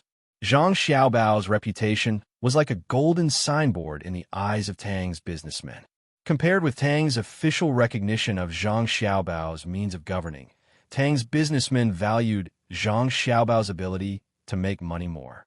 Tang's businessmen had developed a habit. Whenever Zhang Xiaobao sent someone to discuss a cooperation, they didn't need to consider the proposal, nor did they need to spend time to evaluate it. They just needed to agree, take out money or manpower, and do as they were told. They would definitely make money. Here, don't pester me again. I'll give you 6 copper coins with 2 bars. I'll give you 1 copper coin, and you can take it yourself. I won't play with you in the future. I didn't expect Zhang Xiaobao to really have a way to make money. If he was in the situation of Wind Logistics, I don't know what he would do. The man who lost money in Mahjong couldn't stand being chased by others, so he took out a 20 copper coin note and exchanged it with the man. He asked the man to pay back the debt with 7 copper coins and gave up the rest of the 13 copper coins. He would rather spend more than let the other 2 take advantage of him. He admired Zhang Xiaobao a lot and wanted to see what Zhang Xiaobao could do to make money for them. He wanted to create another classic in the battle of Monopoly. The man who got the 6 copper coins was not in the mood to ask for gambling money. He threw the money to the man and said to the man who lost money, "I don't expect to be better than Zhang Xiaobao. I put my hope on my grandson. When my grandson is born, I will train him well and make a lot of money in the future. If he has half of Zhang Xiaobao's ability, no one will dare to touch his family's business easily in the future. Later on, I'll also learn from my boss and carve a little figure of Zhang Xiaobao. I'll give it to him every day. Let's go. Let's see what tricks Wind Logistics will play tomorrow. We'll accept all of them. They dare to play tricks in our great Tang. If we don't torture them to death, how can a small country like Japan dare to offend us? I'm leaving too. Here's 1 copper coin. Waiter, buy me a big vegetable steam bun. I'm hungry. I still need to find by Exinair to buy some children's clothes and bring them back." The person who had just received 1 copper coin gave the money to the waiter and walked out while muttering. The waiter respectfully took the money, turned around, and took a big vegetable bun. He caught up with the man and said, "The restaurant will give you a bun. Take care. Oh, here's a tip for you." The man took the steamed bun and ate it as he walked. "Thank you, sir." The waiter still respectfully thanked him. In fact, 1 copper coin was not enough to buy a steamed bun. If it were a waiter from a small restaurant, he would have curled his lips. However, as a waiter from the restaurant between the clouds and the water, he absolutely could not do that. People who could eat at this kind of place were of extraordinary status. 1 copper coin could not be any lower, but it represented the intimacy of the other party. He knew in his heart that it was just a joke. In the capital, Li Longji had just finished his morning court session. There were many things to discuss today. Although it was called morning court session, it actually lasted until 6 in the afternoon, which was close to 12:30 in the afternoon. The wind was not strong outside. Li Longji directly asked the imperial kitchen to send food to the officials. He himself did not leave and was still thinking about the topics that had just finished.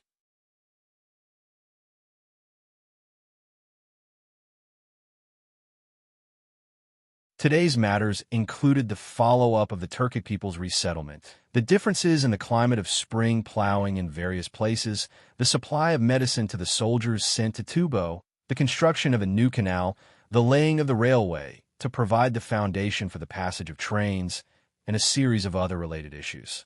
As for the distribution of goods, it was not a problem at all. Li Longji did not have the time to think about it, and the officials also did not want to put their thoughts on it. With Zhang Xiaobao around, there was no need to worry about unreasonable changes in the price of goods in a certain place.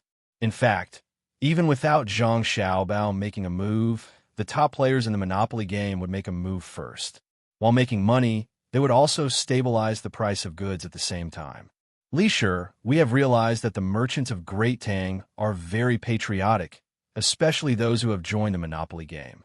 As soon as a loophole appeared in the Wind Logistics, they immediately went to deal with it. Oh, it's called sniping. Normally, they would not cause any trouble. We are very relieved. While waiting for Gao Lishur to make food for him, Li Longji said with a gratified expression. Gao Lishur was rolling the dried tofu by the side. The dried tofu was half a chi long and wide. After spreading it out, he first applied a layer of chili sauce, sprinkled some cooked meat on top, and then sprinkled a layer of chopped green onions before rolling it up bit by bit. Li Longji would eat this for lunch. It was unknown whether it was because it was simple and fast to make and could save some money for the palace, or because he was addicted to the chili sauce, but recently, Li Longji had been eating this every day. There's also a large cup of cold water on the side, so that he could drink it when it was spicy.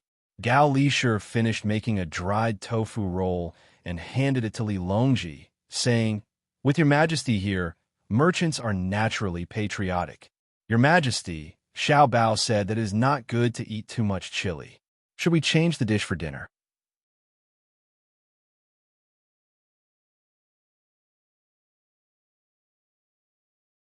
After a while, Xiao Bao's tomatoes in the northern part of Hebei province will be ready. You could try them. Li Longji did not pay attention to Gao Lishur's words and took a big bite. He chewed and swallowed with satisfaction, then took a deep breath and picked up the cup to drink 2 mouthfuls. His entire body became spirited and said, "It is not my fault." Back then, when Xiao Bao's family created the Monopoly game, we thought that it was just a toy.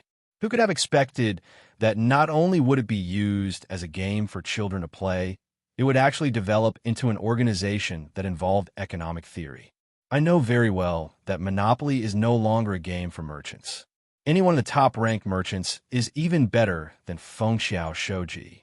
If it weren't for Xiao Bao, they would have been in a mess long ago. Don't worry, Fengxiao Shouji. Don't worry, Fengxiao Shouji. Although they wouldn't be as ruthless as Fengxiao Zheng'er, fearing that we would kill them, they would still cause the price of a certain area to fluctuate incessantly, thereby benefiting from it. We are waiting for those people nurtured by Xiao Bao to grow up quickly. At that time, we will establish a new department according to Xiao Bao's plan to adjust and limit the economic situation of our great Tang. This subject estimates that it will be soon. Gao Lisher rolled up another tomato and handed it over. These 100 people have been studying for 5 years.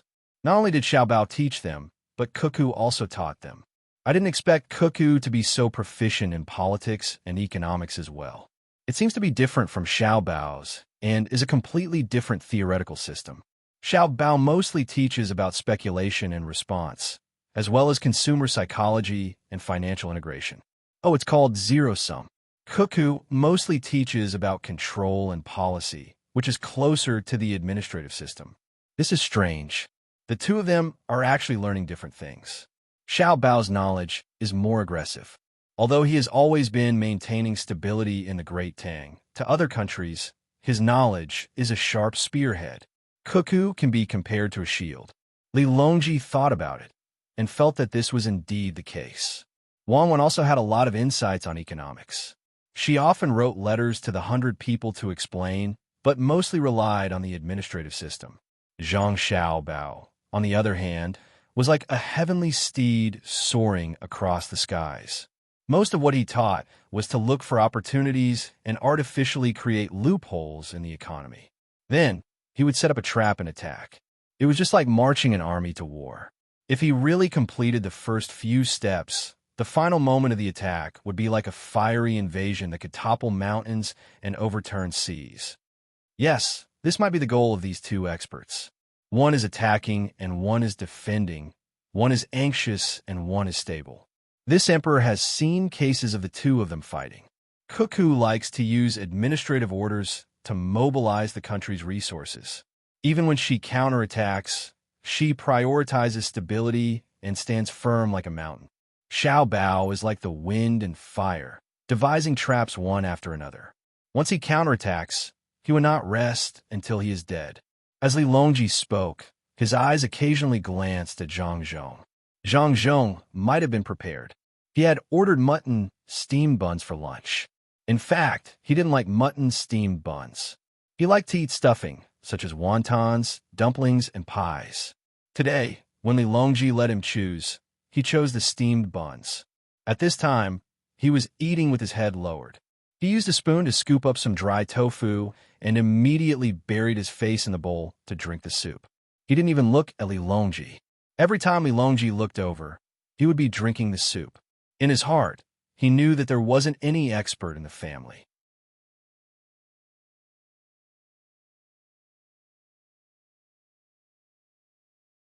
There was only his son and daughter-in-law, these two little immortals. He was worried that he would give himself away when Li Longji asked. Li Longji wasn't stupid. After discovering this situation, he had a eunuch deliver the tofu that Gao Lisher had just finished rolling to Zhang Zhong. He said, "Minister Zhang Zhong, try the tofu roll." "Yes, yes. This subject thanks your imperial majesty." Zhang Zhong swallowed the food in his mouth. He solemnly took the tofu roll and put in his mouth. With his mouth stuffed, he naturally couldn't speak.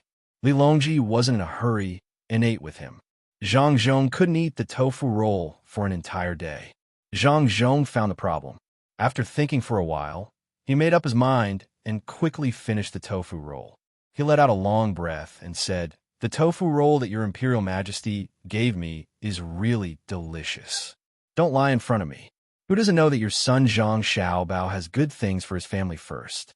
I don't believe that what you eat at home is worse than what I eat in the imperial kitchen. Li Longji didn't buy Zhang Zhong's words. Yes, yes, your imperial majesty is wise. Zhang Zhong nodded vigorously. Minister Zhang, how are the people at home? Li Longji asked. Thanks to your imperial majesty's auspicious words, they're doing well.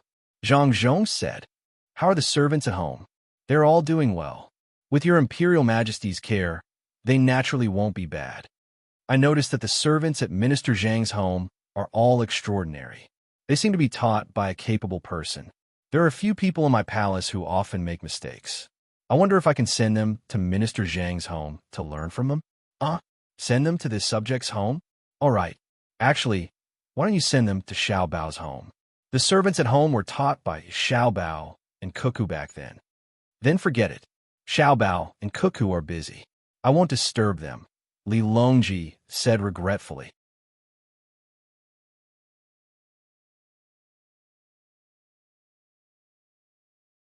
He felt that the servants taught by the expert of the Zhang family shouldn't be bad. If there were other skills that he couldn't find a suitable person to teach, he could send a few more for the expert to choose from. If there really were suitable people, Great Tang would have a few more capable people. Seeing that Zhang Zhong didn't agree, he thought that it was the expert who asked Zhang Zhong to do so. He could only give up and wait for the expert to change his mind. Zhang Zhong didn't know what Li Longji was thinking. Seeing that the emperor didn't continue to ask, he continued to eat with a heavy heart. He ate very slowly and only finished when the others were almost done eating. He was afraid that if he ate too quickly, the emperor would ask him to send more people to his home. Li Longji didn't know that Zhang Zhong was thinking too much. Seeing that the officials had finished eating, he was about to dismiss them when he suddenly thought of something and looked at Zhang Zhong. Zhang Zhong's eyes flickered. He wanted to avoid the gaze but felt that he shouldn't. It was very awkward. Li Longji coughed lightly and said, We suddenly thought of something. Zhang Xiaobao, the scholar of the Bohai Sea, once ordered people to collect several crops from faraway lands. We believe that he will send some of the crops to the various regions of Great Tang. We are worried that the people will be used to the crops and won't cooperate. If there are people in your family who are farming or know people who are farming, we will take a portion of the seeds and send them to the world. Zhang Zhong heaved a sigh of relief. So it was about the seeds. He felt that it was a good idea for the emperor to help his son, but then he suddenly remembered that with the reputation of the two clans, there was no need for the emperor to ask others to farm. He was clearly worried that there wouldn't be enough seeds, so he asked for benefit from the officials first. This official thanks your majesty on behalf of Xiao Bao. Zhang Zhong complained. Li Longji harumphed. Wei Wei nodded. Gao Lishur stood behind Li Longji. The more he thought about it, the more he felt that it was a bad idea. If the emperor asked for the seeds, wouldn't his godson be at a disadvantage? As long as it didn't affect the foundation of the country, he had to help. He then said to Zhang Zhong, Minister Zhang, remember to ask Xiao Bao to lower the price when he sells the seeds. It is fate that we are officials of the same palace. Yes, I will remember General Gao's words. Zhang Zhong felt that Gao Lishur was more pleasing to the eye for the first time. Li Longji looked at the officials with a regretful expression and waved his hand. Disperse. Go back and do your work. When the carriage is ready, we will give you a carriage and ship allowance. Ever since Kei Tachin heard Xiao Bei mention the three-dimensional crossfire, he couldn't sleep well. He kept thinking about the strategy that Xiao Bei didn't mention. As a leader, it would be a pity if he couldn't understand the defense of a place. In order to study it, he brought a lot of advanced equipment, including a newly produced high-powered telescope, a very bright flashlight, and a set of climbing tools specially used by the seedling protection team. He also took a bamboo tube and used it as a receiver when he placed it on the ground. He also carried a folding military shovel. He began to wander around two zhuangzi that were joined together. To be precise, there were three. He counted Zhangjia Zhuangzi and Wang family Zhuangzi as one, and Gu family Zhuangzi as the other. Now that Gu family Zhuangzi cooperated with Zhang Yingxi and Wang family Zhuangzi to defend, Gu Yingxi earned a lot of money and bought 2 houses in the capital. He often stayed there, but he didn't stay there for long. He felt that Tuqiao village was safer than the capital. Katachin didn't know.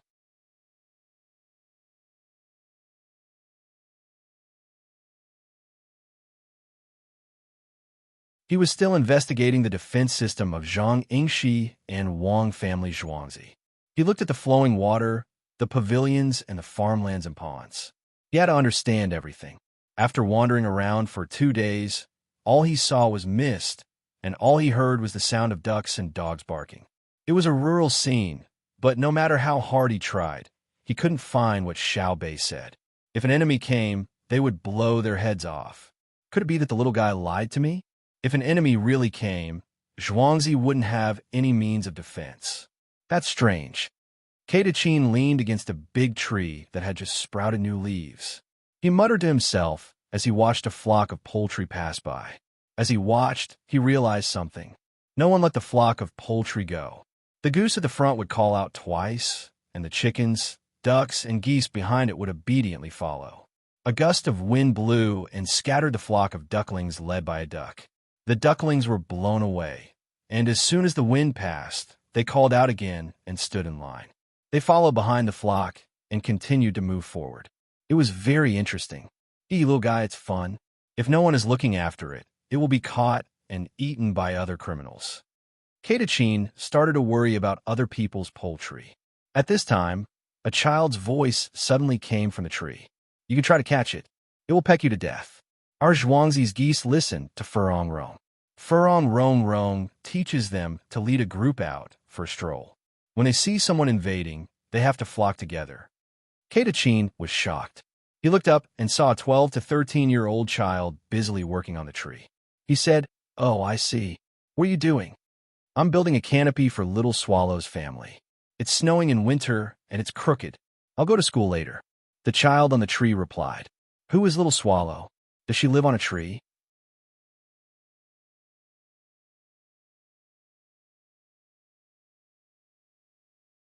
Katachin felt that he had found the key to Zhangjia Zhuangzi's defense system. Little Swallow is Little Swallow. Do you know what swallows are? They fly away when it's cold and come back when it's hot. They like to make nests under the eaves. You're so stupid. How can you not know this? The child said with disdain. Katachin nodded. I know. They won't live on a tree even if you're there. You're so uncultured. It's so scary. It's written in the book that swallows make nests under the eaves because they're afraid that the mud nests will be wet by the rain. Can't they just make a canopy on a tree? There are too many swallows in Zhuangzi. Every family has one, and there's no place for them to live. We find a place for them on a tree. Last year, a family lived on this tree. I don't know if they can fly back this year. The mountain is high and the road is long. The main house is better. There's a nest under the eaves.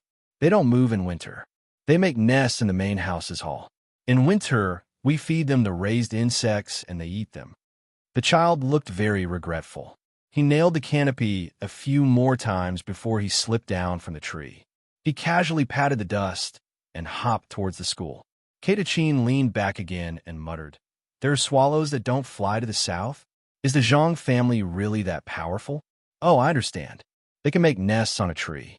The education system of the Tang Empire is really extraordinary. I hope that the children of my family will also understand it in the future." What are you muttering about? Move, you're blocking me. How can you figure out Zhuangzi's defense system? It's been 2 days and you've been blocking my way every day. Tell me, what can you do even if you know? Do you still want to attack? With the 500 people you left in Sanshui County? The sudden sound scared Katachin again. He leaned against the tree and looked around with a vigilant look. Just as he was leaning against the tree, he felt something poking at his back. He jumped forward and looked back. He saw a gun barrel sticking out from the tree he was leaning against.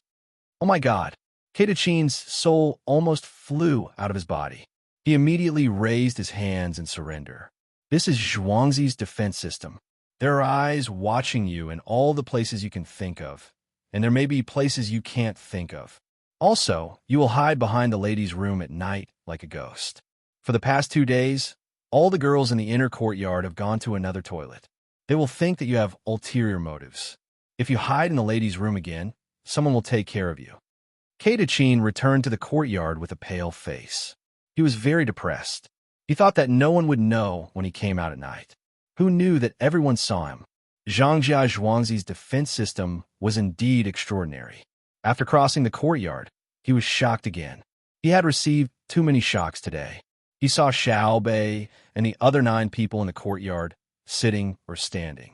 In front of them was a big tiger and a big rabbit. The tiger was chasing the rabbit. Xiao Bei anxiously shouted, "Bad tiger, you lost." The first line of walking reeds in Daya is to walk the reeds on the other side, and not to trample on the cattle and sheep. Square bracks and square bodies, weigh ye mud. Roar! The big tiger roared and ran away, unwilling to admit defeat. The big rabbit, which was safe, jumped in front of Xiao Bei and kissed him hard. Xiao Bei smiled happily. Continue. The rabbit of the Moon Palace escaped the tiger demon's pursuit and even obtained a precious hurricane boots. Its running speed is very fast. If it meets the tiger demon again, the tiger demon won't be able to catch up. It's a pity that when we were blocked by the bear demon at Songyin Mountain, the spirit sifting banner was destroyed because of Xiao Yuan's wrong calculation. It hasn't been fixed yet.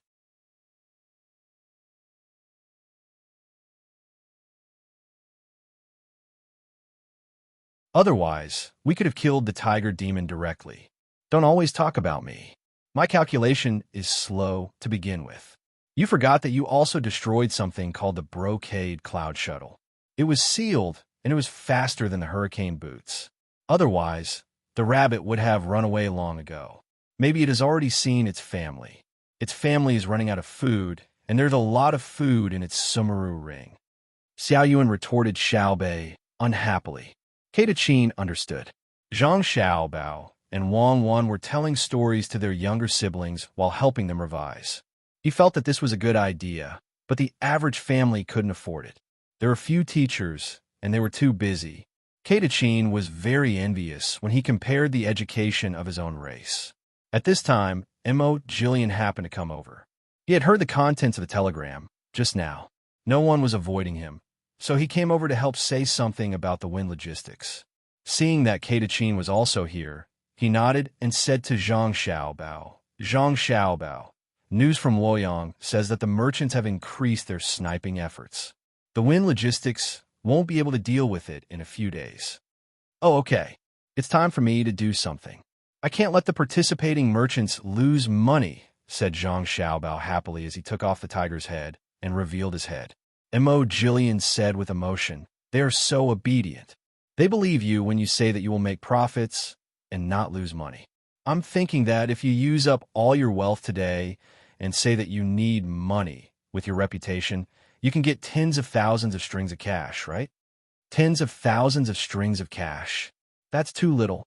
Uncle Emperor said that even if my brother has nothing, as long as he calls for help, all the merchants of the Tang Empire will respond. Even Uncle Emperor will take out money from my brother.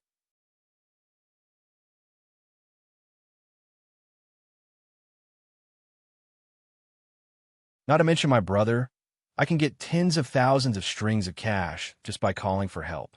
Xiao Bei said discontentedly when he saw that Mo Jillian called his brother's ability small. Mo Jillian said in surprise, "He is actually valued so much. I don't know how he cultivated in his previous life."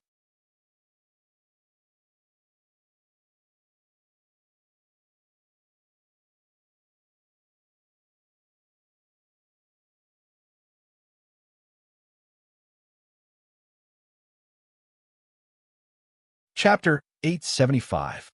The mountains were dyed red, the roads were rutted, and the flags were fluttering in the wind. The sun was gone, and the moon was bright. The horses neighed, and the people bowed in the mud. The wind was blowing, and the rain was falling. During the spring plowing season, those who hoped for more rain suddenly found that the rainy season seemed to be extending. This added a trace of worry. After Li Longji gave the order, the Temporary Disaster Relief Department quickly started to work. They sent telegrams to the various prefectures to check Chongping's warehouse. If there was anything missing, they were to report it immediately. If they did not, they were to be punished severely. They also sent conscription orders to the Zhang family and Wang family. If they needed supplies, the Zhang family and Wang family had to take out something. They knew that if Chongping's warehouse was empty, the Zhang family and Wang family would definitely be prepared. If Zhang Xiaobao was not busy with other things and was not willing to follow the disaster all day long, he would have already distributed the supplies to the disaster areas. Many people guessed that Zhang Xiaobao did not take action this spring because he was afraid that every disaster relief would be led by him. In the end, the people only remembered the Zhang family and Wang family and did not know the kindness of the imperial court. That was why he was indifferent. Today, there was not a big disaster in Hunan province. Because of the bridge, the embankment on this part of the Yellow River was deliberately strengthened, so it was not washed away. On the embankment, there were countless carriages. The muddy road was full of ruts, and occasionally there would be people pushing and pulling horses. When the wind blew, the flags would flutter nonstop. Mother walked slowly. The road is slippery, and it is difficult to walk when it rains. We should build a 3 feet wide cement sidewalk. Wait for me to write a letter tonight and send it to the capital's Ministry of Works tomorrow. Let Minister Zhang see if he can find someone to pay for it. On the road, a 14 or 15-year-old boy supported a woman and walked with difficulty. His pants were covered in mud. He spoke to the woman as he walked.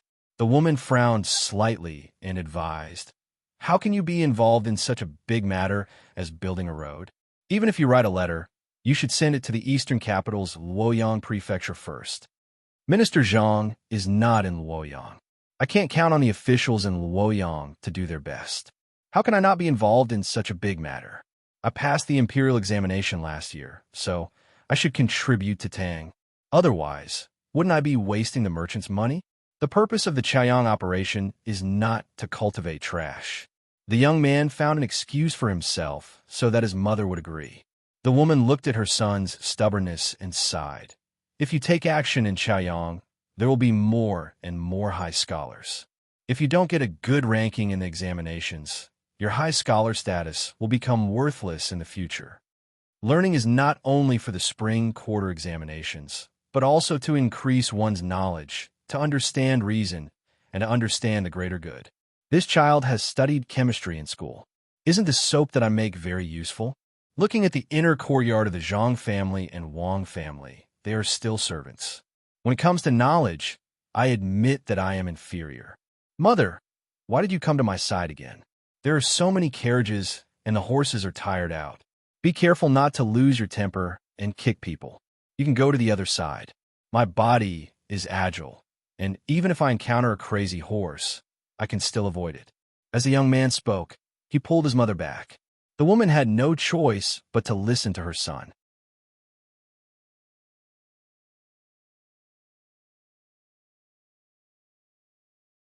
In fact, she deliberately went over so that if there was any danger, she could help her son block it. Mother, let's walk on the grass. I heard from the other students in school that there is a war in Hunan province. It is called a war without knives and arrows. The Japanese's Win Logistics wants to cause trouble, but the merchants of Tang Empire can't stand it and sent people here to deal with them. Mother, look, the flag of Splendid Grocery. Mother, don't be fooled by their status as merchants. They are quite capable. I heard that the merchants who came this time are all in the top 100 of the list of billionaires. They are famous everywhere. Any one of them can affect the rise and fall of local prices. The young man saw a group of carriages passing by and pointed to the flag to introduce it to his mother. If they're so capable, wouldn't it be chaotic? I don't see them showing off. There are still 2 of them in Luoyang. Mother feels that the rice and noodles are still the same. The woman usually did not care about such things and knew little. When she heard her son's words, her words were full of disbelief. The young man walked to a nearby tree and broke off a willow branch. He waved it in front of him, afraid that a grass snake would suddenly jump out and bite him. He smiled and said to his mother, "Mother, you don't know. It's not that they can't do it, but that they don't dare. The people on the top list are powerful, but there is someone even more powerful. He is above the list. Zhang Xiaobao, the son of Minister Zhang of the Ministry of Works, is close to my age. If the merchants on the list dare to attack the local economy, Zhang Xiaobao can immediately make them bankrupt. Unfortunately, I have never seen him. Xiaobao, Mother knows Xiao Bao. Mother has seen him before. There's also his fiancée, Cuckoo. She is so beautiful. Her pair of big eyes can speak. With one look, you can tell that she is a blessing to her husband. She is gentle, virtuous, and generous. She is very cheerful. The woman finally had someone who knew. Ah.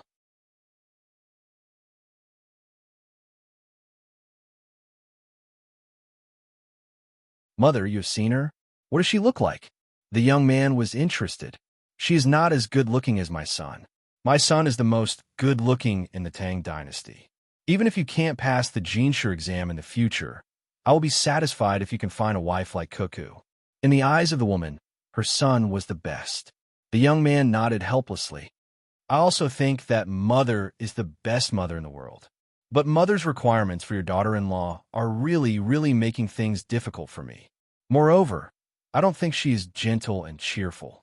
How is she not gentle and virtuous? She smiles at everyone. Mother likes her. The woman wanted to set the standard for her daughter-in-law. The young man trembled. Mother, when she's riding a horse, she is also very steady. When she kills people, corpses are piled up like mountains. When blood flows like rivers, she blinks her cute big eyes and smiles. People say that it is better to hear the king of hell cry than to see the devil laugh. Even if I can find such a woman, I would not dare to marry her. I will be scared to death by nightmares at night. Only Zhang Xiaobao, who talks about destroying countries with a smile, has the ability to control her. Ah, Mother, I suddenly thought of something important. We should not eat garlic recently. Tang Dynasty's merchants are fighting with Wind Logistics. On one hand, they want to raise the price. On the other hand, they are worried that ordinary people will not have a good life. We have to help them and let them rest assured. Mother knows. We have been eating onions recently. That broken place in Japan dares to compete with our great Tang. Let them know how powerful we are. The woman deliberately straightened her body and said disdainfully, showing the pride that Tang people should have. The woman was not the only one who thought so. Others who understood the situation also supported her. It was just 2 months of not eating garlic. Now that their lives were better, eating other things was the same. As a result, the merchants who participated in the sniping found that the situation was clearer. It was easier for them to operate. The price of garlic was adjusted according to Wind Logistics actions, so Fengxiao Shoji could not gain any advantage. Fengxiao Shoji could not sleep well for a few days. His eyes were red, and his skin was wrinkled. He was as haggard as a green bristlegrass in the rain. However, he was not as tough as the green bristlegrass. Buying 50,000 strings of garlic at a high price only affected the price of garlic in a small area. It did not lead to a large-scale price increase at all. They wanted to sell garlic, but they could not sell it. The entire Hunan province's people tacitly stopped eating garlic. Even Zhang Xiaobao did not expect this. If they wanted to sell it to a distant place, transportation was a problem. The mountain of garlic could not be taken care of because of the lack of storage. In the rain, some were damp, some were moldy, some were shriveled, and some were even rotten at the bottom. Every day, they lost a lot of garlic. Ha! A bolt of lightning flashed across the sky. Fengxiao Shoji, who was standing by the window, suddenly laughed out loud. Yamamoto Kazumoto was frightened and thought that Fengxiao Shoji had gone crazy. Just as they were about to do something, Fengxiao Shoji stopped laughing. Wow! When Fengxiao Shoji came to Great Tang, I actually made dozens of people on the top rankings of Great Tang attack me at the same time. Although I lost, who could do that? Who in the world can attract so many people to attack me at the same time? Even if I lose, they will make my name. Yamamoto Kazumoto nodded. Indeed, there had never been dozens of people on the top rankings of Great Tang attacking a single person. Yamamoto was about to say a few words of agreement, but upon further thought, he realized that this wasn't the case.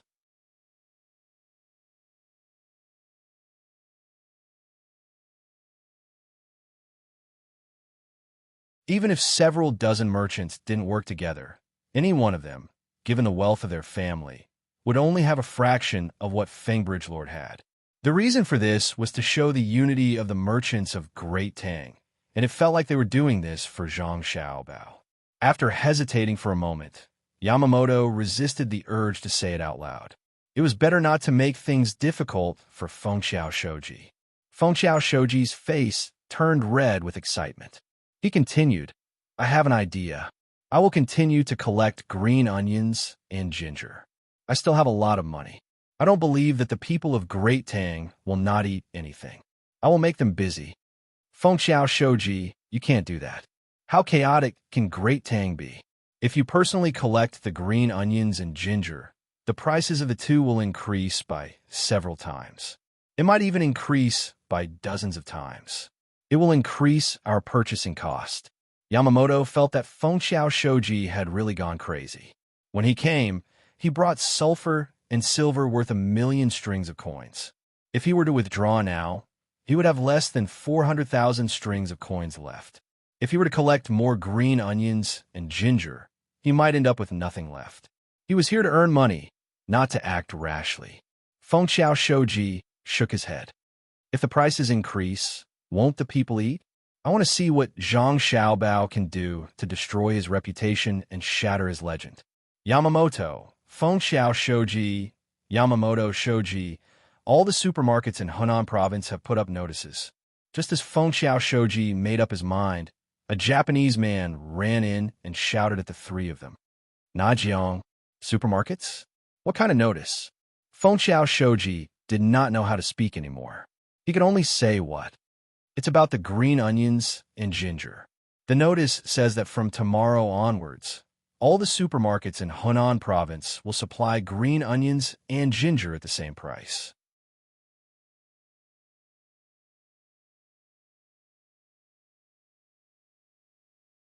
"10 days later, they will supply garlic at the same price. The people of Hunan province can use their household registration to buy garlic. It said that it's spring plowing and it's a great discount. The Japanese man said. He meant that the price of garlic will drop in 5 days.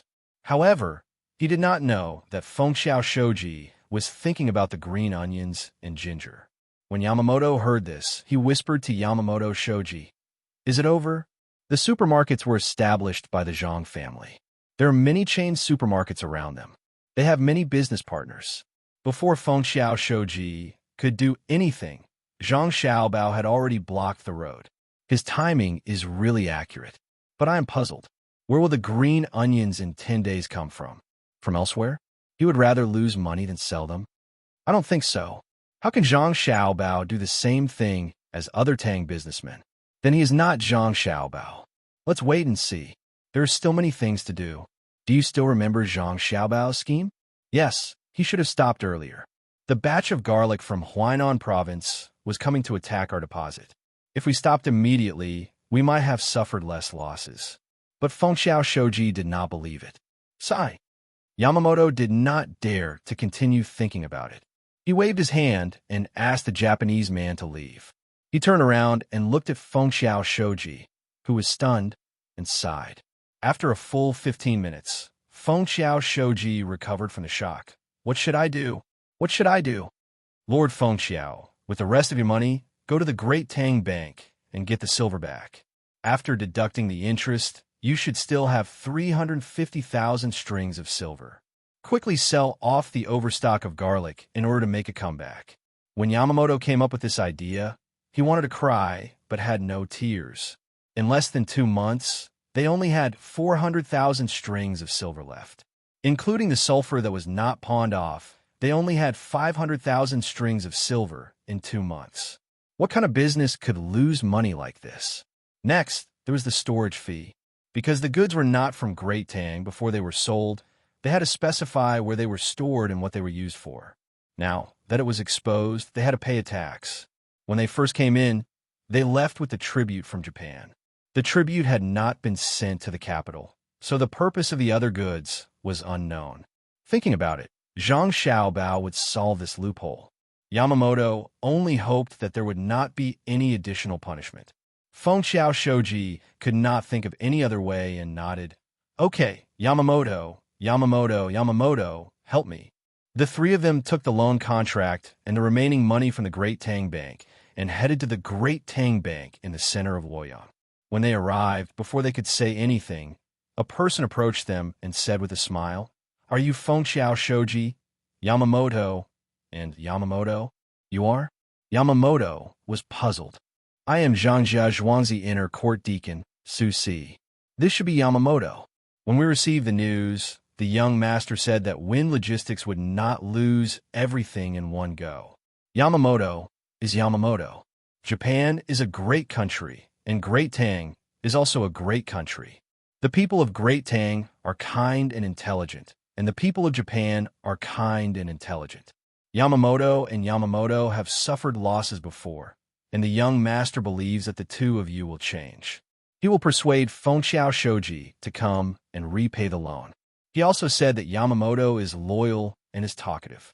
Since Fengxiao Shoji is new, he will not respond. The first to speak will be Yamamoto, right? This person called himself Su Si. He first said a few diplomatic words, then named Yamamoto and told them the reason. In an instant, the backs of the three of them were drenched in sweat. Fengxiao Shoji was the most affected.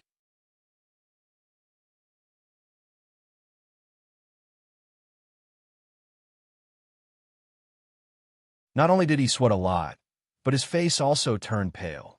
He had finally witnessed Zhang Xiaobao's prowess. He knew that Zhang Xiaobao was currently staying in his hometown in Sanshui County. He was so far away, yet the telegram was sent. Not only did it prevent him from having any other ideas, it also allowed the inner yard to wait at the bank. They only knew that Zhang Xiaobao's economic skills were not small, but Zhang Xiaobao had already analyzed their characters. Could it be that he was really invulnerable? Yamamoto was used to it and admitted, "That's right, I'm Yamamoto. May I know why Su Si is here? If I say that I'm helping you, you will think that I'm a hypocrite. I'll tell you the truth. The young master wants to teach you a lesson. He knows that you guys are manipulating the price of garlic, but he still bought it at a high price. He wants to take over your Wind Logistics and offers you 10,000 strings of cash. It's an exchange. The condition of the exchange is that we won't pursue the fact that you guys bought and sold the goods under the name of tribute. However, you have to pay the taxes. The silver will be 100% collected, and the sulfur will be exempted because Tang needs sulfur." The young master said that this is the last chance. Do you agree or not? Su Si didn't say any pleasantries and directly told the three of them what the young master meant. Agree. Yamamoto and Yamamoto said at the same time. They didn't even think about it. Fengxiao Shoji was still thinking about what Su Si said and was trying to calculate the gains and losses. Seeing that the two of them had agreed, he was puzzled. Did the two of them finish analyzing the gains and losses? Fengxiao, since Zhang Xiaobao sent someone here, he definitely didn't mean to mock or bully us. He doesn't want to do that. His conditions must be the best for us. If we don't agree, the consequences will be unimaginable. Yamamoto explained to Fengxiao Shoji. This was the reason why he and Yamamoto agreed so quickly.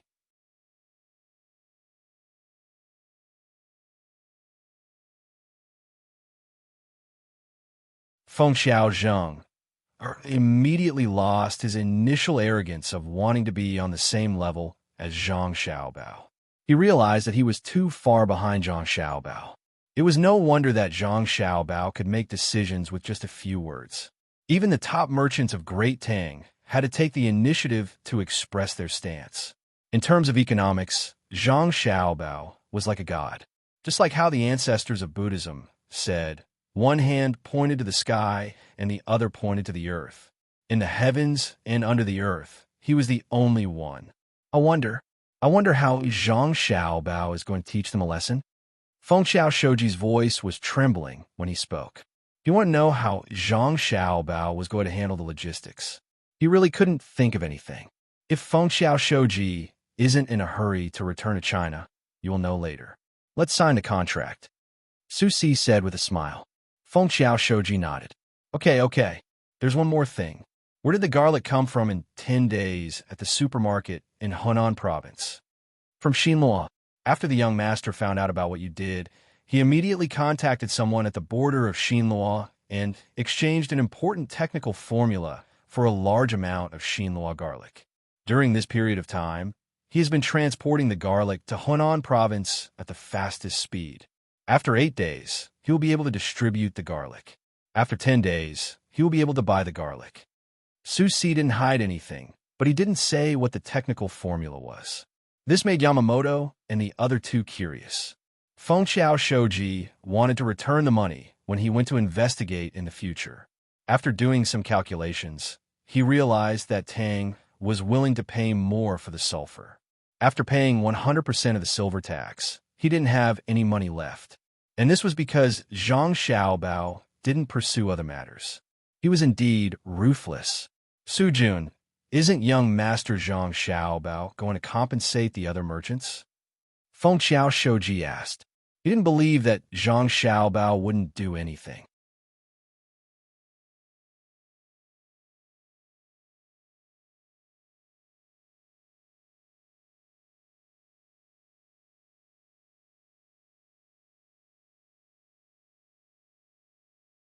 Chapter 876.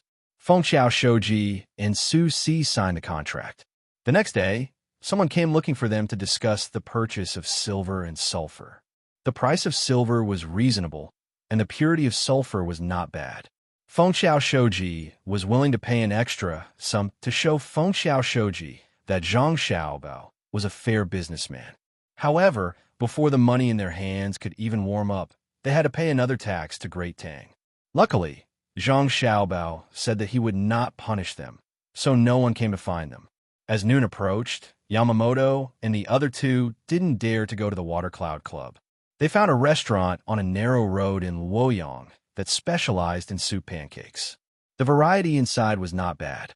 There were shaved noodles, ramen, and minced noodles. The three of them saw that there was some black fungus in the minced meat noodles, so they chose this one. The three of them ate until they were sweating profusely.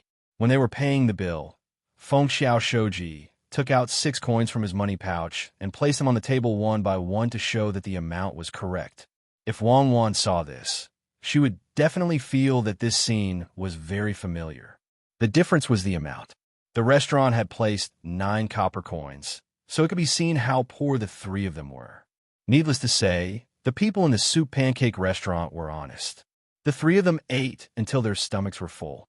When they burped, they did not smell much of the black fungus. It was all ginger. Yamamoto rubbed his stomach and gritted his teeth. Damn, it's so delicious. I won't forget it for the rest of my life. Fengxiao Shoji, isn't it time to go back?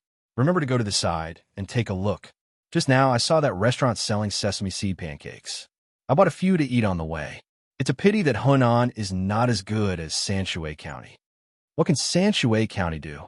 The two of you don't have a single copper coin on you? Fengxiao Shoji understood Yamamoto's meaning. They wanted to walk back to the Four Seas Academy and buy some dry rations. Sanshui County is good. It doesn't matter if you bring sesame seed pancakes or fried noodles. When you see a pavilion, you can drink free soup and eat salted vegetables. Actually, you won't starve to death even if you don't bring any food. The money we have is for the students of our country to study. We can't squander it. As Yamamoto spoke, he took out 1 Roman note from his pocket. The denominations varied. The large ones were 100 strings of coins, while the small ones were only 10 coins. Shanxi also chimed in. Lord Windbridge, you can't enjoy anymore. Let's go. Suffer more hardships so that you can remember them well. Windy Bridge, Shoji pursed his lips and didn't say anything, but his eyes were filled with hostility. He looked back and forth between the two of them, implying that he would remember them. A day later, the news that Su Si had taken over Wind Logistics spread throughout the entire Hunan province. Before the merchants who had pushed up the price of garlic with Wind Logistics could react, the price of garlic in the entire Hunan province fell to the bottom. The normal price was reduced from 10 copper coins per caddy to 1 copper coin per caddy. Su Si, under the name of Wind Logistics, began to transport the garlic to the designated location. As for the losses caused recently, Wind Logistics was willing to compensate with the market price. As the merchants of Wind Logistics knew that Windy Bridge Shoji wanted to collect garlic, Other than the first time when he really wanted to transport the garlic to the location. He chose to transport the garlic to the nearest location in order to save on the shipping fee. For example, he chose to transport the garlic from one village to another. The merchants were dumbfounded.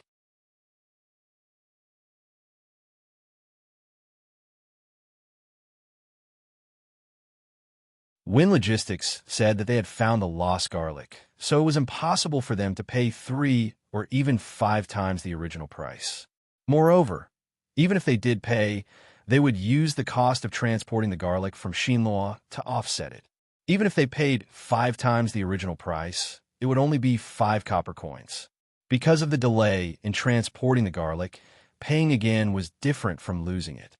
It was impossible for them to pay the highest price, so they would calculate according to that price.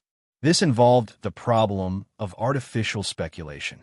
For example, if a merchant wanted to transport the goods from one place to another, the price of the goods would be the same when they were bought and the same when they were sold. If there was a slight delay on the way, the merchant who handled the consignment would make arrangements in advance at the destination and raise the price of the goods. Would the logistics company have to pay according to the price? If that was the case, if the logistics company deliberately lowered the price of the goods in that place, the merchant would lose money. Therefore, usually the compensation would be based on the price of goods at the destination, which was the price of the goods at the time of shipment. As the system was not perfect, there was no way to preserve the value of the goods. The late arrival of the goods and the non-arrival of the goods were two different things. In this way, if Win Logistics lost money, they would only lose a small part of the money. If they lost the garlic because it was not delivered, they would have to pay the fixed amount. The merchants did some calculations. No matter which method they chose to pay, they would lose a part of the money in the end. Although it was not a lot, and according to the terms of the contract, some merchants could even get a break-even result. However, if they really calculated it, this was not the case. Because the merchants had put their energy on the garlic, they did not trade in other aspects during this period of time.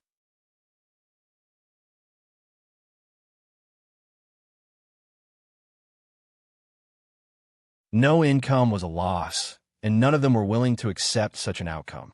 They really wanted Win Logistics to compensate them with physical objects.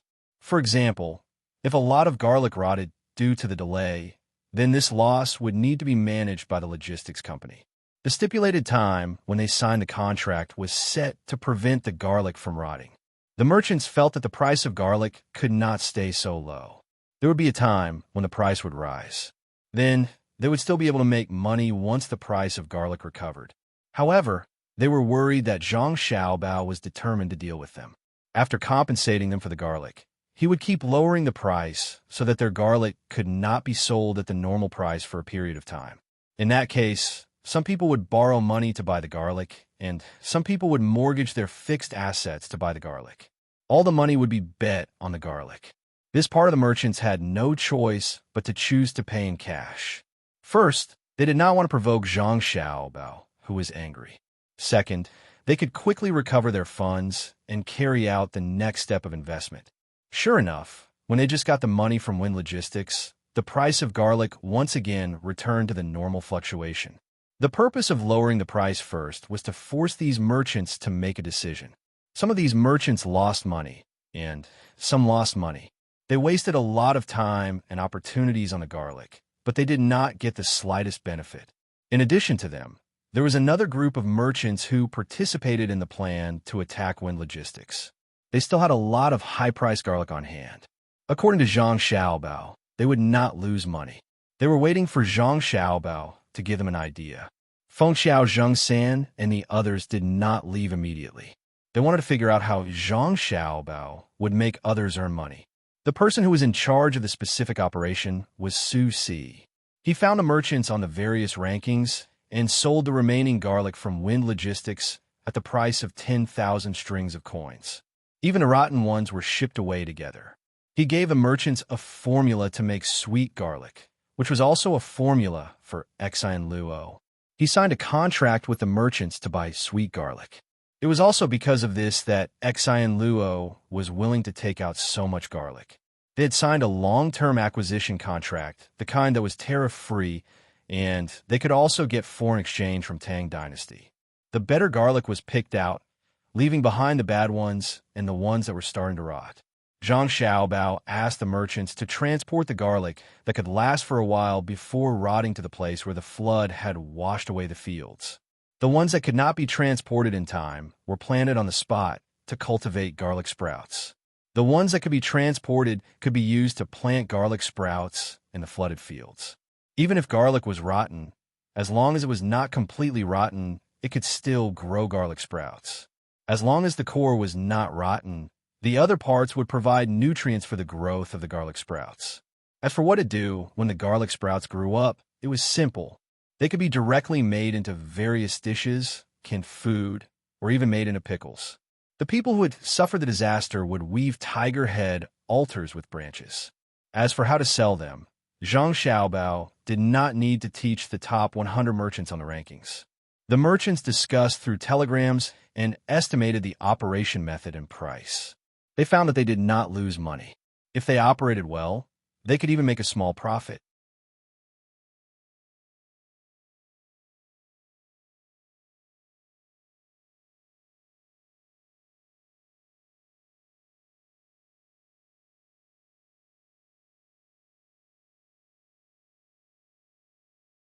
Chapter 877. Zhang Xiaobao had never been to Hunan province in person to solve the problem of the price of garlic. He was not as nervous and anxious as other people when they encounter problems. He was like the sky after the rain, calm and peaceful. The people farther away from Hunan province did not know that not long ago, there was a war that cost 2 million strings of coins, which was 2 billion coins, and there was no smoke of gunpowder. As the instigator of the war, Win Logistics had changed its name. Its 3 leaders lost all their money, and its supporters also did not get any benefits. The sniper side, on the other hand, made a small profit. At the same time, they solved the problems of resettlement and employment for the people in the disaster areas not far away. The news spread to the capital in the blink of an eye. The people who paid attention to this matter understood the situation from beginning to end. Suddenly, they had a very comfortable feeling, like drinking a mouthful of ice-sour plum juice in the desert on a hot summer day.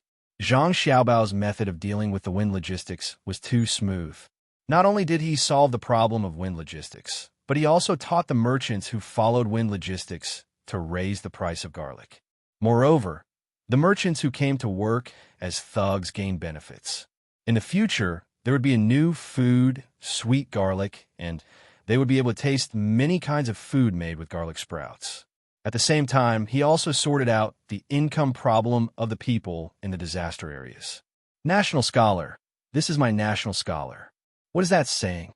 Li Longji said happily when he dipped the tomatoes grown in glass from Jian and with sugar and ate them.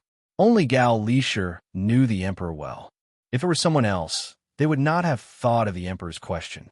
He put down the tomato that was about to be stuffed into his mouth and said, "Your Majesty, did you say that Xiao He once said, 'It is easy to listen to generals, but if you believe the national scholar is unparalleled?'" Yes. In fact, it is not unparalleled. There is also Cuckoo. Speaking of Cuckoo, I just remembered that she has recently settled down and did not want to lead troops to attack others. Li Longji nodded. Wei Wei Gao Lisher shook her head and said, "Your Majesty, Cuckoo did not move, but wrote a letter to the Ministry of War, asking them to carry out a sand table simulation and even a real field exercise. She divided the troops into 2 groups. One group is equipped with cannons, hot air balloons, and the other group is equipped with swords, spears, and sticks." Huh. Cuckoo wants to make fun of people? How can swords, spears, and clubs defeat cannons? Li Longji was flabbergasted. "Your Majesty, that's exactly the case. That's why Cuckoo made a rule that the number of people armed with swords, spears, and clubs is 10 times that of cannons. Priority is given to choosing the terrain and climate. That's bullying with numbers." Gao Lisher briefly explained the situation. No. Li Longji waved his hand and said, "That doesn't make any difference, unless Cuckoo personally leads 10 times the number of troops. Maybe then we'll have a chance." "Not so, Your Majesty. Cuckoo didn't say that. In the plan she gave to the Ministry of War, it was mentioned that whoever wins a battle with 10 times the number of soldiers and the terrain chosen by him and the weather chosen by him is qualified. Whoever wins a battle with 3 times the number of soldiers and the weather chosen by him and the terrain chosen by him is excellent. However, these 3 are not true military gods. A military god should have an equal number of soldiers and be able to win a battle with any terrain and the weather chosen by him. Gao Lishur began to talk about the grading system in detail. Then who can do it? The influence of the terrain and the weather is very important, so it has to be checked.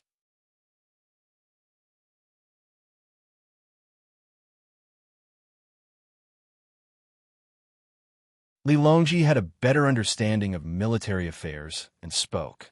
Your Majesty, Cuckoo said that if she has time this autumn, she can use the same number of soldiers and the same terrain and weather to fight with the Tang generals. She wants to warn the Tang generals not to underestimate the enemy, just because they have good weapons. Life and death in war are just like the weather, changeable and unpredictable. In the future, they will go to other places and won't have the opportunity to choose the weather and terrain. Oh, there's such a thing? I'm looking forward to it. Even if the 10,000 cavalry battalion is here, I'll have them train well. I wonder where Cuckoo wants to fight. I'll start preparing now. Li Longji was interested in the drill, but what he wanted to know more was where Cuckoo wanted to go with her sword. This subject will remember it. There's still some time before Cuckoo's matter. Xiao Bao stratagem. Li Shi, do you think it's over? Li Longji thought of Zhang Xiaobao again. He had seen the chain of stratagems against the wind logistics, but he felt that it was not over yet. Gao Lishur had the same thought and said, Your Majesty, this subject feels that it's not over yet. Xiao Bao stratagem won't be so small. 1 million strings of coins, which is a lot of money in the national treasury, and a part of it was given to the merchants who participated in the attack. Xiao Bao only got empty logistics, and his family doesn't lack logistics. And according to this subject's understanding, Xiao Bao is very vengeful. This matter will ultimately be blamed on Japan. It's a transnational commercial war. Since this is the case, Xiao Bao should continue the war and at the same time get some benefits for his family. It's always been like this.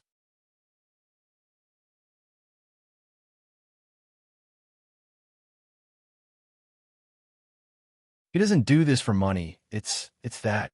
He's afraid that I'll be suspicious, afraid that people will say that he's a saint, and then when I turn hostile, he will fight with me and affect the lives of the Tang people. He can't bear it, can he? Without waiting for Gao Lishur to finish, Li Longji continued. Gao Lishur was so scared that he knelt in front of Li Longji and said, Your Majesty, this subject doesn't dare. Even if Your Majesty wants to kill Xiao Bao, he will stretch out his neck and not confront Your Majesty. All right, according to Xiao Bao's words, you're burning newspapers on the grave. Are you trying to fool ghosts? I believe that you won't, and at the same time, I also believe that they will. But I'm not worried. I'm not muddle-headed yet. I'm still very good at judging people. Even if I give them a seat now, they won't sit. They're afraid of trouble and not being able to wander around. Let's not talk about this anymore. Help me think. What is Xiao Bao's backup plan? Sometimes, I feel that watching Xiao Bao's stratagems is more interesting than listening to the discussions of the subjects in court. Li Longji's heart was as clear as a mirror. Just as he said, he was not muddle-headed yet. Gao Lishur did not refute and said, Yes, this subject burns newspapers. This subject also feels that Xiao Bao's stratagems are fun. Yes, newspapers. Speaking of newspapers, the local newspapers that have telegrams should be able to keep up with the capital, right? In the past, only the places around the capital could get the news early. But further away, they would get the news later. Let me think about it. This is a business opportunity. In the past, it was considered good to publish a newspaper every half a month. The advertising fees were very low, and not many people bought newspapers. The main reason was that the speed of news transmission was slow, so the price could not be raised. But now, Your Majesty, there's no need to think about it. Xiao Bao had already telegraphed a detailed plan this morning. This subject did not have the time to read it in full. I only remember that the most eye-catching part of the plan was that in the future, the price of newspapers would be set at 1 copper coin per copy. Also, it would not be the current 16 pages, but at least 64 pages or even 128 pages. Gao Lishur did not want to interrupt the emperor, but he was worried that the emperor would be angry when he realized that the plan was not as good as Xiao Bao's. Huh? Li Longji was stunned and said, according to this plan, the people who buy newspapers will be able to get the same amount of money by selling the paper. Is that still newspapers? It's called a book. This subject will go and get it for your majesty to take a closer look. This subject is not sure either. Gao Lishur hurriedly left. Not long after, he returned with 2 pieces of paper in his hand. Your majesty, this subject took a look at it on the way here. It won't be a loss. Of the 128 pages, 120 pages might be advertisements. When the merchants who advertise see that there are many people selling their products, they will naturally be willing to spend more money. When the people who buy the paper realize that they can still sell it for 1 copper coin, even if they don't sell it, they will be willing to buy it after using it to paste walls, light fires, or even practice calligraphy. You can also print short stories and jokes in the newspaper to increase the income of literate people who don't have scholarly honors and can't find a good job. Xiao Bao said in his letter that those who have children studying in school are at least 80% likely to be able to buy the newspaper. It's not because of the things written in the newspaper, but because of the pride of having their children read it. Gao Lishur didn't show the letter to the emperor and only explained it to him. Li Longji pondered for a moment before agreeing. That's right.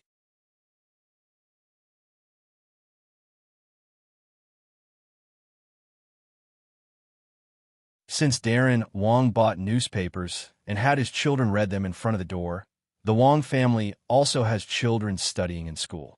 After seeing this, they will definitely buy newspapers and have their children read them in front of the door. This way, their children will be able to practice more outside the school. In the future, if I want to do something, I just need to get people to write supportive words in the newspapers. Then, when I do something, the people will be very supportive. It's like killing multiple birds with one stone. Zhang Xiaobao, you've already thought of everything. I really want to transfer him to the capital to become the prime minister, but he's still too young. Li Shur, he should be able to take the imperial examinations now, right? Next year, I'll have him participate in the spring imperial examinations. I'll give him the top score. With his talent, it won't be considered biased, right? It won't be considered. If Xiao Bao becomes the top scorer, no one will dare to criticize him. If he doesn't become the top scorer, it will be difficult to stop the public from gossiping. Not only will the people of Great Tang doubt him, even other countries will laugh at him. It's just that this subject sees their intentions. Cuckoo also wants to take the imperial examinations, and Xiao Bao is sometimes quite afraid of Cuckoo. For a person of his age, he would already have a servant to warm his bed or choose a concubine. Occasionally, he would even go to the brothels to drink wine and listen to music. However, not only does Xiao Bao not do these things, he even occasionally cooks delicious food for Cuckoo. He's a man, not a chef, so how can he do such things? Sometimes this subject really doesn't understand. Fortunately, Cuckoo isn't a shrew, otherwise this subject wouldn't agree no matter what. Gao Lishur thought of Wang Wan again and felt indignant for his godson.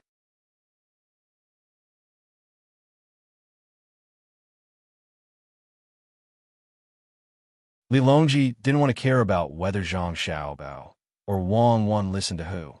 He took the telegram from Gao Lishur and read it word by word. Tai Bai, the day after tomorrow, someone will pay for a banquet at the hibiscus garden. I heard that there will be a big shot coming. Why don't you prepare early? Who knows? Maybe you'll be chosen and be moved to a more suitable position. All day long, you're dealing with reports with a listless appearance. The position of Minister of Revenue really doesn't suit you. In the office of the Ministry of Revenue, Li Bai sat under the window. From time to time, he would compare the data of several sets of reports on the table. Occasionally, he would turn his head to look at the scenery outside.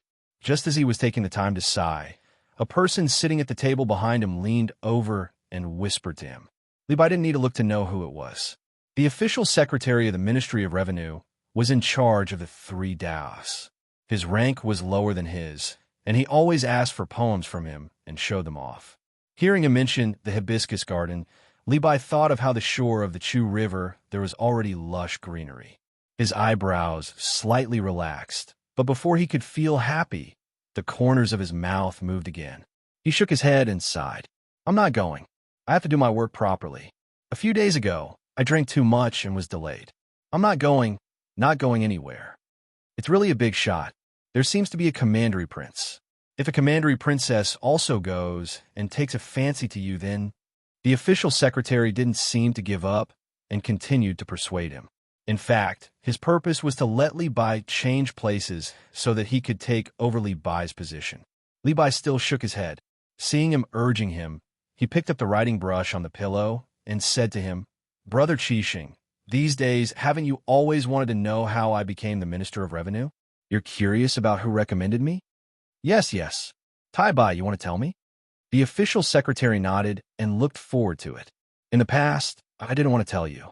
I was also planning to find a place in the capital to worship so that I could find a better place. However, whenever I found someone, when they asked me where I used to live and found out who recommended me, they would immediately change their initial intention of recommending me and only talk about the wind and moon with me. Li Bai couldn't help but feel disheartened when he thought of the blows he had received during this period. The official secretary craned his neck and asked, Who did you find? I found Wang Bei, the minister of the Ministry of Revenue, He Zhizhong, Yuan Xianyao, and even sent an invitation to Wu Hui Fei. Anyway, I found all the people who were willing to give me a chance to meet them, but the result was the same. Li Bai said the names one by one. The official secretary was surprised and envious. He didn't expect that Li Bai could be summoned by so many people. He didn't have this ability. Suddenly, he thought of one person and said to Li Bai, Tai Bai, didn't you find Zhang Zhong, the minister of the Ministry of Works? He may have some ideas. Find him? I was recommended by his son, Zhang Xiaobao. When I was in Jili province, it was Jinan province. Zhang Xiaobao asked me which official I wanted. He didn't give me a level 5 official, so I had to choose a minister. I thought that if I came to the capital first, although Zhang Xiaobao asked me to be a minister, I could find someone to visit him. If someone else arranged it, I wouldn't be a minister anymore. I can't blame myself for thinking too highly of myself. I only thought that Zhang Xiaobao's reputation was a bit bigger, his family was rich, and he was smart, but his influence on the officials in the capital wouldn't be that big.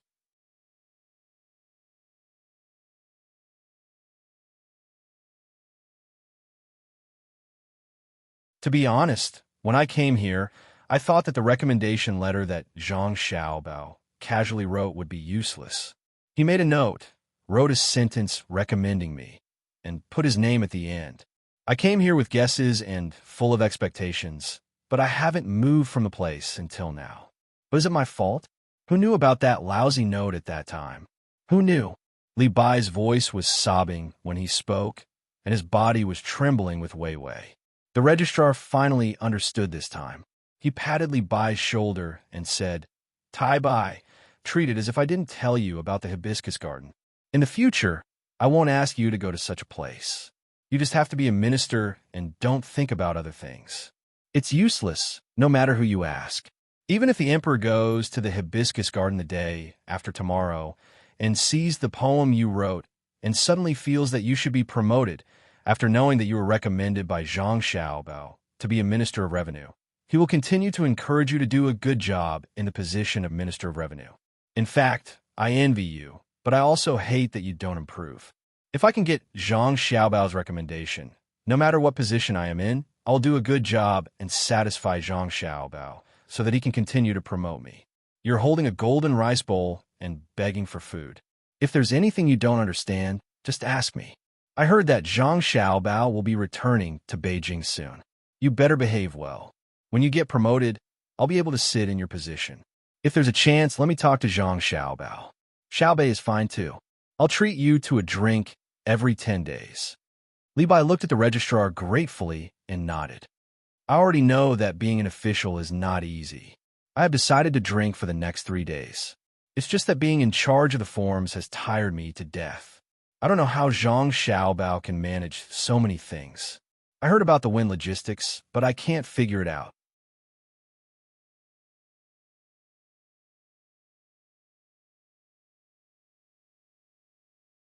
If you can't figure it out, then don't think about it. Just think about how this matter was done by Zhang Xiaobao, and everything will make sense. Tai Bai, if you're not in the mood to work today, why don't you and I take a leave of absence after this morning? I will go to Savant's restaurant with you to drink and have a good drink. We will start to work hard tomorrow. Savant's restaurant posted a new menu outside this morning. There are 10 dishes, all related to garlic sprouts.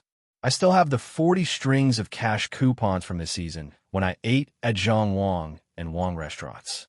It was given to me because I got an excellent minister in last season's evaluation.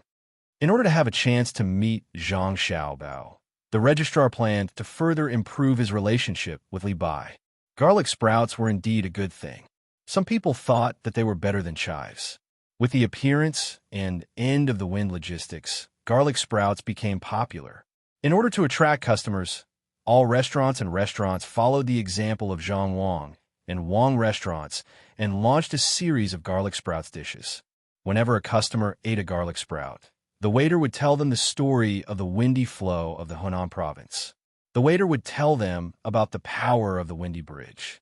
He would tell them about the pain of not being able to eat garlic from the north and south of the Yangtze River, up and down the Yellow River, and out of the sea. Finally, he would emphasize that Zhang Xiaobao's book was about how it was lonely at the top. In any case, it was to tell the diners that they were not eating garlic sprouts, but loneliness and loneliness. After half a month, the garlic sprouts became popular.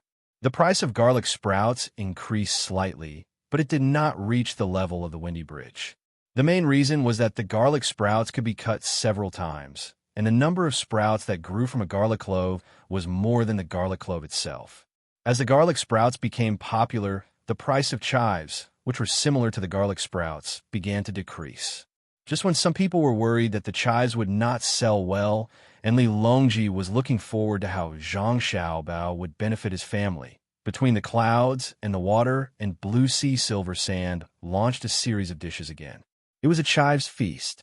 Most of the ways to make chives were not strange. What was strange was that the Zhang and Wang families had gotten so many yellow chives from somewhere. They were just like garlic sprouts. After tasting them, they realized that they were not as spicy as the chives and were as tender as the garlic sprouts.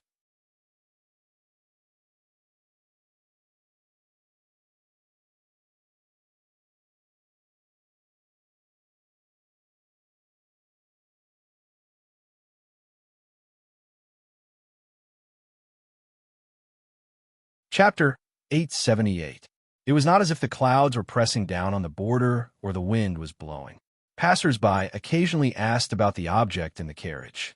It was as white as snow and sparkling as crystal. The introduction of the yellow chives seemed to have a tendency of overtaking the garlic sprouts. In the palace, Li Longji was eating the dumplings made with yellow chives and drinking a bowl of garlic soup. He seemed to be talking to the eunuchs and palace maids in the hall. How was it? How was it? How was it? Did I guess it? Luo Bin, you tell him. Luo Bin was at a loss. He didn't understand what His Majesty was asking. When he saw His Majesty looking at him, he quickly said, "Your Majesty is really a god. The meaning of your words a few days ago, I didn't expect it to come true today. Your Majesty's power makes people sigh." Hearing Luo Bin's praise, Li Longji happily ate another dumpling. He asked Luo Bin again, "Do you know how I guessed the specifics?" Luo Bin was confused. Specifics? Who knew what specifics? Just as he was fretting, Gao Lishur walked in with a tray in his hand. He helped Luo Bin out of his predicament and said, "Your Majesty, I am well aware of what you said a few days ago. Zhang Xiaobao still has a backup plan that is yet to be revealed. When it is revealed, the Zhang and Wang families will definitely be able to earn a lot of money.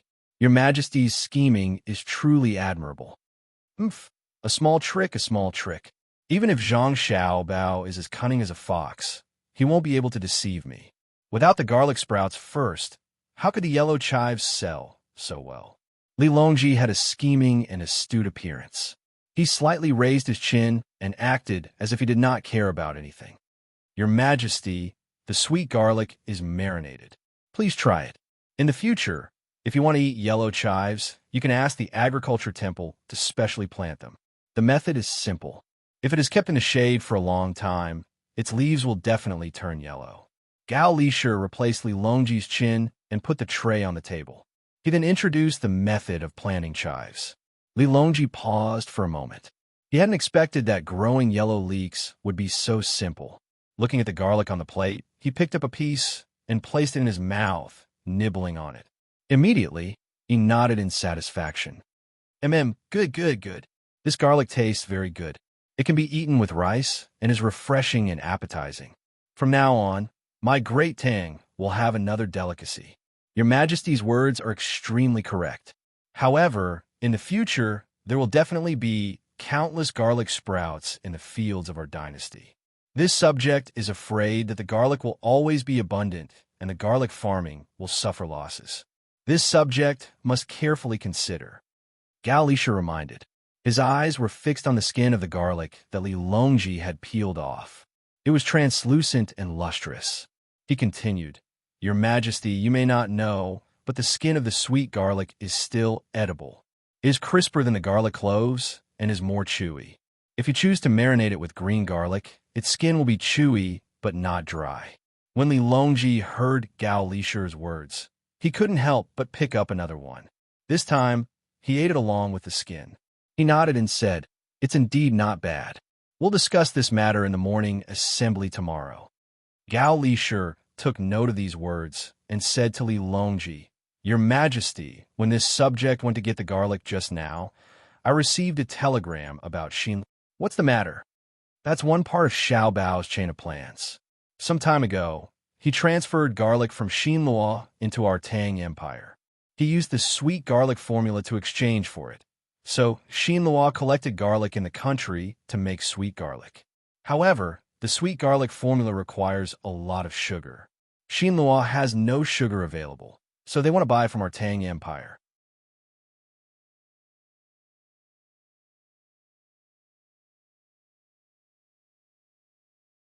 Gao Lisher unhurriedly explained the contents of the telegram. Oh, there's such a thing? If it was a Li Longji of the past, he might not have had much of a reaction. But now he was very interested in what Zhang Xiaobao had done. He felt that this matter was definitely unusual. Yes, there are already people who want to transport sugar from other places to Dangzhou and sell it to Xinluo, but Xiaobao stopped them, didn't he? Without waiting for Gao Lisher to finish, Li Longji continued to ask, Your Majesty is wise. Xiaobao ordered people to buy sugar in Dangzhou. He said that when a large number of new garlic arrived, they would be able to gather and make sweet garlic. Therefore, the merchants who wanted to sell sugar to Xinluo immediately sold it to the Zhang family and Wang family. No one dared to stop them. The sugar carts gathered over there were endless. Gao Lisher replied with a face full of pride. Li Longji put down his chopsticks and said, How can there be so much sugar? It's probably because the merchants brought empty carts and wanted to exchange more things from Xinluo. With Xiao Bao's help, naturally no one dared to object. The logistics of the wind was like yesterday. Do you know why Xiao Bao did this? This subject doesn't know. I think there must be a deeper meaning. Do I need you to tell me? When did Xiao Bao say he would come back? Tell him to come as soon as possible. I want to punish him in the hibiscus garden. You're in charge of it. Also, you can bring the cookware from the Imperial kitchen and promise to make chili fried potato slices for me. I've been waiting and waiting. I'm guilty, yet I still dare to delay time. Li Longji couldn't think of Zhang Xiaobao's follow-up actions, but he remembered the dishes that Zhang Xiaobao promised to make. He still didn't know what potatoes looked like. Yes, this subject will remember. Xiao Bao might have already set off. Along with Xiao Bao will be the leaders of the various Turkic tribes.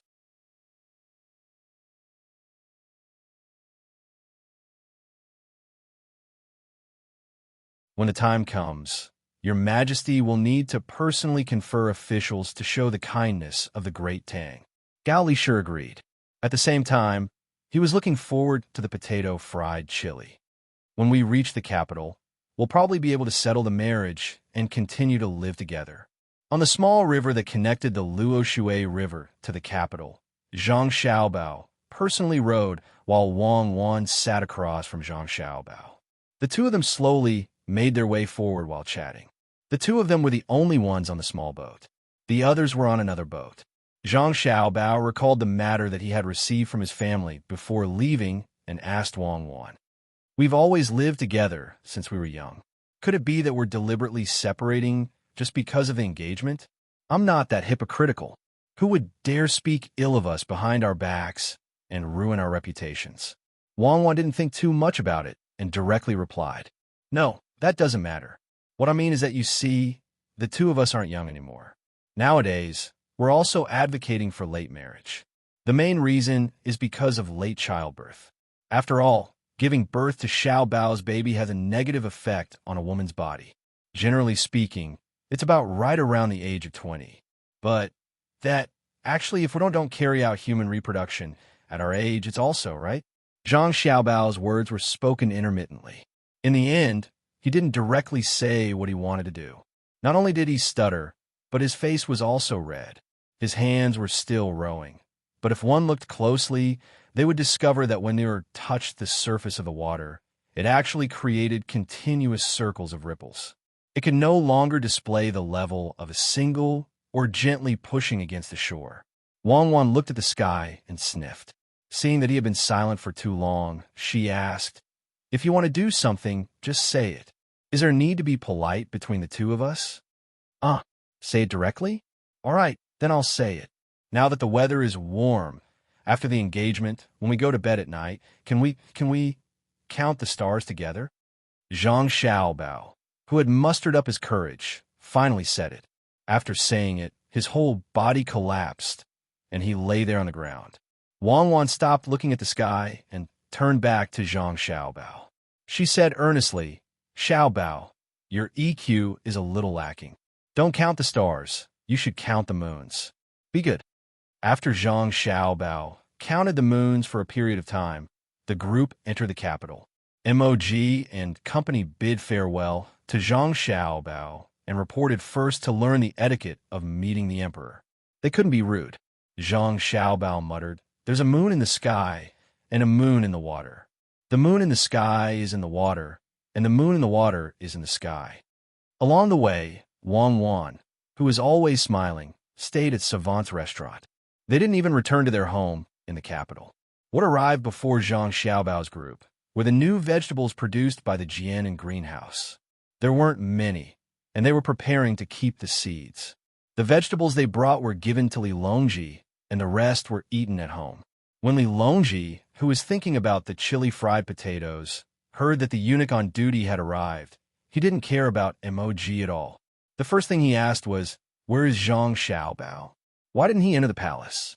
Replying to your majesty, little. Jidushi Zhang and Deputy Jidushi Wang have returned to Savant's restaurant. They didn't even go to Zhang Xiaobao and Wang Jidushi in the capital. I heard someone report that Jidushi Zhang said something about a moon in the sky and a moon in the water. He's probably sick. Maybe he caught a cold? The eunuch on duty even found excuses for Zhang Xiaobao.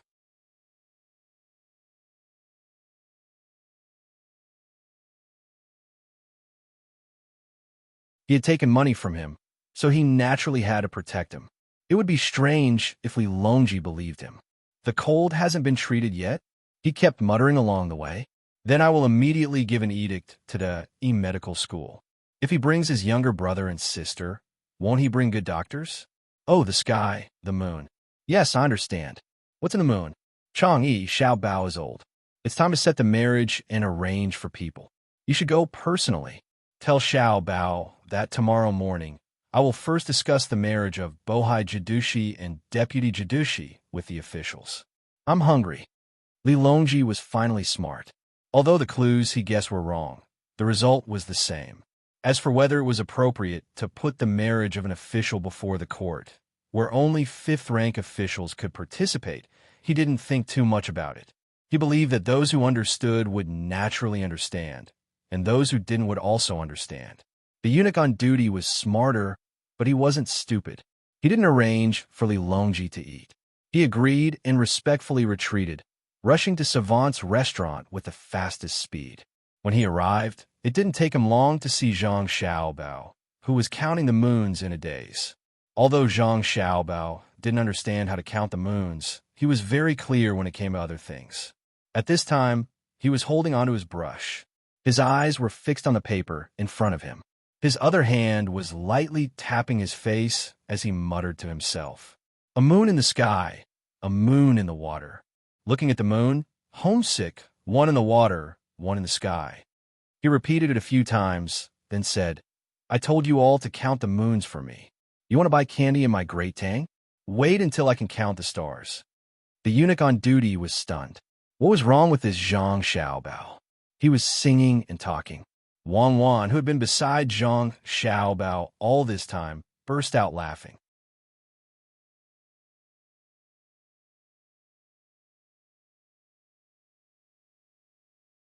She pinched the brush and took it out from Zhang Xiaobao's mouth. She glanced at him and said, Xiaobao, I have to admit that your EQ is a little lacking, but your IQ is definitely not a problem. If I let you count the moons for a few days, you can use it to scheme against others. Fine, in a few days, I'll let you count how many stars there are. The Emperor has sent someone to see you. Aren't you going to welcome him? How many? Zhang Xiaobao looked at the eunuch and asked as he stood up. A lot. Wang Wan turned her face away and said, Of course I know a lot, but young Master Zhang, please take a seat. I'm just here to take a look. I heard that young Master Zhang and Miss Wang are back. I wish I could grow wings and fly over to take a look. But I'm on duty. Fortunately, His Majesty is kind enough to send me here. The eunuch on duty didn't dare to let Zhang Xiaobao say welcome words. If he wasn't confused by the conversation between the two, he wouldn't let Zhang Xiaobao stand up. What's the matter? You can leave after you finish eating here. Someone, come and tell the kitchen to make an Earth-class 1-star set meal. Remove one dish and add a dish of scrambled eggs with tomatoes brought back from overseas. Zhang Xiaobao didn't bother to exchange pleasantries with the eunuch and gave the order. When the eunuch on duty heard the word overseas, his smile was filled with gratitude. He had never eaten before. He wasn't afraid that Zhang Xiaobao would ask him to stay for a meal. Just now, he said that he was on duty. He thought that he would put the food in a box and take it away. He quickly said, Thank you, young Master Zhang. I'm hungry. Go back and tell the Emperor. I will immediately give the order to transfer 1,000 dan of refined rice from the Bohai Protectorate into the palace. Zhang Xiaobao was slightly stunned. He understood that the eunuch was imitating Li Longji's words. Because the northeastern rice had a longer maturity period, it tasted better. So, he followed the eunuch's words. The eunuch on duty blinked and looked at Zhang Xiaobao. He said, Young Master Zhang, it's not about transferring rice. I suddenly remembered something. The Emperor has said first. Tomorrow, in the court, other matters will be postponed. First, we will discuss the marriage of the Bohai Protectorate Governor. Young Master Zhang, it seems that the Emperor wants to give the Bohai Protectorate Governor a morning greeting. There's such a thing? Cuckoo, don't look at the wall. Come with me. The Emperor is hungry. I have to personally cook for the Emperor to show my loyalty. To be able to take care of the Bohai Protectorate Governor like this, as a subject, I am honored. Zhang Xiaobao stopped tidying up his desk. He pulled Wang Wan, whose face had suddenly become rosy, and hurriedly walked out. When he reached the door, he turned around and said to the eunuch on duty, Let's go together. Don't wait for the food. We'll talk later. Okay. Young Master Zhang, wait for me. Young Master Zhang, good, very good. These two things are fried together. The taste is fresh, spicy, and refreshing. Xiaobei, Xiaoyuan, and all of you try it. In the hibiscus garden, Li Longji was happily eating. The food was still hot and had just been fried. There was no need for others to test the poison. When he saw Xiaobei come over with Zhang Xiaobao, he lowered his head and worked hard to deal with the venison in front of him. Xiaobei was no different from returning to the palace. He did not have the slightest fear of meeting the Emperor. Hearing this, Wei Wei looked up and curled her lips. It's not good. I like to eat mashed potatoes. Brother made this sauce himself. When it's paired with thin, chopped green onions, it's fragrant. Oh, can it be made into other dishes? Li Longji knew something.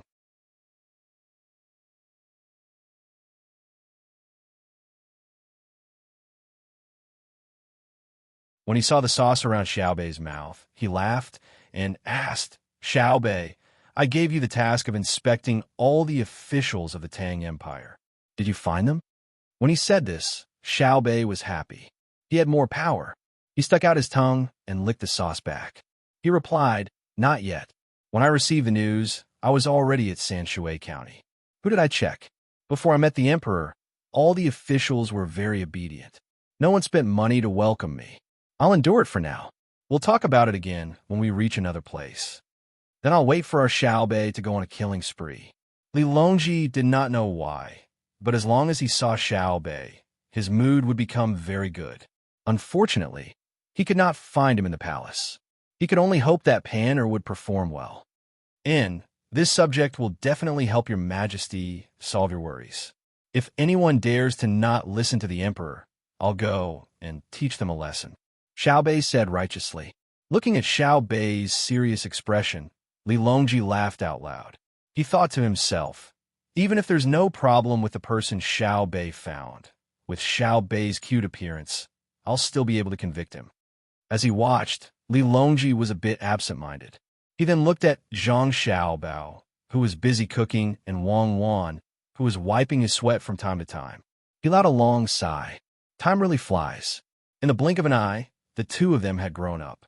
He remembered that when he was asked to draw a portrait of the two of them, weren't they just like Xiaobei? It was like a dream. Many places in the palace had changed. The capital had changed. The Great Tang had also changed. Many of the court's officials had retired, while others had left. Xiaobao and Cuckoo had also changed. But no matter how he looked at it, it seemed that the only thing that had changed was their appearance. Their calm and collected eyes still did not show any anger. While Li Longji was immersed in his memories, Zhang Xiaobao brought out the last dish.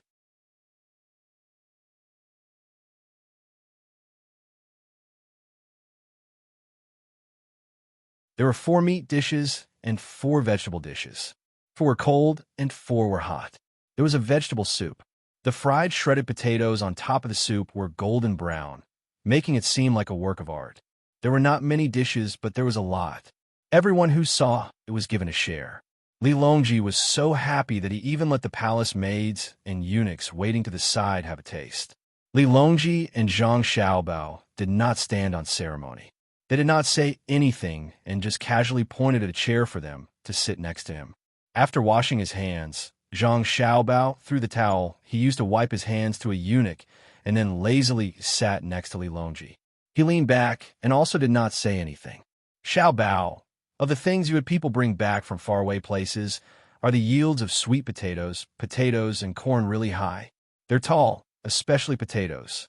They're easy to grow and can be eaten as a vegetable or as a meal. Yes, they can also be eaten as snacks, Xiaobao said confidently. The snacks at the inn were added when he saw Xiaobei look over. Oh, that is to say, even if our Great Tang is hit by a disaster at the same time, and the production of rice and flour drops sharply, we can still survive by planting crops that are not picky about the soil. Is that right? Yes. Seeing Zhang Xiaobao's bored expression, Li Longji was not angry. If it were anyone else, with the exception of Zhang Zhong, who dared to have such an attitude, he would have already pulled them down and beheaded. Wei Wei smiled. Li Longji looked up the sky and said to Zhang Xiaobao, Xiaobao, look at the round moon in the sky. Look carefully. Do you see Jade Rabbit? Zhang Xiaobao did not even look up. How could there be a moon in the middle of the day? Besides, even if it was nighttime, there should only be a waning moon today. Li Longji must be doing this on purpose. Zhang Xiaobao, whose face was about to turn green, muttered to himself. He then turned to look at Wang Wan and found that after coming out of Savant's restaurant, Wang Wan seemed to have changed into a different person.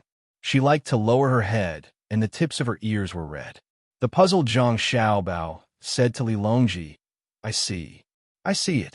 Jade Rabbit is crushing medicine.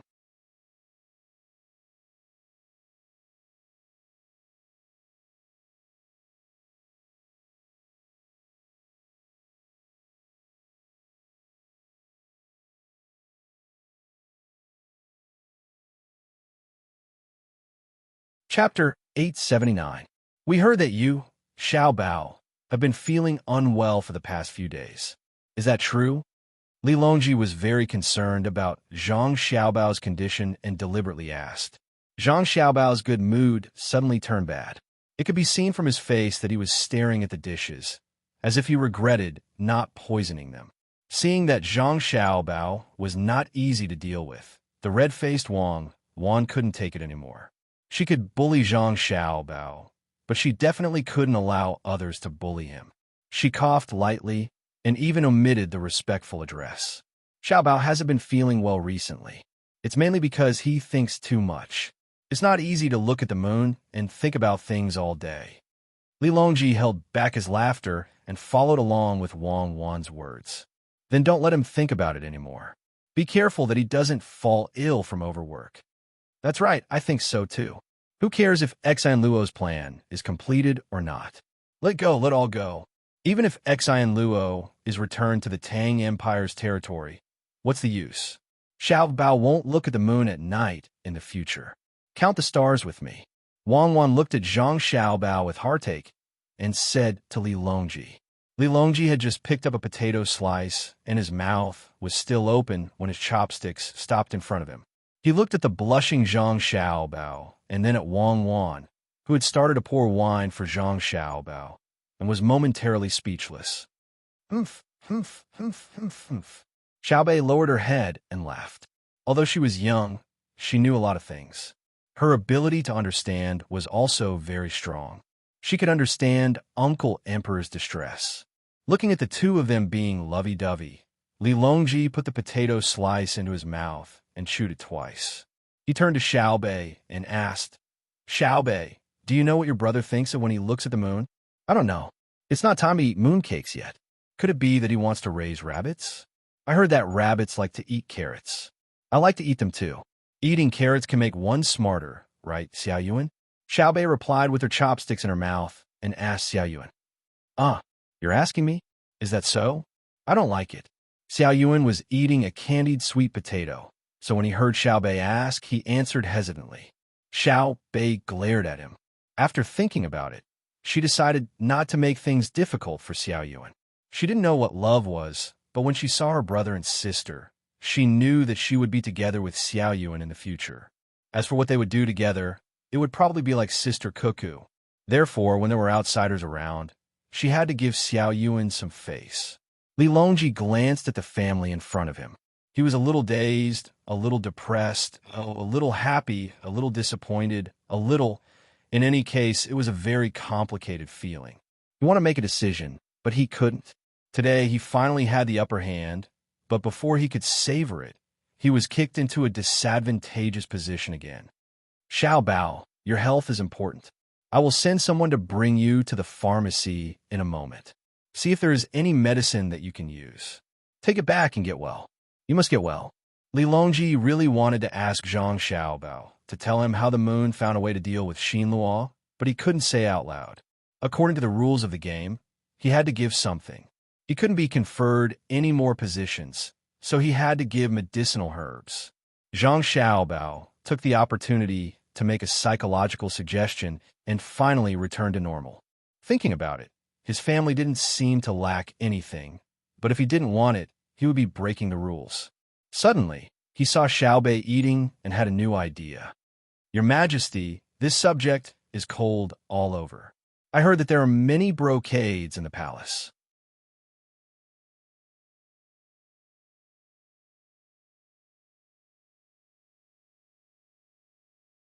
I wonder if you can give this subject some warmth?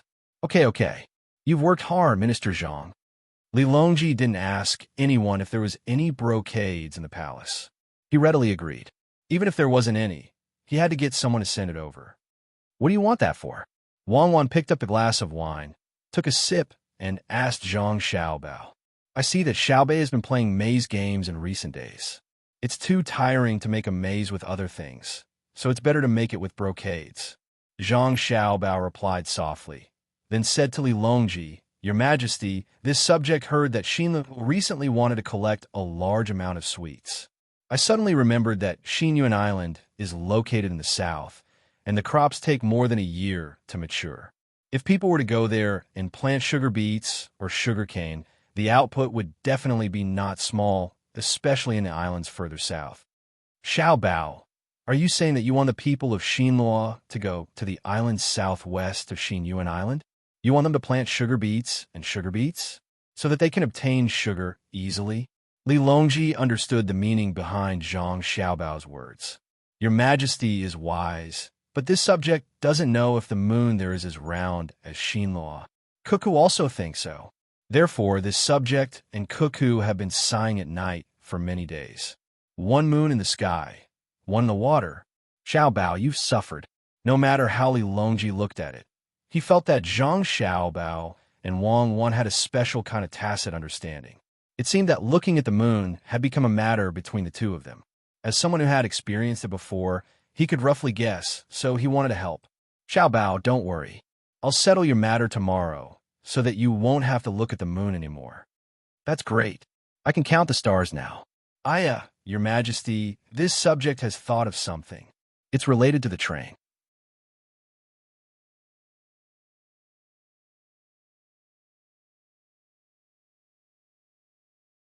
When this subject returns today, I'll write a detailed plan. In this instant, Zhang Xiaobao became spirited. His back straightened, his eyes brightened, and even his thoughts became nimble. Li Longji was also relieved. He knew that after tomorrow's morning court, Zhang Xiaobao's memorial would definitely set off a storm. His efforts had finally paid off.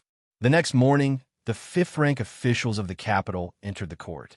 Secret Service Officer K, Mo Julian, and the other leaders of the Turkic tribes also came.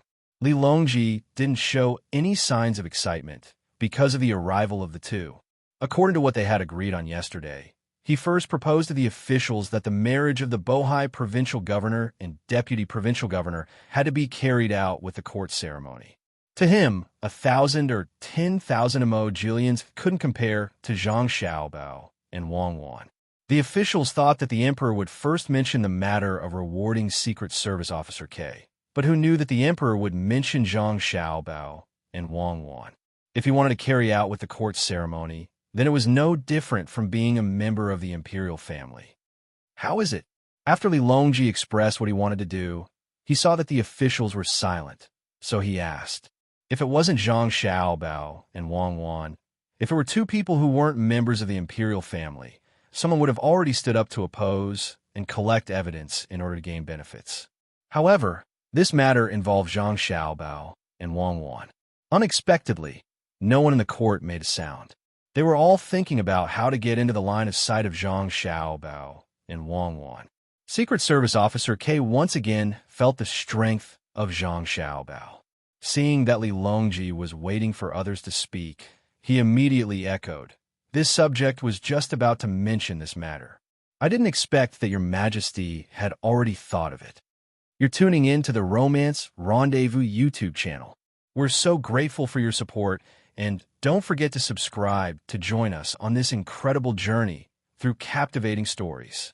Your generosity through donations truly makes a world of difference, as it's the primary source of revenue that allows me to expand and enhance this channel for you. Thank you from the bottom of my heart for being a part of this adventure.